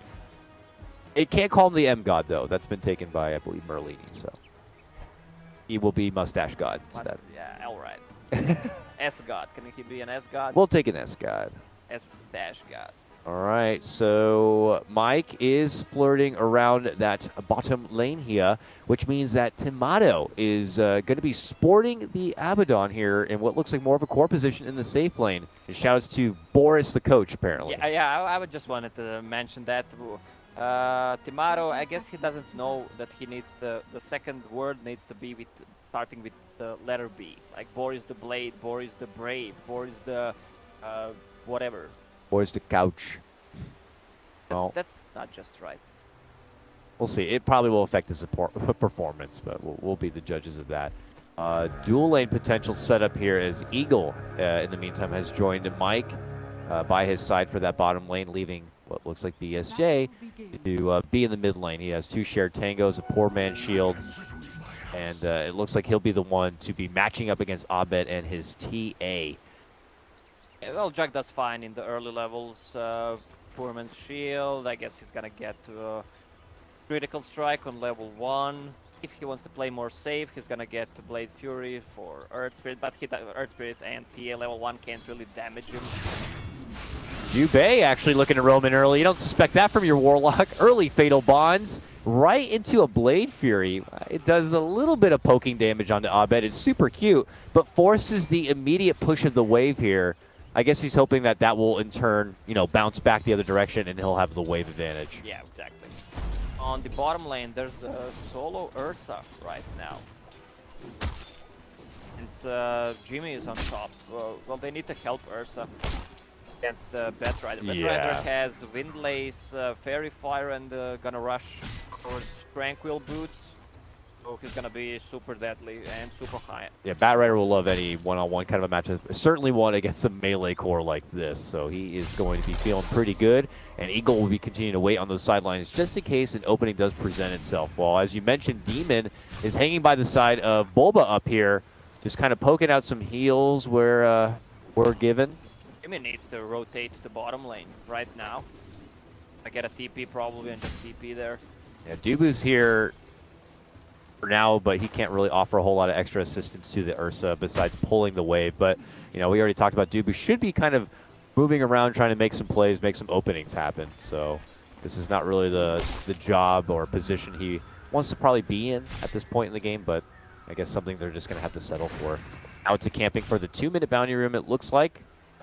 Harry Potter, aka Bulba, is waiting there to be first in line. Harry Potter, you can't really steal the rune from him. He'll take it. Walk on back end. While bottom lane, it was going to be Dubu who snags it up. So Onyx claiming 3 of those 4 2-minute bounty runes. There's a region there. Oh, this is big for Juggernaut. BSJ will take that regen right back to the lane, sporting a 9-2 CS. Just falling a little bit behind the TA, 11-1, but it's a TA after all. It's hard to last hit against TA with a melee hero because of the refraction. You don't have anything to remove the refraction with besides Blade Fury, but you don't want to commit to that. Blade's level 2, so you're going to get harassed a lot. Yeah, for sure. Looks like in the meantime, Abed will step all the way off and around to the side and start making his own stacks in that close by ancient camp. Ursa has that magic stick, which is pretty must-have against Pet Rider every time you're playing against him because he spams stick in a palm. He went for level 2 Earth Shock just to slow him as much as he can, which is... What do you think about Eagle right now, what he's doing? He's just kind of been hanging by the side of this bottom lane, but I don't know if that's been also keeping Dubu in check across the lane. Both of them have been kind of planted down here and not doing what you would normally expect an Earth Spirit and a Spirit Breaker to do. Yeah, well, he's giving a lot of farm to Pet Rider. Pet Rider is second on the chart, 16 CS. That's pretty big. Yeah. It's just, you figure normally they help them out till like they get to that level 2 or maybe level 3 right now, and then it's, normally time to head out and do work. But I guess maybe Eagle keeps spotting Dubu. And it's just kind of like, well, maybe I should hang around just in case something breaks out, or once Dubu maybe shows himself elsewhere, I'll, begin to get frisky. Yeah, BSJ just use the spin, trying to push the wave, but he can go back to Shrine and heal up. Lane's going to be pushing all the way forward. BSJ will see an Arcane Rune. Nice little grab for him. And as you talked about, he could always head back for the extra mana by tagging up that Shrine. Below, Mike chewing through a bit of life here and a couple of big stacks.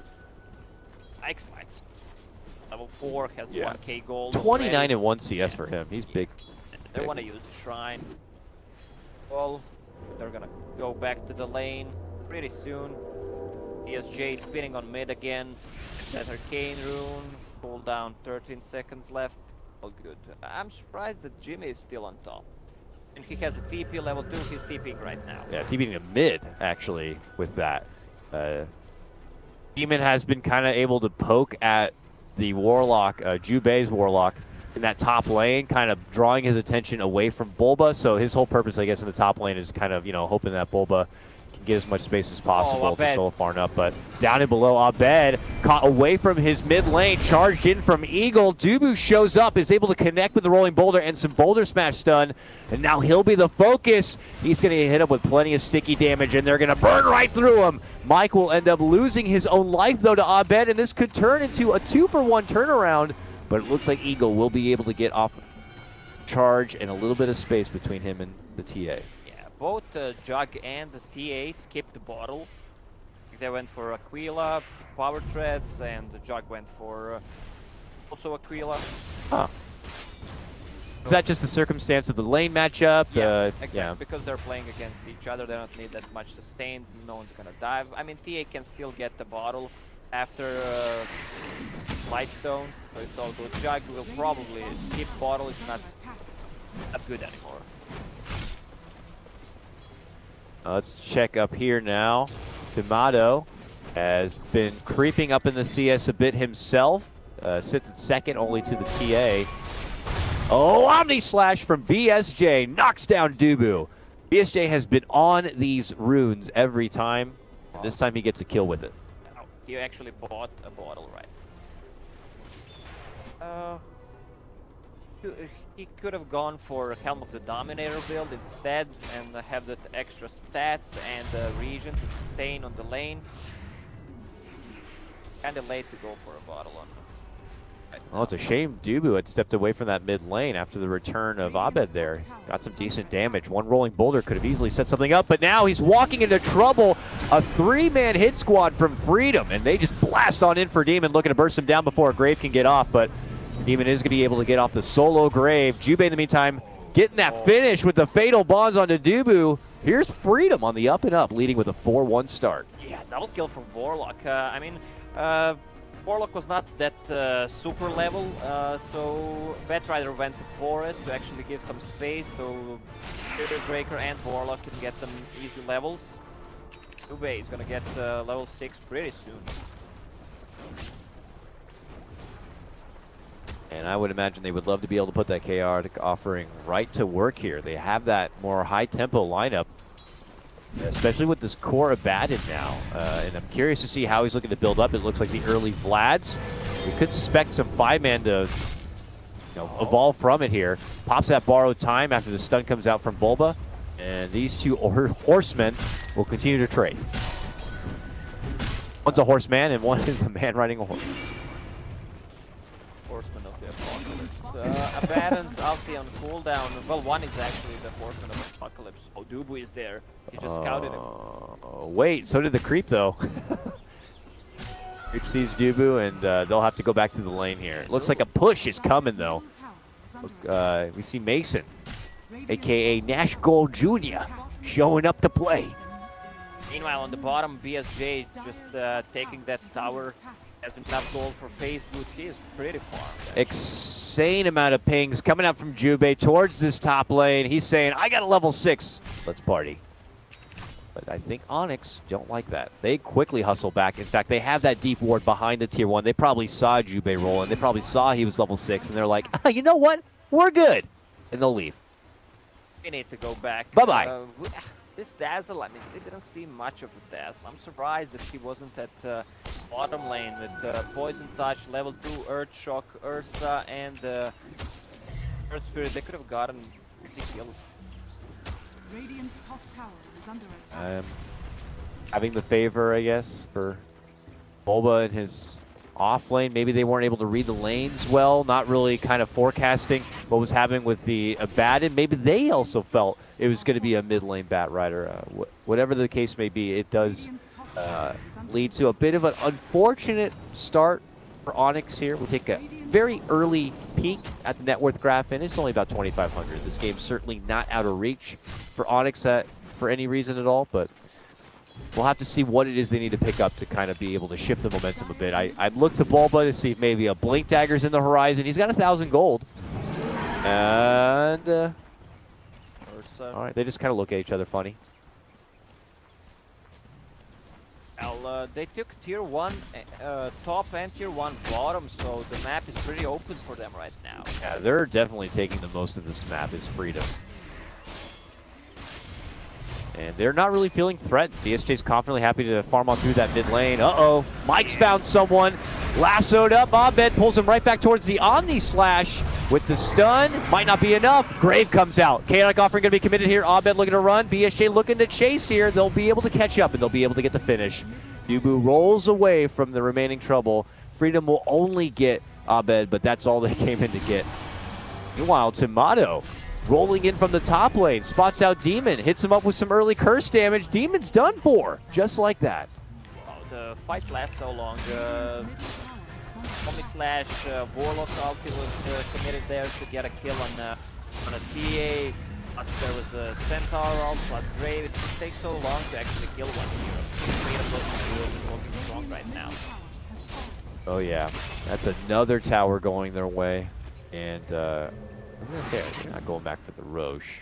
The top lane, it looks like they go. Oh, Onyx.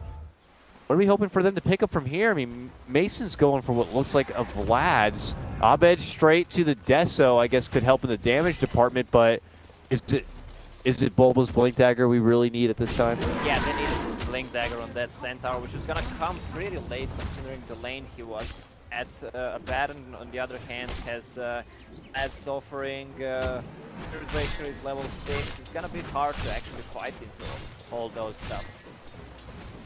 It looks like Tomato's going to be building into a Solar Crest. Very utility on this Abaddon. Here comes Dubu rolling in. Actually misses the Boulder Smash for Mike.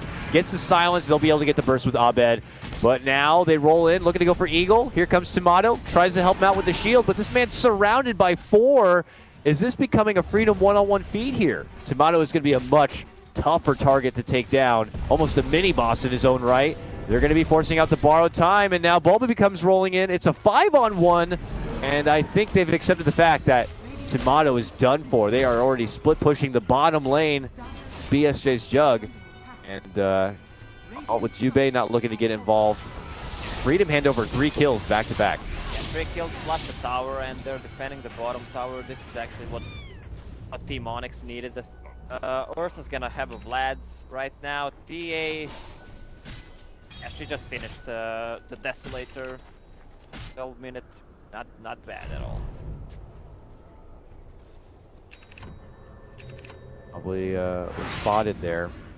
The thing with Freedom is that their timings are very precious, and a lot of that is hindered to the Warlock and his chaotic offering, knowing that they can't really take those fights and objective follow-ups until everything is ready to go. It is ready to go now, and if they're able to kind of get their attention over to the Roche Pit, you know, they can hold their ground here and oppose any threat from Onyx, but it seems like it may not be necessary. Oh, yeah, I say that, but Onyx are kind of close. Onyx doesn't have vision, they just smoke, but do they know? Probably not, judging how Templar Assassin is moving. This is a nice easy Aegis here for Team Freedom, just as Onyx were feeling pretty confident to get themselves back. Onyx are already on their own mission, heading towards this bottom lane. You know, maybe if Freedom rotate towards this pressure in the bottom lane, there could be an opening for Onyx, but Freedom could also kind of take things a bit slower now that they have the security of this extra life. Well, tier 2 tower, 900 HP on the bottom, so they should just focus on that with the Aegis. They need to take those tier 2 towers. They're waiting in this bottom lane for anyone to TP in. They have the ward on the high ground, and they actually see Mike coming into the shrine. They hit him immediately with a stun, with a silence, and he's done for. Eagle pokes his head through the shadows, and he will also get spanked. Yeah, this double kill for Abed. This is a nice... oh, back and below, Banana Slam Jamma cuts up a Centaur with a nice Omni Slash, and he's just rolling into the team. Banana, have mercy. All right, the Assassin Man comes in and actually gets a Centaur kill. With the Omni Slash there. He's crazy. Yeah, that is... like, what are you doing? He's super fast with rotate with Saint Yasha, but Kamin has Aegis. Okay. Kick, uses the same rock for the grip silence, and then says... Bye-bye. Bye-bye. All right then, well, how much does that end up helping out Onyx, it looks like, in the big picture of things? That has cut what was a 4K net worth lead in half. Back down to 2K. Mato and the company back on the grind here. They smoke up waiting behind their Abaddon. Mike now has his Blink Dagger and is actually very close to a 4-staff, but before finishing that, they want to go finish off an Onyx member here, and it looks like they could get Abed. Mike, cut him off and get the lasso! He's not blinking yet. Duma's there, gets the 2-man stun, gets the 2-man magnetized, but Jubei follows it up with a wonderful chaotic offering. With that and the Fatal Bonds, should do plenty of work. Bulba, though, able to jump in, gets the quick snipe onto the Warlock, and now him and Mason are looking to make chase, trying to get the catch on Eagle. Stampede comes out. Will they be able to surround him? Yes, they will. Eagle ends up getting dropped. Tomato casually rolls into the fight now, trying to make something happen, and then BSJ says, I'm ready to play. Can these two Freedom fighters do enough between this wealth of an Onyx squad? I don't think so. Tomato goes down, and Banana Slam Jamma will be going down next. They hit him with the stun, the slash, and he just lost his Aegis. BSJ, you're gonna go down as well, son. He is gonna be made into a... Uh-oh. Actually, he's gone. Okay then. Where's mana? Where's mana for Ursa? Actually use overpower plus ulti. Wow. Good play there by Onyx. There was no jump there. It was a cooldown. Yep. They committed so much to kill TA, and she just bursted the Batrider there. Were they not able to kill TA? Yeah, they did get the TA down. Yeah. But, it took so much. It took so much to do. They had to drop a rock, and probably wasn't an ideal situation when they were hoping to get the quick burst and run, but the cavalry showed up from Onyx. Bulba steps in, gets a wonderful initiation, just instantly executes and takes out the Warlock, and then at that point, Freedom were feeling a bit outnumbered with, you know, their core presence just not being there from the get-go. So, bit suffering, and this game is suddenly back even. Another smoke from Onyx. They want to make a move right now. The rock is on cooldown. They want to make the use of that. Auto mid lane. Seems alone, but Jube is right behind him. So is Eagle. But it looks like there are other plans in store for Onyx. They're heading all the way up north to IX Mike. There goes the Stampede rolling in. See you later, Mike. See you later, alligator, Mike. He just gets easily handled in that top lane. Ursa has a blink. Oh, they see Eagle too. He drops a ward. They drop a new ward where they already have a very nice ward. They may have seen that ward go down. They're drawing on the mid what they want to do. Yeah. They're already. How many stones does Dubu have? Yeah, Team Freedom knows. Dubu with 3 stones. First connection. Onto Tomato, slows him down. BSJ thinks about rolling in, then quickly 180s back. Onyx are here to make moves for the tier 1 and get as much as they can in the window of opportunity while there is no chaotic offering. But look at this, it's Freedom now considering a movement forward. Dubu will slow them down. Eagle takes a couple of shots and then not be able to get any sort of catch with that Nether Strike. Rock is ready. Flaming Lasso is ready. They must be watching that cooldown on the timer on the side of Onyx. Yeah, exactly. Because they pulled away the second they're like, ooh, it could be up. Abaddon went for interesting build, Medallion of Courage. He wants to upgrade it to Solar Crest. Yeah. Because of all the physical damage from TA and Ursa, that's really good pickup. It's gonna Look be a at big this item. smoke. Freedom rolling through the mid lane, but they could be heading up into high ground where Abed is waiting. And Dubu. They show themselves. Oh, they spotted him. Oh, nice. Insta silence there from Dubu. Oh, he's not going to be able to roll away, though, but he did get the save. We're on the getting dropped. Dubu will tank that smoke gank. That could have been a lot worse for Onyx if Freedom were able to get a good jump there. So instead, they begin to pressure this tier 2 in the mid lane. Onyx not there to defend. They're actually heading up towards this top lane, maybe waiting for one of Freedom to rotate back and stop that push. But oh, charge is already committed. They're defending it actually. they will see Mason. He's running out, but they don't have a way to cancel that TP here. Yep, he's gone. 2 more TPs close by. All of Onyx are out. Bad was really quick there on reaction. Batrider blinked in, he instantly blinked out, or X-Mike was slow, whatever you want, but good reactions from a Bad actually. Very awkward spot, and good positioning for Onyx to kind of be in that high ground. And now we have probably, oh, we can't see how many smokes anymore, huh? Both sides, I think, popped off like 2 smokes each in what feels like the last 5 minutes, so I imagine that they are going to have to wait a bit if they want to go for any more unique approaches. But this is looking like Freedom are hoping to close out these remaining tier 2s. Top lane is next. We don't see Onyx defending it. It looks like they're going to go for their own trade. A tier 2 in this bottom lane here. This game is pretty damn close. Yeah, it's a lot of evading fights actually. None of the teams wants to commit, so they're kind of evading fights and just trying to get the most out of it. Here comes Freedom, confident to move already up into the high ground here. BSJ begins his sieging onto this tier 3. What's Freedom going to be able to get from this, and can Onyx do a respectable hold knowing that there's a chaotic offering waiting back in behind?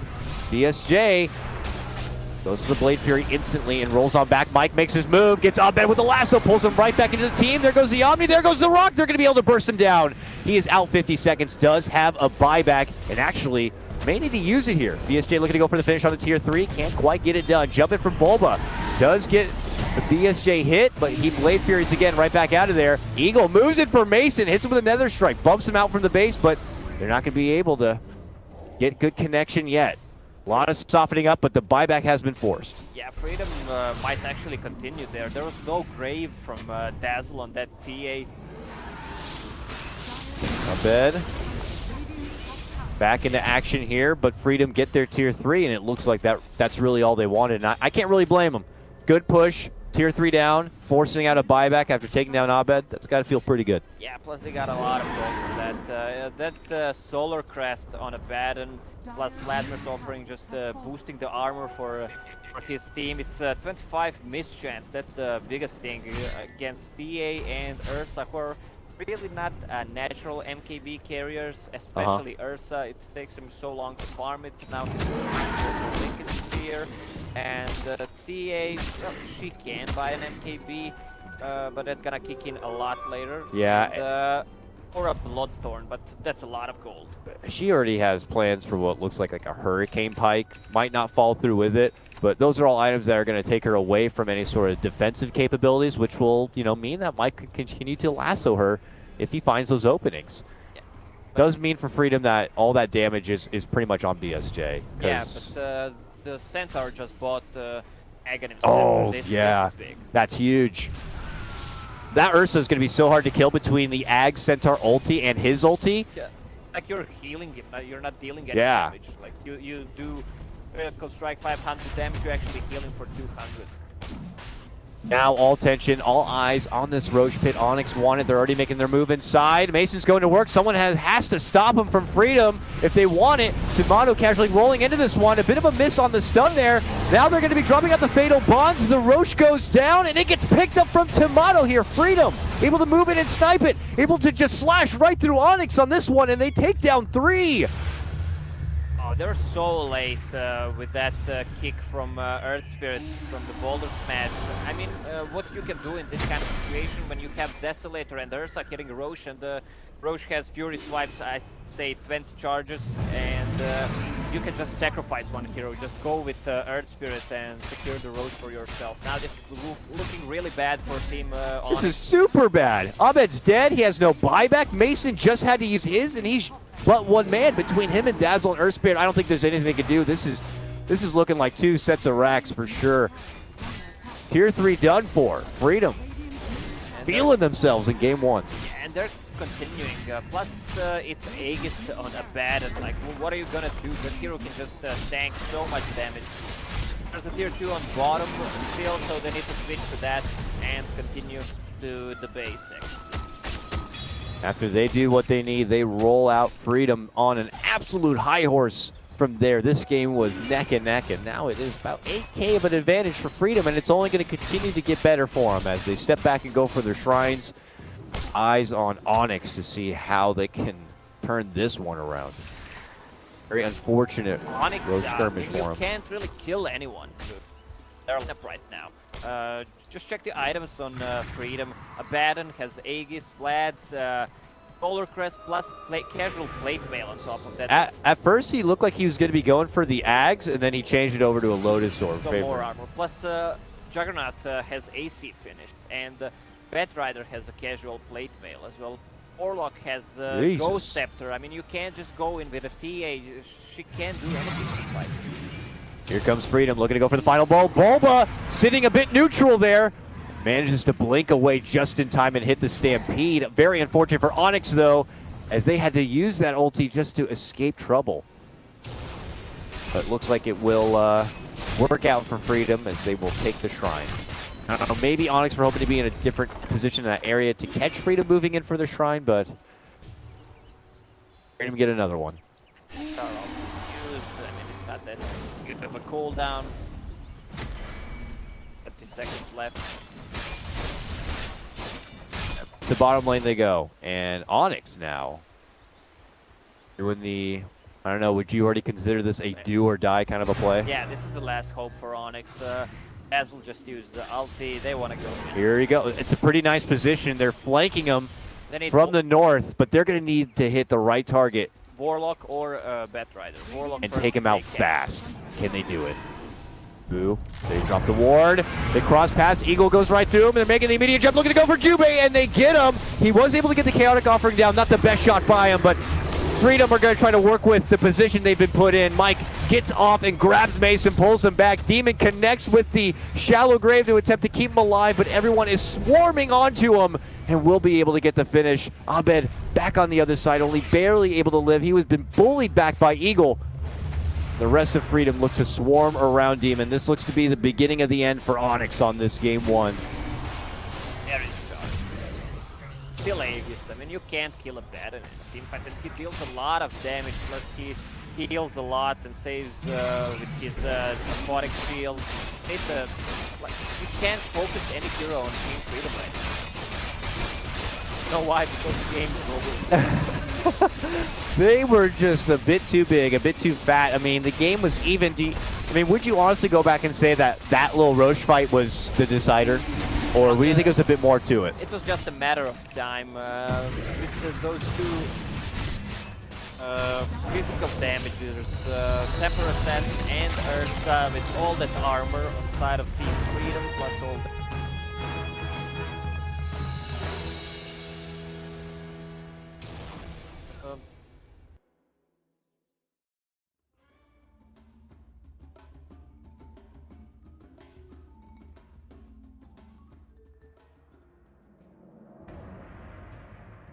Radiant team ban.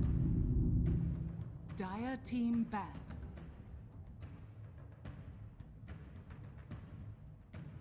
Dire team ban.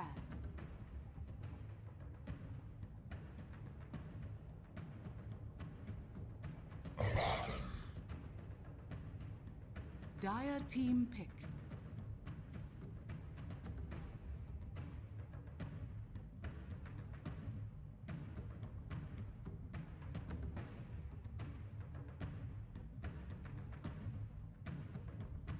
Ten seconds remaining. 5 seconds remaining. Reserve. Dazzle. Radiant team pick.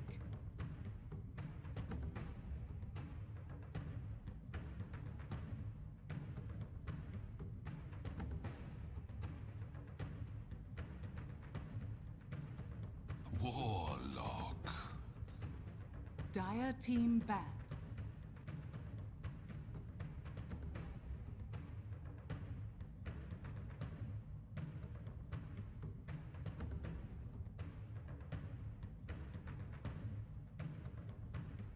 Ten seconds remaining. 5 seconds remaining.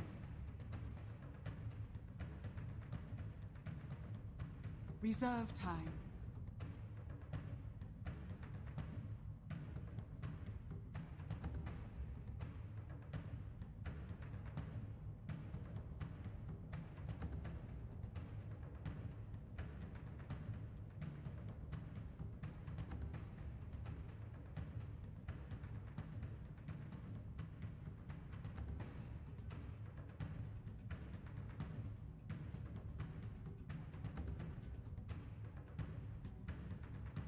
Radiant team ban. Dire team ban.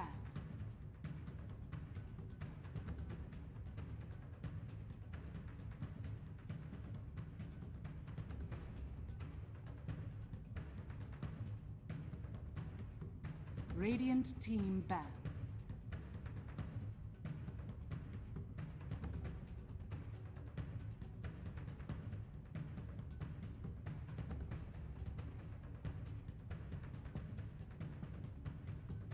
Ten seconds remaining. 5 seconds remaining. Reserve time.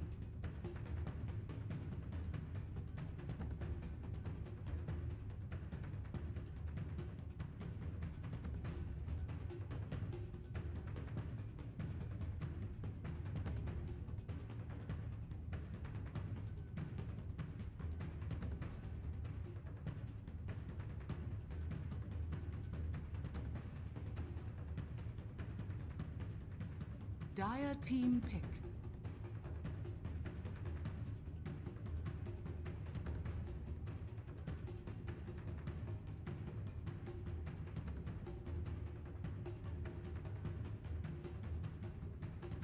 Ten seconds remaining. 5 seconds remaining. Reserve time.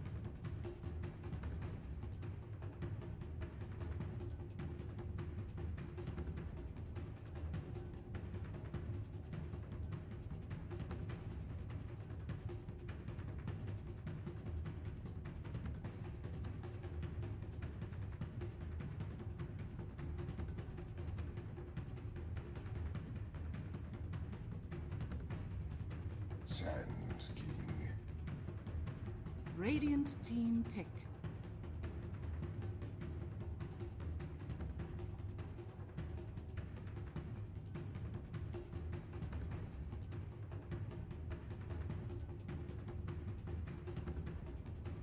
Ten seconds remaining.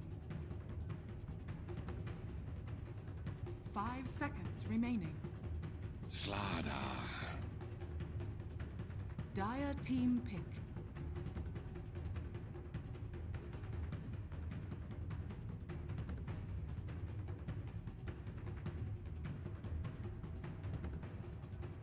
Timber saw. Radiant team pick.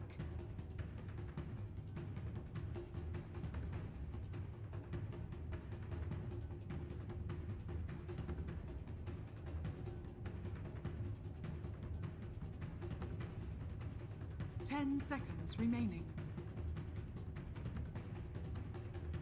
5. Outworld Devourer. Dire team ban.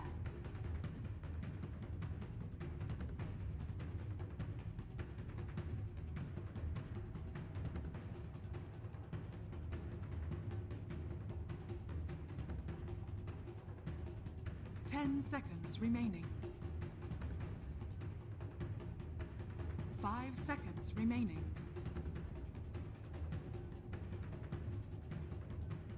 Reserve time.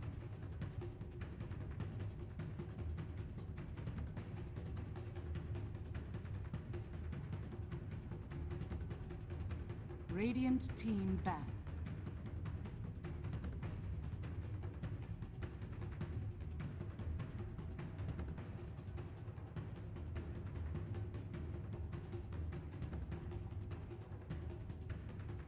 Ten seconds remaining. 5 seconds remaining.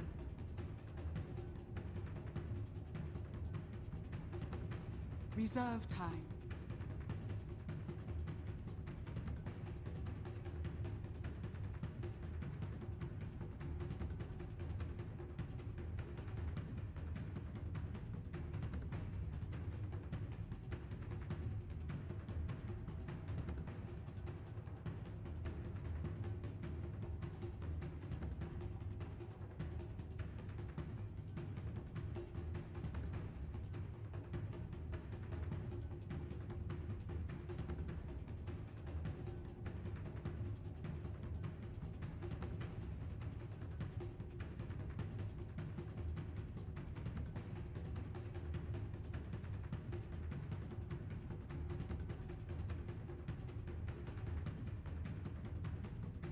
Radiant team pick.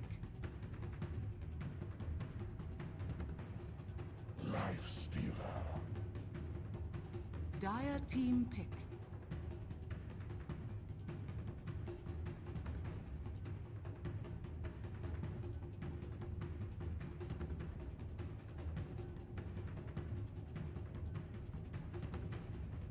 Ten seconds remaining.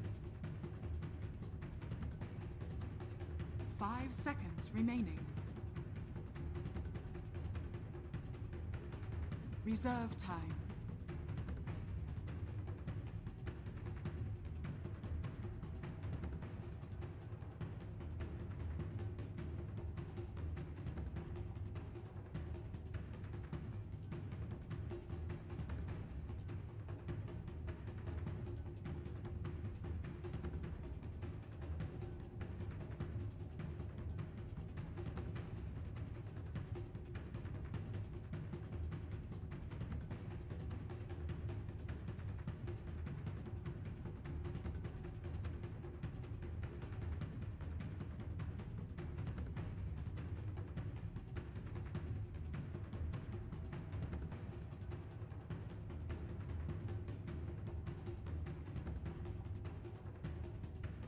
Ten seconds remaining.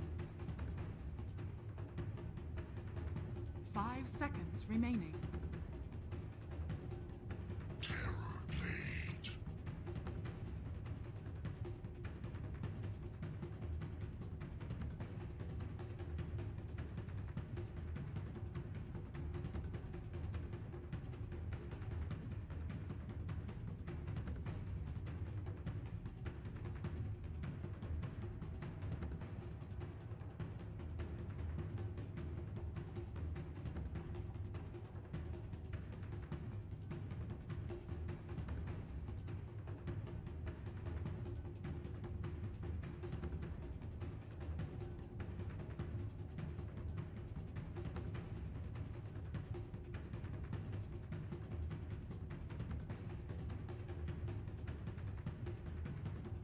10 seconds remaining.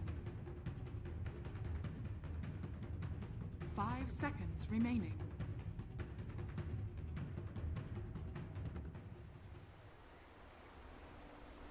We see them itemize in a manner to make sure they have a way to deal with it, because it does feel like it is a lot on the Terrorblade to kind of be able to hit it home. But yeah, I was kind of curious as well. I don't know Mike to play a whole lot of Timbersaw. I'm sure he can play it. So that's why I was anticipating the Mike Sand King, which it is.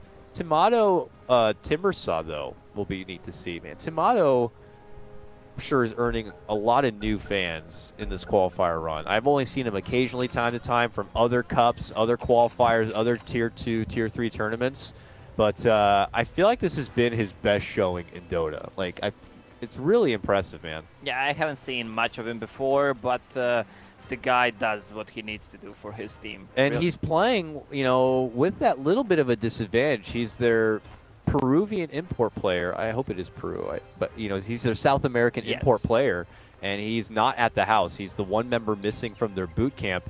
And just look at all the work he's been able to do. I don't know how much of a communication barrier there is or not, but it's always kind of impressive to see, because it's like, do they have that untapped potential and power if they actually made it to a LAN and he was there in person with them, you know? Yeah, well, imagine playing 1 versus 1, a lineup matchup on a mid. Yeah. The guy is playing with 15 ping and you're playing with 130 ping. That's a huge difference. Yeah, and he plays that mid lane very often. He plays that Shadow Fiend role many a time and does it well too. It's just, you know, it's so impressive to see. And I don't know how old he is or, you know, how far along he is in his Dota 2 career, but if he's got, you know, time ahead of him, he could definitely turn into what do you think, that I big all-star.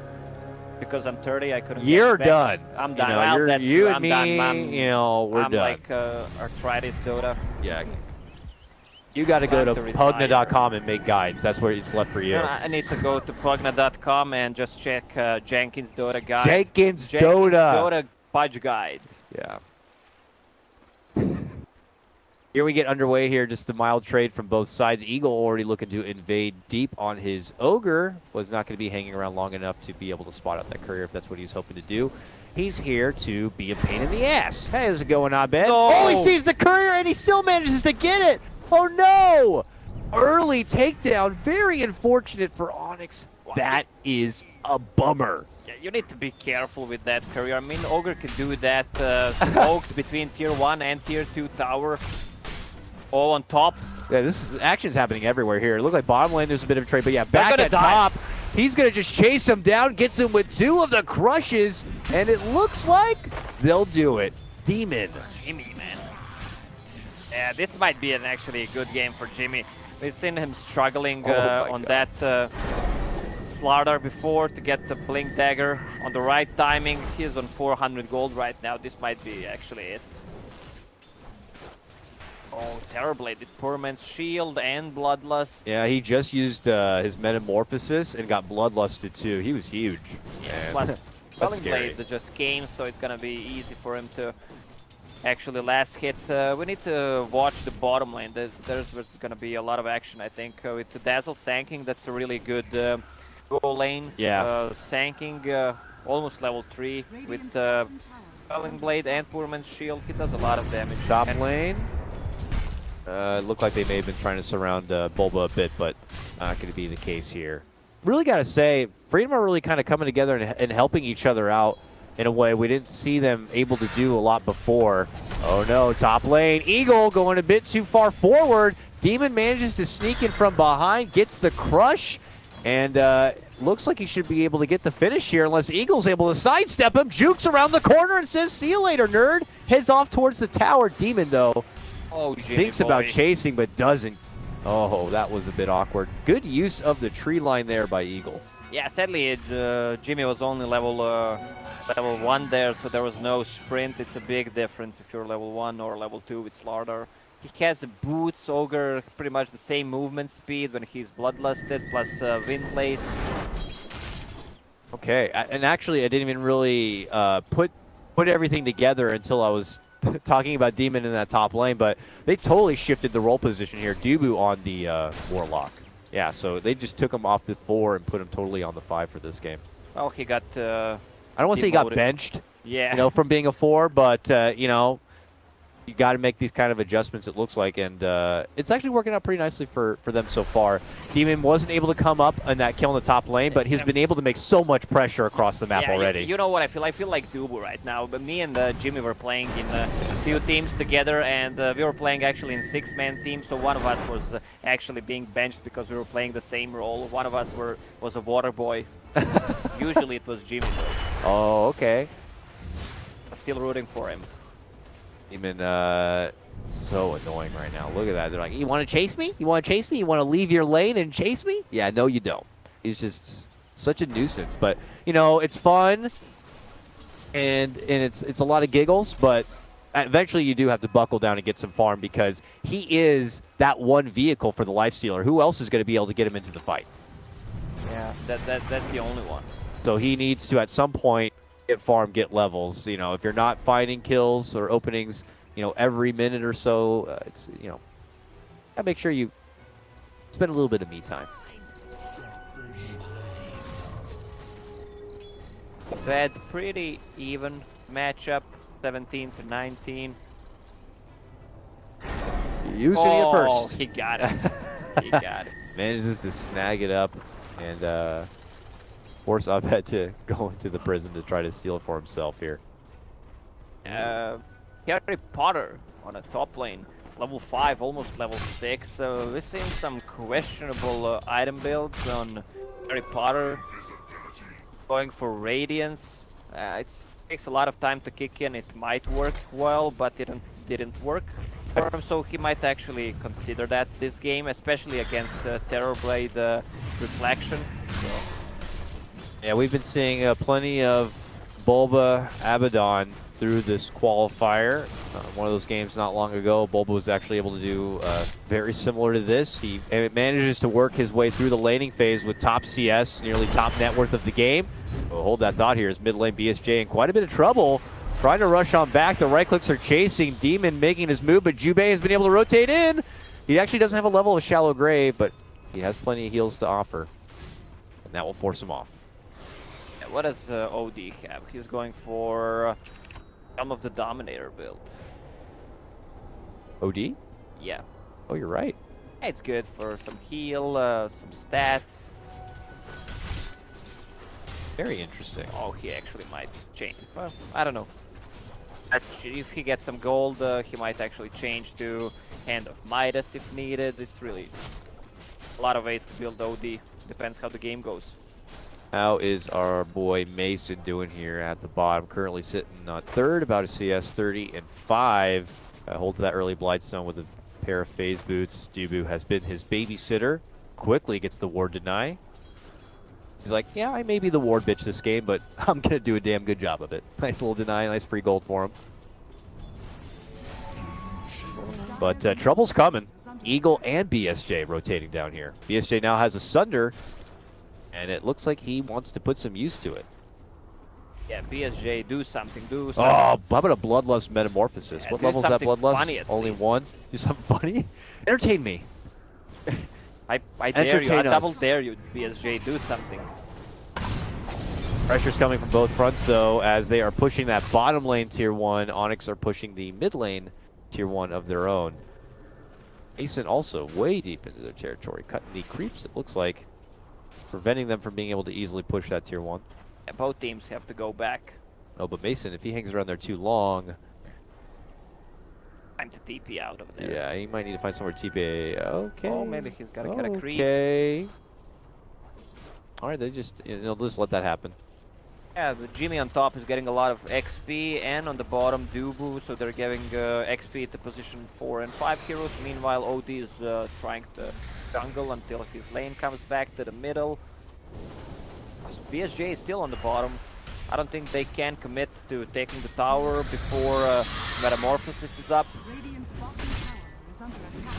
During this time, Tomato on his Timber Saw has been managing to kind of find some decent farm here. He's now at the top, 47 and 2 CS on a Timber. He's just about done fishing out his Arcanes, and he's level 7. So Look for him to probably pick up a TP as soon as these arcanes are complete, and if actions to break out, he might look to get a, you know, his hand in the action.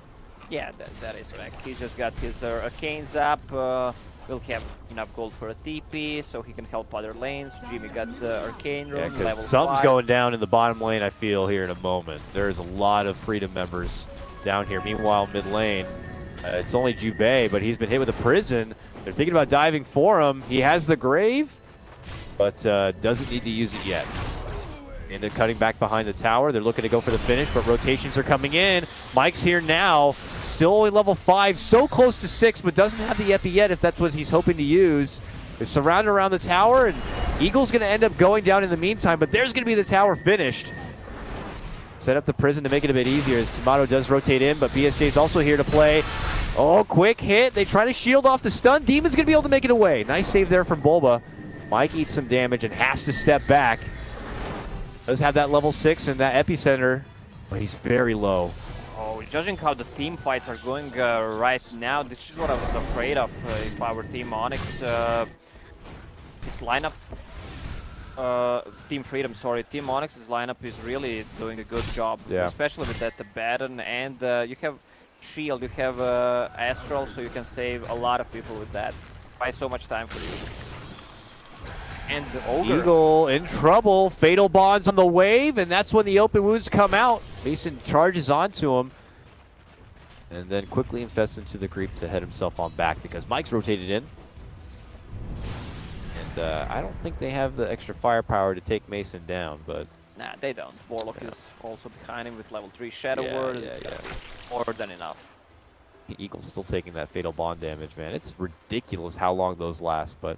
He'll head all the way back, he'll heal it up and himself refreshed and ready. Helm is done now, of course, on Abed as he takes himself back towards that mid lane. You know, Tomato had rotated in to be a part of that party, but took himself promptly back towards the top here. Back on his mission towards that early Bloodstone. On the other hand, Jimmy, 1.4k gold. Oh, okay. 0-1, that's really good. Yeah. No 20-minute Blink Dagger this time, it looks like. Well, who knows? It's Jimmy, man. You don't know what he's going to do. He might get in a crazy-ass fight here in the next few moments and lose a lot of that gold. So, we'll see. A Baron, level 8, saving 1 point. Okay, he just got Miscoil, which is good. You can deny yourself. Plus, Helm of the Dominator is completed and has... picked up a creep, double, yeah, that means so much in a team fight. You have attack speed increased by 15, you have Ensnare for extra lockdown. The spoopy skeletons are out now, and you gotta look out for them. Okay, 24 damage, double skeleton. They'll get you. Look how fast they hit that thing. Wow. Whoa. Well, Freedom obviously not looking to pull in all the troops quite yet, as it's going to be a sack of this tier 1 bottom lane. Doesn't have enough damage. Yeah, they've had BSJ down here for quite a while, I feel like, trying to move his way forward and into the tier 1 tower. Do you think that he should go for that early Yasha he likes to do? No. We've seen some Terror Blades skipping Dragonlance. I think it's a must-have item on him because of the stats. I mean, with Yasha, you lack that 10 extra strength it gives you. Because in Terror Blade, just again, it's just got no life at all. I mean, the guy's got armor, but his life sucks. Yeah, even with that 3 strength from Hila, you have what 700 HP. That's just sad. So it would be nice to have that little bit of extra meat on the bones from certain Dragonlance here, but we'll have to see as BSJ continues to hold and pocket the money what he ultimately ends up deciding on. And it looks like he's just queued up that Dragonlance. Oh, never mind. He changed his mind to a Manta. It was on Dragonlance for seriously like 5 seconds. And he's like, you know what, Manta. Yeah, we were poking BSJ to do something funny. He's actually doing it right now. We'll see. We'll see what he ultimately decides to go for here. But look at that. Demon's got the Blink Dagger. This is so good for him, but they've already made their move on Freedom. Looking to go for Mason, but he popped the Rage. Avoids all the trouble and takes it right back to Mike, but Jimmy. Mike was hit with the Grave, goes for the TP and makes it out. What? Jimmy missed the stun? Barely missed it, I guess. That was so close to call, but Mike was able to make it away. Demon is going to settle for a new target in for Eagle as he tries to hide within the trees, but he's been hit with the amp damage and he will be finished. On the other side, it is BSJ in a lot of trouble and he will be slashed down. No mana and nothing to bring out the Saunter. What was Freedom trying to do there with initiation just from Sanking and Dazzle? Wow, that's really not how you want to play it. Jimmy has his Blink Dagger up a little too short. He was trying to be greedy, stun both Dazzle and Sanking. Yeah. So Sanking lived, which is a pretty big problem because he's just got his Blink Dagger up, but still Onyx got this game in their pockets. Can you say pockets? No, it's Pockets, goddammit. But Pockets is. Then we'll get the message across. Filthy little hobbits. Tier 2 down, only one Tier 2 remains at the top. Things feeling so good for Onyx. Kind of hard to believe it's only 4-0.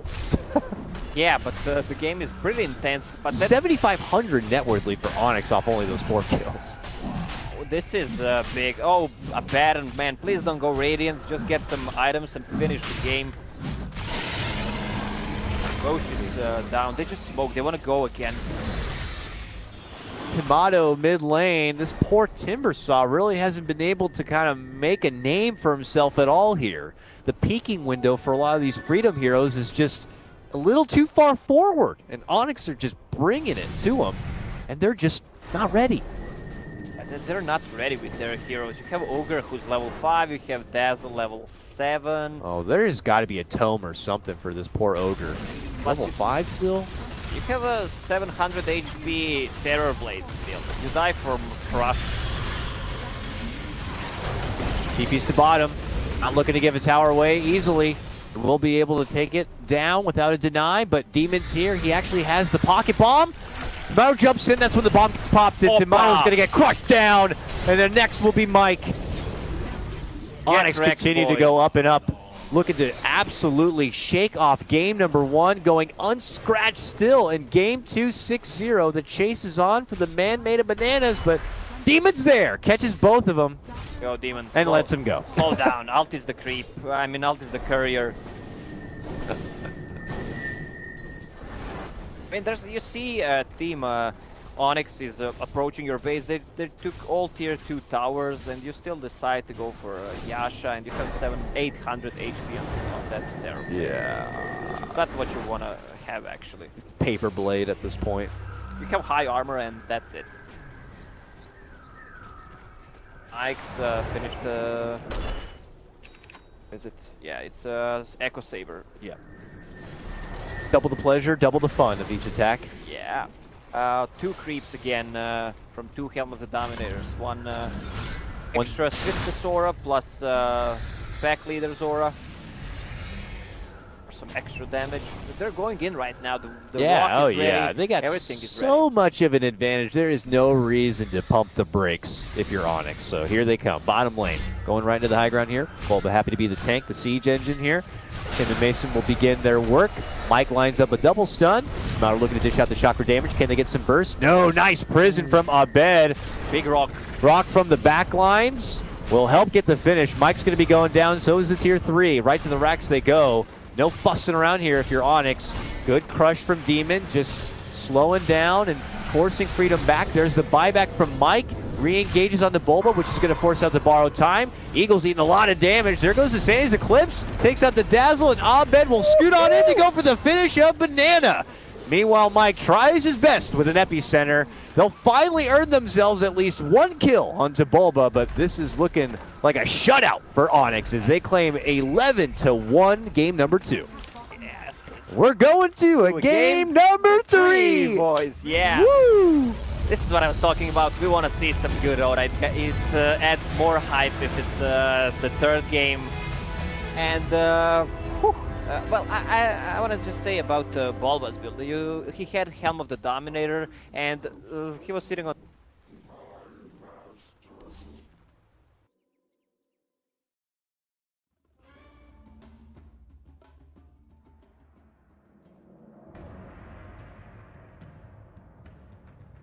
Dire team ban.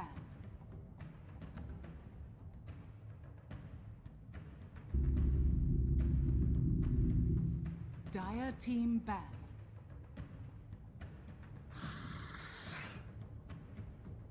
Dire team pick.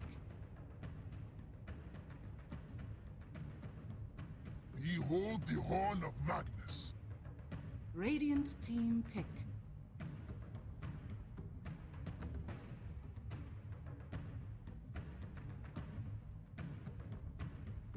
Juggernaut.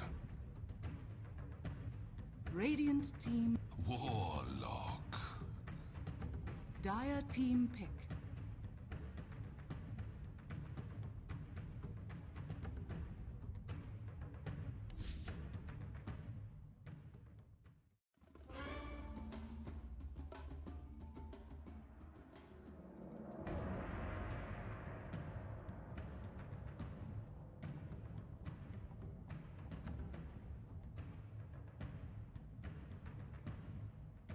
Radiant team ban.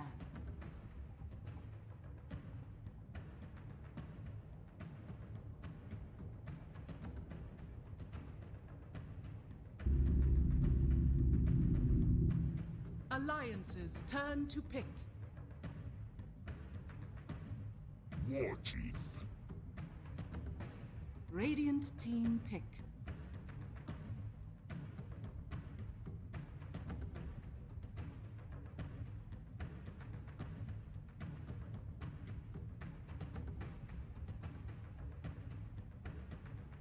Ten seconds remaining.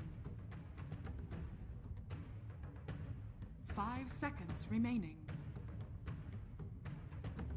Invoker. Radiant team pick.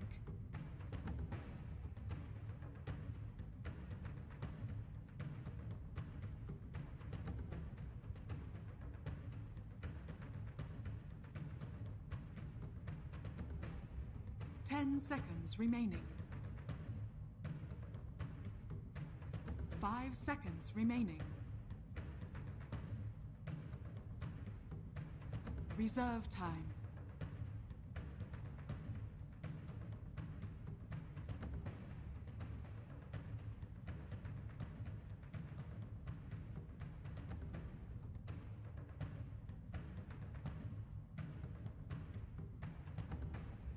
Slaughter. Alliances turn to pick.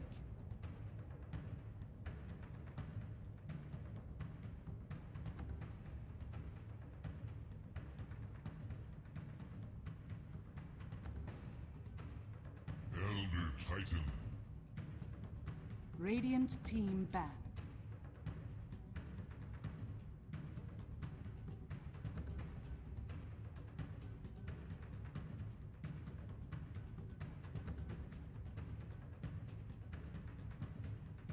Ten seconds remaining. 5 seconds remaining. Reserve time.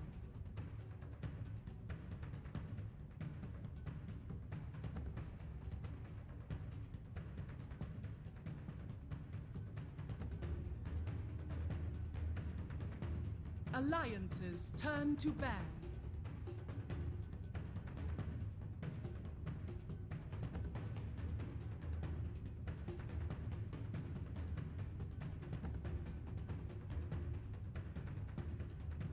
Ten seconds remaining. 5 seconds remaining. Radiant team ban.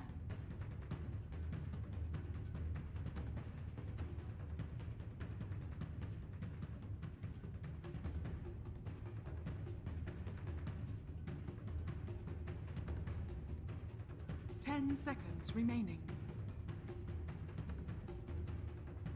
5 seconds remaining. Reserve time.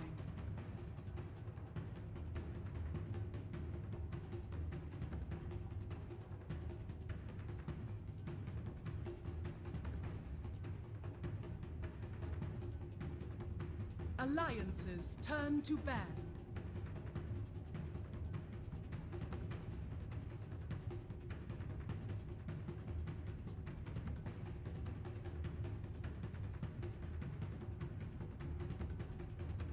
10 seconds remaining. Radiant team pick. Rubik. Alliances turn to pick.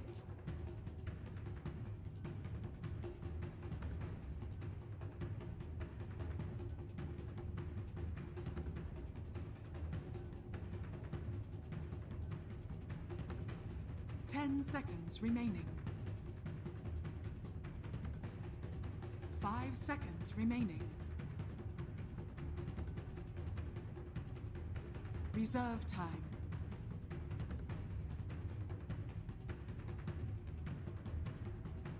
Crystal Maiden.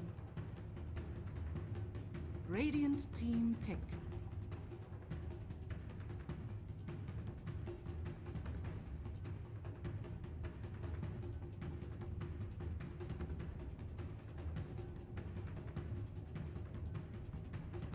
Ten seconds remaining.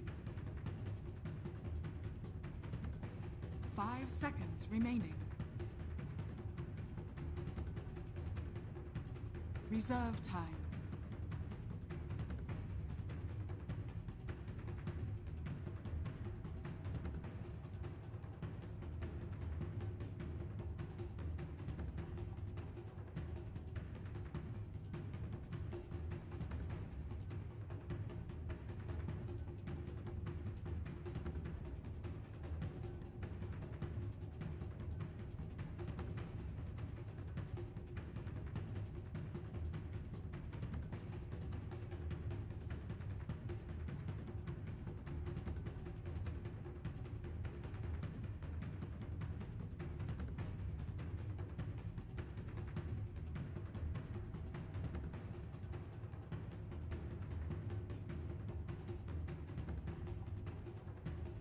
Life Stealer.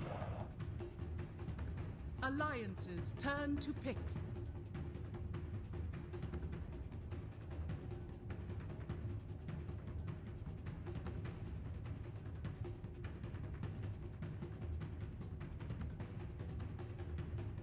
Ten seconds remaining. 5 seconds remaining.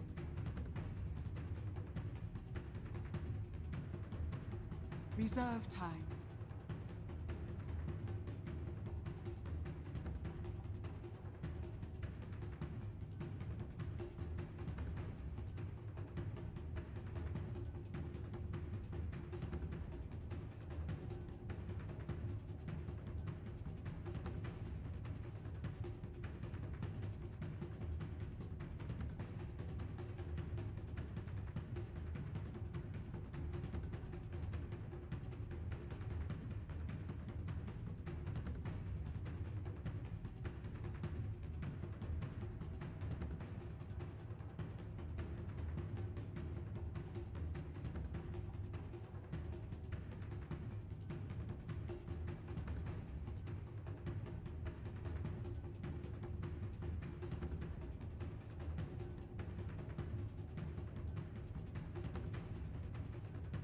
Reserve time. Warlord.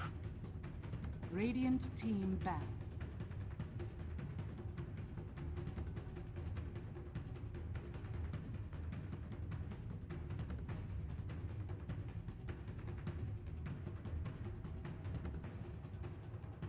Ten seconds remaining.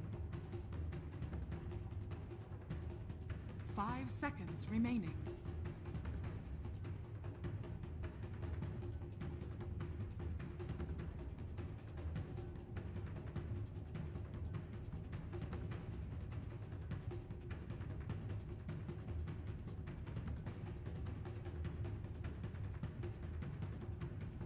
Alliances turn to ban.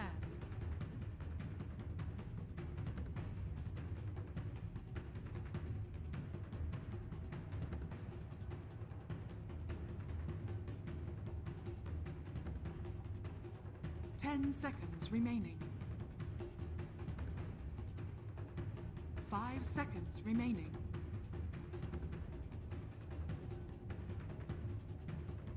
Reserve time.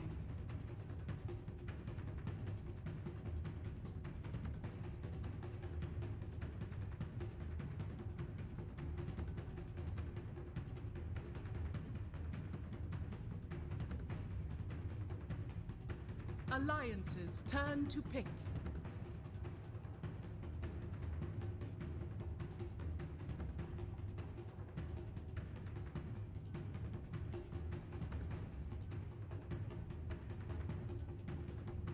Ten seconds remaining. Templar Assassin. Radiant team pick.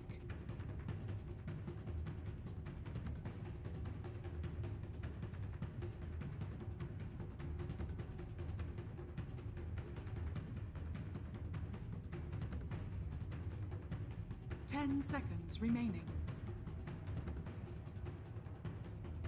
5 seconds remaining. Reserve time.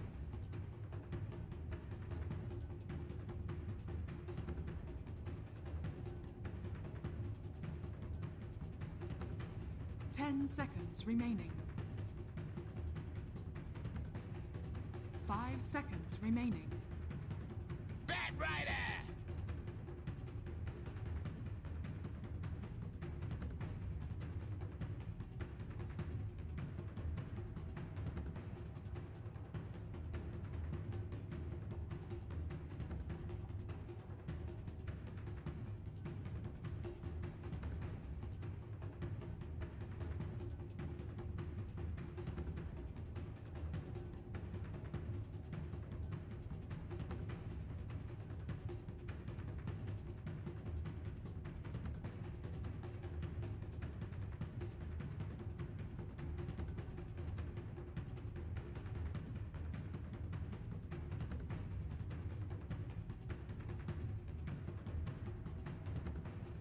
10 seconds remaining.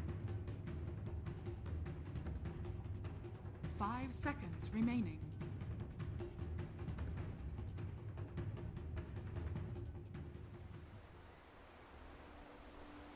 C9 were able to beat Elements and make sure that, you know, Elements didn't have a chance. Elements may have had a chance of making sure that Alliance didn't get through to this point, but nonetheless Alliance did. Up against Bears as we get ourselves into this action. The first game of the best of 3 here between the two of them. The winner will go on to play Team Secret, and the loser will have another chance down in the lower bracket up against NIP. I mean, I think, did you see the last series, Andy? That we just had the NIP Secret series. Yeah. I saw the majority of the second game and part of the first game. I actually was in a panic because I woke up and Toby messaged me and he's like, "Yo, we're live. Where are you?" I'm like, "Wait, what? Did I read the schedule wrong? Am I like completely out of sorts?" Up, yeah. And he just messaged me. He's like, "No, it's fine, it's fine." I was casting this pen. I was like, Jesus Christ, that's all I need is to miss a game, you know? But yeah, I did catch the second game. I want to say that the second game for sure, I felt like Secret outdrafted them. But first game, I thought that they probably could have played it a bit better. Yeah, the second game was a weird one in that series for sure, where they kind of switched it around. I saw Secret pick Terrorblade, and I was kind of just like, all right, this game, I don't know how they win that game. I mean, if you, safe lane Terrorblade makes a safe lane Silencer feel kind of sad, I feel. That was, yeah. Not ideal. But, of course, Secret will be quite the opponent for whoever wins this matchup. But you know, as you mentioned, Alliance, they have already taken them down in the group stages. Maybe they're kryptonite. Yeah, they were the only team, actually. Yeah. The question is, can Alliance beat Bears in this best of 3? There should be a really nice match, though. I like the different dynamics. Like, Alliance have more of this full-fledged team fight, where Bears are more about the pick, and once they get the kill, they can push their advantage. So it's kind of like that rock, paper, scissors match that a lot of the people talk about, you know, it's like, does ganking actually beat the 5-man, or can the 5-man team actually pull out ahead? Interestingly enough, this could actually prove to be kind of a difficult lifestealer game if it gets stretched out too far. He's not really known as being like the best late game hero, and you're going up against a TA, a Troll Warlord, and there's going to be Astral Spirit in the mix too. If the ET is close enough to actually reduce your armor, that is, because they did change it. So like, the Astral Spirit now is the one that reduces your magic resistance, and then the actual hero is the one that reduces your armor. So if he's not standing close enough, it doesn't actually do that much. Yeah, that's true, yeah. So, even, if we obviously expect to see that TA getting the blink, it's still going to rely on EGM closing that gap physically as well. Yeah. In the laning phase, do you feel we are going to see a certain team have the edge? I mean, how much pressure is Loda going to feel from this Bat's presence, or Or will the support backup be enough to secure Loader an easy lane? I don't think that the bat's really going to be able to do a whole heck of a lot up here, but it's a bat, you know, he's always going to find his farm one way or the other. If they do decide to send Yapzor up there with Forev, then there is potential that they're going to be able to pressure. But then what ends up happening is they force a 1v1 between an Invoker and a TA, and I would probably favor TA most of the time in that matchup, so that's one lane win for Alliance. Maybe not by a huge margin, but it's definitely something. And then Jonas and Fan on the Centaur going up against the Lifestealer Rubik lane. That's a hard lane for Centaur. I don't expect him to be able to get too much, depending on how much time Adam actually wants to spend down there, but we'll see how the lane shape up. Yeah, talking about the mid lane though, I mean, have you seen Firo on these Invoker performances? He's been incredibly impressive, and he's very good at recovering from a bad laning stage. So maybe because they have Firo on this Invoker, and he's a player that's very suited to coming back from a bad start if he gets it, that's great news for Bears, because they can put this attention up on the top lane with Yapzor and Adam looking to try and help out this bat. And well, already going in onto EGM, and EGM, he's in a lot of trouble here. Telekinesis back, and Bears, they'll surround him, and they should be able to get the first blood. He pops the stick charge of the crush, actually won't get EGM, but it doesn't matter. The right clicks come through, and Bears take their first blood with this aggressive tri-lane. Yeah, that was actually really clever. They kind of baited him into a fight. They weren't showing both of the supports, so they were standing like by the tier 1 behind that one little tree that blocks vision. And they get a couple of napalm stacks, they realize they can fully commit, and as soon as EGM gets lifted, he realizes, like, okay, I'm dead. So I'm just going to try to go for the counter kill on Forev. Unfortunately, not quite enough damage to get the kill. And because of this, you know, there is going to be a 1v1 between Jonas and Fan and Fata. And I don't really think that Centaur, his attack, his base damage and stuff like that is okay. But at the end of the day, it's a life stealer, and oh god, is EGM dead again?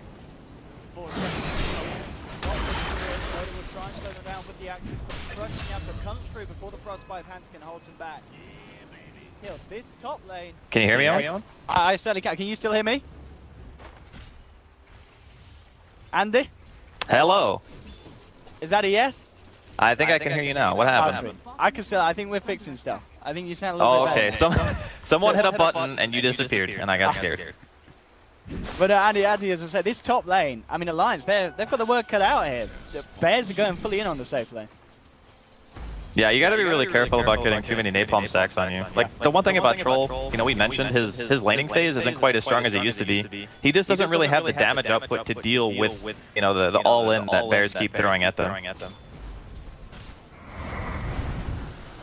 As we see, EGM and Hanskin trying their best to get this space for Loader. This Troll safe lane. Now we'll see him return. Fodder down on the bottom. He doesn't seem to be having many issues at all. I mean, both getting farm. Jonas and Fan is also getting a nice bit of gold from this lane. But Fado getting the experience solo and that gold as well. It's going to be a very powerful life stealer. And Yapzor's actually going to come across with the rotation. Let's see where he looks to get a look in at a bit of action. Mid lane, how's the matchup going? Firo 12 for 6, 10 for 4 on Limp. So all things considered, Firo doing pretty well in this heads-up 1v1 matchup. Yeah, the early alacrity actually helps out the Invoker a lot in this 1v1. Like, most of the time, you know, TA gets to 3 and 5, those, you know, points where you can put into refraction, and it starts to let the hero pull ahead of the Invoker in overall CS. But Hero's been playing it exceptionally well. Plus he gets a regen on top of that, so his lane is perfect. And with no outside rotations coming in from Alliance so far, seems like everything is coming up Millhouse here for Bears. Now we see Hanskin heading into the jungle to start and get himself a few more levels with the Frostbite. Loader, CS-wise, he's keeping it pretty nicely up there. And Andy? Yeah. Are you still there? We're good. I think I'm still... I'm assuming there's someone in there just randomly hitting stuff, and you're just hoping that I'm still here. We're fixing stuff, yeah. And I think you should sound alright at the moment. It's just a little bit fuzzy. But we're good. The wonderful ladies and gentlemen at home can hear us. And yeah, I like the fact that they actually just had the CM leave lane. Like, they know that they're pretty much not going to get a kill here. So they want to make sure that they're not losing out too much, because if you just sit there in a tri lane and you're not really getting kills and your Troll's like still farming okay but not great, that is a really big waste of time for a hero like Crystal Maiden, who can just be free farming the woods with pretty much very little risk. And it kind of puts pressure on Yapzor as well, because if he knows the CM is missing, there's a good idea he understands that she's farming. and he now has to try to pressure a lane, and that's just a Slardar, right? Like, he doesn't have an Iron Talon, he doesn't really have any huge rotation potential all on his own. So in that sense, I think that Alliance have made the right move to compensate here for the early lanes. Mid lane, Capsule is going to see if they can try and make anything happen. I mean, Lim, in terms of his build this game, do you expect do they need him to get the early blink, or will he just focus on getting the Deso first? It's kind of tricky. I mean, he's going to go treads. I think it's really hard to have a blink on TA in this type of game when you don't have someone else to blink, and he might just be dead. Yeah, he's in a lot of trouble here. The TP will come through from EGM. Can he actually do anything to save Lim? No, with Fraction being burnt down by the Firefly. Bears with a nice little smoke gank and rotation from the Yapsa and Forever to catch Limp out and also get that kill for Firo in the mid lane. So this Invoker lane getting nicer and nicer here for the side of Bears. Yeah, nice reaction. Again, they know that, you know, Handskin wasn't showing on the map, and they're like, okay, this guy's probably just hitting creeps. I don't think anyone's sitting behind the TA in the middle lane. We'll just go for a smoke gank and see what happens. And even with EGM hitting the 3-man stomp. Oh, Adam.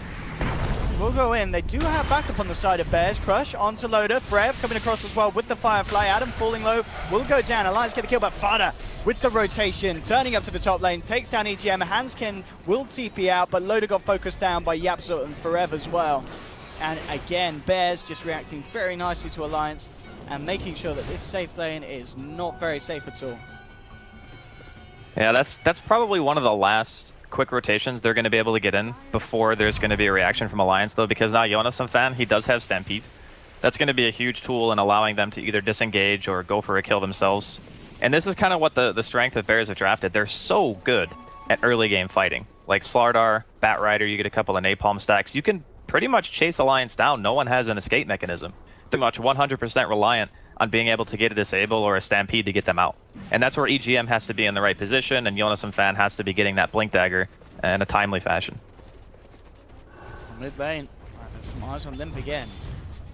Got Fada inside the Hellbear, smash it. The Absol there as well, but the ward here from Alliance is spotting it all out. So, pretty unlikely really that Bears do manage to catch them off guard with it. You can see there's Hellbear Smash making his way over as Fada trying to close the gap. In fact, well, with the rotation from Adam to set things up, they'll try and make a go, but a great nice stampede into the 3-man stomp from EGM will hold back Bears, and they won't find any kills with that rotation. They can put a bit of pressure onto the tier 1 mid, and Forever's getting some space up top as he works towards the Blink Dagger. But Loader is also pressuring the safe lane of Bears as he works towards his tier 1. Yeah, the positioning of Alliance in the mid lane is really nice right now. They're just trying to like bait the dive, I guess. Now Yapsor, he looks like he's taking the bait. Frostbitten up. Can he get a lock onto anyone? EGM just throwing out the Spirit, trying to hold him back. Fortification will come out, but Bears very set on trying to get rid of this tier 1. Loader continue, it's getting a lot of space down on this bottom lane there. Very focused on the mid to round. Now they'll TP down bottom. They'll send Yapsor over. And he won't find anything on his own, but at the least maybe able to stop Loader from pressuring onto the tier 1 and will allow Bears to finally get that tower down in the middle lane. Now that was a pretty good defense from Alliance. They know that they're still extremely weak. They don't have all the tools they need to really take a full-fledged fight at this point. So Bears just pushing their advantage, understanding, okay, we can get this tower because Alliance just has a very non-committal type of team at the moment. A lot of them kind of need farm, and maybe if there was one really big flaw in the draft of Alliance, it's just that they really do need levels in farm. Like, all their heroes actually need something. Like, the Centaur needs a Blink, the TA needs, you know, one item, whether it be the Deso that you talked about, or whether it be, you know, a Blink Dagger. And then the Troll needs a lot of items, so kind of tricky for them to really battle in this early game. And the aggressive tri-lane that Bears put together, I think really threw a wrench in what Alliance wanted to do. But that's not to say that the game is completely out of control just yet. They might be able to secure the safe lane tier 1 of Bears here. Doesn't look like there's any contention coming out. And that puts Jonas and Fan about halfway to his Blink. So once that comes out, that's Alliance's time. The thing is, I guess, it's going to be a lot slower than Forev's Blink Dagger, as he will have that any second now. And once Forev's picked that up, where can you imagine Bears to look to focus moving around and to try and shut down? Who's the biggest threat, would you say? Are you looking to stop the TA or the Troll at this stage of the game? I mean, either of them are huge kills. Yeah. I think that killing the TA is probably more impactful just because she can farm faster. Like with Psyblades, you watch right now, like Limp's going to go for this Ancient stack as bottom. The Radiant scan is actually going to catch Jonas some fans, so I don't think YapzOr is going to be dying either. Really nice scan coming in from them. But yeah, Limp is probably the best target. Next best, probably Loda. But either one of them, they really do need quite a tremendous amount this game in the way of support to be able to function. And again, a lot of that is just based around Jonas and Fan's blink, whereas, you know, Forev, he just got his blink. Yeah. 9 minutes into the game. Yeah, Armlet done on Fodder as well. So this Blink, Batrider, Lifestealer combination is going to be pretty deadly for the majority of the heroes on Alliance. But they do, as we mentioned before, have the Stampede, and that really is a lifesaver against that combination.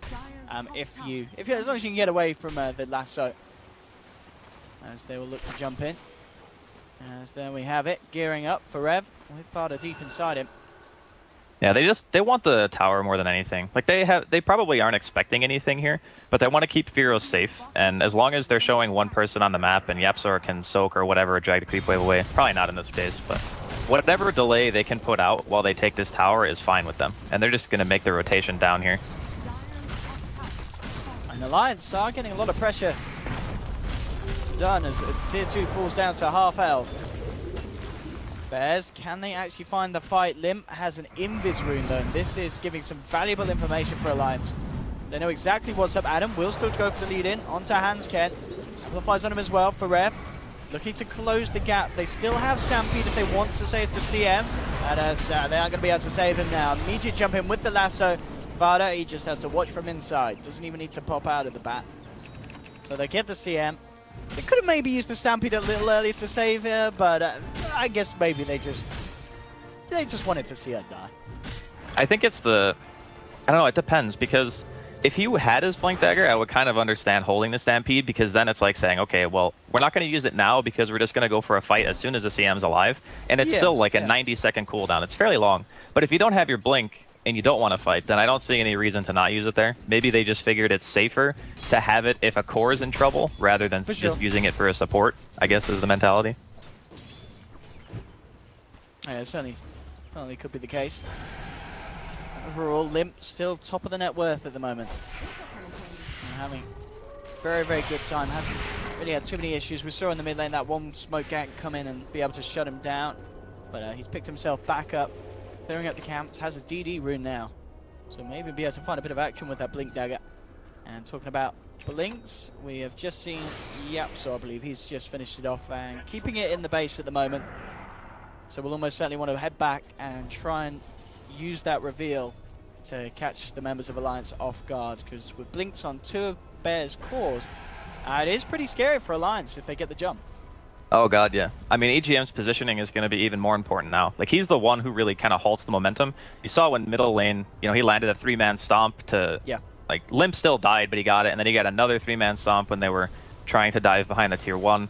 That's the hero that's going to be, I think, most crucial in stopping that kind of stuff from just getting a free kill. Because if Amp goes on somebody and a Lifestealer is infested inside and he gets to hit on a lasso target, that hero's dead. Like, I don't see any potential way that they live at the moment, but you know, if Alliance can get the right jump, then they can also take out somebody relatively fast as well. It's just kind of interesting to me how both the Slardar and the Bat were able to get Blink before the Centaur. And I mean, I know he didn't really have a favorable matchup, but YapzOr is playing like, I guess, the 4, and he got his Blink before the offlane, so that's definitely not a good sign. But now Jonas and Fan does have enough. The Blink Dagger and the DD rune here on Limp, they might look to make something happen. Yeah, immediately moving over to join and group up as 5. Let's see what kind of movement they can make. They smoke up.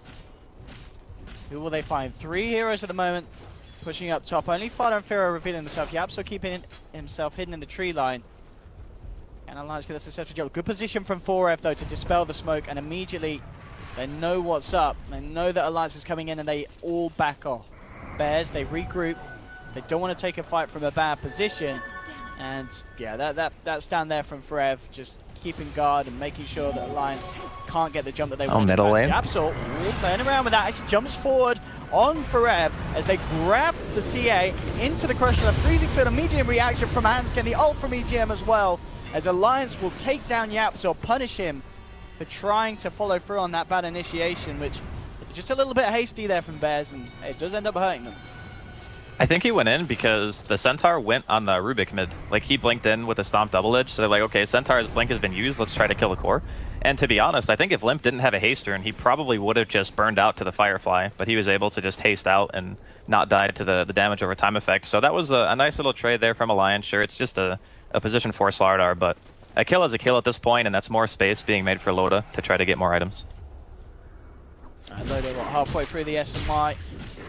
On top of the phase and the Helm, standard stuff here for the Troll Warlord. How's Fada doing on the armlet? Desolator just a Mithril Hammer away. I had that fairly shortly, and the Desolator progress for Limp. Similar location as well. He's got enough for the first Deso, so these two Desos will probably come out at pretty similar timings between both of the cores. Just see who can make a better impact. But both teams have such high burst potential, having the Deso on a TA and the Deso on the Lifestealer as well.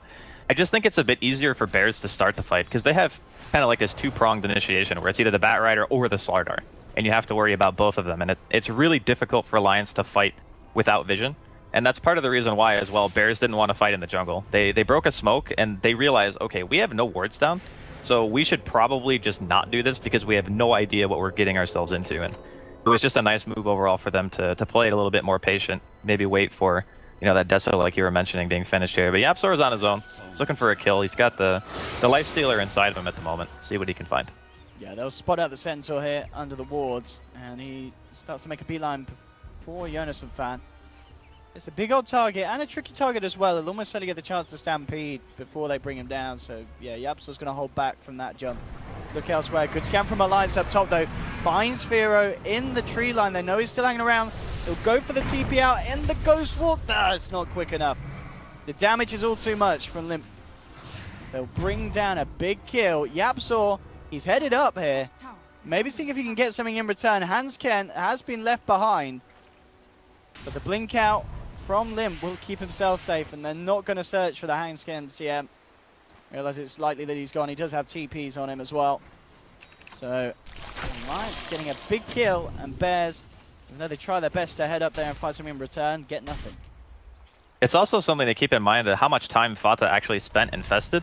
Yeah, for sure. Like, it does come back to bite you after a while if you keep doing these ganks and you're not finding anything. So Alliance are doing a really nice job of maneuvering around the map, making sure that there's always somebody sitting behind Loda. Like, bottom lane, 4ev went in, not knowing that Jonas and Fan was sitting behind Loda when they were going for that fight top chasing Firo.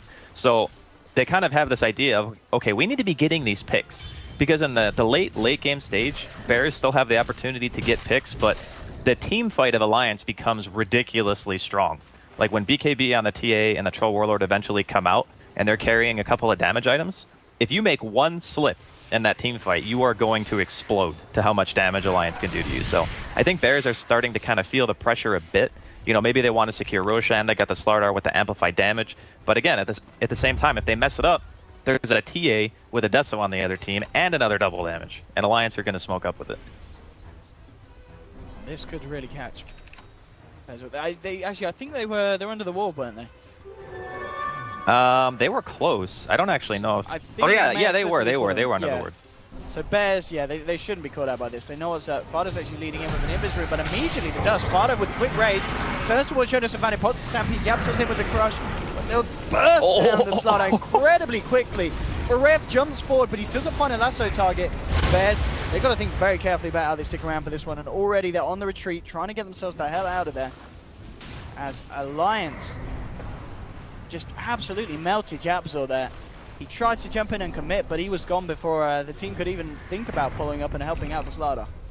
I mean, that was an execution, basically. Limp had the DD still when he blinked in, and he also had Sprint active. So he had Sprint on, he got melded by a Deso double damage TA. Not a lot of heroes are going to live through that damage anyway, but when you take the bonus damage as well, it's pretty rough. They're going to immediately smoke here on Bears. They did not use Lasso last fight, and 4ev now has the Force Staff as well, so they know Stampede's down. This is Bears' chance. Let's see what they can find. YapzOr leading the way. Alliance, though, they're playing it safe. They are backing up towards their base. 4ev, he will still find something, but it is just the Crystal Maiden. They'll take down Hansken. And slowly but surely, they're just kind of letting him to miserably tick out in the fire. but that's not really the kill that Bears needed with the utilization of that smoke back onto an Alliance that, as you said, without the ult, was in a weakened state. Yeah, they're doing a really nice job at avoiding getting their cores killed. Like, Limps died once, and I don't think Loda's died pretty much at all this game. Or no, wait, they both died once. Start, yeah. In the very, very early laning stage, yeah. Yeah, when they had the tri-lane, that's right. Yeah. So they both have one death. But outside of that, you know, they've been finding their farm. Adam's going to get spotted here. Don't think they'll want to commit. They were just on the wrong side of the tree, so they knew he was there. Now, poor Lip! Oh my goodness. That's a dead Rubik. All right. Now, Lance really piecing together nicely. And now the fact that Loda has that full S and Y, I guess we can start to expect to see him become part of the fights. Because as you mentioned, he's very opposite to Fada. He's been just sticking in the lanes and farming, whereas Fada's been prioritizing trying to get in on the action. Now, Bears are going to have to deal with a Troll Warlord as well joining the fights. Yeah, it's the difference in playstyle, though, I think, of the drafts. Like, Bears, you know what they want to do. Yeah. They want to pick you off, and they want to push towers based on the fact that they're always going to be outnumbering you. They got the Invoker as well, so they have that alacrity. You know, a lot of Invokers lately have actually been skipping their talents as well. So I guess he's not going to have the... especially Firo. Yeah, he doesn't get it to, what, the 21 mark. I thought he might go for the Double Forge, just because in this type of game, you kind of want the potential to be able to push towers. But, okay, looks like they're collapsing here, Alliance. Who's going to get the jump on who?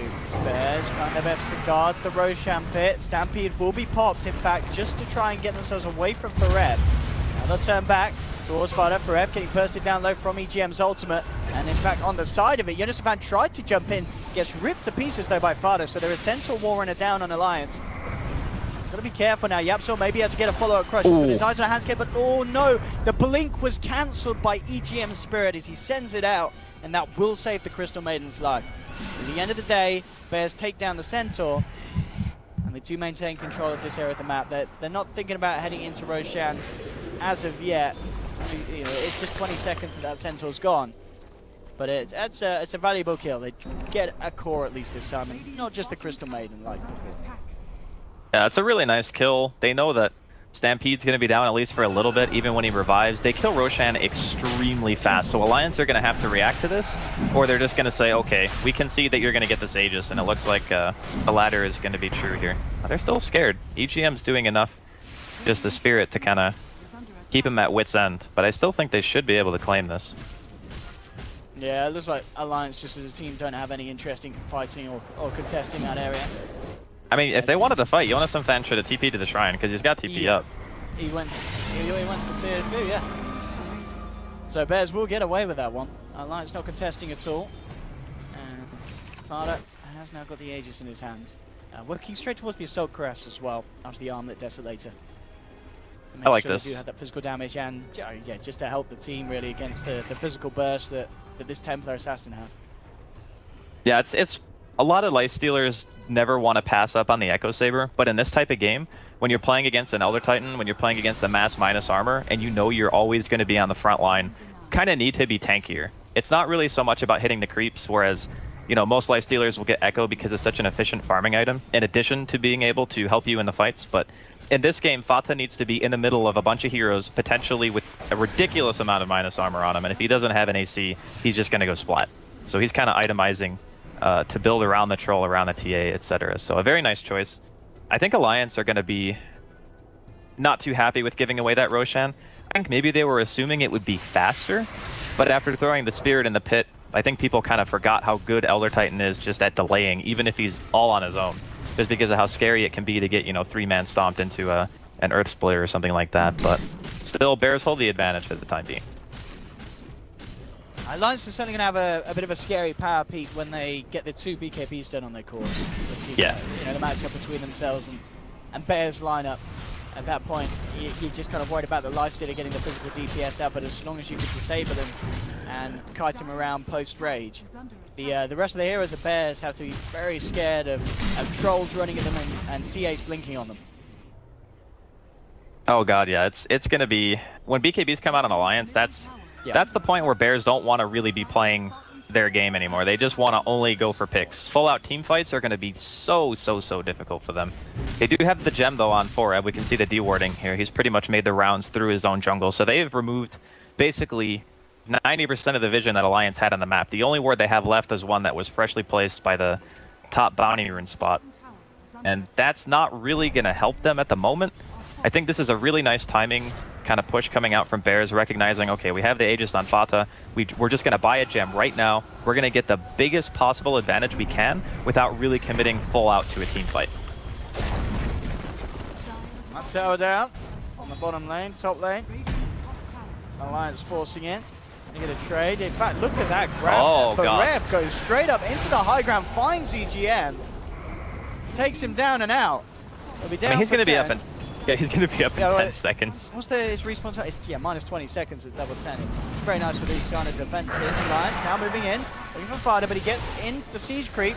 They're going to try and run, and just look at the physical damage here. Fada has to be careful. The Aegis will almost set it to no, he manages to just get away in time.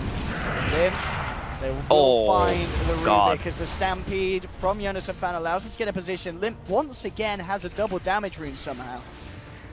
I think DDs have been the only rune spawning in this game. It seems like he's had it, what, 3 or 4 times already. Yeah, there was like 1 regen, a haste, and like 8 DDs somehow. Yep. I don't even know how that's possible. Pretty much. The funny part is though, yeah, even with the DD, they couldn't kill the Lifestealer once. Yeah, true. Yeah, he got away. Only just. I mean, it was so close. Yeah. And I guess have the Aegis, but it was pretty much only Limp's damage at that point. I think he got frostbitten, but he raged out of it. So it's one hero's damage, but it kind of says once the AC is finished, he's going to be even tankier. And then after that, he can decide if he wants to go for maybe like the Abyssal Blade we see quite often, or if he wants to go even tankier and just build evasion or something like that. Something Absol goes for the D-Ward. Be punished for it. Jonas and Fan in with the Who Stomp. Limp closing in, top of the damage, but the cross from Yapzor holds back the TA Yap. Can he get himself out? Vero with the deafening blast there to protect the Slardar. He certainly can keep himself safe, and they get the kill on Jonas and Fan. Very, very nicely done, and Alliance just didn't seem like they were prepared for Vero to blink down and quickly turn around that a little bit of an engagement. Yeah, normally Invokers aren't the types who want to blink directly into a Centaur, but in that type of situation where he knew that he was going to get the instant kill with the deafening, it was a really nice play there by Firo. I enjoy watching his Invoker quite a bit. As an avid Invoker player myself, it's always fun. AC is now complete for Fada. So as you mentioned, we've already seen how tanky he is becoming, even against the high physical damage of Alliance's cause. It's going to be even more so, and a little bit extra bonus for his teammates when they group up and go. Limp, post-BKB, what do you expect next from Limp for this TA after the BKB? I think he just wants more damage. Yeah. I mean, stuff like Butterfly, in this game, I would even think that Manta is not too bad, just because there's amplified damage on the other team as well, and it can cause a little bit of confusion. But if he wants to just go for the straight damage, there are like things like Crit. Butterfly is kind of the hybrid between survivability and damage. I think does take the tower. They are going to smoke out triangle, but ooh! Quick reactions from Forever as he blinks out. And Limp popped the BKB very early on there, expecting to fight. Yeah. A very, very nice back off there from Bears as they get the objective and they get themselves the hell out of there. They've been really, like, both teams actually have been very good about kind of poking and finding what they want. And speaking of, Jonas and Fan, see you later, bud. Stampede with the telekinesis is there to control him. Loader comes across, will rip to pieces the Rubik, and with the BKB he wants to try and fight more. Slows down Yapzor, but Yapzor, he plays way out, making sure that the blink keeps cancelled. Loader gets it close and personal. Yapzor is going to be fine. Once again, Firo protecting his fellow teammates as he holds back Loader with a quick tornado. And Yapzor is going to be able to get himself back out to safety. So they may have been able to rip apart the Rubik, but again, the trades aren't favouring Alliance. So Jonas and Fan just came back across, maybe a little bit greedy. I guess they expected Bears to have backed all the way back off. But Bears, they were sticking around and seeing what they could find. Yeah, it's nice to do those little fake backs where you just send like one core across the map, show them on lane, make the enemy team feel like they're safe because they see one like really high priority hero farming and they're like, oh, okay, I'll just, farm this jungle camp, and then there are still 2 or 3 heroes in the area and you just die because of it. So played by Bears. It is 2 10-second BKBs for a support kill on the side of Alliance. That's like the really bad thing in regards to trading. But I mean, I suppose they got something, and it does showcase how strong Alliance's teamfight is becoming when Bears are just like, okay, we absolutely do not want to fight. And Alliance, I think, recognized this because Loda's next item is going to be Blink. I mean, this is fairly standard Troll Warlord items, to be honest, but When you have triple blink on Alliance with a Stampede, speaking of, you want some fan? He's trying to get himself away from Forev. Yeah. Constantly being this threat. Getting some good jump ins, and considering how the game's been going, very impressive as well that he's yet to die. Even with the amount of initiations this man's making, he's constantly trying to get himself jumped in and set it off, but it's never gone too bad for himself.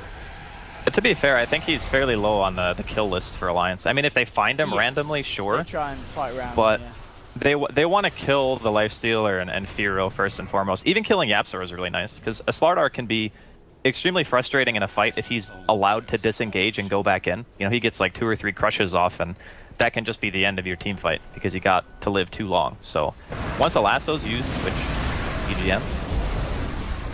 Forev. After your moment in terms of initiations. God. That damage. Fata got the AC and a basher. It seems like he just conjured that item out of nowhere. Yeah, Fata's definitely the way that he's farmed in this qualifier to be very impressive. They're trying to look for more, but Alliance are going to turn around and rip the beaches now. Finally, the Bat Rider goes down in the freezing field from a Handscan, just breaking up the fight, allowing Limperloader to get in, and they're not done yet. They look towards the mid lane. Fata is inside one of the creeps. Oh, he's in the front creep. He's in the front creep. But the creeps of his own team can. Fata says, stop hitting me. Stop hitting me. You're meant to be on my side, boys. He'll get out. Rage is up. But Alliance taking a look to try and finish. Do they have the damage to get him before he TP's out? He gets away. No bash. Oh. Roshan's going to be up real soon, too. Yeah, that's something for Alliance. I mean, even though they don't get Loader there, that's still a... get Fata there. Still a very good fight for them. They take down 3, they take a tier 1, and exactly, yeah, as you mentioned, bang on. Oh, does the trap not see Rosh? I don't think it sees him. Or maybe it does. I don't know. I think they would have immediately walked into the pit if it saw him. Oh, the trap doesn't see him. If you look at the vision, it doesn't see him. Bears see that Roshan's up, but Alliance didn't. And then they're not going to check. Oh dear, that's really bad. Actually, they could have gotten Rosh so easily here. If Alliance lose a fight here, well, he could certainly lose for Rosh as well. Bears with the lead in. Yapzor and Fred jumping in immediately, trying to find EGM. Jonas Van comes back in with a beautiful 2-man Hoot Stomp. Yapzor's out. He'll stampede up, turn towards Fata, try and chase down this Lifestealer. They get him as well. Double kill for Loader. They take down a third. And it doesn't matter that they didn't get the Roshan at the end of the day, as they take another incredibly convincing team fight. Alliance ripping Bears to pieces. And we'll see if they head in. Yeah, they've got the creep in there now, so they know that it's up. They know that the coast is very much clear for them to head into Roshan. And Alliance, it's all coming together for this lineup. Loader and Limp becoming pretty unstoppable beasts. Yeah, this is kind of what we were talking about. It's like Alliance are going to crush the 5-man once they have their items. And now there's a completed Manta finished up here on Limp, so normally when you're playing against heroes like Slardar and Bat, you're really frustrated as a TA player because it's hard to stick your target. You get amplified, Meld's not really good defensively, and people can kind of just all in on you. But in this type of scenario, when you have the BKB and the Manta already finished, and oh god, they're going for more. They've dragged Loader in. Loader, he wants to fight this. He's going to chase down Forev. The evasion. He's almost certainly going to go down there still with the Frostbite. One more touch is all that they need. The stolen Frostbite holds back Loader. Oh! Adam there buying time for Forev to get the blink out. Holding back Loader with a Frostbite. Loader did pop the BKB in hopes to chase, but he's not going to make it. On the side, they've found him, but Loader comes straight back in onto Yapzor. Yapzor's down. They'll lose the Aegis, but they're losing the Rubik on the side of Bears. Oh god. Again, the casualties are too much for Bears. Fada's left alone. He's ripped to pieces. Forev chased down by Alliance, and Alliance are doing it. Triple kill for Lim and Andy after a relatively stable early game. It's all falling apart for Bears. And look at Limp now, over pretty much nearly 5,000 net worth ahead of Heroes Invoker. And this pushing power from Alliance is not to be doubted as well, with the Desolator, with the Troll. They're gonna lose buildings. And there's no buybacks, Andy. Yeah, they're gonna lose racks. They might even lose 2 racks here, actually, because it's 40 seconds on a Lifestealer. Yeah. They only have Invoker alive. Lasso's gonna be up when Forev respawns. You know, Firo's doing what he can here, but realistically, they're gonna lose 2 sets. Like, this is Troll TA, boys. This is what happens when you don't win the game fast enough. Absolutely, yeah, this troll pick, this overall lineup been very, very impressive from Alliance. 2 melee wrecks are taken from Bears. Incredibly punishing for them.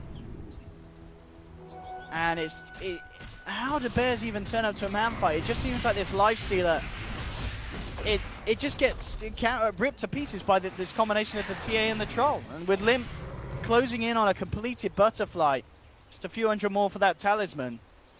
Yeah. And of course, you look at Fardas Gold, he is nowhere near any potential of an MKB. It's terrifying for Bears.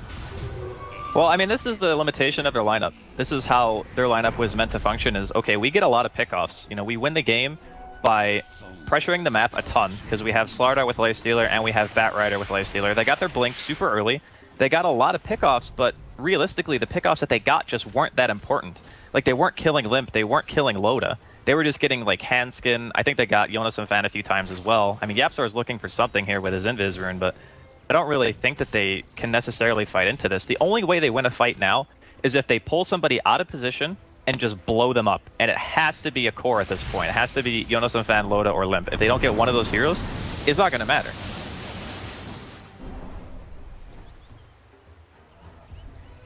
Alliance smoked up. Seeing if they can catch mid lane. Ooh, they'll miss the Hoostomp. They won't miss the Mail Strike. Bam! Okay. That's the dead Rubik. Just 2 touches for Limp to bring him down. That's going to get more. They're trying to look towards Forev. Out comes the Ursula. Fada will jump out. Takes down the CM. Fada looks towards Limp, but with this butterfly, Limp is just pretty much invincible. They'll focus Shabzor. Now turn back towards Fada. Lifestealer's down. They've lost 4. Again, Limp hitting the triple kill. Now look towards Firo. Do they have any detection? Doesn't look like they do between the 3 of them.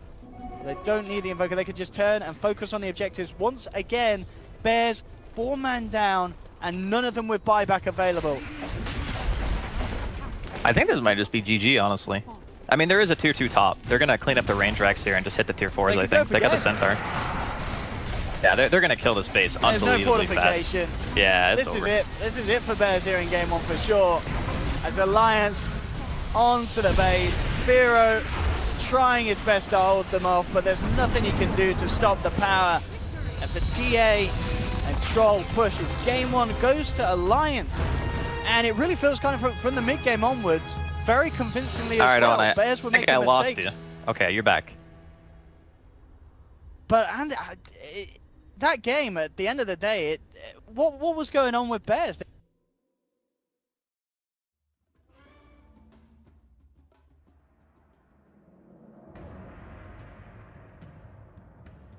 Alliances turn to ban.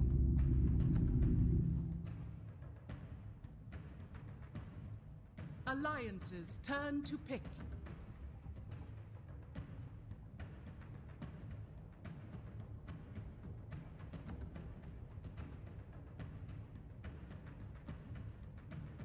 War Chief. Radiant team pick.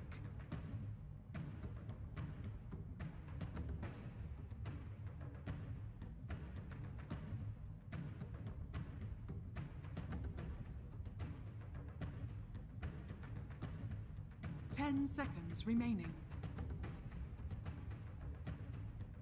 5 seconds remaining. Earth Spirit. Timber Saw! Alliances turn to pick.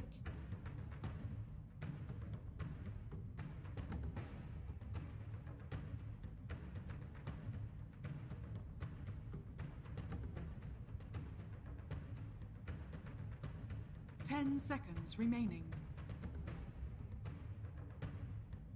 5 seconds remaining. Reserve time.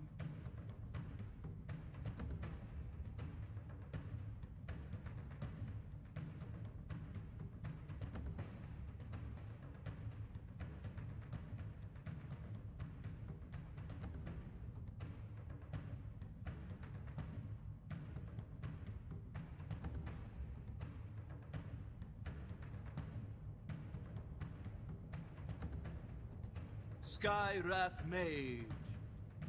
Radiant team ban.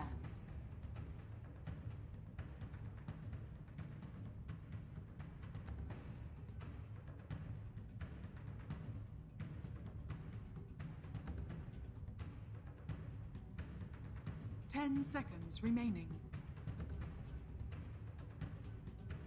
5 seconds remaining. Reserve time.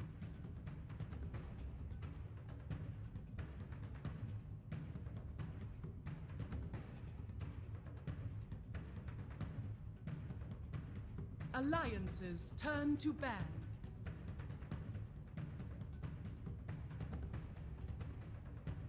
Radiant team ban.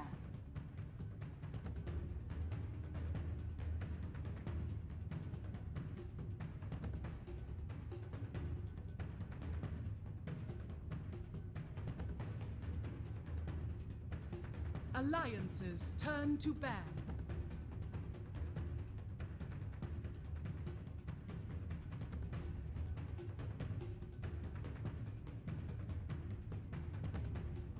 Radiant team pick.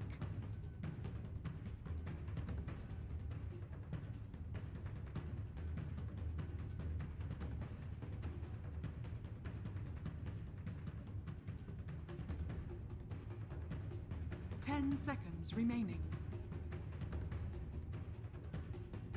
5 seconds remaining.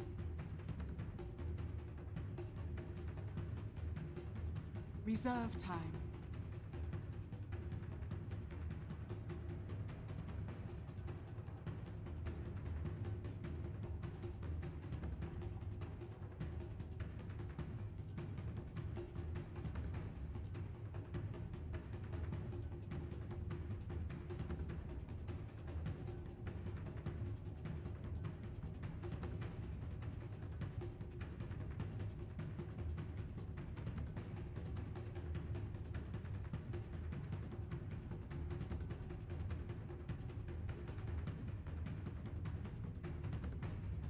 Vengeful spirit.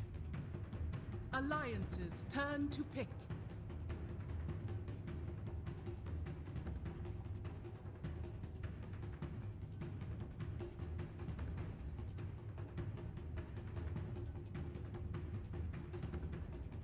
Ten seconds remaining. 5 seconds remaining. Reserve time.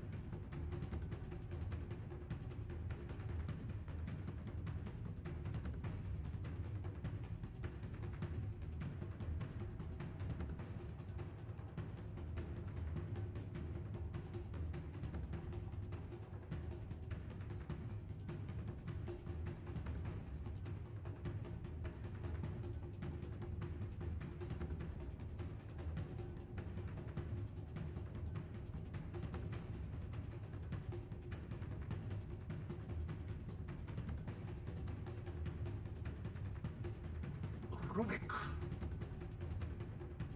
Radiant team pick.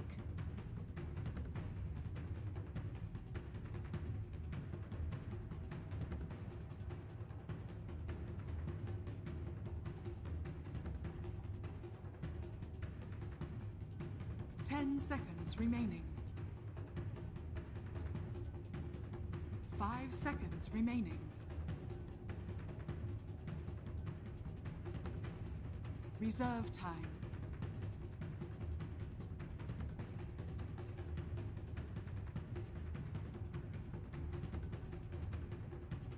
Shadow Fiend. Alliances turn to pick.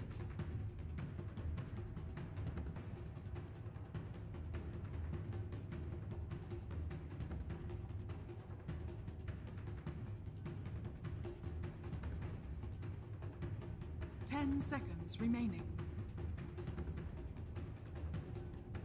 5 seconds remaining. Reserve time.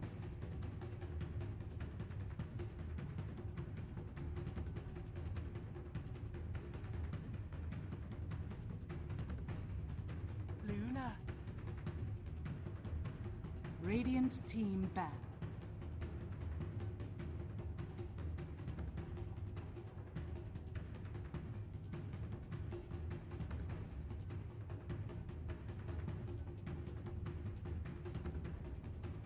10 seconds remaining.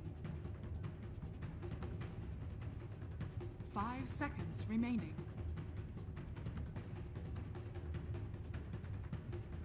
Reserve time.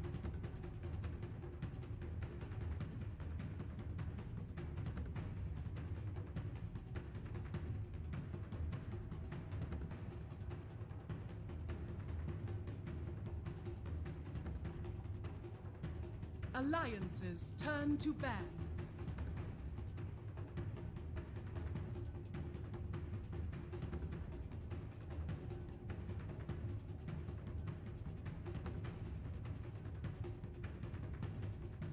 Ten seconds remaining.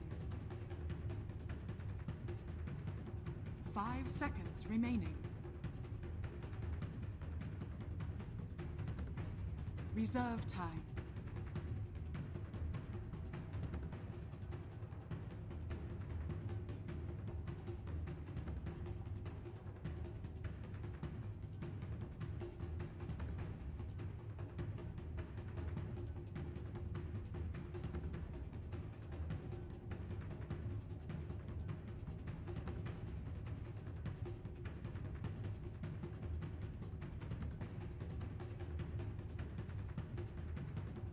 Alliances turn to pick.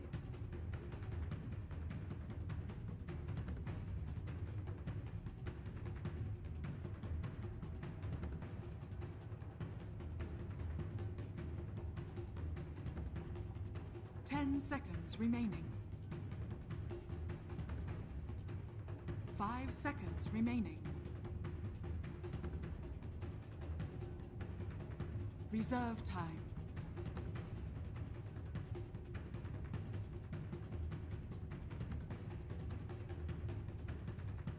Imba Spirit. Radiant team pick.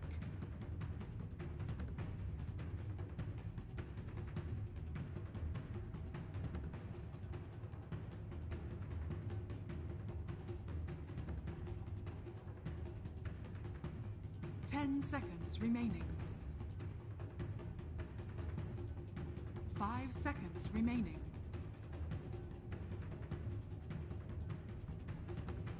Reserve time.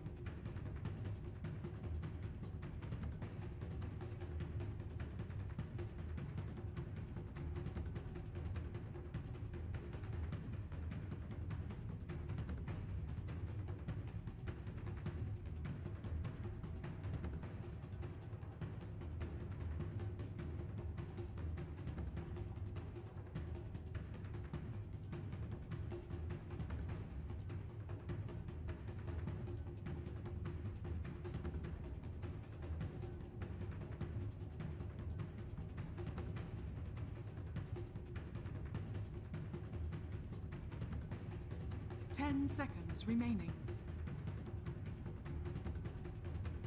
5 seconds remaining. Weaver.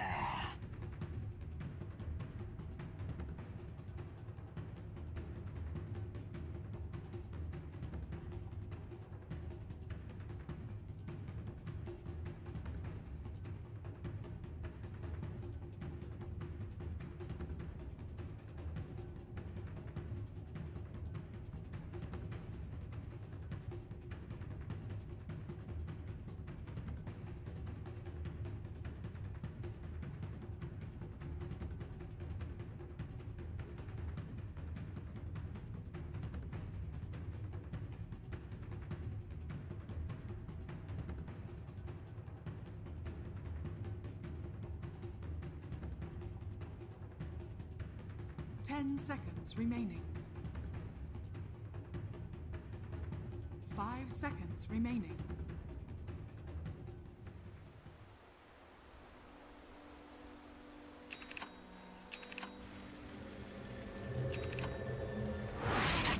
Prepare for Is because if the Rubik and the Skywrath are playing on the team that's behind against the Weaver lineup, they're going to get shredded by the Weaver. Like, he's so effective at being able to get into the back and just crush heroes with low armor like the Skywrath and like the Rubik. So if Alliance aren't playing from ahead on those two on their whole team, those two heroes are going to become food. And that's my biggest fear. So I think that Bears, given the early game they played in game 1, I think that they've shown that they know how to abuse their lanes and how to win them. And I think based on that fact and their lineup, that I think they'll be taking this to a game 3. See Alliance getting a ward down in the mid lane and heading over with this smoke. They want to try and go aggressive. They've of course got a very, very nice level 1 kill potential. If they can get the telekinesis, at the moment, who's down here? Forev, at the moment alone. Keeping close to the tower. Alliance will have the smoke wear off. There's no wards, of course, yet from Bears around this neighborhood, so they still have the chance to get a jump on someone. It depends on how long they stick around. Already the line's been drawn from Alliance, and maybe we'll just back it off. We'll see if they want to stick around to protect this rune and take it away from Bears down the bottom, and it looks like they probably will do so. Yapzor has to be careful how he comes around here. But now the pings come through, and Bears, they are aware of Alliance's presence. And Loda will be able to get the tower. And the rest of them will back up. EGM and Handscared still remaining here, so they're going to be able to play around with maybe one of the supports if they head up. But yeah, Bears just seem very aware of what's going on and aren't going to be caught out by it. And looks like lane-wise, they switched it up. They looked at the start like they were thinking about putting this Farda's Weaver on the top lane and Forever on the safe lane down the bottom, but now they switch it around. Mid lane, though, I say they're aware of Alliance's presence, but EGM and Hansken, they're going to get the wraparound onto Firo, and with the chains, that's going to be a dead SF, and Absol, can he get anything in return? Looks towards Limp, but the Fairy Fire comes through. Limp's going to be fine. And Alliance there with the first blood, as a lot of patience from the two supports pays off perfectly. Yeah, that's a really fortuitous kill. Fortunately for Firo, he only lost like half a wave. Okay, they're going for Limp. He's got Raze skilled. Look, good change there to hold them back. That might just save his life. EGM come across the Raze. Won't be enough to finish off Limp. Limp survives. EGM may not be as fortunate. He's going to try and get himself up towards the shrine, and he will make it back safely. So Alliance, make sure they don't get anything else in response. Top lane, interesting lane. We've got Forever and Farda sticking together, trying to work at getting a kill. This is not what I expected. Okay, he's TPing away. It's musical there lanes here. Yeah, from Bears. We just had Farda. They started top. He moved down bottom when he saw the situation. Now they put Forever. They really want to get this Timbersaw versus the Sentinel matchup, I think, isn't it? Yeah, well, not only that, but the Weaver can actually lane up here against the dual support. They can't kill him. They're just going to move Handskin as well. They're like, yeah, whatever. There's a shrine up bottom lane, just going to go down there, going to pop it. Try to give Jonas and Fan the advantage by having the additional harass from the Skywrath Mage. This has been a lot of movement so far from both teams. You can tell how important the laning phase is to both of them. Yeah, huge focus on trying to get the matchups that favour them. Mid lane, favour them even at the moment between Firo and Limp. Limp just have that little bit of an XP advantage because of that first bird. Actually up on the bottom lane, it looks like because Hanskin have rotated down and Forev did not expect it, the combination of the two of them was enough to catch them out. Top lane Farda moved in onto Loda, forces Loda to TP all the way back to base. So as expected, this presence of the Weaver on the top lane is making it very hard for Loda to farm. And they're going to switch it up again. Jonas and Fan comes back in, TP's up to the top, and Loda, he's making his way down bottom. Yeah, I guess they're favoring more that Loda has an easy time, because Weaver against Luna is kind of tricky. In middle lane too, Firo, he's getting 3-man ganked again. He'll be dropping here. This time it actually dies to creeps. Are kind of just avoiding each other, but yeah, mid lane is definitely good news for them because of these. But all this confusion on the map is actually favoring Alliance because their heroes are so much better at getting the early kills on the Shadow Fiend. Like, it's very hard actually to kill Limp. Yeah. And of course, again, Bears respond. They've got Farda down here. They've sent Forever up top. When will it stop? It's who is going to kind of be the one to come and say, all right, you got the lane that you wanted, bottom lane. Alliance killing off Farda as they drop down the sentry. And I feels like Bears are going to be the ones panicking more with this lane situation because Alliance, they're losing out so much. Yeah, they're losing out a ton actually. Like, the SF is falling behind. He's already died twice. You know, the Centaur is leading the overall CS. Loda's actually third as well. In addition to having all those kills, like this is it's really bad for Bears right now. They need to stabilize the laning phase, try to get some successful rotations. Like, Yapsar just simply hasn't been able to keep up with the movement. He's just not been there. Firo's died twice. I mean, he did get the roll in onto Limp, but he wasn't able to get the return kill. And if you don't have, you know, the Venge and or Yapsar in the area, you're just simply not going to get a kill. Top lane, once again, Hansken. We saw this down bottom. They got away with this combo, getting themselves a kill. And it may happen again. If Jonas and Fan can get in with the initial Who Stomp, Rev could be in a lot of trouble. Bottom lane, though, is all going to kick off as Bears. Try and make it go onto Alliance. They do have a good boulder smash from Yapzor. Secure one kill. At the same time, though, the move will be made up top. And they'll take down the Timbersaw. So Alliance, they may have lost a support, but again, it's them finding the better trade. They'll take down Rev on the core Timbersaw. Man, the Ancient Seal double edge combo is so nasty. Like, 325 base damage on a level 3 double edge, and then you put the Ancient Seal with 35% additional magic damage taken. Like, that is just insane. He's not even maxing his other skills. He's just maxing Ancient Seal. Yeah, certainly realizing the power of it. And you want to be careful as your Rev, because guess who's heading up there again? It's Hanscan. And there's actually no Radiant Ward around here. So for Rev, he's up here blind. And with 3 members up, he's a goner. Loader, he's wanted to come over to join in with a bit of the fun. And again, they bring down Rev. And Alliance are just tearing these lanes apart. They're getting everything they wanted. Like, they picked a Skywrath with the sole intent of being able to deal with the Timbersaw in the laning phase. And granted, for Rev, he's up there in the CS, but if he keeps dying like this, it's not going to matter how many creeps you hit, because your deaths are just going to keep you at a low amount of gold. So, I mean, he is level 5 at 5 minutes. Maybe make some turnaround here. Middle lane, Firo. Yep, coming in, Firo. Tries to remove the Flame Guard. Has Yapzor coming across as well. Level 6 is there on Limb. Jumps forward with the Remnant Burst. And once again, Firo being taken down the 3rd time in the mid lane. And this time, it's a little scary, because Alliance, they didn't need the 2-man support rotation. All they needed was EGM to come and have a look in to set that one up. Yeah, it's Limp's level 6. That's what kind of sets it off. He used all 3 remnants there to secure the kill. So the burst damage of the Ember Spirit goes up drastically, and like you mentioned, only needing the 1 extra hero. But if you look at the map, like the ward that was just placed on that hill from Bears, they had no vision on the top side of the map until just now. They didn't. So that's why it's so difficult for Forev to actually be up here, because they can't keep tabs on the supports. And because the laning phase was so freaking chaotic, everyone was TPing everywhere, it's really hard to know exactly where everyone is at all times. And that just gets them killed. Jonas and Fan? Yeah. Looking towards him, he does have Stampede. Nah, he's dead. There's no way. There's no way he can play as well. That one top lane though. The silence comes onto Yapzor, tries to roll away. Is he going to make it? Alliance. This time they come off on the lower hand of the trade. It is Bears securing themselves a bit of action that gets Fada involved. Takes down Jonas and Fan on the offlane Timber, on the offlane center. I gotta say though, this Skywrath is doing a ton of work. It is important to keep in mind though, as we mentioned, that this time around the shoe's kind of on the other foot in regards to who has the better mid to late game. And Limp eating some raises here. Looks like he'll be fine. But those supports need to keep doing work on Alliance. That's the important part. Bottom lane Jonas and Fan. I think he's just going to go find himself a solo kill there. One more touch and he does. He'll be able to stampede in. Just take Adam's life right in front of the face of Fada. And nothing that this Weaver could do to stop him. Yeah, Bears are like, this game is... It's kind of hard at the moment, but you look at the Weaver, you look at the Shadow Fiend, like, Fata and Firo are still getting decent amount of farm, regardless of how many times, you know, Firo's died. Shadow Fiend's one of those types who is always going to be able to recover, because he has the capability of flash farming the jungle. You know, he holds items fairly well, and he can add to the siege. And Bears just say, you know what? Oh boy. We're just going to send everybody. Hanscan, there's no way he keeps himself alive here. Chakram hits the boulder smashed.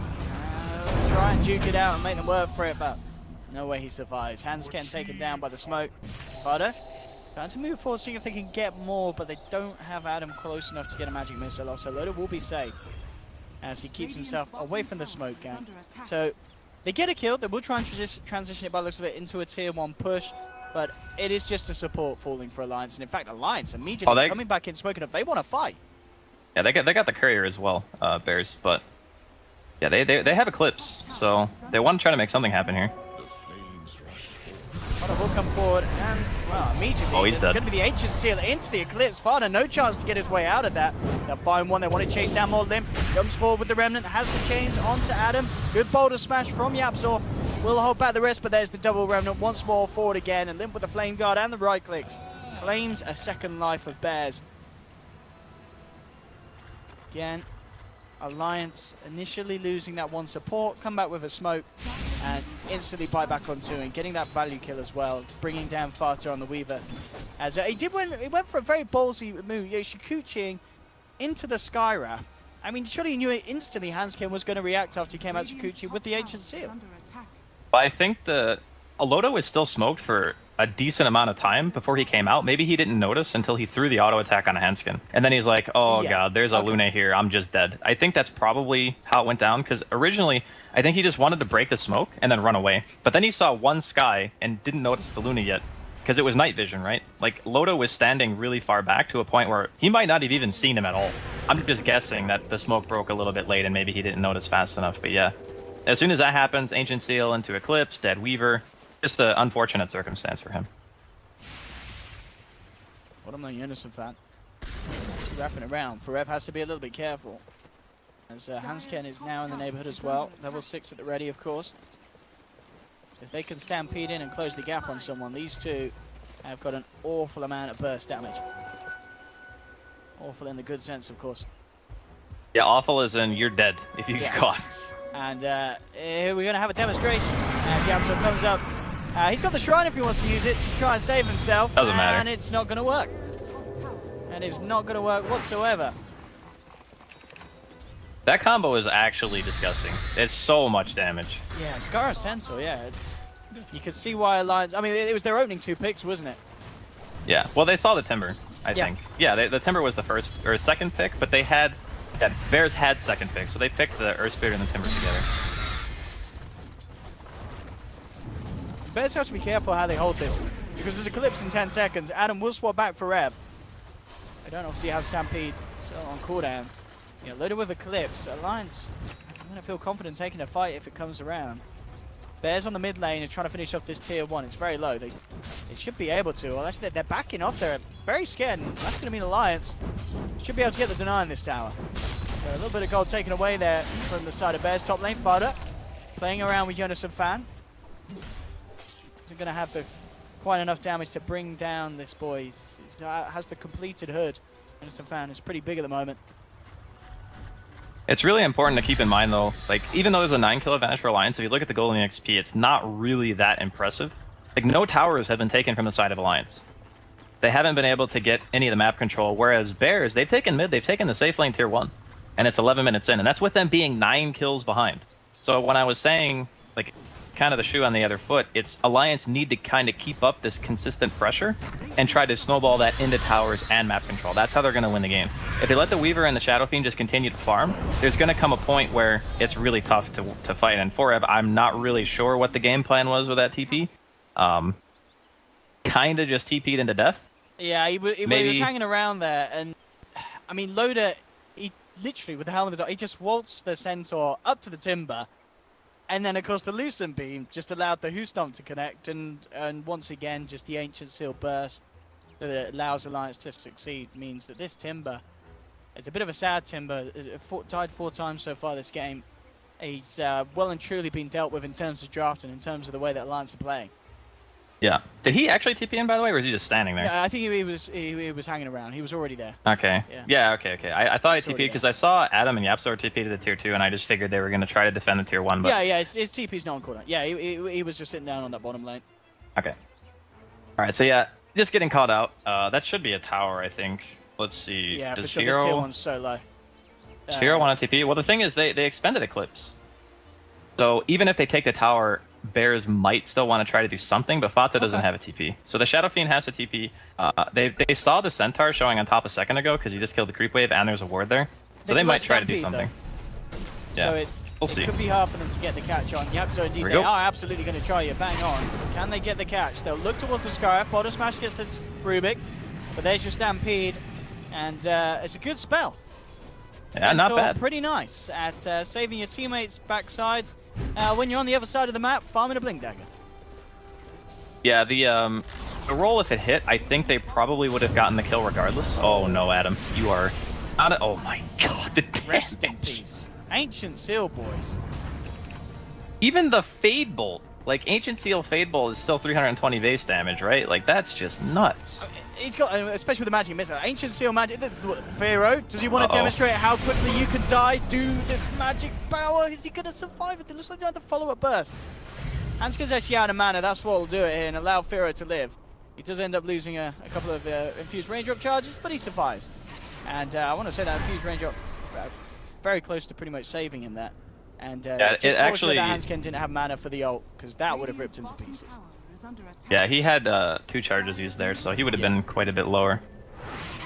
And the unfortunate part was the magic missile that he stole is only level 2, so okay, that's the main reason why he didn't die. But yeah, it's kind of getting to a point now where you're starting to see, even though Alliance have like this crazy burst damage, you know, Bears are still managing to find farm on other heroes. Like Firo is sitting at the top of the CS and the net worth with like 3 deaths during the laning phase.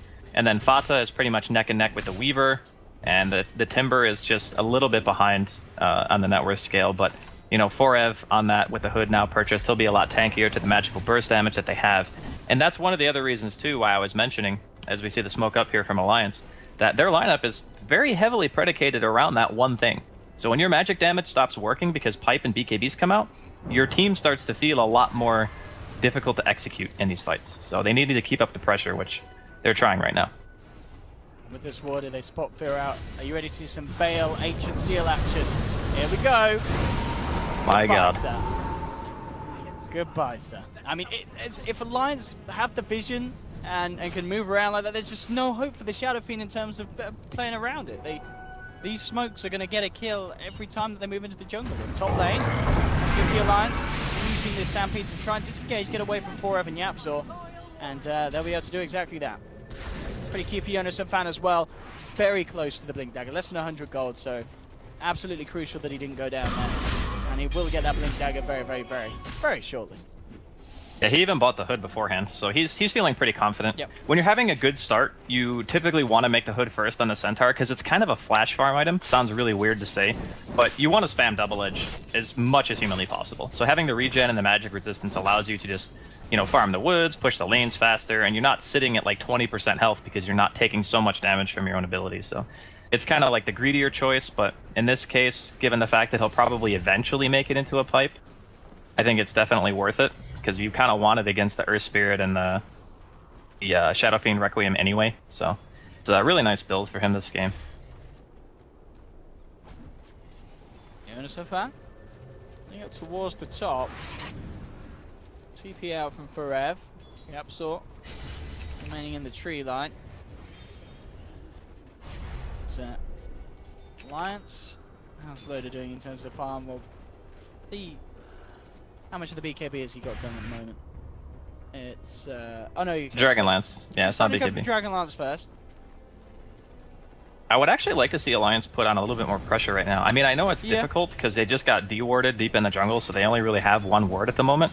But it's not often that you say this, but a team that has 12 kills ahead, they still kind of want to be doing stuff. For sure, yeah, because Bears, as you mentioned, are keeping up in farm. And we have seen we saw a few games in the group stages where Bears would have to start with it. They were kind of losing blood everywhere. Heroes were dying. But it gets to that certain point where they're able to just pick it up. Fada gets to this incredible mass, and they can turn the game on its head.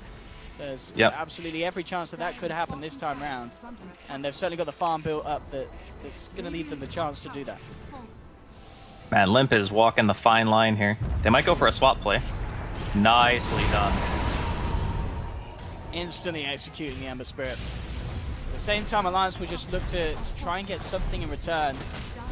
They'll push onto the tier 2. Fortification comes out. TP starting to come back in from Bears. They'll bring Fira over. But they won't be able to stop the tier 2 from going down. So, well, it's 2 towers for an Ember. I think at the end of the day, Alliance are going to be okay with that. The main issue that I think Alliance are... They can fight here as well. Look at this. Oh, yeah, nice TPs. Some fam. Straight in onto Forev. Fada thinking about coming back across ETM. With the lift onto Adam. Loader, Eclipse, and Stampede to move forward here. The Ancient Seal onto Adam, making sure that he can't do anything to save the team. But in fact, it's the damage that's coming out from Forev as he chops down 2. Fada just jukes it all out with the Shikuchi. And Alliance, they're melting. That time lapse from Fada just saving himself from Lim. I mean, Forev will go down. But Alliance just got absolutely rid of it. I mean, it seemed like it was going to go their way. They had the Stampede, they had the Eclipse. I guess there's just too many creeps really to tank up the damage from the Eclipse. And they just didn't have the lockdown or control for Fada, as he got free reign, and Forev got a hell of a lot of damage out before he went down. Funny thing is, that was without the Shadow Fiend as well. Firo was just pushing top. He's like, you guys got this. You know, I guess it was 4-on-4. Limp revived like towards the end of the fight, managed to get a turnaround kill on 2 of the heroes. But yeah, they were super eager to fight that because they do feel pressured. And it's a very interesting dynamic in this type of game where you feel like you've killed so many heroes, but you still have to do a lot more in order to really secure yourself the game. And that's what happens when you get overeager. You know, you take a fight where you think you're going to win, fighting into like creep waves and whatnot. The Hood was finished up on a Timbersaw as well, so 4Ev didn't just instantly explode when they started using spells on him. And what happens is 4Ev manages to turn around and gets a ton of damage off. Be caught out here. He really wants to keep himself alive. Look how close he is to that Blink Dagger, and he will do so as he has that haste rune. Again, good job that he did. Blink been set back a little bit. Limp as well, looking for the Blink Dagger after this veil. A few hundred gold away from having that at completion. GM now just have to force out so an extra way that he can save his teammates. They get really stuck in these fights. It is just, I mean, this game is so close when you look at the 2 cores from either side. They're pretty much par on par when it comes to net worth.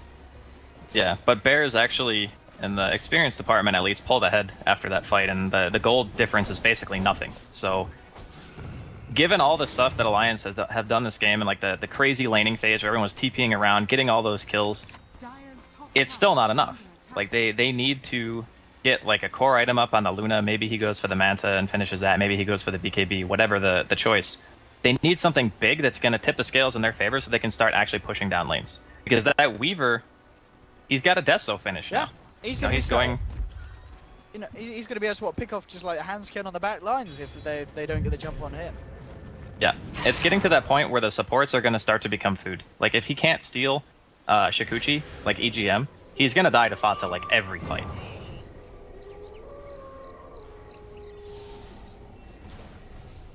See what Frontline's can achieve here as they are grouped up. Innocent Fan wants to try and get a jump. They've been scanned out though. Bears are aware and they are keeping themselves safe and prepared for an engagement. TP's in as well. They are without Fada. Frontline's can get the jump. There we have them. First chains. Move forward from EGM. Forces in, but the swap back's there from Adam. Loader actually popped the Eclipse for that one. So that's the end of that really push. Wanted to fight, but Bears, they just played very smartly around it. Yeah, they want to get the tier 1 mid and potentially Roshan for Alliance. Like that's the hierarchy of the way to success, I guess, is for them to be able to win that one big fight, get Roshan similar to how they did last game. The only difference is their team fight's alright this game. I would actually say it's pretty darn good, but they're just getting avoided by Bears. And Fata just kind of chilling up here. Scan's gonna see him, but he's out. Very nicely done. Very close. Yeah, just acting a little late on the info that they knew someone was there. Alliance. Well, both teams actually scanned there. Yeah, they scanned on top of Fata to see if they were chasing him, and then they scanned on top of him on Alliance to see if he was actually there. And they both hit, so he just like, oh, okay, I'm out of here. Bear smoked up, but it was underneath this ward from Alliance, so Alliance not to be caught out by it. There was pings on Roshan from Alliance potentially saying the Bears could be going for that as well, and oh, they are. They can't stop this. They don't have Eclipse. Yeah. They're not strong enough to fight without it. With the Deso and with Firo's right click, there's very little that Alliance could do in terms of getting there in time, and as you said, even if they did so, not a lot they could have offered. So Bears get the Roshan, get the Aegis, and it really seems to be that this indeed could be another one of those games where Bears, they really don't have the flashiest of starts. They kind of get pulled around the lanes. They're losing heroes, but just the stability in this kind of, as we enter the mid game, has managed to propel them to a point where, even though they're behind in terms of blood and slaughter, it feels like they're ahead, Andy. Yeah, I think it's about the draft, and it's the way that the game is played. Like Bears, they lost a lot of stuff in the early game, but they kind of, they stemmed the bleeding. They stopped losing so many heroes for no reason, and they started trading at least. And they know that their heroes are going to carry items very well. They have the Weaver who's going to be able to split push, and the dynamic of the game has kind of changed to where now the Weaver is going to start split pushing, and that's another thing that Alliance have to deal with, where they just don't really have that great of heroes to stop him. Like, Centaur Stomp is not an instant disable. You really want to blink on EGM. But EGM had to go for the Force Staff because he needs to keep himself safe against the Weaver during the fights. So the blink is like worse in keeping himself alive, but better in being able to get the picks. So yeah, it's getting hectic for Alliance. They have all of their ultimates up now, though. They're going to try to look to at least pressure the tier 2. But this is an Age of Shadow Fiend, so... We can kill him at once, at least. They're moving down the tower, and they're not even going to be able to do it once. Very much the BKB. Stampede from Alliance, they look to disengage. Fada TPs across. Can they find anyone? On the sideline, Lim has found one.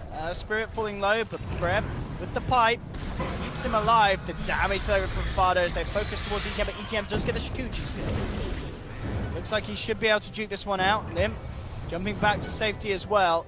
The Absol will end up going down as Limp was able to take him out on the back lines with the chains before escaping.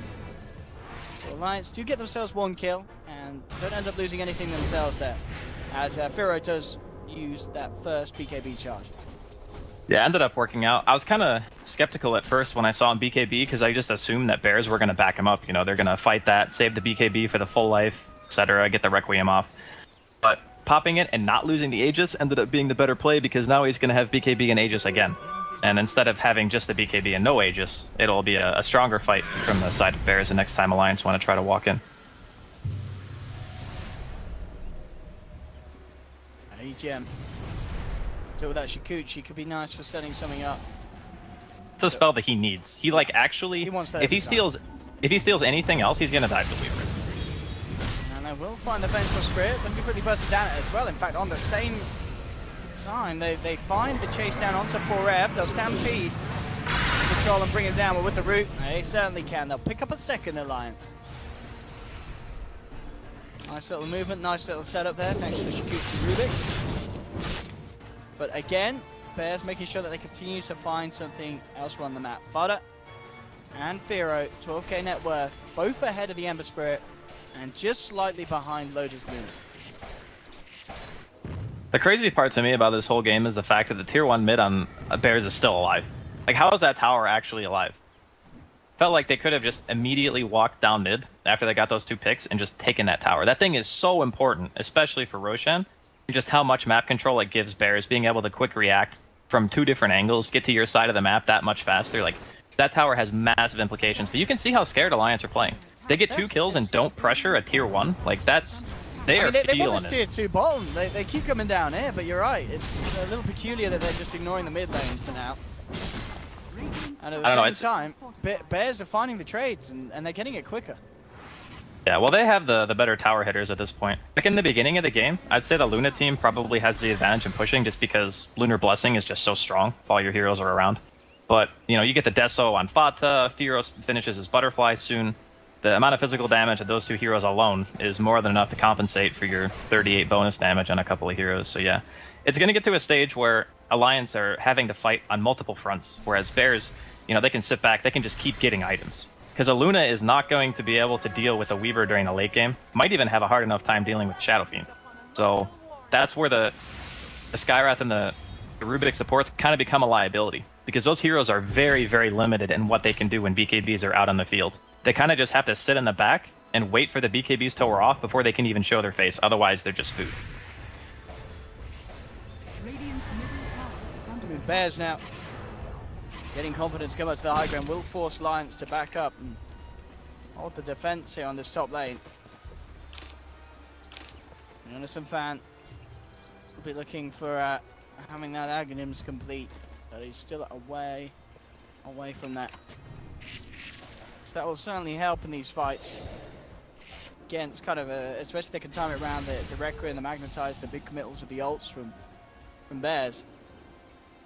Bears are getting bigger and bigger. Firo very close to having that Butterfly done.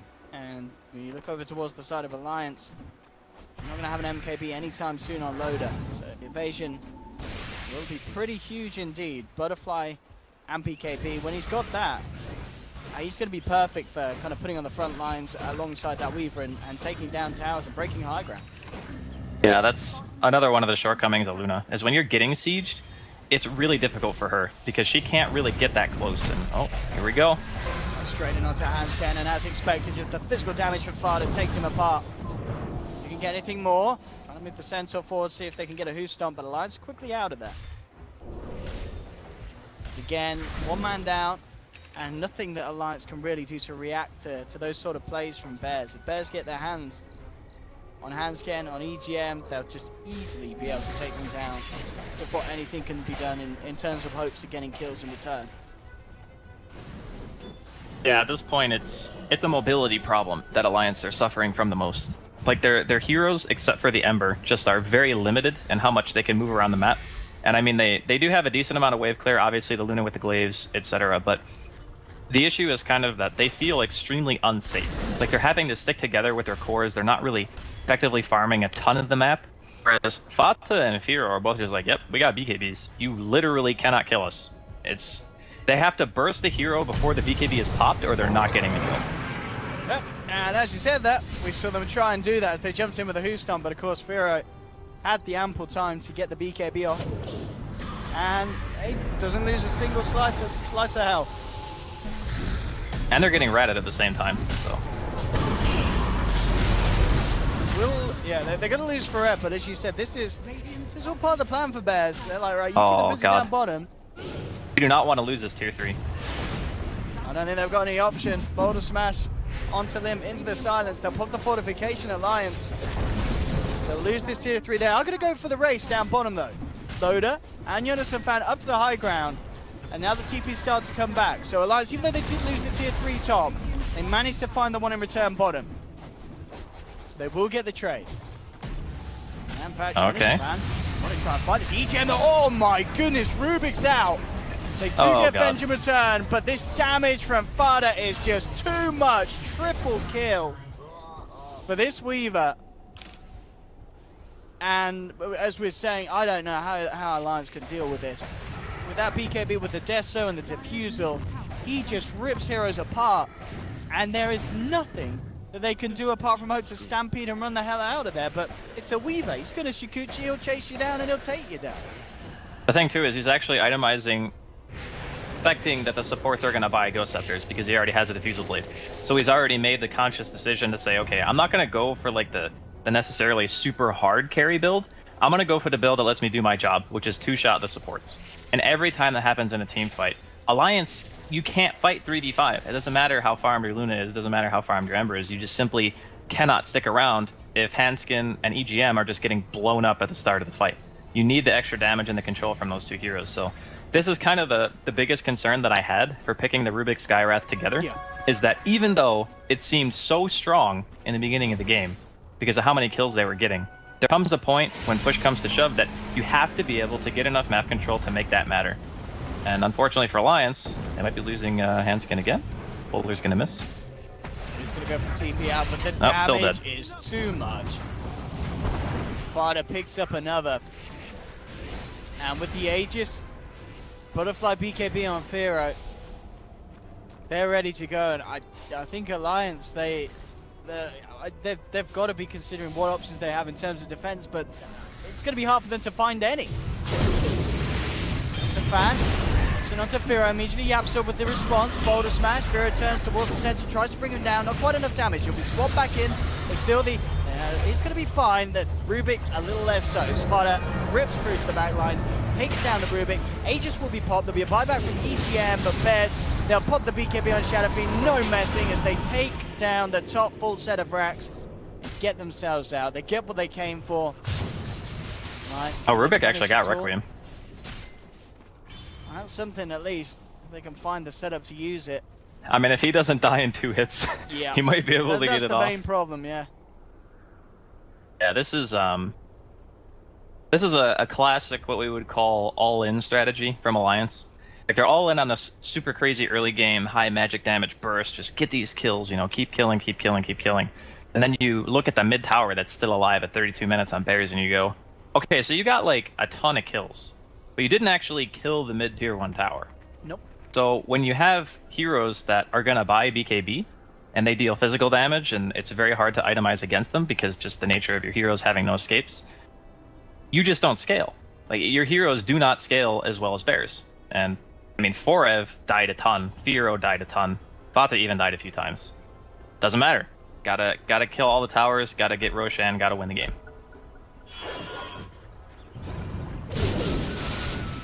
Let's see what the plan is from Alliance. Now, Fata. He's actually going to get caught out here by the Hoof Stomp. They have the damage to kill him. That's the question. There's the Ancient Seal. They'll move forward. It's a big kill to get, and they'll take it. Fata's streak finally ended. So Alliance bring down the Weaver, and now they set up for a push down the mid lane. Finally, that tier 1's going down, Andy. Yeah, so I think it's a little past due, but yeah, it's better late than never, you know? But that's the defusal nerf right there, not being able to self-defuse. Actually feels so bad on heroes that buy defusal first, not being able to remove stuff like Ancient Seal. It's like one of the most frustrating things. Okay, so the towers are now down. Oh my, are they gonna get Firo? He has got, no, the BKB. Yeah. Still. Oh, he doesn't have buyback. It was a, oh my goodness. And in the mid lane, Loader just with this eclipse. Oh my. What the hell's going on? Alliance? Have they just done it? Oh my god. Bears. What's going on? There's no SF, as you said, 60 seconds he's down, no buyback. I mean, both of the cores died with like their BKB still on cooldown for like 10 seconds. And that's absolutely massive for Alliance, as they've now got this fantastic opening to get a lot of work done in the base of Bears. And Bears, they've got to be kicking themselves, Andy. Oh my god, that not buying the Reaver and not having buyback on the Shadow Fiend? He's only 74 gold short. If he got like 2 more creep kills, he would have had buyback for this. Oh my goodness, it is going to be 2 sets of cracks by the looks of it. A Yapsaw as well as he comes too close. Alliance. Okay, here we go. Fata, can he do the cleanup? Can he rectify the mistakes that were made? Well, with the help of 4F, I look towards EGM. Fata's looking for the bigger kills. He's trying to target Loader. Loader bounces off the defusal. Fata continues to chase. Loader get his way out of this. He doesn't have any TP. BKB still unavailable for a few seconds. As Fata keep going. It's a slow on. With the Stampede. Okay, Loader's safe. They'll keep Loader alive. Fata can't find the kill. They do manage to get Alliance out of their base, but not before the damage was done. The full bottom racks going down. Melee racks in the middle lane. And that Alliance should just not have been allowed to be able to do that. That was just a bit of a whiff, and as you said, a bit of greed there from Firo, picking up that Reaver and not having the goal for the buyback. Yeah, Fata held his buyback, which I thought was interesting. I thought even just him buying back on his own would have been enough to kind of deter Alliance, but he actually held it the whole time. So they are seemingly okay with the way that things turned out, even though Fata and Firo died like back-to-back. I can't imagine that being something that should happen. Like, if you play the same match 10 times, that probably happens once out of the 10 games. That's so rare, yeah, just to see both of these cores that were massive, yeah, get picked off one after another in a matter of seconds. Yeah, that was crazy good fortune for Alliance. That actually gives them a shot in the game. I'd say if that didn't happen, it was, I would say, almost assured that Bears were going to win. And not to say that they can't win now, but it's it's much closer game than it should have been at this point. Yeah, Loader got a huge step up from that. I mean, we're now seeing him, nearly 3k ahead of these 2 incredibly stacked Weaver and Shadow Fiend on the side of Bears. Yeah, this is really, really scary now, because it's not just about the fact that, Luna gets another item. It's like now EGM has Blink. Handskin does have the Ghost Scepter. We talked about the Defusal Blade on Fata already, but he's only got 2 charges left. And then he's got to finish his MKB to deal with the Luna on top of that. So he can't really afford to go for the second Defusal purchase. So these items might actually, come into effect in regards to keeping the supports alive. And that, again, that changes the dynamic of how the fights break out. It's like we're going to be walking past the shrine here. No one from Bears is in the area. Andy as well. I mean, Firo, he picks up the full Satanic. He's still not got that buyback gold. I mean, well, this time he shouldn't die. Do you agree with that? Okay. Yeah, that's the thing about Satanic, is that it just makes you so much more durable. And now, because you just lost your racks, that one more fight can just be the end of the game. And having buyback might not be enough to salvage it, because the rest of your team could be dead as well. But and if you're going to be fighting... If they catch Firo with this movement, I mean, I guess that they're just going to look towards the shrines as both teams actually just take down each other's. Yeah, this is the safe move for both sides. And his team was kind of nearby anyway. I don't think they would have actually been able to kill him fast enough unless they, like, 100% stun locked him. I do agree with not having buyback now, just because the state of the game, you know, there might not actually be another fight until Roshan. And if that's the case, then he'll have his buyback anyway.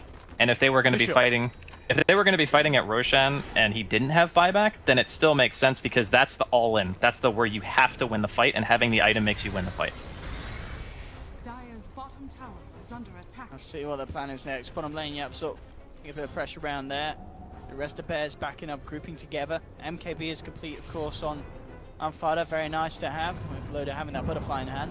And we're actually going to see Fada lead in first. There's the jump in, Limp, who's going to find, gets the chase onto immediate boulder smash. Limp in trouble, he falls back, Loda pops the BKB. Out comes the Eclipse as well, they'll turn towards Frev. He can't get his way out of there with the Ancient Seal. He's down for 100 seconds here. But can they get Loda? They need to find a kill, and they do. They'll take down Loda, Link out away immediately from EGM, but back in. Jonas and back comes in with a 3-man who stop. They're taking down Yapsor. Yapsor bites back immediately. Limp, Remnants away. EGM still trying to come in, but the sentries are down, and that will allow Firo to pick up a double.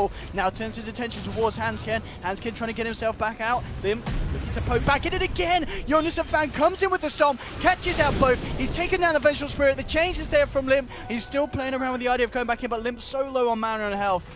He's got to be careful. Will finally get out. Firo, can he get anything else out of this one? Yapsor, seeing if he can get the chase, the catch. Watching Jonas and Fan, but the blink out's there. Fada is in the neighborhood though. Jonas and Fan still has blink, unavailable for 5 seconds. Yapsor comes in again, but the Who Stomp's there. They do get the touch from Fada. They're chasing this one, Bears. Is there going to be any backup coming for Light? He does have Stampede. It gets the blink off. And Jonas and Fan, he should be safe with that as well. Bears can't continue to chase down that kill. And that was really scary there for a second. They almost managed to get Firo, but he got the Satanic. As soon as the Searing Chains came out, his BKB was down, but he managed to get like 2 or 3 auto attacks off because of the Sentry. If he didn't get those autos off, he would have been at like 20% HP, and there's a good chance that Alliance could have just won the game. So that Sentry allowing him to hit EGM while he was in Shikuchi just kept him alive. Like 100% saved his life. So that was actually really clutch coming in from Bears. And again, it's showing that their team fight is still ridiculously strong, even though they did give away quite a bit in just a way of, you know, getting those 2 heroes picked off a little bit ago. But Alliance are showing great patience in these fights. You know, Limp staying out on the outside, so is Jonas and Fan. They're just getting multiple stuns off, multiple Searing Chains. And if the BKBs dwindle down, you know, there's still an opportunity for them to use that crazy magic burst damage that they have to get these kills. Alliance very much trying to keep vision control around the Roshan pit. Bears are certainly not going to be a team to let them get away with it when it does finally spawn. It is slightly the longer respawn. Just over a minute until we'll see it back up. And then both teams will surely want to contest it. Man, this is so tense actually. I thought this game would have been over by now.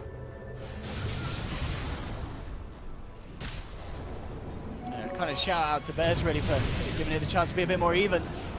That play where they lost the 2 cores. So Alliance have certainly reveled in that opportunity. And as you mentioned, she's back in a strong position where both teams have the chance to take this game. The one thing to take note of now is, you know, obviously how the fights go is going to be hugely important, but in addition, the BKBs being lower duration. That's the one thing that Alliance can look to and say, okay, we can abuse our hero strengths a little bit more again, because the 10-second BKBs were tough, but the 5s and the 6 are not so bad. Set up from Jonas and Fan immediately onto Fada. Can they blow him up in time? That's the question. No, the BKB comes out. Fada time lapses. It's fine. GM Shikuchiing forward. They want to try and fight. Firo actually pops the BKB very early because of the chains. Was worried about them getting more out of this one. Jump forward from them. Can they catch anything? Bears, they're very scared with the BKB unavailable. He's going to try and charge at the upper loader. BKB is just in time. The Eclipse comes through. And Firo can't keep himself alive with the Satanic. He's down. Bereft to fall as well as Yapsor. 3 dead on the side of Bears. Fada's out as well. Alliance take 4. 3 buybacks come back out immediately. But the 4 kills, the 3 buybacks, that is going to set Alliance ahead quite a mile in terms of gold. Roshan is back up any second, and this is absolutely perfect for Alliance if they spot it out. If they stick around and see it's there. They're going to stay in the area for sure. There's no way they leave. They're going to see it now. All right, so Roshan's on the table. Again, it's about the BKB durations not being long enough. Like, you're supposed to end the game when you have, like, you know, 10-second, 9-second BKBs on the side of Bears. And, you know, they were kind of on the track to doing that when they walked top. You know, Fata popped his BKB, Fira popped his when they had Aegis. They just hit the racks, they got their objective, and they left. That's how it's supposed to be. It's not supposed to be this 5-second BKB fight where we kind of get baited into popping it, and then because Limp has the blink and the chasing potential of the Remnants, that he can just chase us endlessly. And when that happens and Eclipse is off cooldown and no one on the side of Alliance is dead yet, you're going to get bursted. It kind of come like full circle where prior to BKB's, Alliance had a huge advantage. Then BKB's come out and their team fight feels super weak. And now it's low BKB duration, so it's kind of in this middle ground where either team can still take it. Fights like that, I mean, lose one of those cores again in this 6-minute period for Bears, and it could just all be over, over. yeah. They have got to be so careful in this window. Obviously, they need to hold, they need to defend from this inevitable Alliance push with the Aegis. The Satanic very close to being complete on Loader, but they can't afford to lose any of these heroes. One hero down, and GG may be called. Bears are really kicking themselves for this game. I felt like they had a really firm grip on it about 10-15 minutes ago before those 2 unfortunate deaths that resulted in them losing racks. Just like 2 creeps difference, Owen. Like that was the difference between them being able to just easily defend that and just losing 2 sets of racks. Alliance. We'll see how hard they go in with this push. I mean, they still have to respect the fighting power and team fight of Bears. And already Loader. Need the confidence to come up, but look at the damage. He does fall so quickly to the power of Fuddish. He's down to half health. And in fact, with that, looks like the Jimmies have been rustled and Alliance will back away. He's got money for Satanic now. I wonder if he just buys it since he has the Aegis or if he wants to play it safe. I think it's one of those situations where if you buy the Satanic, you're going for like the super all-in and hoping that you're going to be able to just end the game there. But it's really difficult because you're fighting in the high ground. You know, it's not the same as getting this open field skirmish where they did mid and they were able to just chase them down. You can't really tower dive against what Bears have, so looks like he's going to hold on to his money for now. Jonas a fan as well with a completed refresh. I mean, if they can get up in an opportunity where the fortification has already been used, kind of double stampede and just sitting there and hitting the base. Yeah, you're pretty much such not. A good window for getting megas. Yeah, you're not dying for like 8 seconds. Well, maybe more realistically 7 if you don't perfectly overlap your stampedes. But it is incredibly strong, this Centaur at this stage in the game. And I think that's the thing as well. You know, you said 7-8 seconds. That already is at least 2 seconds longer than the BKBs of Bears. So you've got this much bigger window where you can say, all right, you popped your BKB. You're not actually going to be able to kill us during the duration of the BKB, and that's a huge problem for Bears. Yeah, I mean, they do a lot of damage, but as you mentioned, the Centaur eggs is a huge deterrent for them. And without buybacks on the cores as well, oh my god, this is stressful actually for Bears. And what's the timing looking like on the buybacks? It's still 3 minutes. 3 minutes of very, very tense gameplay from Bears. Okay, brilliant swap, and that's perfect. They've taken away the Centaur, and Alliance need that Centaur. And in fact, Hanscan, he's been found out, taken down, they'll get a second. That was a fantastic swap from Adam. Centaur came too close, and with no Centaur, Alliance, they really can't do anything for 80 seconds. They cannot stick around near this base. Yeah, and actually, around the time that Jonas fan revives, the Aegis will probably be fading as well. Maybe like 15-20 seconds later. So that kind of just eliminates the opportunity. So now, you know, we're looking at a game where Bears are going to have buybacks again, because I don't think Alliance want to go out into the open field and try to fight without the Luna having the Aegis. So they're going to play it safe. That gives Bears the opportunity to go for their own aggressive play now, because they themselves will be able to buy back on the cores again. They won't have to play this super passive game where they're like, oh god, if you know, our Shadow Fiend or our Weaver die, the game's just over. Now they actually have an opportunity to play again. Yeah, that swap play. They went from kind of being in a situation where they should win to making one huge mistake and almost losing, and now another nice play brings them back. Let's see what they can get out of this. Of course, they are still needing to be a little bit careful. I mean, buybacks is 1.5 minutes for cooldown. So, still have to be careful about being caught out there. It's going to be like, maybe like this 30-second window when the Centaur's up where still a death could be very painful for Bears. Firo. Standing tall, starting to hit onto the tier 3. But the Stampede is now back up limp. We'll get the catch onto Adam. They're going to follow through. Loader turns towards him. They're playing around with the idea, but Alliance, they're being careful. But with the central backup, they can be a bit more confident with how they look to try and take the fight. And indeed they will. They look towards Adam. Adam kept alive. Has the load sword on him. They can't quite finish him off. Finally goes down. There's the first Stampede. Alliance, back it up. But oh, Jonas right comes in. The PKPs came out in time though. Pure Fada got it off. There's the refresher. The second ult. They'll look towards the Earth Spirit. They'll turn towards the Shadow Fiend. The PKPs are unavailable. Fada's blown up by the remnants. Oh, no, Fira trying to get himself away, but EGM on the chase down at the same time. Lim on the side finds Forever. He'll play around with the Timber Saw.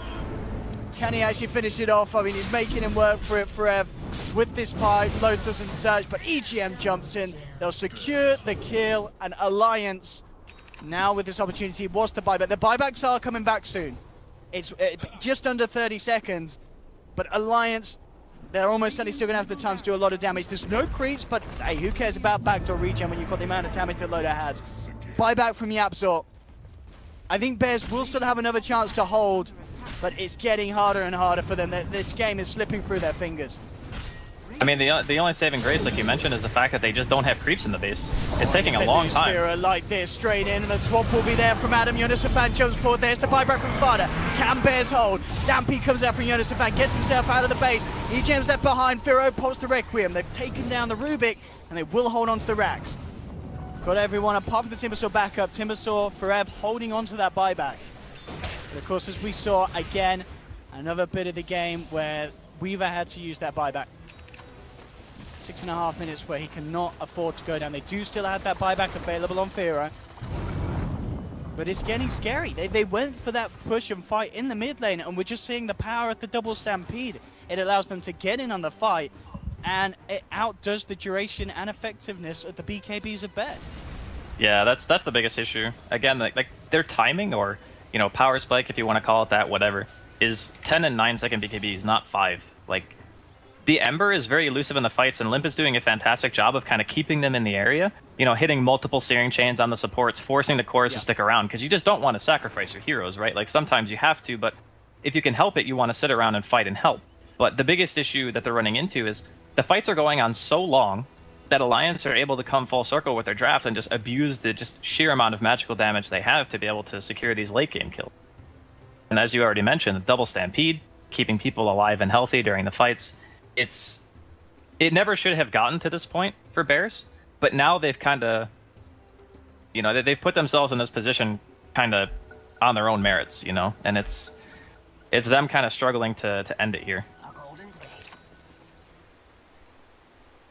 Loader as well. I wonder what he starts to pick up next. He continues to just rack up the gold with the kills and objectives that take in. I mean, He'll probably just buy bots. Yeah, bots, Moonshard, still to be taken.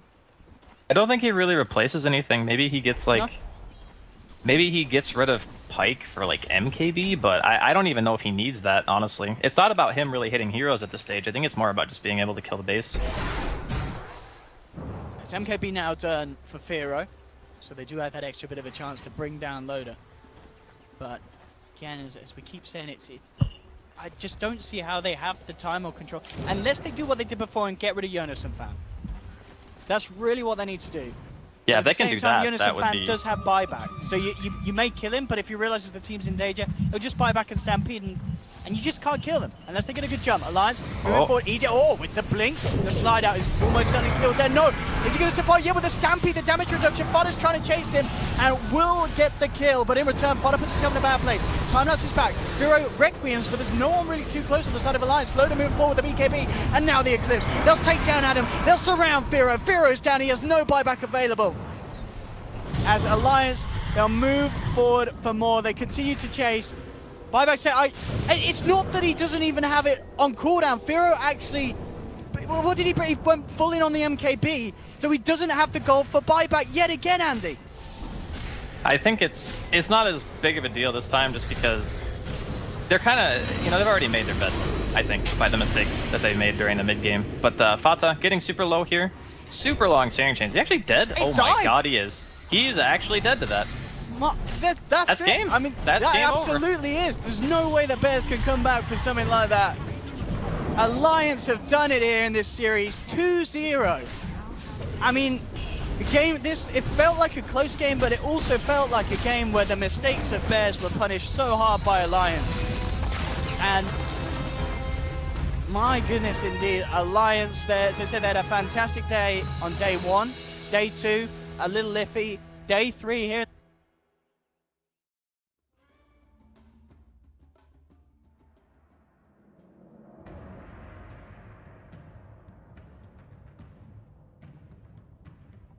Radiant team ban. Radiant team ban.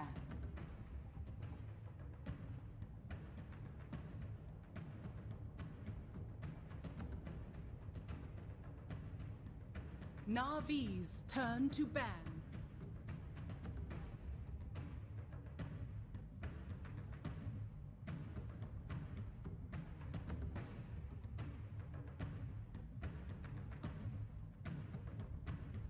Slada. Navi's turn to pick.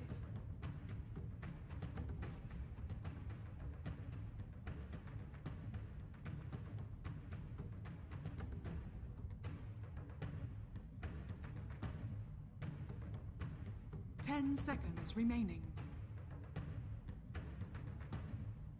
5 seconds remaining. Reserve time.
Dazzle.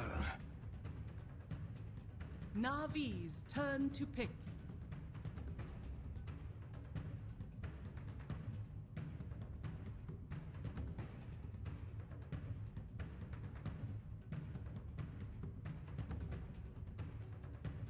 Ten seconds remaining.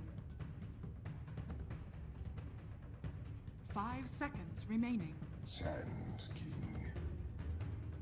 Radiant team pick.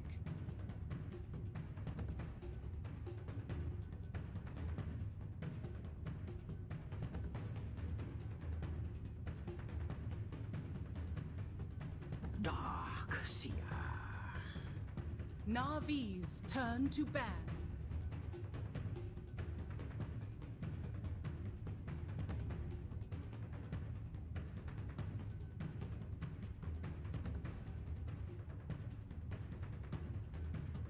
Ten seconds remaining. 5 seconds remaining.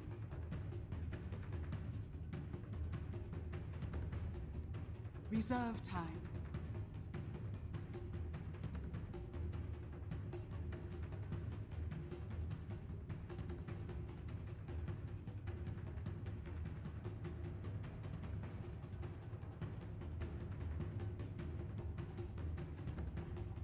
Radiant team ban.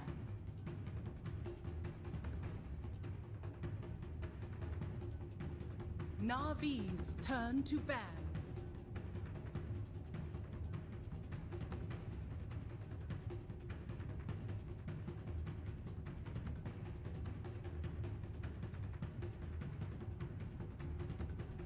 Ten seconds remaining. 5 seconds remaining. Reserve time.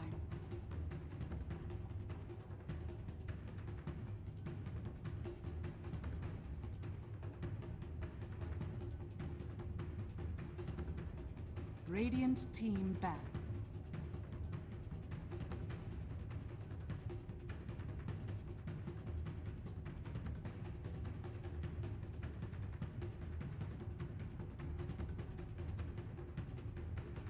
Ten seconds remaining. 5 seconds remaining. Reserve time.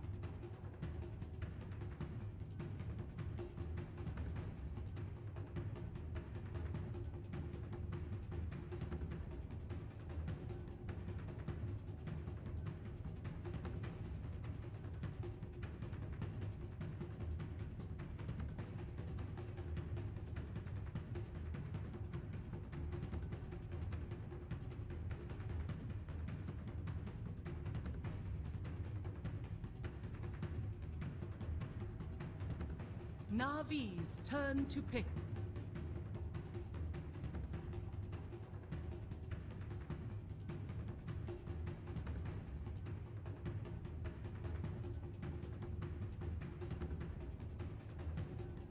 Ten seconds remaining.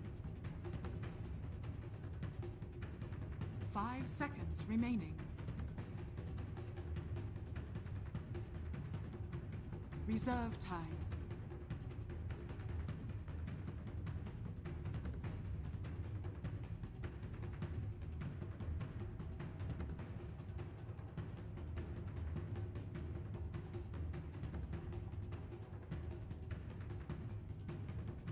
Sniper. Radiant team pick.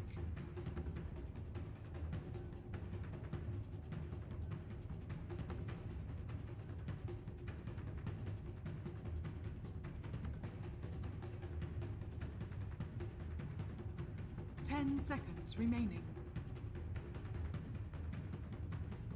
5 seconds remaining.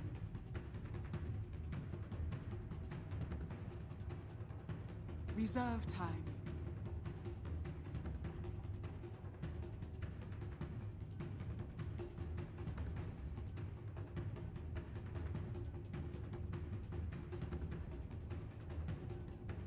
Disruptor. Navi's turn to pick.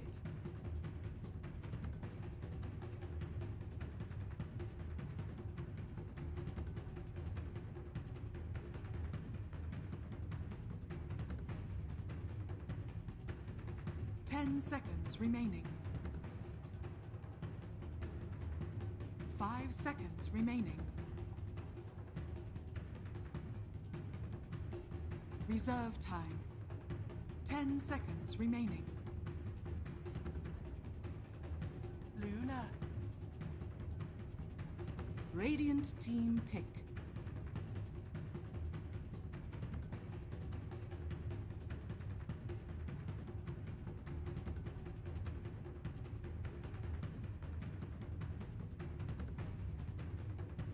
Ten seconds remaining. 5 seconds remaining.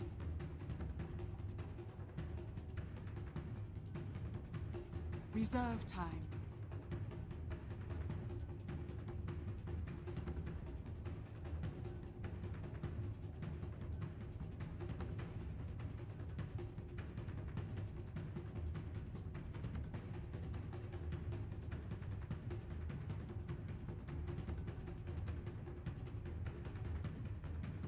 Imber spirit.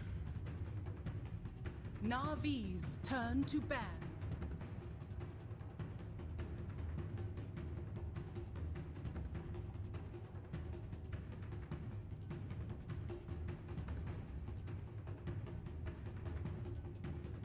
Ten seconds remaining. 5 seconds remaining.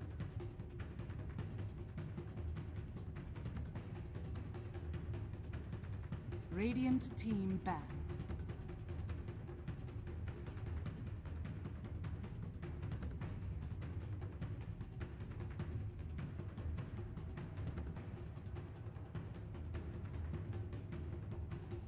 Ten seconds remaining. 5 seconds remaining.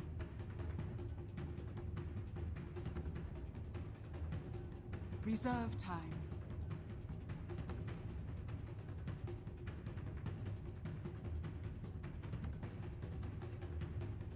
Radiant team pick.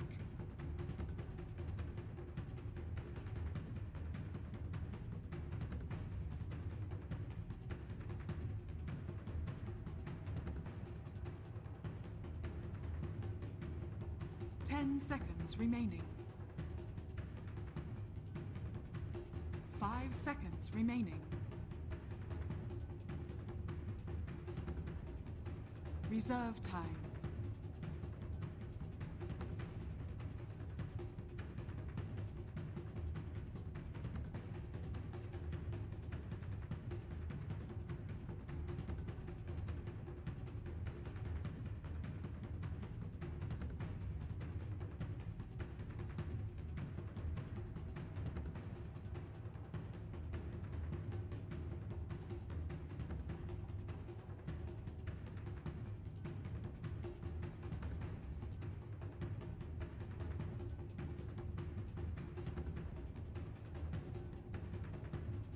Ten seconds remaining.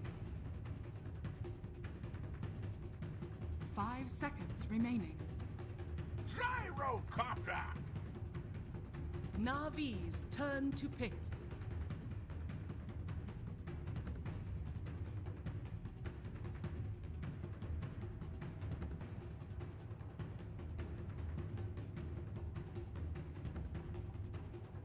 Ten seconds remaining. 5 seconds remaining. 5 seconds remaining. League's assassin.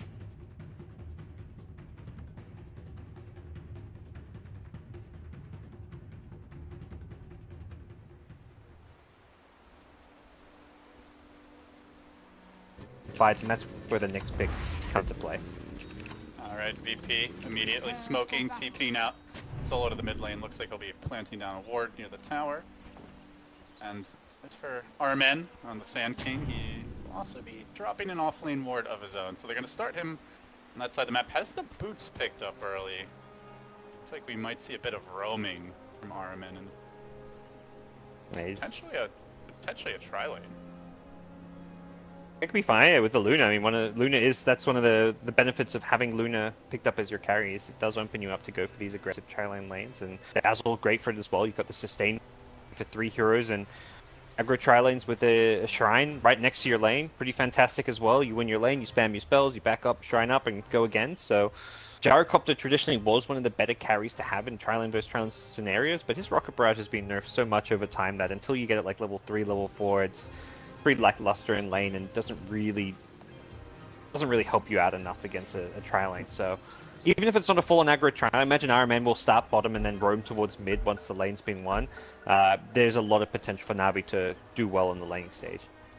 So I am kind of emerging from my casting hibernation gods. As Gyro, I haven't really gotten to watch too much Dota, or at least not as much as I would like the last couple months. Is Gyro a hero again?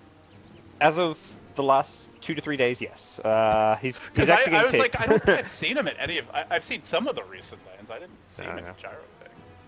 He's become like a fighting carry that teams are going for. Like there's Faceless have run it 2 or 3 times in their games in SEA, and I think I've seen a few of the European teams that run the Gyrocopter. I don't think I've seen any NA Gyros, but he's clawing his way back in. But it's kind of like a last resort carry. It's like, well, no Luna, let's get a Gyrocopter, for example.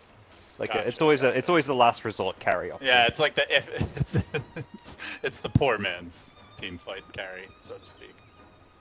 I still remember the aggressive days when it was the go-to, but Navi definitely looking like they could bring that aggression as they continue to park Bycat bottom. It appear to be a full-on tri-lane if I'm ever gonna creep block mid, but I imagine after that we'll be heading bottom right away. Yeah, this could get a very early kill if VP aren't ready for it, and that lane ward really sets them up for success. Sand King can just hide in these trees.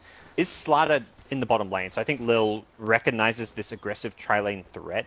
Otherwise, you wouldn't normally see a Slider start bottom for a tri-lane. So he's ready for what Navi are throwing them. And this is something Navi have also done more so than other teams. They're one of the few teams who are maybe consistently running these aggro tri-lanes with a hero like Luna. In the mid lane, no one going to be on his patented Ember Spirit. Definitely one of no one's strongest heroes. Dendi as the sniper. Early on, obviously, sniper going to do well here. Do you feel like Dendi should easily dominate this lane, or how do you expect it to go? Yeah, it'll be sniper favored. I think it'll be like a slight 20 to 30% CS advantage going the sniper's way. Early levels with the shrapnel, you can kind of zone out the Ember, but once you run out of shrapnel charges, it gets less one-sided. Bottom lane Iron Man taking a lot of damage. He was not expecting the slaughter. Dove in a bit too deep. Viver does have the point in Shadow Wave off to burrow down to the low ground. He's out of mana now and pop back and hit that shrine. Yeah, it looks like he wanted to mess with the pulls, but it's punished heavily. And using that shrine this early on just for, you kind of have to, because otherwise Sanking, what's he going to do? Walk back to base, pop a shrine there, or heal up and come back to lane? It's a big waste of time. He needs to be in this lane from the get-go, but that's your shrine effectively wasted. So really good play by VP to punish him early on and force that shrine. Yeah, meanwhile, up top, General also has the 1v1 against Pasha. We'll quickly check out this lane. Obviously, the mana burn, pretty good to deal with the Darkseer Iron Shell spam, but once he gets the Soul Ring, it'll be tough to persistently keep him out of lane. I've surprisingly seen Nixes do pretty well in this 1v1 matchup, like go even on CS. The big thing is to block the neutral camp, so Darkseer can't farm the lane and the neutrals, and he's blocked that big camp. So once that big camp's blocked, I think Nyx actually goes even on this lane from what I've seen. Even though in my head I'm like, oh, I'm pretty sure Darkseer should win. I don't think it's actually the case. Perhaps that'll change a bit with the song you mentioned. It does get a lot easier. Pasha's got a shrine as well to help sustain it. But yeah, that lane's probably going to be pretty low action unless someone dives for a kill. Looks like a little roaming now as Lil off the bottom lane. They feel like they've gotten their gyro, an okay start. Ramsey's actually flacking the creep wave out a bit. Perhaps just trying to play it safe while his support's on the roam. They do have some kill potential here, and Dendi does not have the boots picked up yet, but need to get that initial crush to start it off, and he's gonna hoof it back to the tower. So bottom lane, they went on Ramses, but Lil just trying to harass. Rain gets low, but with Ramses almost got brought down, but even without killing him, he's only got tangos, no salves, so he's kind of unable to go back and farm. He's and linger around, pop a few more tangos, and try and stick it out. But Sand King similarly also got low, and that's going to force Iron Man back. So I think that's a better trade for Iron Man. Last time he just got low and got nothing out of it. This time at least he forces the gyro out of the lane a bit. Pasha going man mode here in general, just all in with the dive. Does have the Soul Ring. General Mango available. I don't think it's quite enough for a kill with the stun, but can make him sad. They're actually going to TP someone else in. He is going to pop that Mango, goes in, gets the stun. Can Armin get in range? It could be the first blood, and he nails him, and that'll be the kill. Navi get on the board. It did cost them a rotation, but well worth it. Yeah, well, definitely well worth it. And the Sand King was kind of backing out of the lane. I think he popped the shrine in the way back at base by the tier 3 tower, so a lot out of it. And mid lane, Dendi going for the solo kill. No one. Berry Fire and bottle charges will keep him alive. So Dendi almost dying to the creeps there. Has to back away in the end. But doing a good job at forcing no one off the lane. Does pick up his boots now. It's only level 4, so not at that point where he can really threaten the sniper with a remnant, triple remnant jump in. And now both Dendi and No One have popped their shrines in. Similar-ish. Oh, well, I guess Ember used his a bit early, but just used the bottle charges. But they've both gone through their shrines, so that kind of gets evened up in his mid lane. And with no shrapnel charges, this is where the lane will swing. And he's actually winning on CS. The lane gets a lot easier now because the shrapnel isn't there, and Dendi has to play a bit more cautiously with a level 6 coming soon Ember as well. So this lane gets trickier at this stage for the sniper. Scared of Slaughter rotations. He's scared of a lot of things that can very easily kill him. Well, basically mirror movements here as Lil was heading back towards the mid lane. Looked like he wanted to potentially protect his Embers, try to set up a gank at Viver. Bottom lane was Lil, makes that rotation instead. Is going to find him with the crush, the follow-up rocket barrage there, securing the kill. VP do get back on the board. They force Pika to TP away. Still level 4 here, so a little while before he's the Eclipse and could potentially take a team fight. Armen though sees this juicy stack. Love to try and snag a few creeps.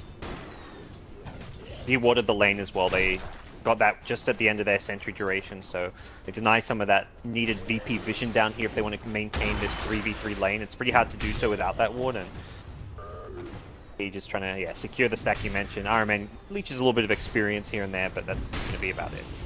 When you're a Sand Kid, even just that 1 point cost stick, all those creeps are so low, your eyes get real wide, like saucers. You know, like, just just hit him a couple more times. Yeah. I'll get the whole stack, but VP not having any of it. Well, it looks like no one's going to head back to base after getting harassed a bit more. So he's level 6 now. There is possibility to rotate down bottom because that's where the action's happening. Bycat getting caught out a bit here, but he's got the support. Viver now the one taking the punishment from the helicopter. Ramses, though, not able to find the kill. And now Harman even chasing him deeper. Doesn't have to burrow for a few seconds. The sniper of Dendi arrives. The Remnant comes through, bouncing back to mid and then over again. Will find the kill. The assassinate insufficient. Dendi now has to back away, so no one equalizes the score. Does find the Sand King kill. And the Radiant scan coming out just to confirm that nobody has stuck around or lurks in the trees. General, though, does now have the Vendetta. Could be making his way for a game fairly soon.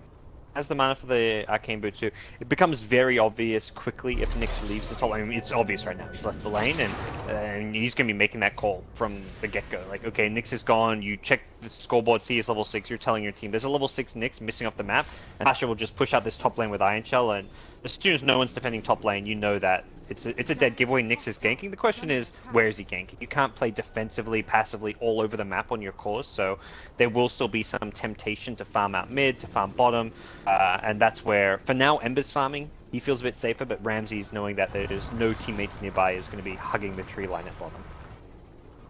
Now Ramses wants those creeps, but not going to happen. Bycat will CS in the lane. See no one comfortable in mid, and Lil patrolling in the area. Managed to hit level 4 here. Zarman is also getting a little catch up, so both support initiators trying to find their experience as we start to move towards the mid game. I mean, Iron Man gets a lane to himself as a Sand King. Slider doesn't really a lane at any point. He's not going to be able to jump, so we will see Sand King probably hit a faster blink timing between the two 4 position players. And Nyx is not like as farm dependent as a Darkseer, so they're probably happy for General just to start getting active on the map and giving Sand King the blink before they give Nyx like a blink or a Midas, whatever Nyx wants to go for. They want to prioritize the guaranteed stun initiation over the less reliable one in the Nyx Impale. Well, that Sand King just getting absolute freeform top lane, and meanwhile 4 heroes for VP have rotated bottom. They went for the Disruptor TP as well. And stacking the jungle quite a bit, and looks like Pasha's going to take it over. So I wonder if we see a support grab this top lane soon. It was like kind of a scared move to rotate the Darkseer off of the top lane, but it's kind of a combined thing where you're afraid of Nyx gank. If you stay top, you think you're going to get Nyx gank. You're also afraid Nyx is ganking bottom, and that's exactly what's happening. General strikes, and now the self-grave. Viver going for the TP out. Will he make it? The crush not quite there. It looks like he will escape successfully. Now glimpsing back General. The other way, they will bring him down with the power of the Iron Shell. And now a 2-hero chains grab by no one looking for more, but he does get stunned under tower. Lil in pursuit. The Remnant forward. Armen still in danger. The crush barely clipping him, and the follow-up chains not quite enough. Dendi turning the tides here. Oh, don't think he'll have it with the assassin. Maybe on no one he could, though. Pycat could chase for another Lucent Beam, but the bottle will bring no one to a safe HP level. He'll make it away. And Ramses heading back towards mid to secure the farm there. Still though, VP committing the entire team to all these fights gods, and now he's getting a little more off of the side. A little more for now. Pycat's still struggling a bit. Like, it's more so for levels than farm. Like, I looked at that dive, I'm like, oh, is this really a good dive? Pycat can just eclipse him. Like, oh, he's not quite level 6, so taking a good advantage of her timing before Luna hits level 6. Luna, they get 6 now from a creep at bottom as no one comes back in. Missed Impale though. Dodging away from the burrow as he remnants on through. Viper with a perfectly timed self-grave though at the buzzer with 4 HP, and that's a second or two after I looked at the bar. So we'll end up finding the kill there. Sad Slardar. No one also TPing home, and they're going to converge on top. General on the move. It's on to Ramses. Navi's starting to snowball this laning stage. As it ends, they break the lanes down. They find another kill. VP coming in with the Slardar, but I don't know if he's really going to be able to dive this. He'll try, but he goes right into the Carapace. Armen has the stun available, the vacuum committed, and they'll back away. So some good early movements from Navi.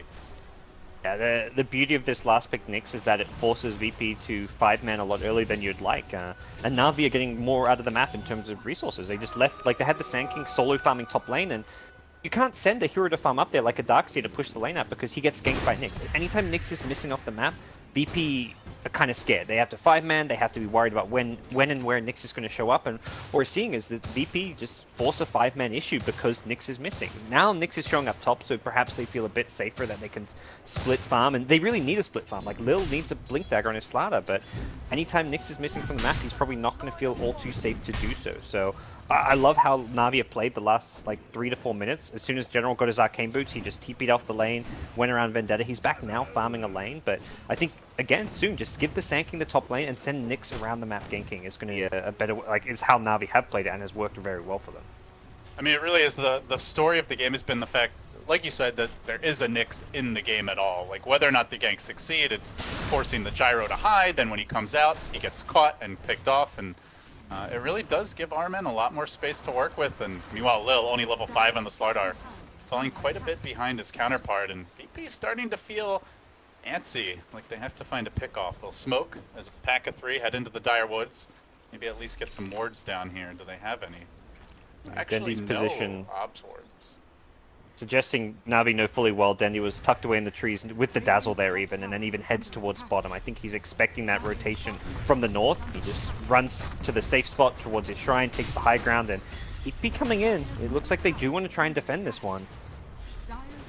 Glyph committed here, VP. Still clumping up. They have a lot of team fight potential. That was the one big thing we talked about. No mech just yet, though, so Navi with a good initiation could bring down 2-3 heroes. Oh, it's in the trees. And they're looking for the side swipe. Armin coming in from the rear, just trying to patiently find that multiple hero burrow into an epi. He comes from the high ground. He only gets the burrow, and Pasha now tries to feint away, but so low as Ramsey's chipped off from distance, a safe kill. VP losing 2 there, and they're just gonna back off, calmly defend their tower. Again, it's General's Nyx Assassin coming in. He got a 2-man Impale. They brought down Disruptor before he could use a spell. Without getting any Static Storm off in that fight's instantly going to go Navi's way. So really great defense. General just walking right in and invis. The sentry for VP, they tucked it away in the trees, probably hoping to not get it like go undetected, but the end result was they didn't actually see Nyx coming in. He was to the south of that sentry range, and that really completely screwed them over because both Gyro and Disruptor got impaled and they just instantly died. You know, Navi has had some pretty crazy runs in these Valve qualifiers. I think the last like really crazy one that I remember was a TI. I want to say it was the TI5 qualifiers. They ended up not doing well at the event, but they had a miraculous run with like a crazy base defense. The Dendi Mag came out after barely making it into the playoffs. They're having quite a showing here, and as I say that, I jinx the hell out of our man. He immediately gets glimpsed and picked off by a well-placed lane ward, so don't call it a win just yet, but it's been a good showing so far for Navi against the undefeated VP. Yeah, at this point they've had the better early game. They've won the early game, the laning stage, with their movements, mostly thanks to General and his Nyx Assassin, but I mean, I feel like every player's kind of done their role. Like, we've had Dendi rotating bottom, playing safe, not getting caught out. We've had Iron Man Sandking taking over the top lane as needed. Some nice grave timings from Biver to keep himself alive, so they've had a very good early game, but EP's strength has generally been the mid game. That's where when they start 5-manning, when they kind of hit their stride with their levels and items, that's where a team like VP starts to shine, and that's where Navi have perhaps felt a bit weaker. They don't necessarily have this. They've been a newer team. They don't have that same team coordination, and they're not always quite on the same page as a team. Yeah, you can see Pycat already queuing up the BKB, really suggesting that Navi want to be able to take those mid-game team fights into all the magic damage on the VP side. Grab the Sniper Maelstrom for Dendi, and he's going to sweep in. General, under cover of Vendetta, cruising deep into the woods. He's going to find the initiation again on 2 to 3 hero Carapace. Assassinate coming in, and the pain rains down. The burrow's there as well from Araman, and they clean him up. 4 VP heroes hit the deck. And again, gods, General, playing like a field general. And this is like the Nyx game to watch. I think it sounds basic, but the key thing is just staying missing from the map. So many offlane players, like after they farm their... I mean, Nyx isn't about farming a Blink Dagger, but it's the same concept. Like, if you're playing a Blink initiating offlaner or a Nyx, once you have like your level and your core item, in this case it's just the Arcane Boots giving you the mana you need to use all your spells, stay missing from the map. It affects so much how your opponents play. If they don't know where you are on the map, they've got to play scared, they've got to hide, and that's where you can just go around, wait for someone to poke their nose out, and instantly jump. And Navi find the perfect initiation at bottom. They had the ward behind the tower, they got all the intel they needed. No one's going to kind of try and look to even things up by just finding a trade up top for a tier 1 tower, but this is still Navi controlling the tempo of this game and having the dream early game. And the thing is, like, VP's teamfight has gotten a lot stronger. They have the Veil now on no one, so the magic damage really amps up. Gyro, Ember, already just those two can pretty much wipe your team if they get the full combo off with the triple Remnant, the call down. And then on top of that, they have the mech on the Darkseer. So VP, certainly on paper, this is a strong teamfight lineup, but when General gets 3 hero Carapace stuns, multiple hero impales every team fight, and then the Sand King's able to follow up, well, you're not going to get that mech off. You're not going to find a good Veil combo with the call down. And the more I look at this now, and the more I've seen these fights, I'm like, this is actually the Dream Nyx game. There's so many good Carapace spells. Like, almost all of these heroes have stuff you can Carapace without actually, like, them meaning to proc your Carapace. From, like, the Rocket Barrage or the Flak of the Gyrocopter, the Ember, with his Flame Guard, the Darkseer Iron Shell, all of these heroes have great Carapace setups. They found the old man on a walk, and they will slaughter him. VP with the smoke gank will find the pick off on the sniper. And he's pinging it like he knows there's a ward of some kind there, or the only way he gets seen there is through a ward or like an invis hero or something. So they get the intel they need. That's both those pickups. We saw a similar one at the bottom lane on the Sand King have come from like a lane ward, and that's something where at least Navi get the intel and can deward it. Biva's already got the sentry coming out, and they'll quickly deal with this mid lane ward. So looking at the overall like tempo and next round of objectives for each team, Gods, do you see a particular timing for either team? Is there a window here for Navi? Is there any rush basically, or can they just take their time and look to take this a bit later? Let's say that Glimpse bottom though, they are going to find the Nyx. General, I believe going for the TP out. Yeah, we'll make it home. This call from him. Iron Man just stood next to him and said, "Oh, you're fine. I'll leave you." The Sand King Blink probably looks to me like the big timing for them. They've gone back for a Midas on Nyx, so he's looking to secure some late game assurance as well as level progression. If he could have bought a Blink instead of this Midas since they're a similar price point, but having a Blink and being a bit under leveled, it's better you get a later Blink and have like all of your spells maxed out. You get all those extra juicy stats and talents and thingles. So, and you know the Sand King's Blink is coming at a good time. So we'll see Iron Man pick up a Blink, probably go for some smokes then. They are both rushing BKB on, it looks like, yeah, Sniper and Luna, so it is going to be like a Navi on perhaps a bit of a timing where they want to get a lot done around those BKB timings. You don't go first item BKB on 2 carries if you're trying to drag the game out to the late game. So they're going to be trying to take objectives, take fights, secure Roshan around those BKB. And that's for VP. Definitely a good split pushing lineup here with the Ember. I suppose to some extent the Slardar having Iron Shell on him and the Darkseer. They can definitely shove the lanes out and back away. You have to be careful not to give up those kills though, because there's always the threat of that roaming Nyx that we've talked so much about.